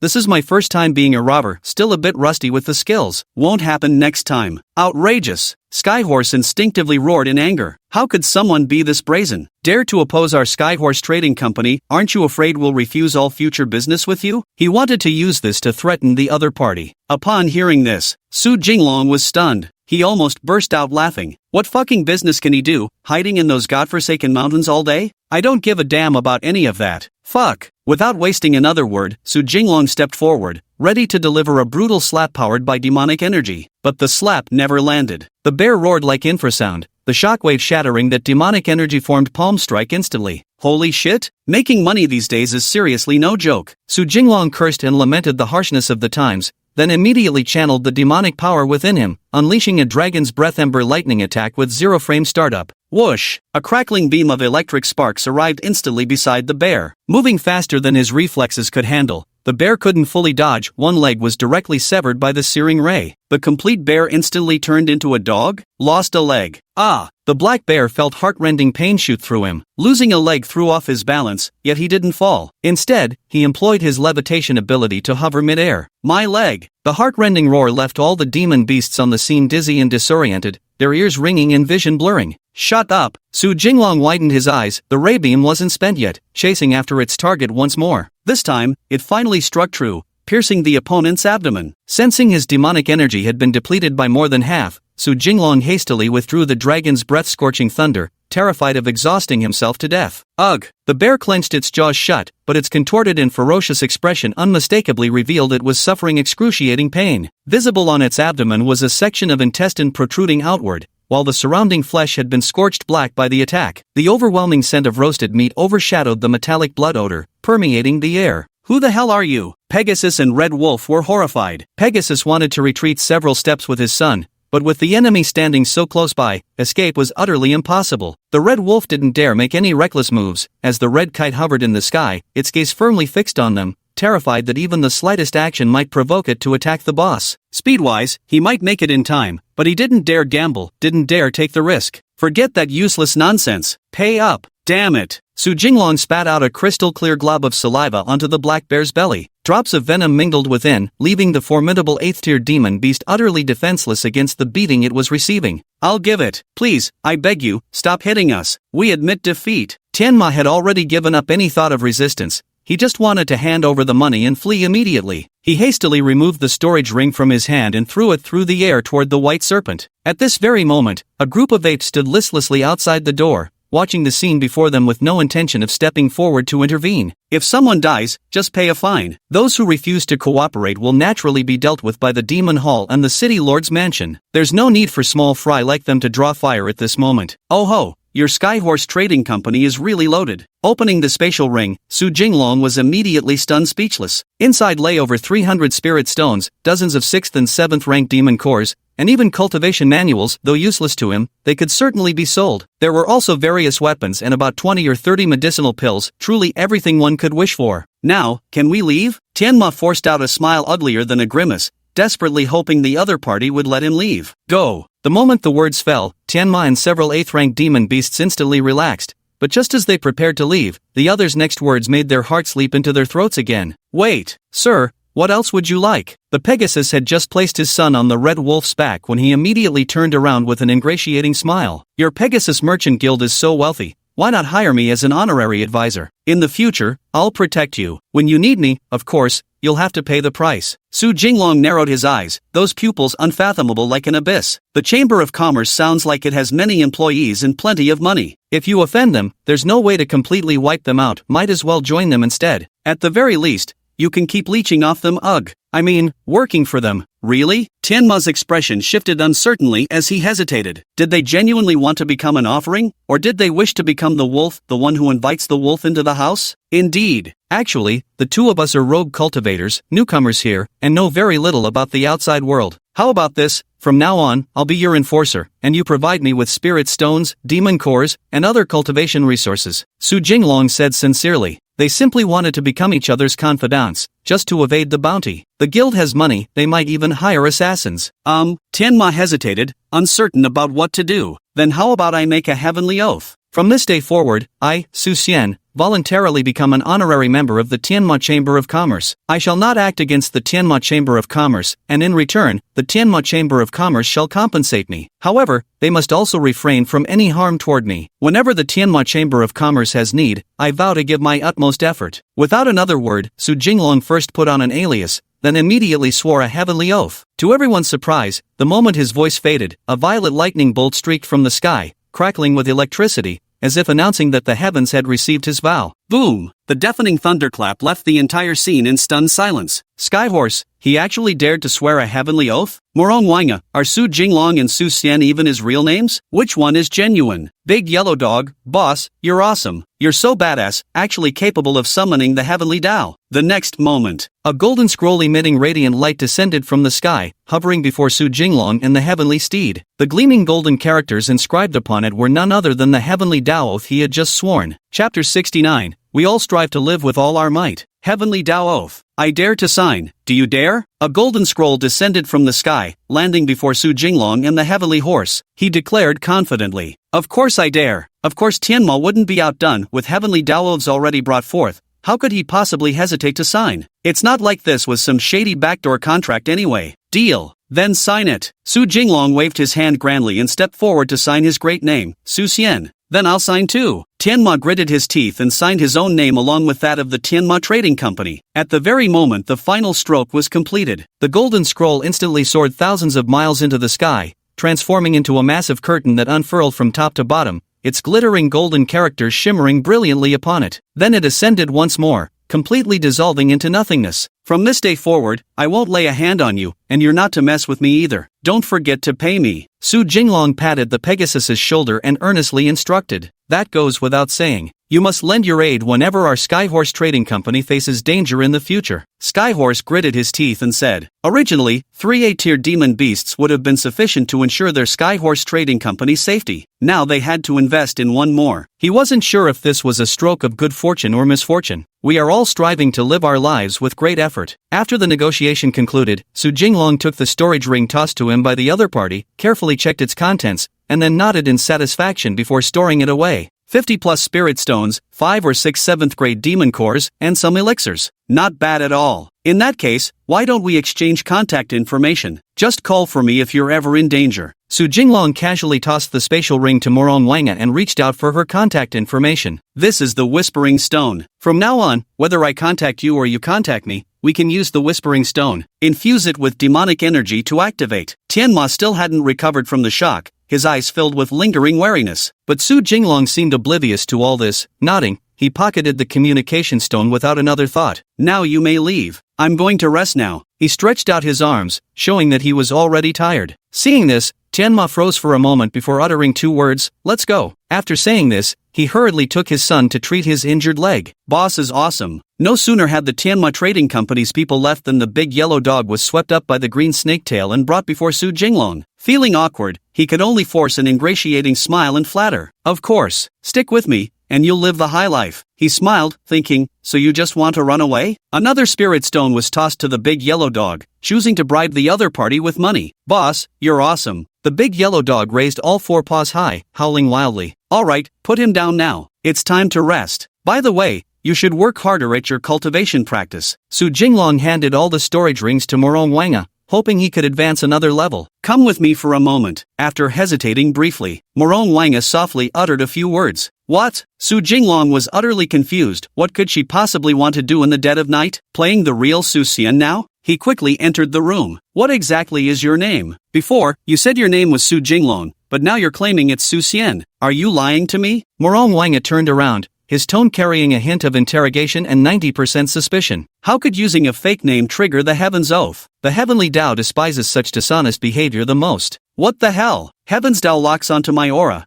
What does it have to do with my name? My real name is Su Jinglong. Su Xian was just a lie I told them. Su Jinglong replied honestly, his face filled with sincerity. But the green serpent didn't answer, continuing to stare at him without speaking. Is he really deceiving me? If he's been lying to me all along, what could he possibly want? Could it be, he knows I've been reborn? Morong Wanga silently pondered, carefully analyzing where things might have gone wrong. How do you think I treat you? Or perhaps, what do you think of this snake of mine? Su Jinglong didn't answer, choosing instead to prove his innocence in another way. It's lovely, Morong Wanga replied instinctively. After saying this, she tightened her lips again, not uttering another word. At first, I simply felt I had wronged you and owed you compensation. But then I realized, you have the bloodline potential to attain great cultivation heights. Combined with the feelings that have grown between us, though I know resentment still lingers in your heart, I vow to keep making amends to you from now on. Since I happen to cultivate without needing these resources, I'll give them all to you for your training. After going through life and death together for so long, you still doubt me, don't you? Su Jinglong suddenly adopted the demeanor of an upright gentleman, speaking with sincere candor.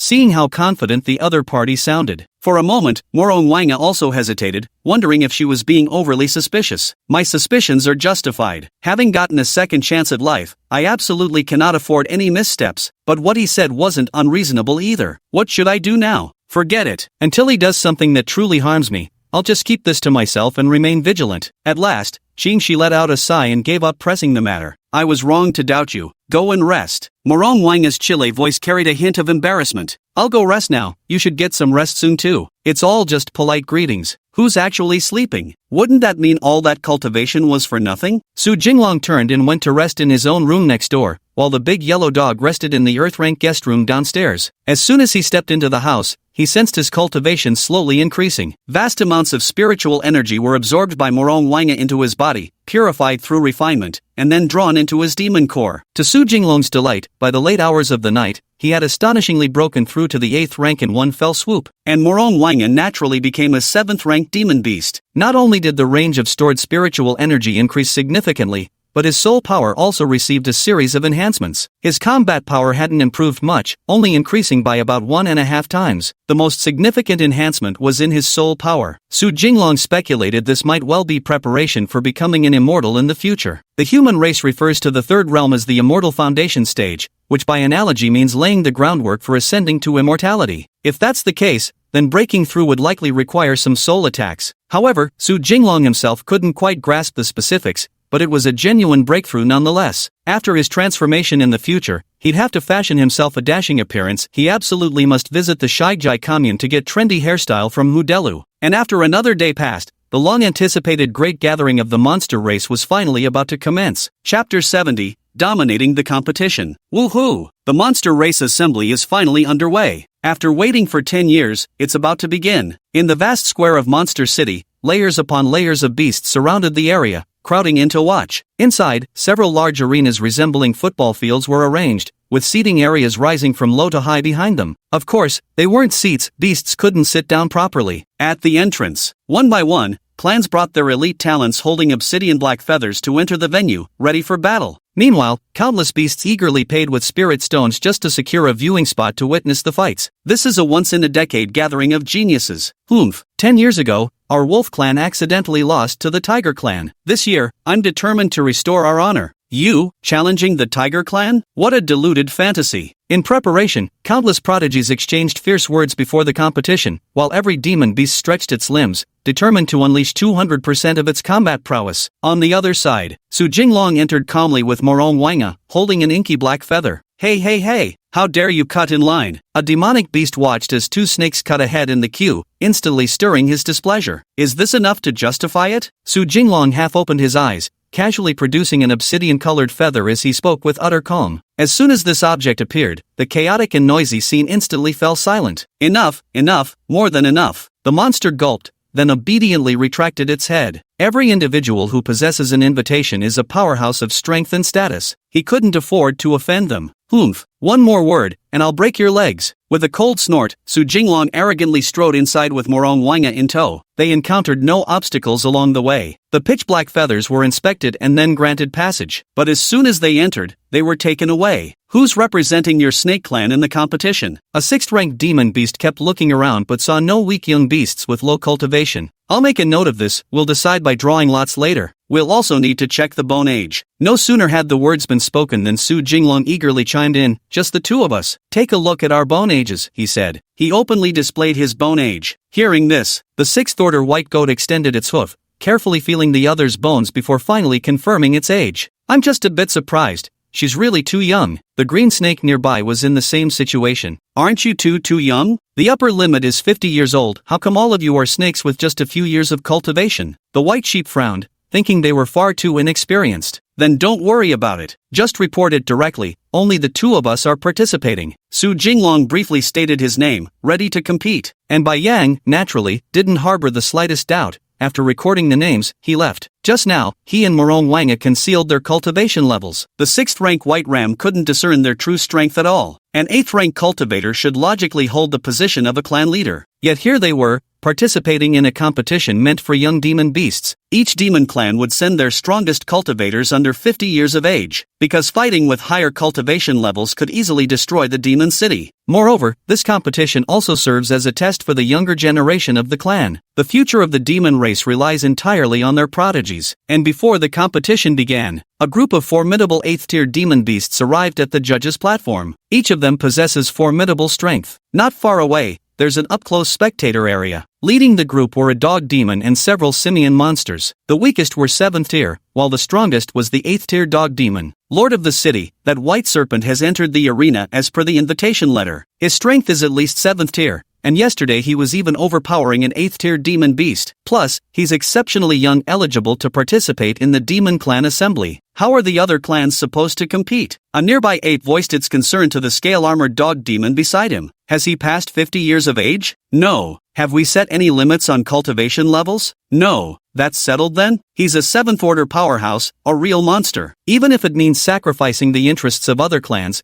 we must forge good relations with this white serpent. After the tournament concludes, invite him to come to the city lord's residence. So it turned out that Su Jinglong's actions had long been noticed by other powerful demon beasts. Just didn't care. This dog demon was actually the lord of Demon City, carrying a trace of Qilan bloodline within its body. Yes, the ape demon couldn't refute and had no choice but to nod in agreement. If any clans object later, just tell them we can check bone age anytime, the dog demon instructed. Truth be told, he had noticed that white serpent back when they were still in the Trial Mountains. He'd later become amazed by its rapid growth, going all out to recruit it to his side. When I emerged from the Trial Mountains, I was only at the 4th or 5th tier, but now I've actually reached the 7th tier. Surely, it would become a mighty force in the future. The dog demon originally planned to lend a hand when the other party was weak, hoping to forge a bond of gratitude. Never did it expect that before the demon clan assembly even began, that youngster would break through to the 7th tier. Tell me, which demon beast could reach the 7th tier before 50 years of age? Perhaps such geniuses might exist, but that white snake was only a few years old, equivalent to a human in their early 20s. 50 years old would correspond to over 100 years in human terms. Just as the dog demon was lost in thought, judges had already begun drawing lots to start the competition. On 3 arenas, 6 demon beasts from 2 clans engaged in battles against each other. On one side was the Eagle clan, on the other, the Sheep clan. Don't be fooled by their herbivorous nature. The Sheep clan's combat prowess was nothing to scoff at. The sharpness of their horns rivals even that of spiritual treasure weapons. Yet alas, no matter how nimble their movements or razor-sharp their horns,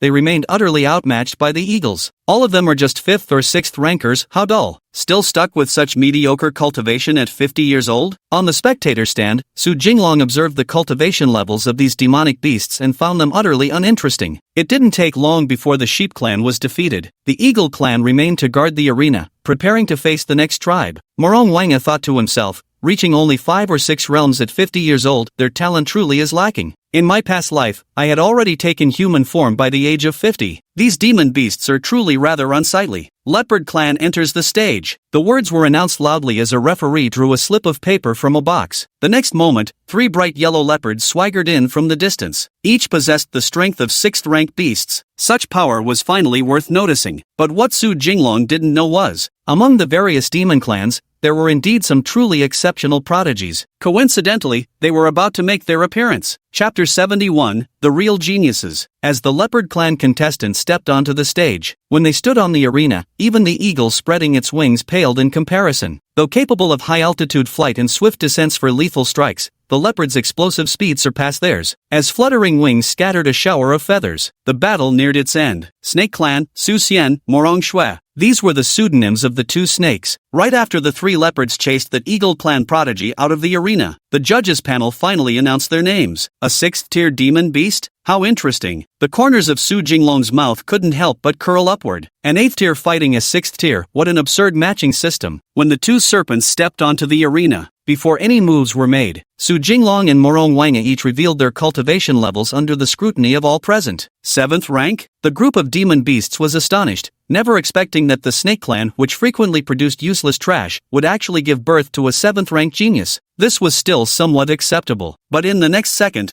they sensed an even more formidable aura. A blinding light shot straight into the heavens, revealing an unabashed 8th rank cultivation level before all the demon beasts. 8th rank. How is this possible? Is this a realm achievable within 50 years of cultivation? In an instant, all the demon beasts in the arena stood up in shock, staring at the scene before them with disbelief. 8th tier, confirmed, absolutely correct. The 8th tier demonic beasts on the judging panel all rose to their feet, never expecting to review a prodigy with the same cultivation level as themselves. Not far away, the dog demon stood up abruptly alongside a group of apes. 8th tier? The dog demon had seen many talented individuals in its lifetime, but an 8th tier practitioner at just a few years old was something it had never even heard of. Will you step down yourselves, or shall I help you down? Or would you prefer to come at me together? Or is there anyone brave enough to challenge me alone? As a heaven-blessed prodigy, Su Jinglong's arrogant demeanor was only to be expected. The 3 leopards couldn't even stand up under the overwhelming pressure, lying prostrate on the ground. We'll go down ourselves. There's no need for you to trouble yourself, senior. The leopards, sensing the threat of death, abandoned the fight without a second thought. No sooner had these words been spoken than the terrifying pressure abruptly dissipated, allowing them to narrowly escape death. Is he really under 50 years old? A question erupted from the judges' panel. A cat demon wore a skeptical expression. The sound lingered in the duel arena, unable to dissipate. Why don't you test my bone age to find out? Su Jinglong was somewhat smug. Hiding his aura until now had all been for this very moment. You could say the dumplings were wrapped just for that bite of vinegar. Let me see if you're really under 50. The cat demon snorted coldly and leaped forward, closing the distance between them in mere seconds. As his hand made contact with the other's skin, he channeled his demonic energy to examine the subject's skeletal age. To his shock, it truly was an 8th rank demon beast. You're a true genius, a real genius. After checking the bone age, that demon cat looked as if struck by lightning, staring in disbelief at this once-in-a-millennium prodigy, utterly stunned for a long while. They had toiled their whole lives just to reach the 8th rank,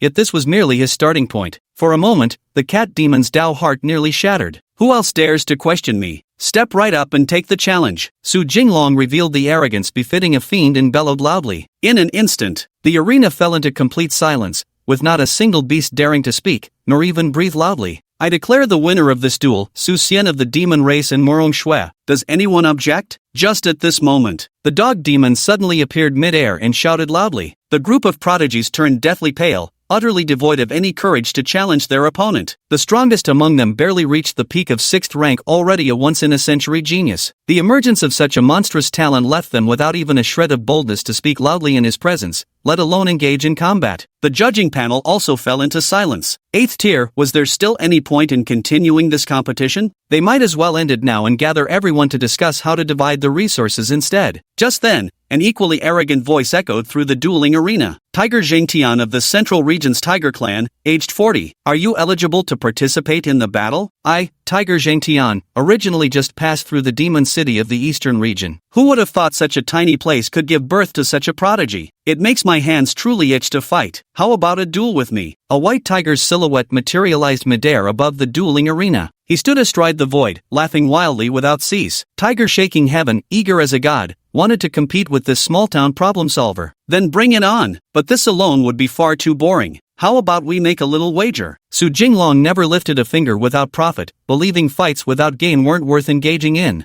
Will this 9th rank demon core in my hand suffice? Upon hearing these words, Hu Jintian waved his hand eagerly, itching for a fight with his opponent. As a proud prodigy, he naturally held immense confidence in his own combat prowess. In the Eastern region, reaching the foundation establishment stage, the 9th rank is considered the peak. Those at the 9th rank are likely reclusive ancestors of certain clans. But judging by the current situation, there might still be experts at the transformation stage or even the great monster realm watching over things. Morong Wanga's beautiful eyes shimmered with contemplation as she carefully analyzed the situation in her mind. It was my oversight to underestimate the cultivators of the lower realm. I regret not paying attention to them in my past life, for the more one understands, the more advantageous it is for the present. In her previous life, her gaze was fixed solely on the prodigies of her time, naturally paying little heed to the lower realm. She had been careless. That's enough. If I can't beat you, I'll be at your mercy. Su Jinglong's words were like listening to a lecture only to realize it was utterly meaningless. If you can't win, aren't you left entirely at their mercy? Then if you can't beat me, you'll serve as an esteemed guest within my tiger clan of the central domain. Our tiger clan is willing to provide you with cultivation resources,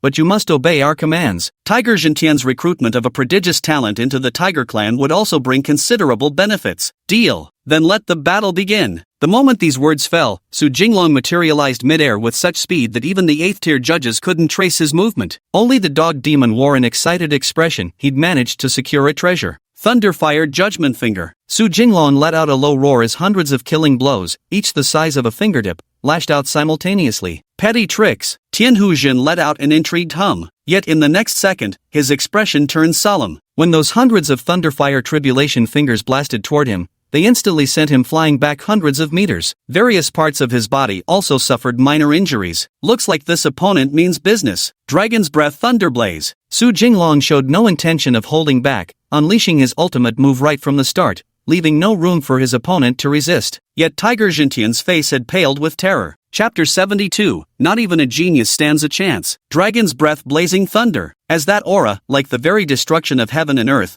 appeared above the dueling arena, even the mighty Hu Jintian, a white tiger by blood, turned deathly pale. Never before had he encountered such awe-inspiring divine power. That moment. From Su Jinglong's mouth, a beam shot rapidly through the cloudless, boundless sky. It moved with lightning speed, reaching the white tiger in the blink of an eye. No! Tiger shaking heaven desperately mobilized all his demonic energy to withstand this blow, only to be sent flying dozens of miles in an instant, vanishing like a shooting star across the celestial curtain. Still want to keep fighting? You honestly thought my peerless strength within the same realm was just a joke? Su Jinglong snorted coldly, his cry piercing heaven and earth like a divine dragon descended upon the mortal realm. Every demon beast within a 100-mile radius heard the commotion. Lower-level demon beasts were even startled to the point of bleeding from all 7 orifices, collapsing to the ground, their fates unknown. No more. I won't fight anymore. In the distance, Tiger Jintian, half dead if not completely crippled, was terrified beyond words. He immediately gave up resistance, mustering all his strength to yell out, hoping his opponent would cease the attack. Give me the demon core. You may leave. You're welcome to challenge me anytime again. The moment the battle ended, Su Jinglong's fierce aura vanished instantly as he broke into a cheerful grin. A 9th-grade demon core came streaking through the sky like a meteor from afar. He caught it with his hand, verified its aura, then tossed it back to Morong Wanga in one smooth motion. Take it. No sooner had the words left his mouth than a voice echoed from the distance. Today's sparring was my overestimation. Thank you for sparing my life, Elder. The white tiger hastily uttered these words before dragging its severely wounded body away in rapid retreat. No one could clearly discern what injuries the white tiger had sustained, but it made all the 8th-ranked demon beasts on the scene tense up. Even the 9th-ranked dog demon couldn't help but straighten its posture. Alright.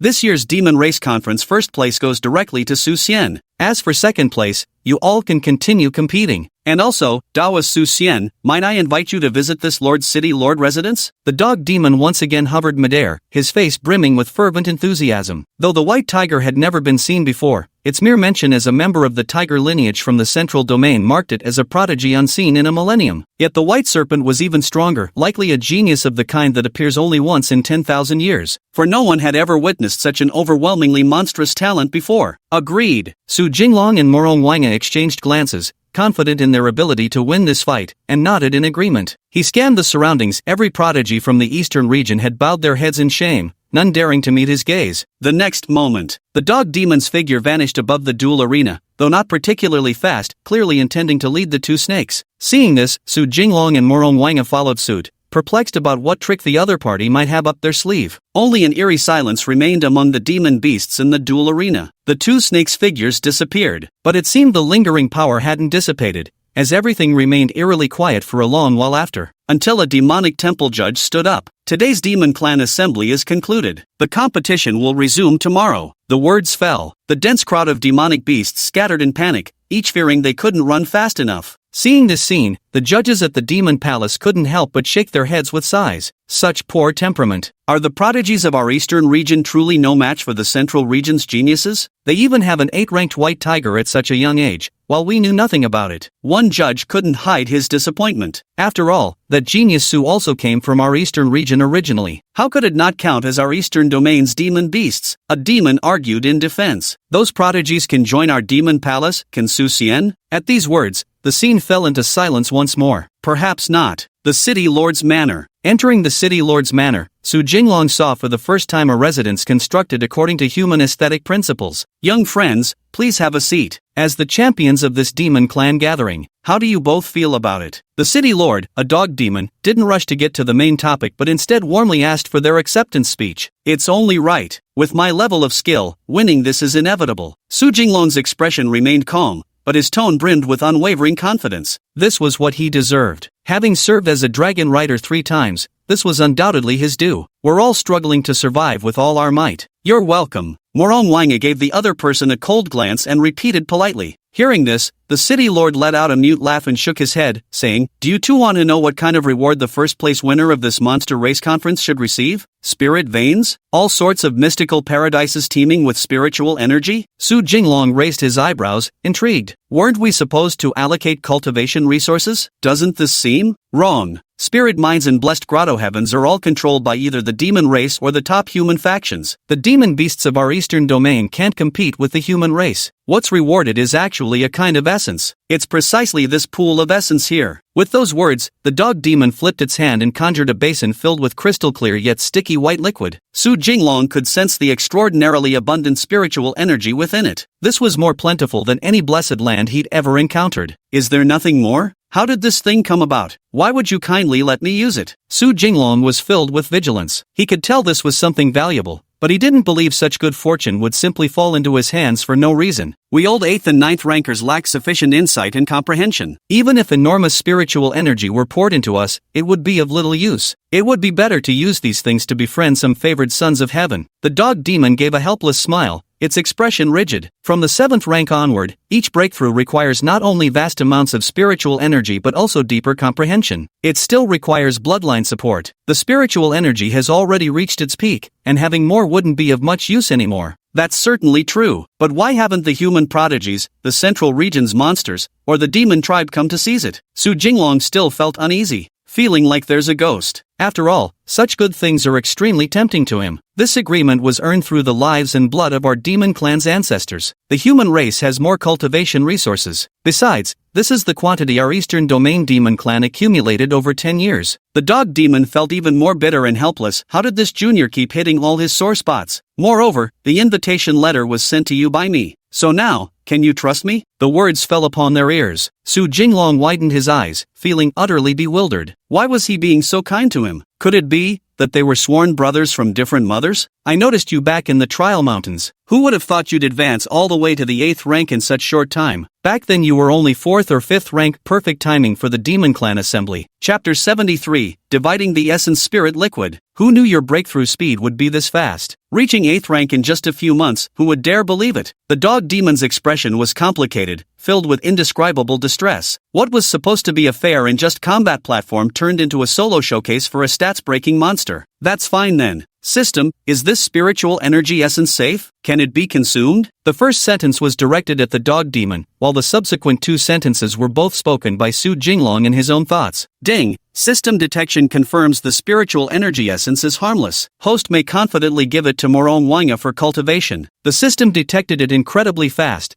identifying it in almost the blink of an eye. But I still have doubts. Logically speaking, shouldn't such a valuable thing be kept rather than given as a reward? How did it end up becoming a prize for the Demon Clan's Grand Assembly? After confirming the essence was genuine, Su Jinglong no longer rushed and leisurely inquired about various matters. Logically speaking, that is indeed the case, but shouldn't things from our eastern domain not be given to the continental domain? Actually, at the Demon Clan Assembly, the top 15 individuals in the personal rankings can enter the Demon Hall. This can be considered as cultivation resources given by the demonic palace to juniors. The dog demon nodded, never expecting he'd have to keep answering this kid's persistent questions. I was planning to wait until they finished consuming the spiritual essence before saying anything. After all, he who takes from another is beholden to them. The Demon Hall, ha! Then if we don't join, can we still consume it? Su Jinglong stroked his chin, feeling deeply conflicted about the decision. On one hand lies the essence, on the other, freedom. Of course it's possible. As I said earlier, this isn't just a reward for the descendants of the Demon Hall,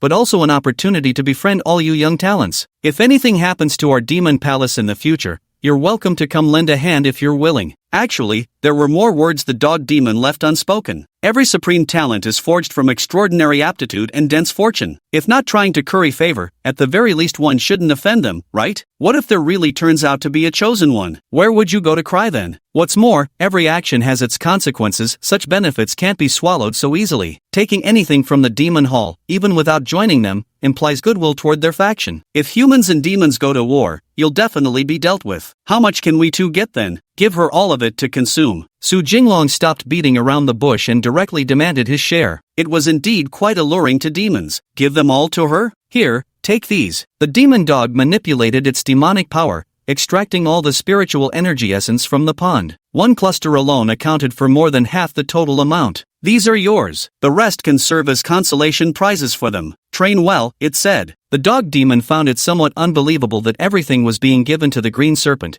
but he couldn't say anything about it. He took away a small half of the spiritual essence and left through the door, leaving this room for the two serpents to cultivate. Absorb these spiritual essence fragments. And here's this 9th grade demon core. I'll stand guard for you during your meditation. Su Jinglong instinctively began surveying his surroundings, ensuring everything was absolutely secure before speaking. You, alright then. Morong Wanga hesitated, wanting to say something but ultimately holding back. She wanted to ask what method the other party had used to cultivate their abilities, but upon reconsideration, since the other party remained silent, it might be their secret, so she decided not to press further. However, Su Jinglong had keenly noticed this issue. Looking at his expression, I already understood what was going on. No, I can't break through together with her. Once she breaks through, I'll need to quietly suppress my aura. If she keeps being this suspicious, I won't be able to find any reasonable excuse to fool this obsessive girl. Morong Wanga immersed herself in the spiritual liquid to cultivate and absorb its energy. Meanwhile, Su Jinglong closed his eyes and coiled his body to begin concealing his presence. Stabilize my aura at the early stage of the 8th rank. What does my aura have to do with rising strength? Yet soon, Morong Wanga's aura began to advance by leaps and bounds. Early 7th rank, mid 7th rank, late 7th rank, early 8th rank, 9th rank. Su Jinglong suddenly opened his eyes, never expecting this pool of spirit liquid to contain such formidable power. He stared in disbelief at his opponent, who had leaped directly from the 7th rank to become a 9th rank demon beast. There seemed to be no sign of stopping this meteoric rise. He only came to a steady stop after reaching the peak of the 9th tier. Yet Morong Wanga didn't open her eyes, still preoccupied with consolidating her realm. As for that 9th tier demon core, it remained by her side. She hadn't even had the chance to consume it yet. As for Su Jinglong, he was exerting every ounce of his strength to suppress his aura. He skyrocketed all the way to the initial stage of shapeshifting realm. Staring at his own body in disbelief, he couldn't process how abruptly and swiftly everything had happened. There'd been no time to react. This is the first time a breakthrough has reached so many realms. Peak of the transformation realm? If I remember correctly, Freak Girl said after the 9th rank comes the transformation stage, and only after that does one reach the great demon cultivation level. I'm currently at the transformation stage cultivation level, which means that Freak Girl has reached the peak of the 9th rank. The surge in formidable cultivation made Su Jinglong somewhat unable to gauge his true strength. He only felt that he could magnify his body thousands of times over, with still deeper mysteries hidden within, though he had yet to explore them. His spiritual power had grown dozens of times stronger, while his physical strength remained unchanged. It seemed this was connected to his bloodline. Yet his demon core had undeniably expanded, now like an inexhaustible ocean, boundless and limitless. I just wonder how much demonic energy it would consume to use Dragon's breath-scorching thunder now. Then I should find a way to enhance my bloodline. Instead of staying stuck at this half-step snake dragon stage, at the very least, I must become a true serpent dragon. My soul power has also greatly increased. Should I try to cultivate a soul-related divine ability? Before he could finish speaking, Su Jinglong felt his realm stabilizing, while his soul power was being tempered, growing more solid and powerful. All of this was the result of Morong Wanga's diligent cultivation. 9th rank is the pinnacle of the eastern region, while the great demon stage is the pinnacle of the central region, according to what that crazy girl said. No, I'll have to keep a low profile when I go to the central region from now on. All of this didn't happen in just an instant. At least half a month or a full month had already passed. Once Morong Wanga stabilized her realm, she consumed that 9th grade demon core. Without another word, she immediately launched her assault towards the transformation stage of cultivation. Su Jinglong was utterly dumbfounded by what he saw, giving it his utmost attention as he began to stand guard for her. Whether he could soar to become the most overwhelming existence in this lower realm all hinged on how hard Morong Wanga pushed herself now. And as days passed one after another, there was not the slightest change. Yet Su Jinglong himself attempted shapeshifting, trying to transform into human form, but without exception, all his attempts failed. Chapter 74, Successful Transformation, Seeking Golden Tickets. Why can't I succeed in shapeshifting? Is it really this difficult? After several more attempts at transformation, Su Jinglong failed yet again. He realized he had reached the required cultivation level, yet for some unknown reason, he always stumbled at the most critical moment. There was simply no way to successfully transform into human form. But just at this moment, the aura of the green snake nearby surged yet another level higher. Great Demon Realm. She's reached the transformation stage too. Su Jinglong's heart swelled with shock. Without time to ponder, he immediately suppressed his own aura. There was no chance to test his combat strength. He forcibly restrained it to the early 9th tier, ensuring he wouldn't appear too weak. Yet Morong Wanga continued her cultivation without pause. Several more days passed as her transformation realm gradually stabilized. Still, she did not cease her practice. Su Jinglong remained by her side, still unsuccessful in his own transformation. System, why can't I achieve successful transformation? I genuinely want to become human now. He gnashed his teeth and questioned the system,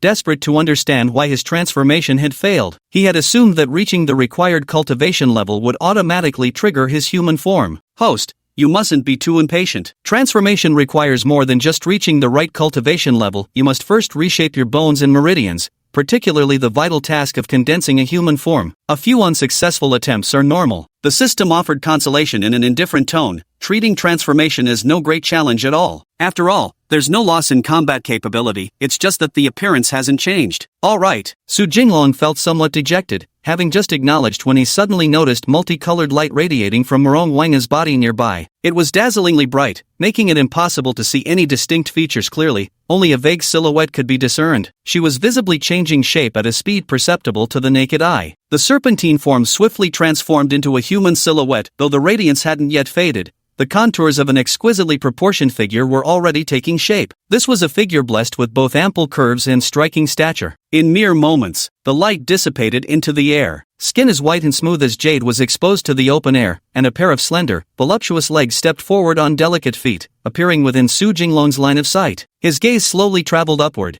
and the towering peaks made it hard for him to look away. A flat stomach adorned with a perfectly defined V-line left him utterly awestruck. Her delicate features exuded an icy elegance, with phoenix eyes as brilliant as the morning sun yet captivating as the autumn moon. Compared to internet-famous faces, hers carried an extra trace of emotion and poise. Her refinement seemed naturally sculpted by nature itself, neither achievable by human birth nor replicable by machines. My transformation is complete. Morong Wanga opened her eyes and moved with the clumsy hesitation of a toddler learning to walk. The stark contrast between her noble bearing and awkward movements created a striking paradox. When she met Su Jinglong's unabashed gaze, she actually blushed, a rare sight. A visible flush spread from her cheeks down to her neck and even reached the tips of her ears. Clearly this palace is a demon beast and shouldn't feel any shame at being seen naked. But the way he stares at this palace makes me so uneasy. Morong Wanga breathed rapidly, staring at the other person, swallowing the words that never left her lips. After a long pause, she finally managed to part her lips with difficulty. Get me a set of clothes. Oh, right. Su Jinglong maintained an air of nonchalance as he pulled a clean Taoist robe from his spatial ring and tossed it to her. This was the former human elder's clothing. Pretending to be utterly unfazed,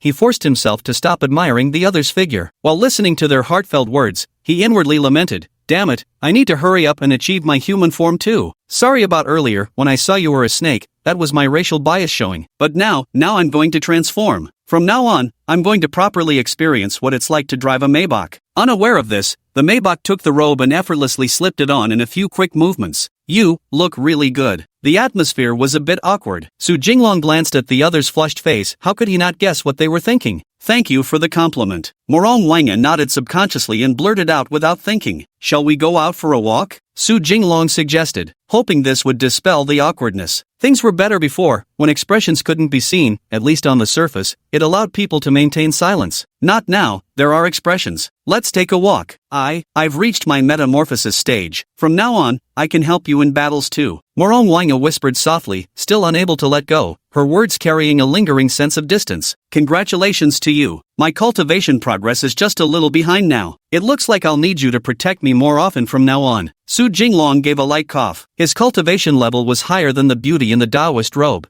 and keeping his aura suppressed at the 9th stage made it completely undetectable, unless she broke through another stage or two. "Gladly. You've always protected me before, now it's my turn to protect you." Morong Wanga rubbed her eyes in astonishment. She had thought the other party would be at least one realm higher than her, perhaps at the great demon level, but her eyes told her clearly that the other's cultivation was only at the 9th tier, a tier below her own. She whispered under her breath, clearly taken by surprise, but soon understood and returned. After all, the vast amount of spiritual liquid provided for her cultivation created a truly insurmountable gap. However, Morong Wanga was not a heartless demon and would naturally repay the kindness. Just as the man and the serpent stepped out of the courtyard, they collided with a shadowy figure of a dog. "You've come out? Has your cultivation ended? Wait. No, have you taken human form? That entire pool contained enough spiritual energy for an entire clan to cultivate for 10 years, and you absorbed it all in just 2 or 3 months?" The city lord, a dog demon, stood frozen in shock, his eyes wide as if struck by lightning, and the white snake by its side was not to be outdone, reaching the 9th rank as well,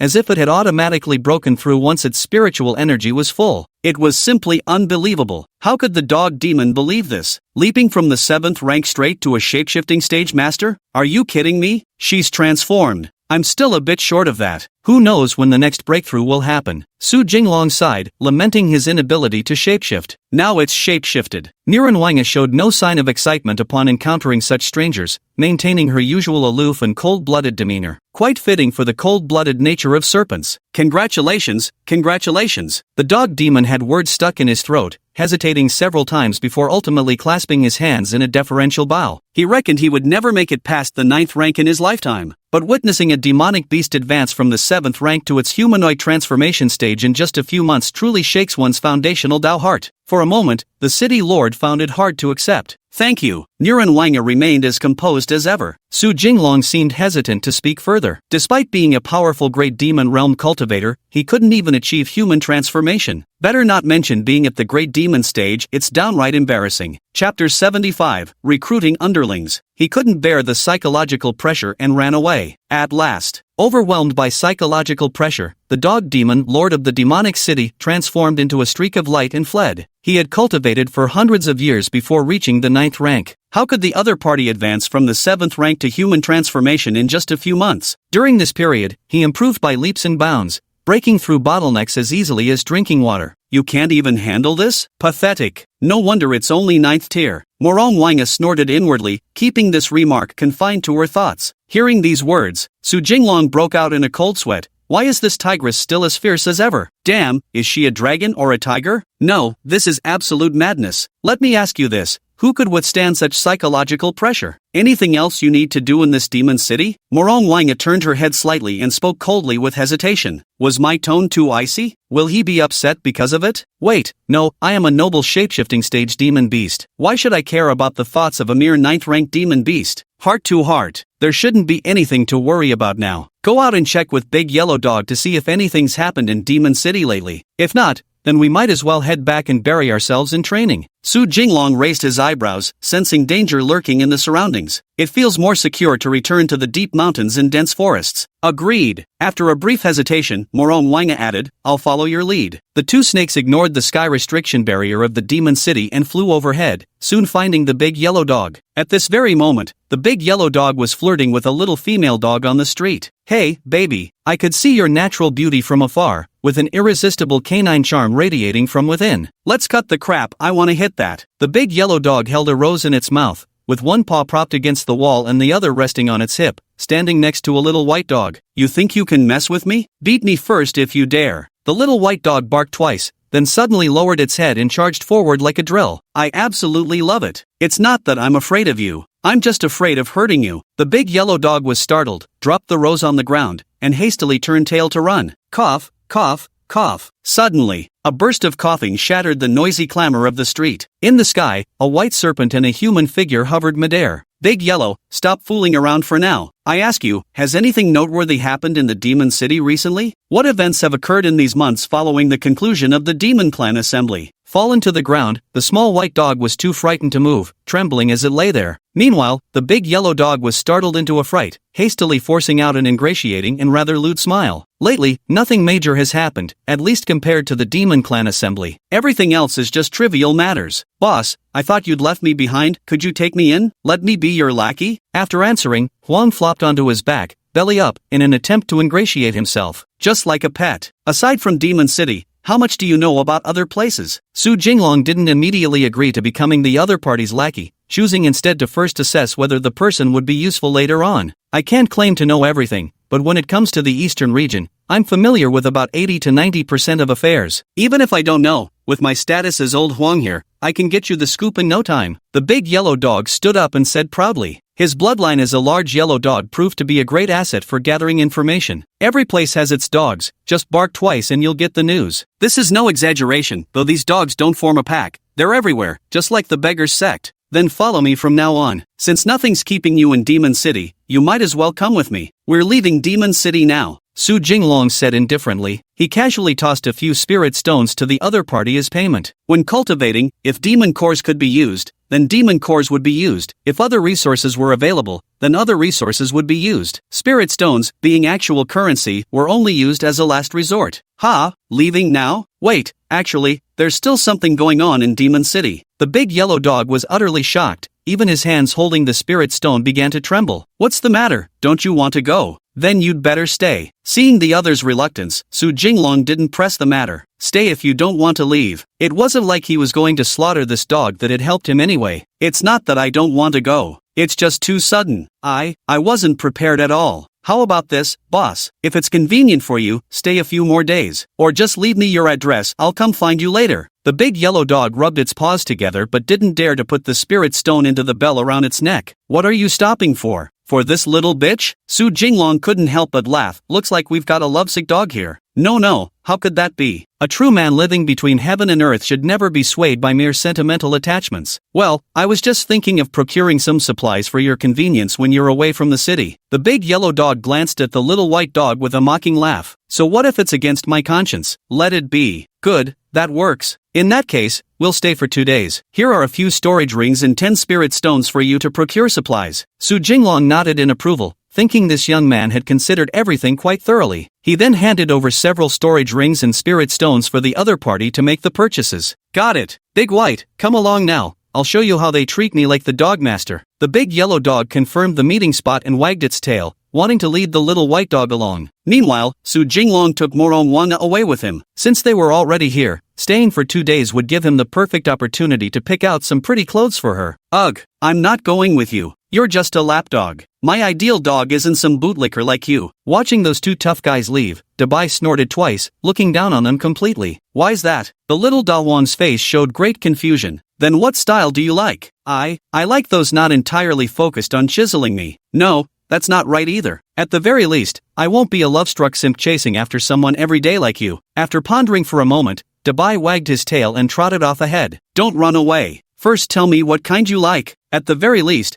you should give me a direction to strive for, right? Who knows, maybe one day I'll become the dog of your dreams. The sound grew fainter as the two dogs ran side by side down the distant street. That big white dog appeared to be constantly looking down on the big yellow dog, yet it always followed closely by its side. Chapter 76, Rainbow Skirt. Su Jinglong wanted to take Morong Wanga to buy some stylish outfits, but after walking for quite a while, I realized, in this damn demon city, most inhabitants are beast-like demons covered in fur, not a single one wearing clothes. Naturally, clothing merchants are few and far between. There were all sorts of things being sold, but not a single clothing vendor in sight. This infuriated Su Jinglong to no end. Now he had plenty of spirit stones but couldn't even spend them. If he didn't find any clothing vendors soon, he'd have to beg the system for black silk or white silk stockings like a pauper. But as he walked on, Su Jinglong suddenly spotted a building. A misshapen drawing of a winged horse was scrawled above. Not a single word was written. Is that the emblem of the Skyhorse Trade Association? Let's go take a look inside. Come on, let's go in and see if there's any beautiful clothes that fit you. After locking his gaze, Su Jinglong led the silent Morong Wanga into the building. How old do you think I am? Still buying beautiful clothes? Do you really think I'm a childish little kid? She chuckled inwardly, finding it quite amusing. Yet she couldn't help feeling somewhat happy. This was the first snake who'd ever taken her clothes shopping. Hearing this, Su Jinglong scolded in his heart, foolish. Buying nice clothes for you, is that to please you? Wrong. It's to please me. Morong Wanga indeed cut quite the impressive figure when dressed in stylish outfits. But Su Jinglong couldn't resist admiring beautiful women either. What sheer foolishness! They entered the building. Inside, they found quite a few demon beasts, all diligently occupied with their own tasks. Some monsters were carrying loads, while others were actually doing accounts. It was truly shocking. No wonder this merchant association makes money. Where's the president of your Pegasus Merchant Association? Su Jinglong casually called out to a demon beast that didn't seem too busy and asked offhandedly. Our guild leader? Oh my, it's you, senior. Originally, the demon beast turned its head impatiently,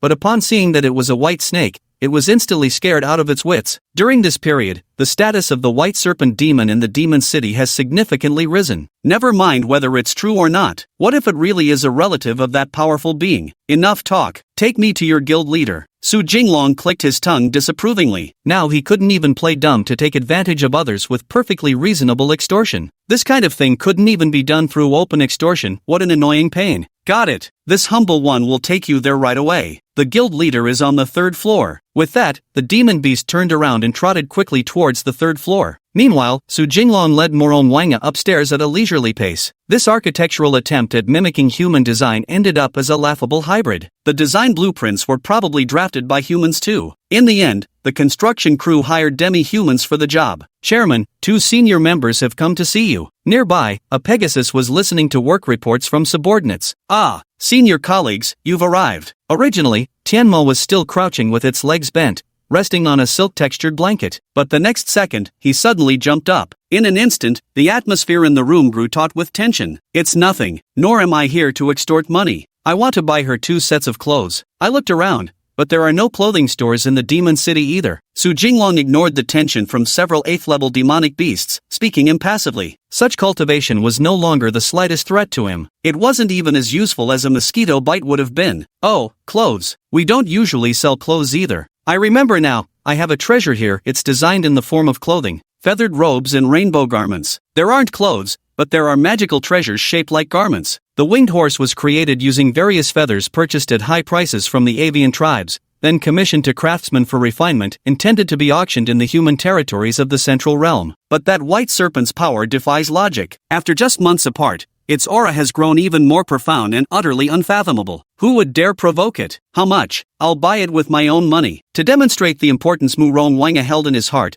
Su Jinglong gritted his teeth and gave up getting it for free, reluctantly deciding to pay. How could I dare take your money? In the future, if our Tianma chamber encounters any trouble, we'll need your assistance again. Tianma broke into a cold sweat. How could he dare accept the money? What if accepting payment got him beaten to death? Not worth the risk. The other party could refuse, but they couldn't accept payment. No way, let's keep things separate. Just tell me the real price. When giving a gift, would you actually say, here's some free loot I'm passing on to you? At the very least, something bought at a high price must be good. 500 spirit stones may seem expensive at first glance, but this is actually a spiritual treasure. Once you claim ownership with a drop of blood, it can change colors and garment styles according to your moods and thoughts. Moreover, it can withstand a full-powered strike from a 7th-tier powerhouse. Before the words could be finished, the voice suddenly cut off. 7th rank seems to be useless too. The human beside him carried a familiar aura, yet he couldn't quite pinpoint what had changed. However, the heavenly horse found it quite peculiar. Was this white snake fond of humans but not its own kind? Had the previous green snake been abandoned? Even if he racked his brains, the heavenly horse couldn't fathom how a 7th-rank demonic beast could break through to the transformation stage within just 1 month. There aren't many transformation stage practitioners in the entire eastern region. Deal. 500 spirit stones, right? As he spoke, Su Jinglong began rummaging through his pockets. Spending 500 spirit stones on a magic treasure, he wasn't quite sure about the market price. Why is there only a little over 200 here? Wait a moment, I need to step out for something. Su Jinglong clicked his tongue, left a few spatial rings behind, telling Tianma and Morong Wanga to wait here for a while. He'd be right back. Hey, don't! This item is free for you, consider it as payment for the next year's services. How about that? Heaven's steed wouldn't dare take money even if beaten to death. Su Jinglong stroked his chin, pondering carefully. He thought owing a favor was acceptable, but forming a karmic bond was out of the question. Here's 200 spirit stones for you. I owe you the rest. I'll pay you back later. After some thought, better to freeload for now. After all, he had only managed to extort a little over 200 spirit stones from the Skyhorse Trading Association and the Rhinoceros clan. Now that the Monster Race Conference had ended, it was likely many of the major clans had already returned to their territories, and he didn't know the way. Who knew how much time would be wasted going back and forth? Better to owe it for now. All right, whatever you say. Tianma hesitated. 500 spirit stones is the cost price. 200 might afford some feathers. Fine, what about the clothes? The negotiations concluded, Su Jinglong glanced left and right but couldn't spot a single garment. Go fetch some clothes. Tianma, with an exasperated headache, instructed the demon beast beside him to retrieve clothing. Before long, a stunning rainbow-hued outfit was brought forth. The garment was entirely cyan blue, shimmering with iridescence, intricately embroidered with gold threads that pulsed with a subtle golden radiance. Feathers of various hues and shapes adorned it throughout, lending an air of regal elegance. Chapter 77, Feathered Rainbow Robe. It's truly magnificent. When Morong Wanga changed into a new outfit, Su Jinglong drooled like Shubeiji, Pigsy. It was simply too gorgeous. The hem of her skirt fell just mid-calf,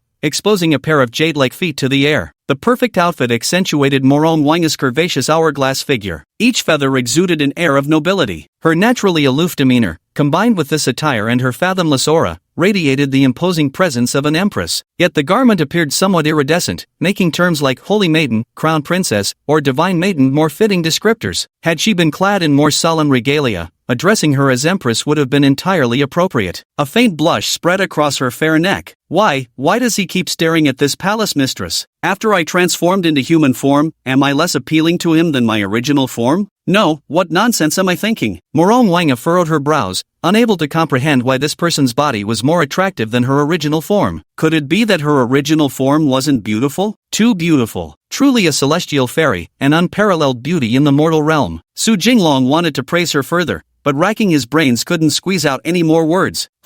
Naturally, no matter the circumstances, whether in heaven or on earth, this princess will always be the most beautiful. This princess shall forgive your previous failure to recognize her beauty. Morong Wanga felt quite pleased, secretly preening inside. After all, what woman wouldn't enjoy being complimented by a man she fancied? No, I've gotta step up my transformation game. It's so beautiful, I can hardly bear it. Remind that big yellow dog to buy some wolfberries later. Sooner or later, there'll be a fight that leaves you leaning on the wall for support. Su Jinglong marveled inwardly, already mentally preparing for a fierce battle. Now he understood the saying, even death under the peony is romantic. For a fleeting moment, he truly wished to die between a woman's thighs. Just the thought was intoxicating. This is simply the most beautiful thing in the world. Those jade-like feet wore no shoes, and Morong Wanga never walked, she had always floated inches above the ground. Taking a few more glances when possible remains a truly delightful sight. If they say a single look could add 5 seconds to your life, when will Morong Wanga die before Su Jinglong follows her in death? Had enough of staring? Finally unable to contain herself any longer, Morong Wanga inquired coldly.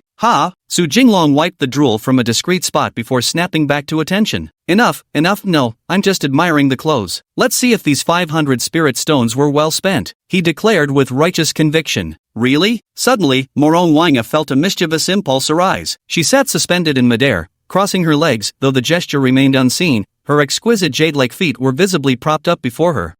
Men, but what is happening to this queen? Could this be affection? On the surface, Morong Wanga wore a faint smile, yet even her own mind found it unbelievable as she made such a move. Her brain had never anticipated she'd instinctively let the other person stare their fill. You want me to look at your feet? To hide his obvious arousal and flustered state, Xiao Chunan, Su Jinglong, asked with a hint of displeasure in his questioning tone. To avoid being seen as a lecher, I had no choice but to do this. Hearing this, Morong Wanga's smile disappeared as she stared at the other person in astonishment. She had thought the other person might have developed some fondness for looking at her feet. That's not it. I didn't mean it that way. Morong Wanga suddenly felt an urgent need to explain herself, yet no words would come out. I didn't mean to let you see my feet on purpose. I actually want you to look at my back, she stammered. This was the first time Morong Wanga showed a chink in her armor. What on earth was I thinking? How can it be this chaotic? The other party was at least a supreme being in their past life. What's the big deal if I let them see my feet? Morong Wanga felt anxious for the first time and blamed herself because of him. It's alright. At least now I know this feather robe wasn't a complete waste of money. Seeing his goal achieved, both concealing his true intentions and achieving unexpected results, Su Jinglong finally turned around to show he wasn't actually angry. Her flustered state of mind was something he'd never anticipated. He hadn't expected his few words to throw her into such disarray. You're really not angry? Morong Wanga maintained an aloof facade, but one could tell from her eyes that she was tentatively seeking confirmation. Ding! System detected a change in Morong Wanga's mood. Affection points increased, 5 points. Current affection points of Morong Wanga towards the host, 66 points. The sudden announcement from the system left Su Jinglong frozen in place. The truest feelings are hardest to keep, only schemes win hearts in the deep. This saying proved remarkably effective on him. Not angry. Alright, stay for 2 more days before heading back. After much deliberation, Su Jinglong decided to first return to the dense forest. After all, this is the place where he made his fortune,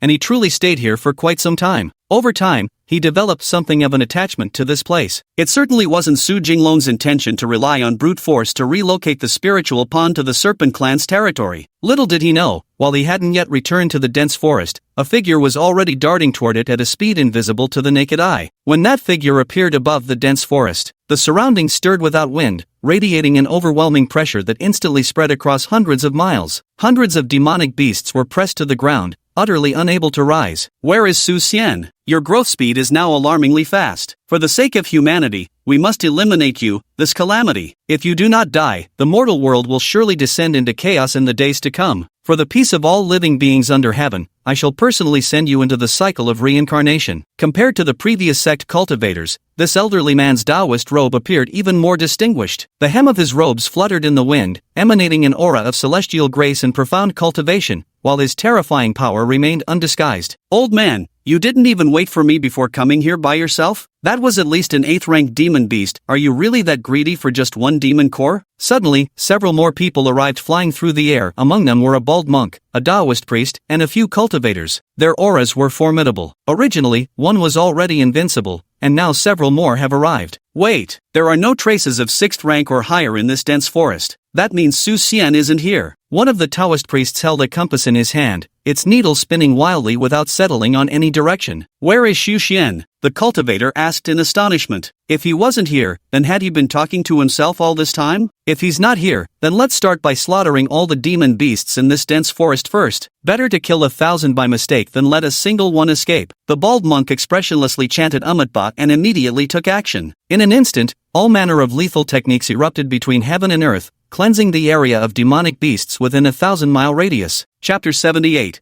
Better to kill 1,000 by mistake. Better to kill 1,000 by mistake than let one escape. When numerous human cultivators appeared, their overwhelming power forced all demon beasts within a 1,000-mile radius to kneel, unable to rise. They prostrated themselves, pressing their foreheads to the ground. In an instant, the heavens and earth abruptly changed color as storms raged, with golden rays of righteous light materializing through various killing techniques. Within moments, the land was stained with blood as countless demonic beasts were effortlessly slain. To prevent any possibilities, formidable power was unleashed, reducing even innocent low-level beasts to ashes. Then spiritual energy enveloped the air. A gust of wind swept through, leaving nothing behind. Only a pool of blood remained on the ground. The sight was one of utter devastation. The once dense forest set ablaze, flames licking the sky while snowflakes bloomed amidst the inferno. They are determined to slaughter every living being here, leaving no survivors, not even a single blade of grass. The raging fire ignited in an instant, spreading hundreds of miles in the blink of an eye, with no sign of stopping. First comes the killing, then the burning. None of the demon beasts in these dense woods will survive. Some cultivators watched with cold eyes, showing no mercy at all. Even so, this is for the best. The monk snorted coldly. For the sake of peace among humankind,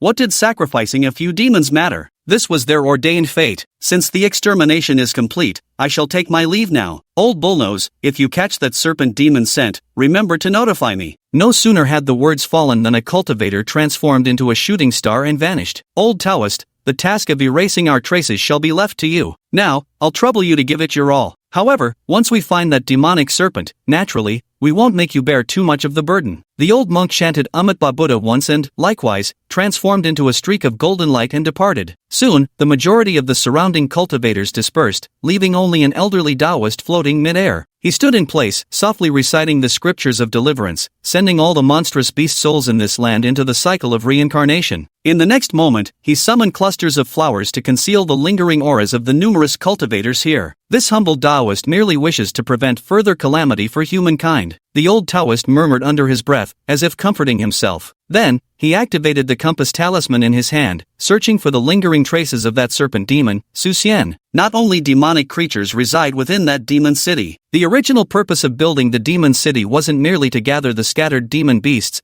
but also to establish the Council of Demons, thereby uniting their forces. It wasn't just about strengthening the demon race, there was also the matter of trade with humans. While demons found it inconvenient to enter human territories, there were bold merchants from humankind who dared to conduct business in the demon city. Though few in number, each one represents a supreme power. That demon snake Su Xian became renowned throughout the eastern region as its foremost demonic cultivator before even reaching 50 years of age, possessing once-in-a-millennium talent. This situation makes the human race deeply uneasy. If this youth is not eradicated, he will surely become a grave calamity in the future. After a series of investigations, the officials of Wangcheng Prefecture reported the matter of a genius serpent demon lurking in this area. The most powerful forces in the eastern region jointly dispatched their supreme elders to exterminate this fiend. They initially assumed that since several months had passed since the grand gathering, the serpent demon must have returned to its original lair. To their utter astonishment, that serpent demon had yet to return. With so many witnesses present, it would be inconvenient to take action against the demon race's proud genius. Otherwise, the demonic factions might very well use this as justification to take action. But taking action in the ancient serpent's lair would be extremely convenient. After all, dealing with a rogue cultivator means even if he dies, the human faction couldn't be held accountable. At the very least, they needed to maintain the facade of peace. Several days had passed since the old Taoist departed. The two snakes and one dog finally arrived fashionably late. Before approaching their territory, the big yellow dog lounged on Su Jinglong's cloud-stepping mist, utterly carefree. "Boss, I want to form a Taoist union with that little female dog. Will we ever have a chance to return to Demon City again? Or perhaps,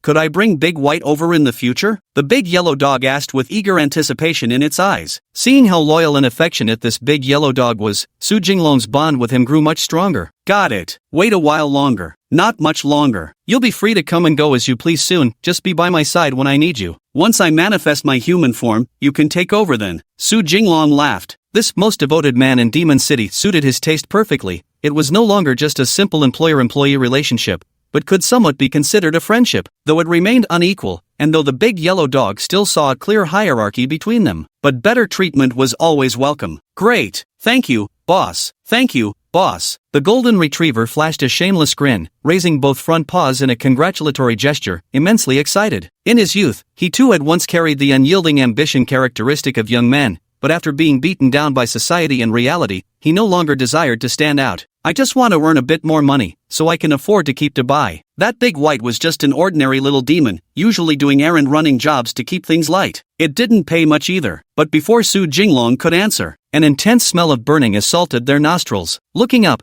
they saw the distant horizon still engulfed in spreading flames. Behind lay a wasteland of scorched earth where giant trees had been completely incinerated, devoid of even the faintest trace of life. What happened? Originally, Su Jinglong had intended to return to the dense forest to take away the spiritual pool, but now, the raging flames continuously spewed thick black smoke, staining the pale blue sky dark. The devastation before his eyes was unbearable, a scene of utter ruin. "Something's wrong. I sense the aura of a human cultivator." Morong Wanga inhaled deeply, immediately detecting something amiss. "Did the humans set the fire?" Su Jinglong asked in bewilderment. His brow furrowed tightly as an ominous thought crossed his mind. Just then, the system's voice abruptly sounded. "Ding! Host has triggered a hidden mission." Because the host displayed extraordinary talent and potential at the Demon Clan Assembly, human cultivators were dispatched to eliminate the host. Fortunately, the host happened to be away from the dense forest and narrowly escaped death. System mission issued: seek revenge against the human cultivators. Considering the host's cultivation level is sufficient, the system reward has been changed to a transformation treasure chest, complete set of equipment for post-transformation. Looks like this was the humans' doing. If I'm not mistaken, the human race wants to strangle this demonic creature in its cradle. After hearing the system's words, Su Jinglong suddenly understood everything, yet still pretended to voice his thoughts as mere speculation. "What should we do then?" "I'll follow your lead." Upon hearing that the human race sought to kill Su Jinglong, Mu Rong Wanga's eyes flashed with murderous intent. How dare these lowly humans even think of laying hands on someone close to her, the Empress? They're courting death. Chapter 79, Revenge. Whatever you decide to do, I'll follow your lead. Even if Morong Wanga believed his cultivation was superior to his opponent's, his first thought was still to heed the other's intentions. Of course, we must seek revenge. How could we possibly swallow such a humiliation in silence? They've already come to kill us at our doorstep. If we don't take revenge now, we'd be nothing but cuckolds. Su Jinglong snorted coldly, a palpable killing intent swirling around him, causing the mastiff's fur to bristle from head to toe. Good. Then let's turn back and slaughter them, wipe out their entire clan. Morong Wanga was equally filled with murderous fury, wishing nothing more than to immediately hunt down their enemies. Can you track them by their aura? We still don't know who these people are. Su Jinglong frowned and said, the system only mentioned revenge, without providing specific identities of these individuals. This is a bit tricky. I need some time to commit these scents to memory, before I go hunting them down. Morong Wanga was also feeling troubled. Fighting came naturally to her, but this method of hunting down enemies was far too slow. If it's really slow, then let's find a major human city and spread the news directly. We'll see who comes to kill us. Su Jinglong decided that since they couldn't find their targets, they should stop searching. They would directly challenge a major city and lie in wait there. By broadcasting their location, they'd let the human cultivators walk right into their trap. I think it'll work. Morong Wanga nodded in agreement. Although their cultivation levels couldn't be considered top tier on this continent, they were already formidable enough to move unhindered throughout the eastern region. Just as the two serpents were about to head straight for a large city, the big yellow dog suddenly raised its paw and whispered, "Bosses, I've memorized all the scents. I can search in the direction they left." His voice wasn't loud, but both snakes heard it. Good, very good. As long as you can follow the direction to find our enemies, eliminate their entire clan, and you'll certainly get your reward. Su Jinglong was overjoyed. He never expected the big yellow dog he'd sent to gather intelligence would prove useful at this moment. There's a trace of Tengu bloodline in me, giving me a sense of smell far superior to ordinary breeds. Simply put, my bloodline doesn't support combat, but I'm exceptionally skilled at other auxiliary tasks. At this moment, the big yellow dog demonstrated its remarkable innate abilities. Actually, as early as their first meeting in that tavern, the big yellow dog had keenly sniffed out the extraordinary aura emanating from the two snakes. How about this? Making any other promises would feel hollow. I promise you, once we've wiped out those human households, I'll personally arrange your marriage with Great White. I'll cover all the expenses, and from now on I'll pay you double wages, 10 spirit stones per month. Su Jinglong believed the big yellow dog didn't require much expense, its only real purpose was to facilitate human marriages. As for the rest, 10 spirit stones per month was actually quite generous. Those two elders had toiled half their lives, yet combined possessed only 20 spirit stones. Many thanks for your magnanimity, great patron. Little brother is endlessly grateful. I'll take you to seek revenge right now. The big yellow dog jumped with joy on the spot, too excited for words. This is the direction. That one's a bit far. Let's go for this one first. The scent carries sandalwood, definitely a Taoist priest or a monk, but there's also a trace of peach wood. Must be an old Taoist carrying a peachwood sword. The smell of flesh is somewhat decayed, probably pretty old. The big yellow dog's nose twitched rapidly until it quickly picked up the trail, then abruptly turned its head, locking onto the direction where the old Taoist had gone. Then let's move. Immediately, Su Jinglong turned around and, harnessing his supernatural ability to ride the clouds and mist, dashed at lightning speed straight toward the place where the old Taoist had departed. Meanwhile, 1,000 miles away, within the walls of a city, a fully equipped old Taoist walked along the street bustling with people around him. A peachwood sword hung at his waist, its hilt adorned with a blossoming peach flower. Holding the compass emitting subtle variations in his hand, he frowned while trying to determine the direction. Why can't it be detected? Wasn't that demonic serpent at the 8th rank when it last appeared? With such strength, it shouldn't be so difficult to deduce its whereabouts. The old Taoist walked down the street. Yet soon enough, his figure vanished within the city, almost as if fading away with each step. When he appeared again, he stood atop a mountain peak within a Taoist temple. The temple was spacious, housing at least several hundred occupants. Most Taoist priests didn't possess particularly strong auras, merely reaching the 3rd or 4th tier of cultivation, corresponding to the spirit attraction and foundation establishment stages, though there were a few who had reached the immortal foundation stage. There were roughly 4 or 5 such individuals. For practitioners at the 7th or 8th tier, coupled with the old Taoist master who was at the 9th tier, formed the backbone of this formidable temple. In the eastern region, such a temple already represented the apex of power. In Taoism, some temples focus on selecting only the most exceptional talents, avoiding indiscriminate admissions. However, others uphold the belief that teaching should be without discrimination. Anyone with talent can be instructed. Uncle Master, have you gained anything from this journey? The old Taoist had barely touched the ground when a crowd of elderly priests swarmed around him. Among them, the temple master stepped forward to inquire. Within a sect, the most powerful cultivator isn't necessarily the sect leader, but the sect leader must always be someone in their prime, talented, capable, and adept at handling affairs. But the Grand Elders are essentially powerful cultivators who prefer to be hands-off administrators, rarely interfering in sect affairs. Just like how a company chairman isn't necessarily the biggest shareholder, they might just be a minor stakeholder. This trip yielded no results. Just as the old Taoist calmly uttered these words, he suddenly changed expression,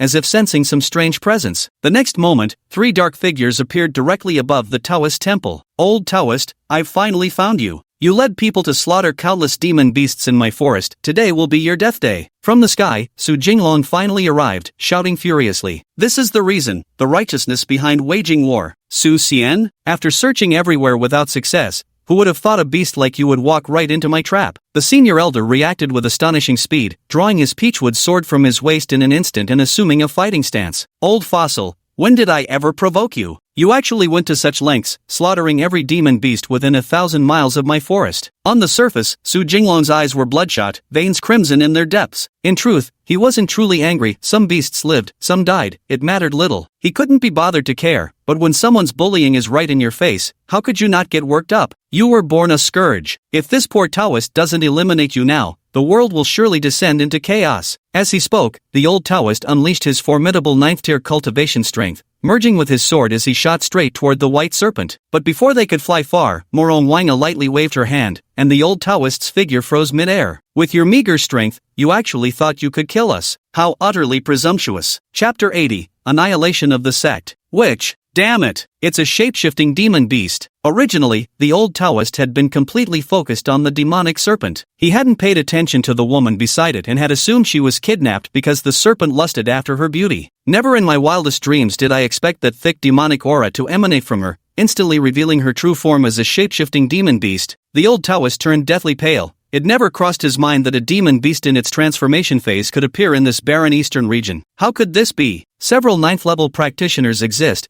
but none have ever surpassed the immortal foundation stage, until this very being appeared. Today will be the day your Taoist temple meets its end. Stop struggling. Daring to lay hands on our demon race's countless beasts means you must bear the full wrath of our demon kin. The words fell. Su Jinglong and Morong Wanga wasted no more words. She first clenched her palm into a tight fist, and the old Taoist's head instantly exploded, brains splattering out like watermelon juice. The crimson and white matter scattered across the ground like tofu pudding. "Run for your lives." The terrified Taoist priests turned tail and fled, the scent of blood and the aura of death wrenching them from their dazed state, their first instinct being to run for their lives. But in an instant, an irresistible oppressive force swept across the entire mountainside. In the blink of an eye, every fleeing Taoist's figure exploded like a crimson flower. A great fire erupted without warning, visibly consuming the massive Taoist temple in mere moments. For fun, and to spread the news far and wide, Su Jinglong showed unusual generosity by slaughtering all the Taoists above the 4th rank. The remaining 200 to 300 cultivators below the 3rd rank were all struggling within the sea of flames. Leave them be. Chaos is the age of heroes, and I want to stir up this chaos. A hint of bloodlust flickered across Su Jinglong's face as he found immense amusement in watching the humans flee for their lives through the sea of flames. Figures engulfed in flames kept sprinting across the ground. Yet though their clothing had completely burned away, these cultivators at middling strength couldn't die quickly. Their cultivation wasn't high enough to resist the scorching flames,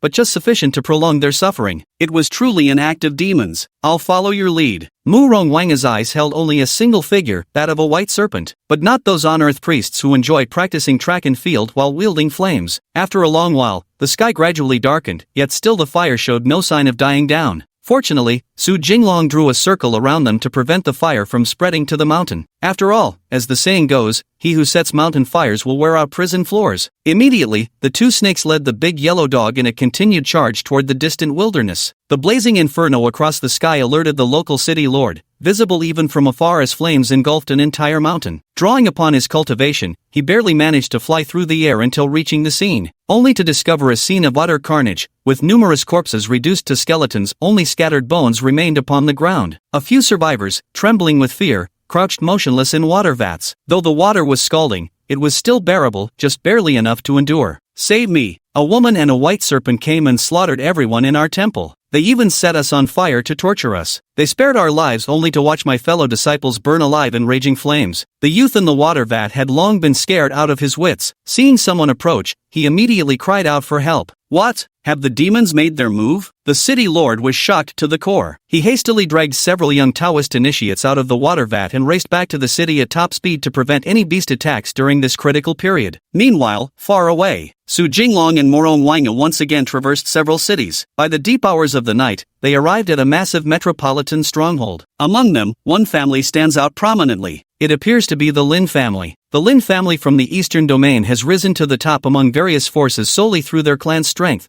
with their most powerful member being an ancestor at the 9th tier level. Their clan boasts over 10,000 members and firmly controls an entire city. The Lin family runs rampant throughout the eastern region. Wherever they go, they strut about sideways. This is solely because the Lin family's patriarch is notoriously overprotective of his own. Upon seeing the information on the plaque, the big yellow dog instantly recognized which family it belonged to. You're saying the Lin family's patriarch has also gone into the dense forest, correct? While still speaking, Su Jinglong was already gathering his demonic energy, preparing to unleash it. That's right, one of those auras definitely returned to the Lin family. It's very likely their ancestral elder, but killing them all shouldn't cause any problems either way. The big yellow dog hadn't really killed much before, but after following that white snake, it grew accustomed to exterminating entire families. The Lin family's good days are over. Morong Wanga sneered coldly. The moment it was confirmed someone from the Lin family had come to provoke them at their doorstep, killing intent immediately arose in her heart. Before anything could be done, a draconic breath erupted from his mouth. The massive fireball flew at incredible speed, engulfing the sprawling Lin family estate spanning thousands of acres in the blink of an eye. In an instant, a mushroom cloud exploded from the Lin residence, and thousands perished unknowingly in their sleep. You dare strike against our Lin family? Suddenly, a hoarse, desperate roar tore through the sky, parting countless dark clouds only to be followed by flickering thunderbolts in the air. Lay a hand on my demon kind, and you deserve death. Su Jinglong sneered coldly but hadn't yet had the chance to make his move. Like a kite with its string severed, the Lin family's ancestor was flung across the sky before crashing heavily to the ground. Before he could even leave a crater, he had already turned into a mangled pulp. The murderer is none other than Su Xian of our demon race. The Lin family, steeped in evil deeds, came to my territory of Su Xian to provoke, slaughtering the demon beasts of my kind. Their crimes are unforgivable. Today I slay the Lin family's ancestor and exterminate the entire lineage, ridding the people of this scourge. Humans need not thank me, Su Xian. Su Jinglong roared with laughter, not merely taunting loudly, but also carving two grand lines into the ground with demonic power right in the air. Today's perpetrator is none other than Su Xian. Those who refuse to concede are welcome to challenge. For a moment, the entire city trembled in fear, with soldiers and the city lord alike pretending to be blind, none daring to speak a word or lift a finger. No one dared to speak. Even the mere sound of Su Jinglong's voice could make infants stop crying. A bunch of useless trash. Not a single one dares to respond. How dull. I'm leaving now. Remember well, I am Su Xian. Should any dissent, let the battle between humans and demons commence. Seeing how utterly cowardly these people were, Su Jinglong departed into the distance with his yellow dog and Morong Wanga in tow. This was utterly meaningless. As for instigating the war between humans and demons, it was all a preventative measure to avoid being hunted down by the human race. At the very least, we could still drag the demons down with us or scatter their forces. Not so badly beaten as to be utterly humiliated. As the two terrifying auras fled into the distance, vanishing without a trace, only then did the cultivators in the city dare to come out and look around. Chapter 81, The Great Battle. Did you hear? Several top factions in our eastern domain have been exterminated. Entire headquarters wiped out, men, women, and children, none spared. This news spread through the largest and most prosperous city in the eastern domain. A few young monks huddled in the corner of the tea house, whispering among themselves, "You're way behind on the news. I heard that all the mightiest cultivators in the entire eastern domain have now gathered in Argusa city. I heard a demonic prodigy emerged from the demon clan, cultivating at an astonishing speed. Our human grandmasters wanted to eliminate this future threat but failed to track it down, so they slaughtered every demonic beast within their territory instead. They've already wiped out several sects, and now it's down to the last remaining one in Gusa City, the Green Moon Sword sect." Another cultivator made a face of contempt as he meticulously explained the current situation, bragging about being the first to know the news. For real? I'd never heard of that fiend before. It appeared out of nowhere, but its power is terrifyingly strong? The other cultivators grew anxious. With such a monstrous talent emerging among the demon race, where did that leave their human kin? At worst, we'll just go to war. Since when do we humans cower before those barbarians? We must fight fiercely, and show them that we humans are the true rulers of this world. Some cultivators slapped the table in anger, barely restraining themselves from drawing their swords to hunt demons immediately. Absolutely. The sky may fall, but the tall will hold it up. Let's just give it our all and fight. Humph. Inside the tea house, a group of junior cultivators chattered endlessly about all manner of important events. Meanwhile, in a corner on the other side, an elderly man gently finished the last sip of tea from his cup and called out calmly, "Waiter, the bill." "Coming right up, honored guest. A pot of tea, half a tael of silver in total. You're drinking authentic Westlake Longjing tea, the finest quality." The waiter hastily draped a towel over his shoulder, bowing and scraping with exaggerated servility. "Here." The old man fished out several chunks of broken silver from his tattered cloth bag, placed them on the table, then rose to leave. There was nothing particularly special about him, except for the gourd of wine hanging at his waist. After drinking wine, nothing sobers you up better than a sip of tea. The old man patted his wine gourd contentedly and was just about to walk away when a burst of laughter rang out from above. "Old drunkard, hurry up and get in. I knew it, you old fox, couldn't resist coming to Suzhou after all." The middle-aged man reclined leisurely on a flying sword, propped sideways against his arm in utter relaxation. He patted the empty space on the flying sword, signaling for the old man to come aboard. Hearing this, the old man leapt up and perched on his flying sword, one foot dangling in the air while the other remained planted on the blade. "So you've come too?" The old man smacked his lips, untied the gourd at his waist, and gulped down 2 hefty swigs. "Haven't you also come? 100 years ago you declared your retirement, yet what happened? When a minor demon appeared, didn't you still emerge from seclusion? We're in the same boat, the pot can't call the kettle black." The middle-aged man shamelessly picked his nose,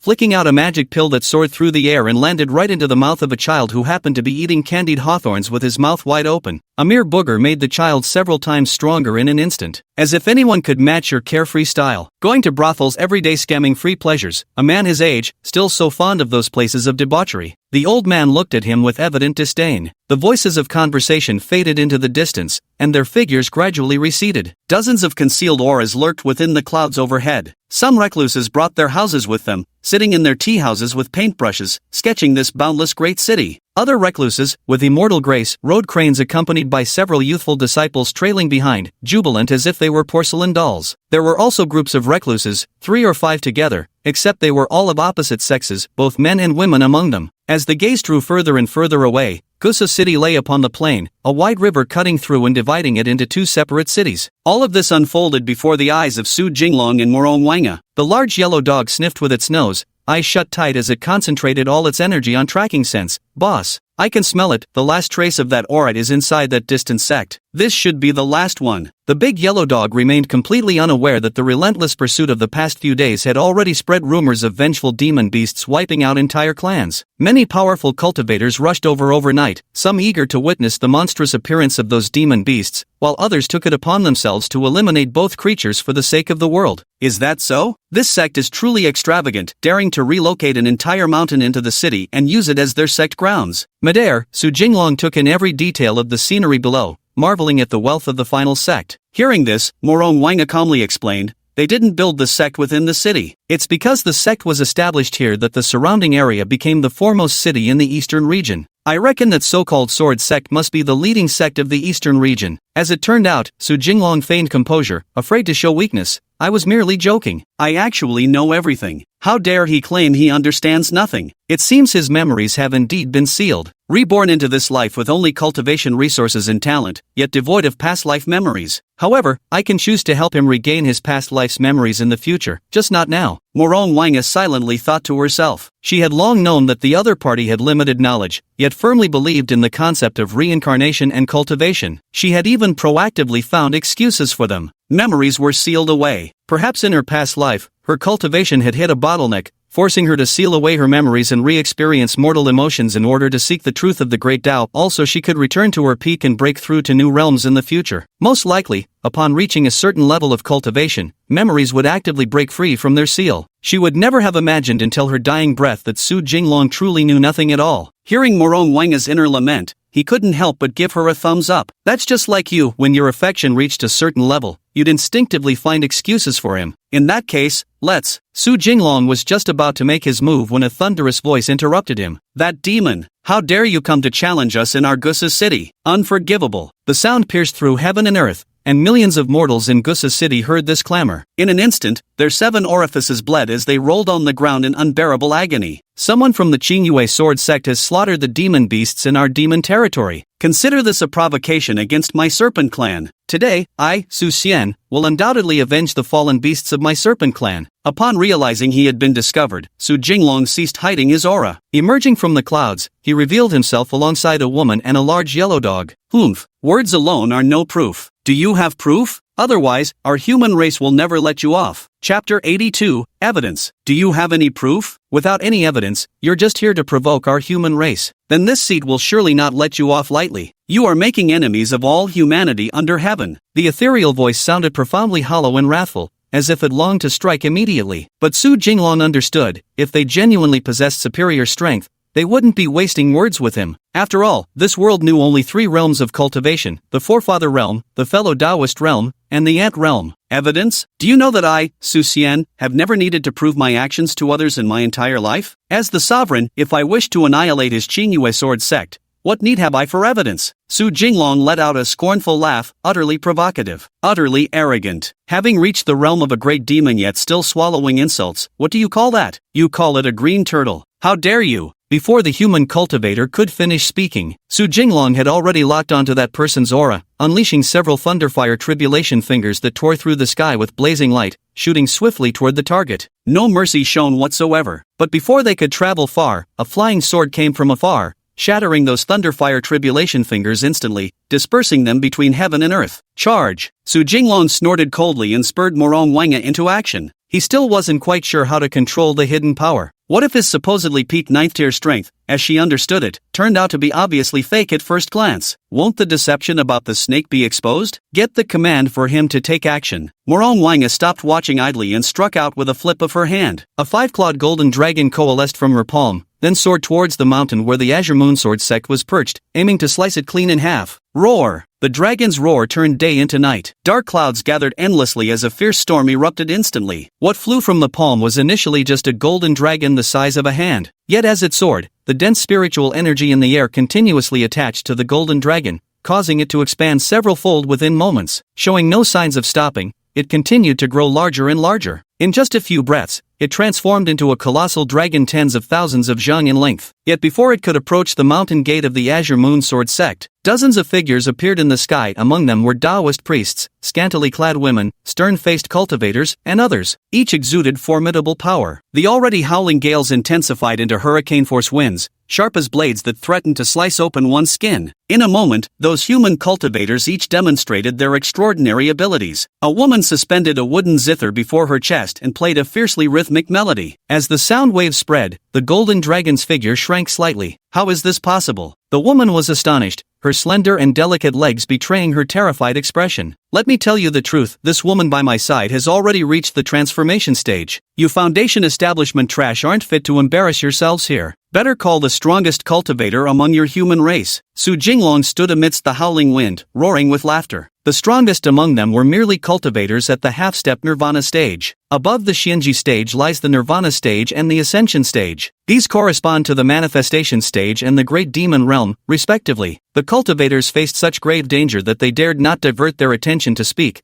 watching helplessly as their attacks had no effect on the 5-clawed golden dragon. They each displayed their unique skills, unleashing what they considered their most formidable powers. The woman held her wooden zither with one arm, channeling spiritual energy into it, causing a dazzling radiance to burst forth as a tremendous offensive force erupted from the instrument. Others spurred their spirit swords into action or activated their magical artifacts. Truly it was a case of 8 immortals crossing the sea, each showing their divine powers. In an instant, the previously overcast sky became alive with sudden flashes and explosions of multicolored light, illuminating the heavens in a blinding brilliance. But that 5-clawed golden dragon was transformed from a demonic beast, the equivalent of a powerful strike from a Nirvana realm cultivator, and there was simply no way to evade it. With a roar, the 5-clawed golden dragon surged forward, slicing through the icy wind. In just a single encounter, it shattered all those divine abilities, utterly incapable of halting the golden dragon's advance. Before the many cultivators could even react and flee, the golden dragon had already leapt before them, easily devouring those cultivators into its body,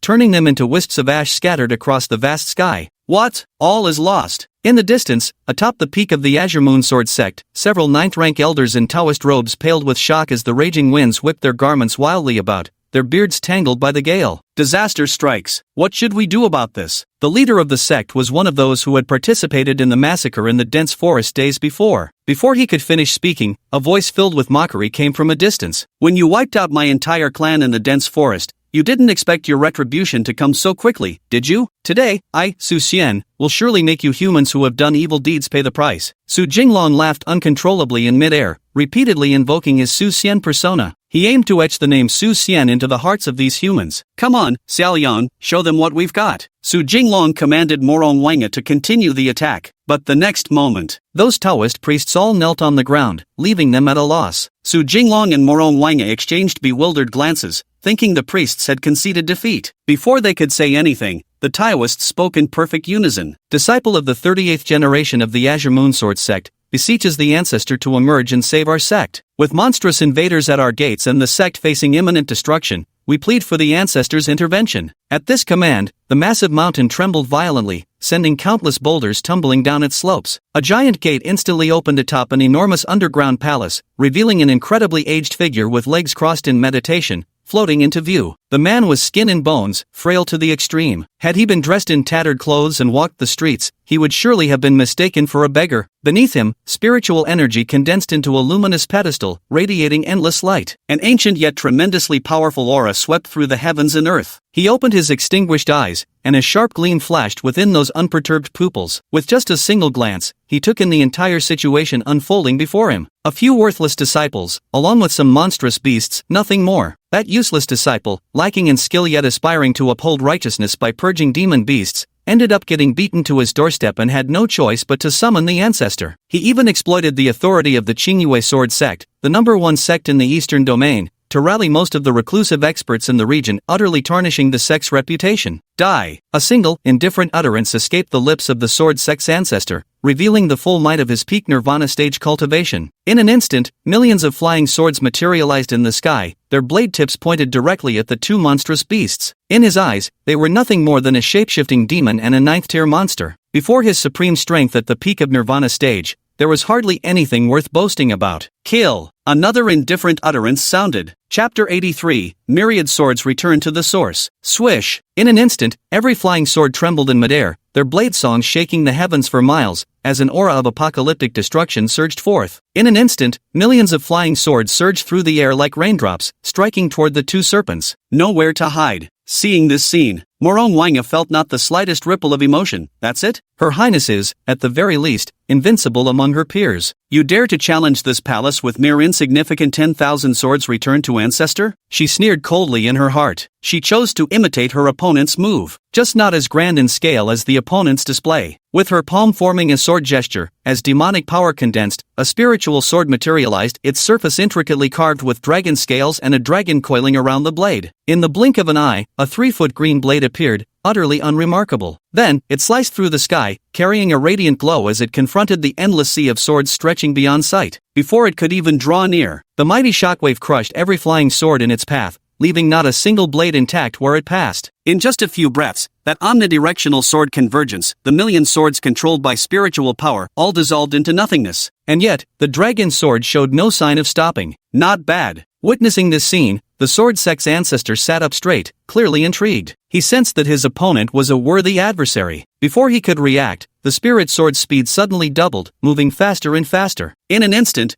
it pierced through the sword sect ancestor's neck, splattering a fountain of blood behind it. The soul tried to flee, but the dragon's sword carried a corrosive aura, widening the wounds on the spirit. The nascent soul desperately struggled to shake off the corrosive spiritual energy, only to be devoured by the eroding force. Before long, their spirits were utterly shattered. Ancestor! A heart-rending roar echoed down from the mountain peak. Enough! Their Azure Moon Sword sect has already been punished. The patriarch is dead. Is that still not enough to quell your fury? Just as Morong Wanga was preparing to unleash a killing move capable of annihilating Qingyue Sword sect outright, a figure suddenly appeared beside the two snakes, speaking with a tone of helpless persuasion. Who are you? Su Jinglong reflexively countered while secretly gathering his demonic energy. How did this person appear so suddenly? Don't be afraid, I mean no harm. I just specialized in cultivating speed. My combat strength is weak. The man gave a bitter laugh and played the peacemaker, even revealing all the strengths and weaknesses of his cultivation. What do you want to do? Su Jinglong asked sternly with a piercing gaze. To mediate. Clad in a white scholar's robe, the man appeared every bit the bookish type. What if I refuse to listen? The war between humans and demons erupted. What does that have to do with me? How is it not related to you? You provoked it. Back and forth they went, neither yielding an inch, talking at each other sentence by sentence. Then let's fight. I'm not afraid. Su Jinglong widened his eyes, not backing down in the slightest. Unexpectedly, the scholar shook his head with a wry smile, then traced the characters for Great Demon invisibly in the air. This action set off alarm bells in Su Jinglong's heart. How had this person seen through his hidden strength? Enough for you? The scholar laughed. Not enough. I'm not doing this to cheat you. Exposed at any moment? Couldn't care less. Su Jinglong lived by one creed, a worthless life spared no fight. You're already a snake, why pretend to be cultured? But on second thought, the system had assigned a task, and he had to complete it no matter what. You won't be playing peacemaker today. I must restore the dignity our demon race has lost today. I, Su Xian, swear it. Su Jinglong declared with iron resolve. This grudge must be settled today. Cut the weeds but fail to uproot them. Come spring, they'll sprout again. So that human supreme expert is hunting you down? The scholar thought he had grasped his opponent's fatal weakness, only to find the other party completely unfazed. He could only offer a bitter smile of helplessness. There was simply no dealing with him. Then let's fight. These bastards came after me without provocation and slaughtered all the little demons under my protection. If I don't wipe out every last disciple of that Blue Moon Sword sect, who the hell would dare follow me in the future? Su Jinglong declared with overwhelming dominance. Then shall we have the Green Moon Sword sect apologize to you? Exterminate their entire lineage? Or make their sect leader prostrate with brambles to beg forgiveness? Exterminate the entire family? Compensate you with a large sum of spirit stones? Fool! Wiping out the entire family means everything in their Azure Moon Sword sect now belongs to me. Now! Su Jinglong behaved like an illiterate bandit, roaming the world with just one motto. This old man doesn't recognize a single damn character. The scholar was left speechless by the retort. The middle region has 7 or 8 active transcendent stage cultivators year-round, not to mention the recluses and ancestral elders. TSK, TSK, TSK. If you're not afraid, then fight. Seeing that his persuasion was fruitless, the scholar had no choice but to step aside and clear the path. And what about the demon races in our central region? At least half would be lost. The scholar answered truthfully. The advantage is mine. Su Jinglong laughed wildly, feeling that such fundamentals were already a heavenly hand dealt at the start. Still better than being born in a cave with just one wife. Hey, what's wrong with your thought process? The scholar was utterly stunned, speechless. How could this snake be so shameless? Forget it, never mind. He pointed at the white snake and glared for a long while before finally storming off in anger. Since he couldn't win this fight, testing the waters was all he could do. With no other options, retreat became his only choice. Hey, toll fee, Su Jinglong declared righteously. Since you can't beat me, you'll have to pay if you want to leave. Ha! The scholar stood frozen in place, staring dumbfounded at the white serpent without managing to utter a single word. Was highway robbery now coming his way of all people? Never mind, I won't hit you. Let me ask you something. Why is the central region stronger than the eastern, northern, and western regions? Does the central region have better inheritance, more abundant spiritual energy, or perhaps some kind of treasure? Su Jinglong couldn't understand why, within the same world merely separated by distance, the strong cultivators of the central region surpassed those of the other 4 continental regions. The scholar hesitated, then sighed helplessly as he watched the white snake sling its arm around his shoulders. I'll tell you the truth, he said, but you must promise me one thing. If a war between humans and monsters erupts in the future, you must leave a path of survival open for mankind. If we encounter external foes like extraterrestrial demons and the like, the human race is the primary vessel of destiny, while most of the demonic tribes lack the intellect to bear such fortune. He gave a brief explanation. Don't go talking nonsense now, it's not like I'm going to war tomorrow. Let's talk about this later. Tell me why first. Su Jinglong was certain this old scholar must know something. Not cultivating combat strength but speed. Kill him and he still wouldn't believe this guy focused solely on speed. Because the earliest cultivators coincidentally emerged in the central domain, then used their power to plunder resources from the other 4 continents. Understand now? The scholar looked utterly helpless, as if he had much more to say, like some grand storyteller brimming with untold tales. I see. Chapter 84, The Downfall of the First Sect. All right, I've learned everything I wanted to know. Go away. Su Jinglong felt that the scholar before him harbored no hostility toward him. Given the other party's unfathomable abilities, he decided not to confront them in the short term. It wouldn't be too late to discuss it once he breaks through from fellow Taoist to Elder Realm. Are you really determined to destroy the Azure Moon Sword sect? The scholar sighed helplessly, utterly powerless to stop it. All he could do was play the role of a persuader. Yes, Su Jinglong's attitude was resolute. He was determined to see this revenge through to the end. Keep talking nonsense and believe me,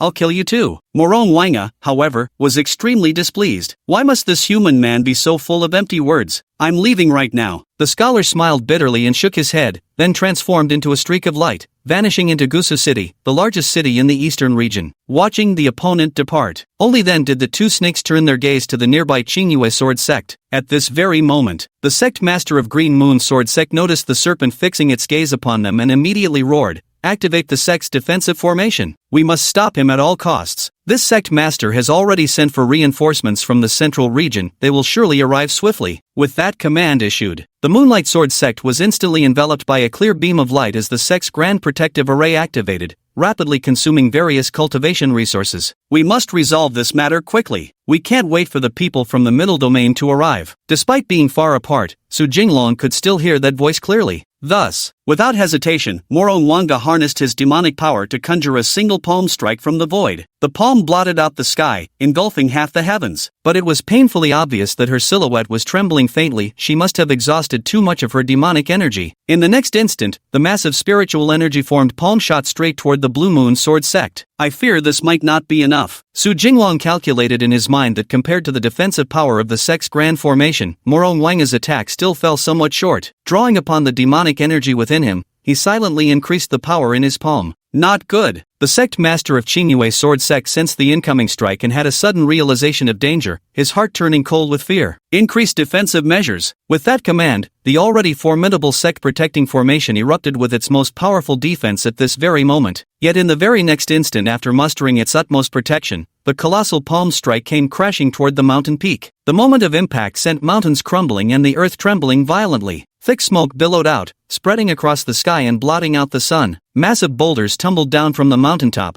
hurtling madly toward the foot of the mountain. It didn't take long. A massive crack suddenly appeared in the sect's grand protective formation, as if it had been forcibly torn open, and that enormous palm continued to unleash its formidable combat power without showing the slightest sign of weakening. Soon, a breach was blown open, followed by massive cracks spreading across the entire oval-shaped protective formation of the sect. The barrier of the formation shattered like crumbling stones, falling from the sky and disintegrating into spiritual energy before dissipating back into the world. Boom! Finally, the protective formation could hold no longer. With a deafening explosion, its fragments were blasted tens of thousands of miles away. The palm pressed forward, charging straight toward that mountain mass. All disciples, heed my command. Form the grand formation. The sect master of Verdant Moon Sword Sect immediately issued orders, directing all sect disciples to take their designated positions and deploy the sword formation. This must be their strongest attack. Don't be afraid. If we can dodge this strike, we'll definitely survive. He kept boosting morale. Yet in the next instant, his figure vanished into the horizon without a trace. Before he could flee far, an overwhelming aura locked onto the sect master of the Azure Moon Sword Sect. A thread-thin strand of spiritual energy shot from the distance with terrifying force, instantly piercing through the sect master's heart and lungs before exploding his head into mist.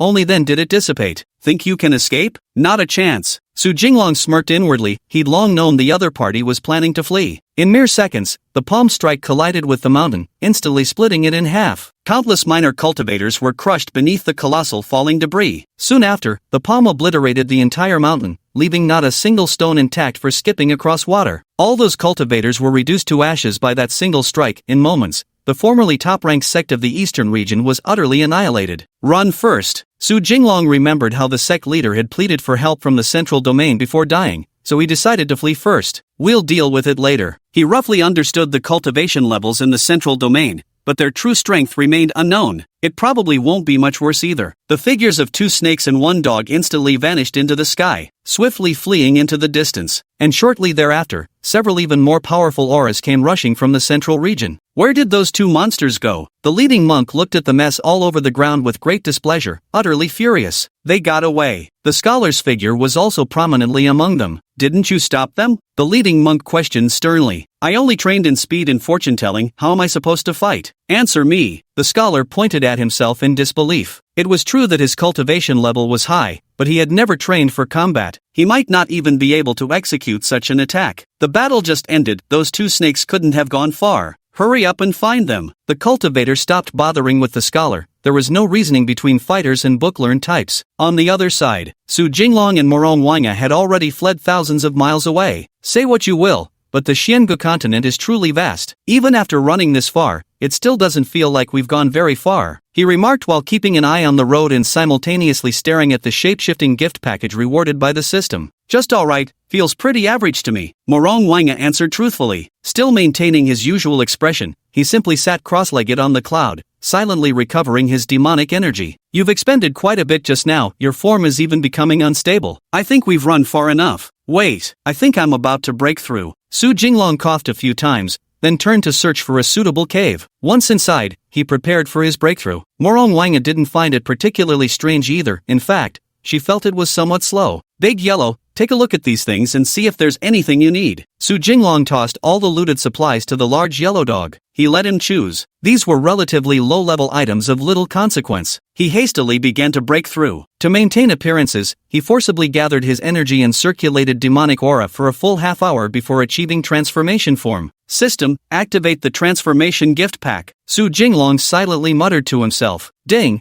Host has chosen to unlock the transformation gift package. Congratulations, host, you have obtained the shapeshifting pill, a complete set of attire, clothing that changes according to your will, cannot block attacks, and various accessories, such as hairpins and underwear. Take the transformation pill. With one command, the pill appeared in Su Jinglong's hand. Taking advantage of Morong Wanga's inattention, he swallowed it in one gulp. There was no violent energy within this transformation pill. A gentle, warm energy swirled around him, beginning to take shape.